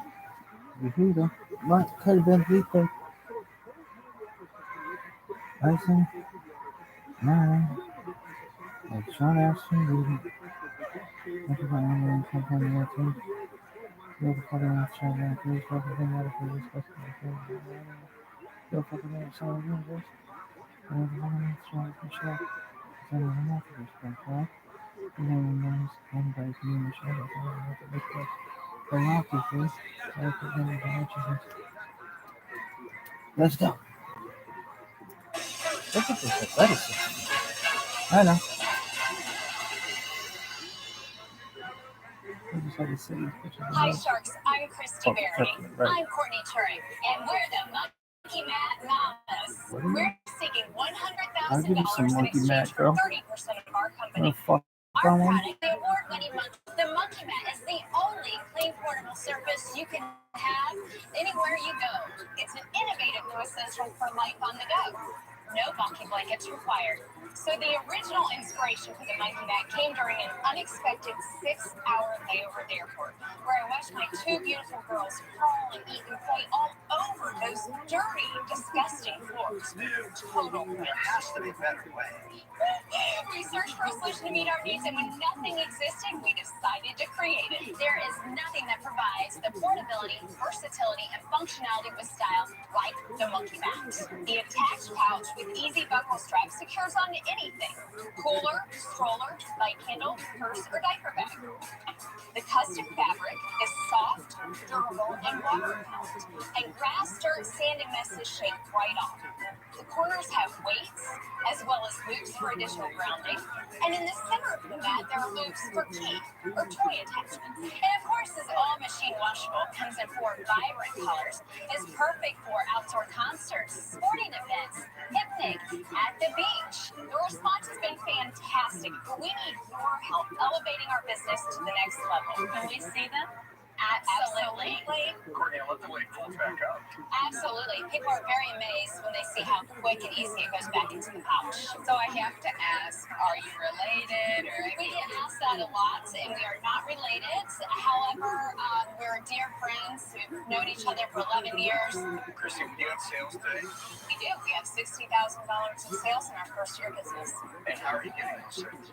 We are available on our own website. We have 51 retailers, storefront retailers, and online businesses. And we're also available in 3 countries outside the U.S. And what does it cost? $39.99. Oh, retail? Retail. What is it that costs to you? What does it cost you to make it, and where do you make it? We actually make it in China. So with shipping and customs, we're at $13.14. Wow. That sounds high. Yeah, that's really very high. What's in the material that makes it cost so much?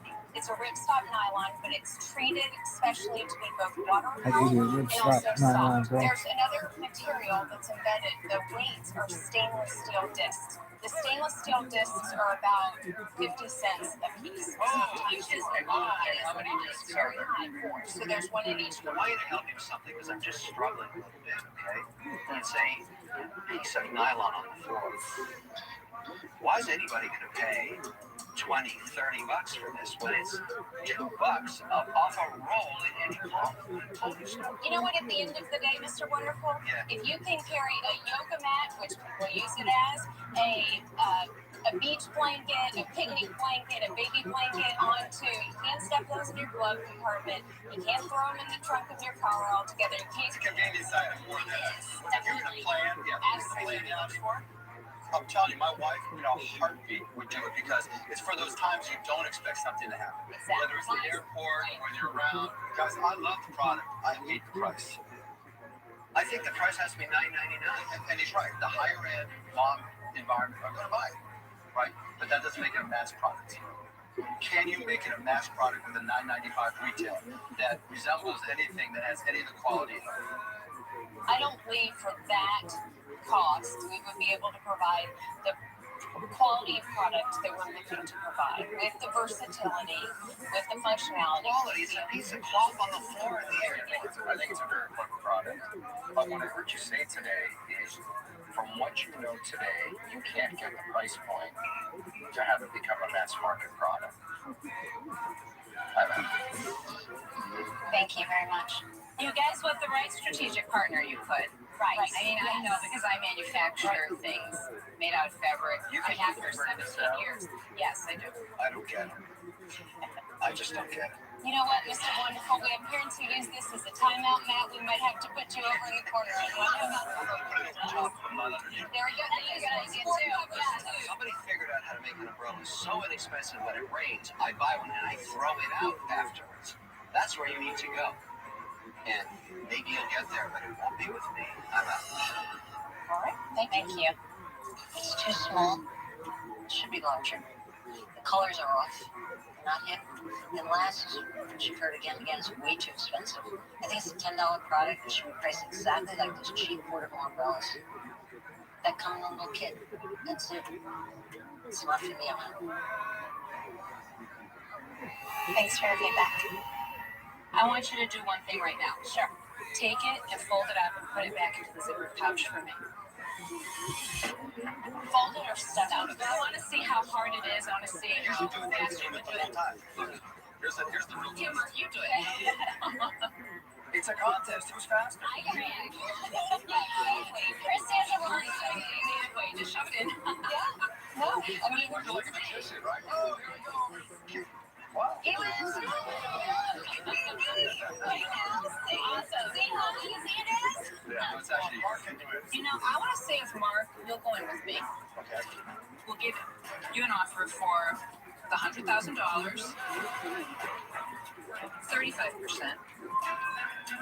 I think between Mark and I and our connections, we can get this in. I can help you with the manufacturing to get this way down. And he'll help you with the online, and I'll help you with all the different retailers. What do you guys think? 100K for 35%? Gotta tell us right now. Yep, you're one handshake away. Let's do this. There you go. Let's put up monkeying around. Thank you so much. We're so excited. Oh, well, you're great. You covered everything. I love that.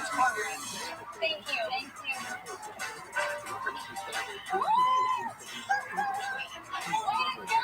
If you make your money back on this within even 5 years, 6 months. Eat one of those. Yes, Mark. It's not a magic carpet. That is a ride to hell.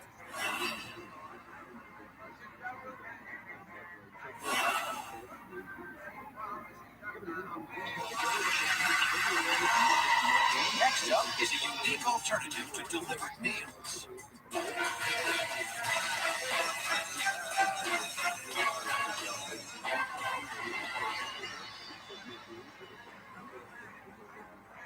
Hi, Sharks. I'm Nick Taranto.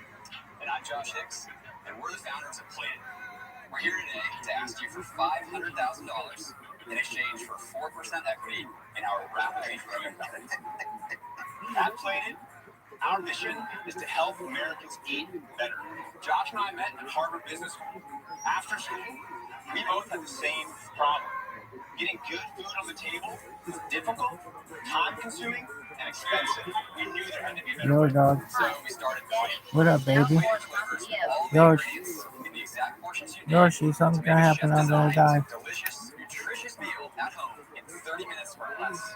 You come to the site, pick out only exactly what you want and how much, and then we deliver all the ingredients, along with recipe cards and instructional videos teaching you how to make a delicious dish at home. Since we launched 6 months ago, we've served tens of thousands of meals around the Northeast. Now, we need you guys to take us nationwide. Sharks, who's hungry? So I want to see if I understand this right. I order from a service, they deliver right to my door, my groceries, and all I have to do then is just portion it out. But then you still have to go find the recipe. You have to figure out what you want to eat. If I'm using a recipe card, cookbook. 6 1/2 meals will take you from zero to kitchen hero in 30 minutes. Our customers tell us that they love the experience of getting everything pre-portioned. It's easy to make. And the meal just comes fresh. All fresh. And what does it cost? It starts at $10 per person. You need to order 4 portions, so it's a $40 minimum order. Pay shipping.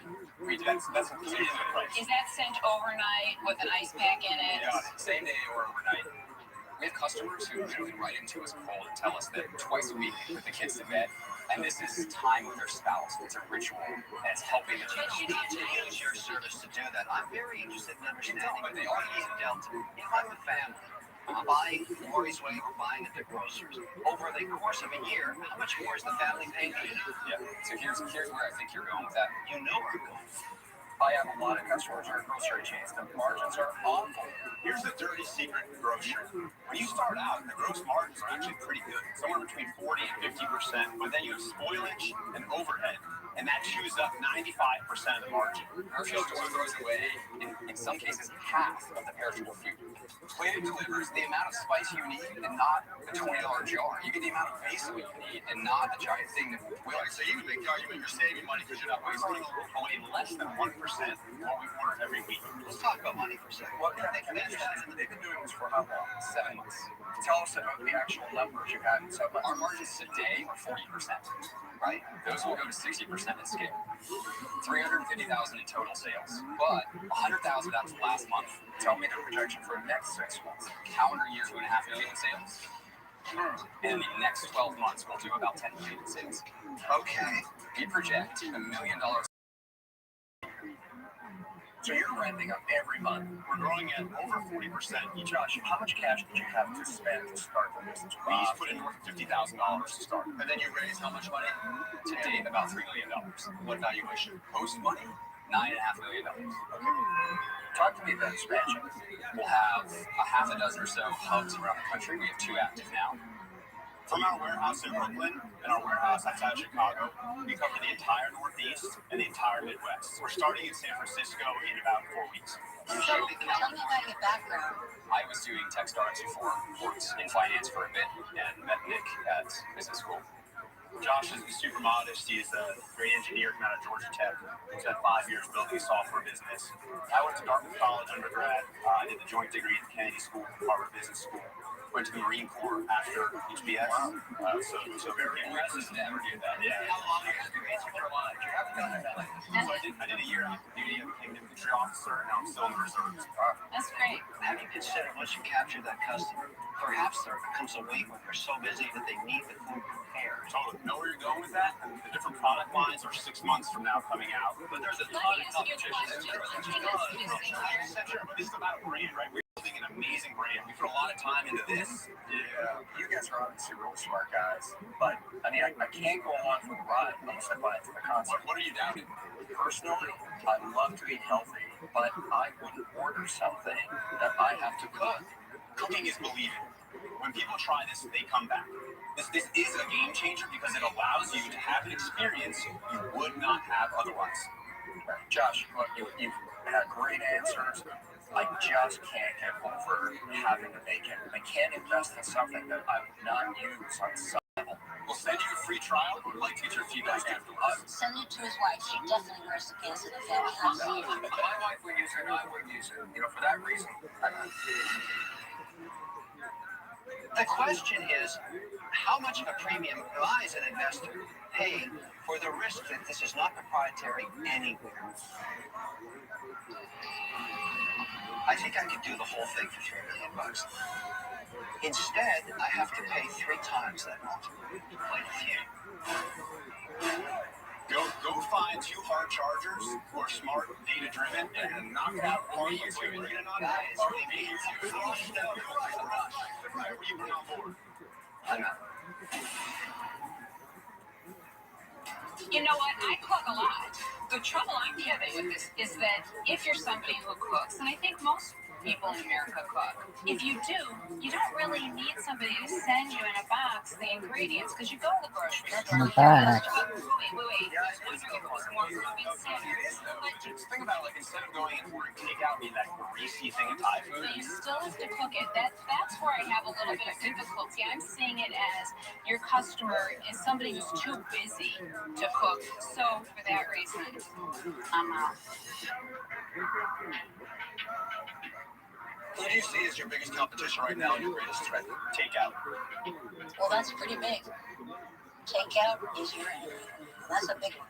And you know what takeout has over your concept? You could decide tonight what you're eating and get it your table and eat within the hour. It's done. So that is an obstacle. This isn't for me. I'm out. Spider-Man, Spider-Man, there's never a Spider-Man.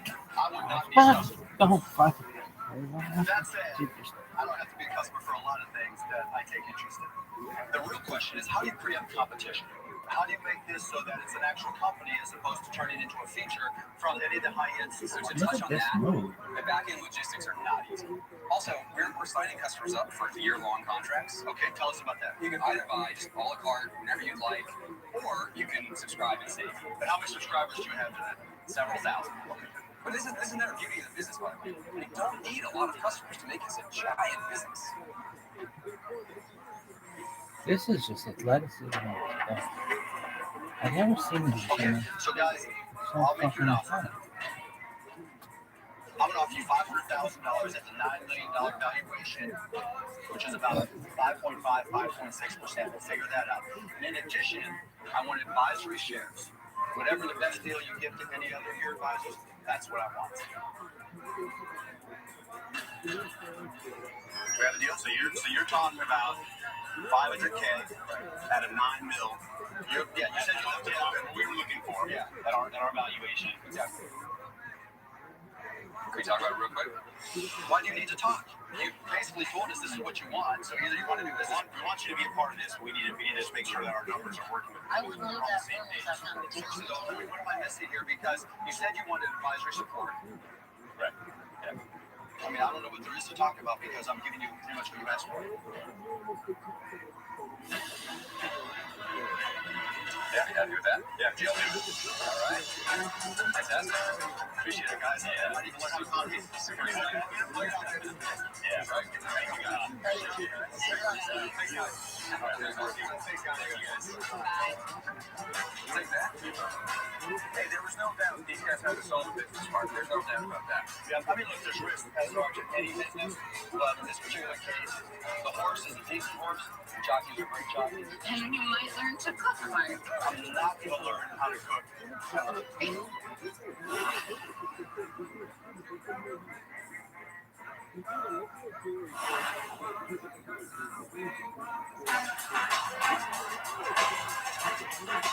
I'm John. I'm Sal. I'm Anthony.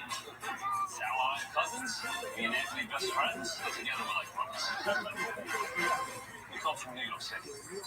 Rough neighborhood, rough growing up for all of us. We could have went the whole way easily, but we didn't. I work as a New York City firefighter. I've been on the job for 9 years now. As a firefighter, I have a lot of free time, so to supplement my income, I started a painting business. I don't need to think too much. Paintings in our genes. Long line of painters right here. Being painters, we always had one problem. And one day we just had enough is enough. Together, we have developed the most revolutionary product the painting industry has ever seen. Running this business has been a total team effort, but I must say, our backs are a little against the ropes right now. Striking a deal with the Shark would just be an absolute game changer for us. We're at that critical stage. We're so close to making it. Somebody like the Shark pushes over the edge. We're all we need.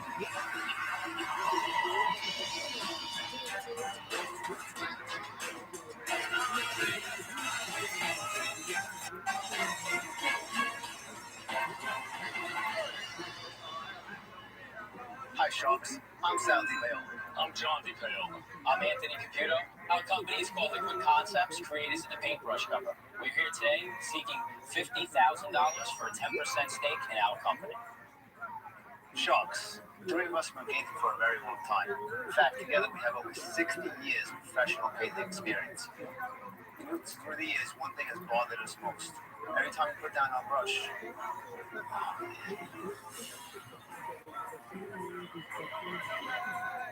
Hey, come on. Don't be silly. Listen, every time we put down the brush, it was a problem. Anyone who paints can relate. Whether you get a phone call, you need to take a lunch break, you have to pick up the kids from school. There has never been a reasonable, convenient way to keep your brush from drying out or getting moved. Until now, me and cousin Johnny Boy went to work at his lab, aka his garage, and developed what has become the most revolutionary prototype painting product in the industry. Slow down. It's not like we invented a robot that's going to paint for us. We did, however, revolutionize the painting industry. One piece of plastic. Introducing the paintbrush cover. You sharks might be thinking you've seen this before. You sharks haven't. In fact, maybe you're thinking, why didn't you think of it? We got you covered. We thought of it. The days of plastic wrap and other makeshift coverings are over. With the paintbrush cover's unique airtight design, it allows you to store your wet brush for days.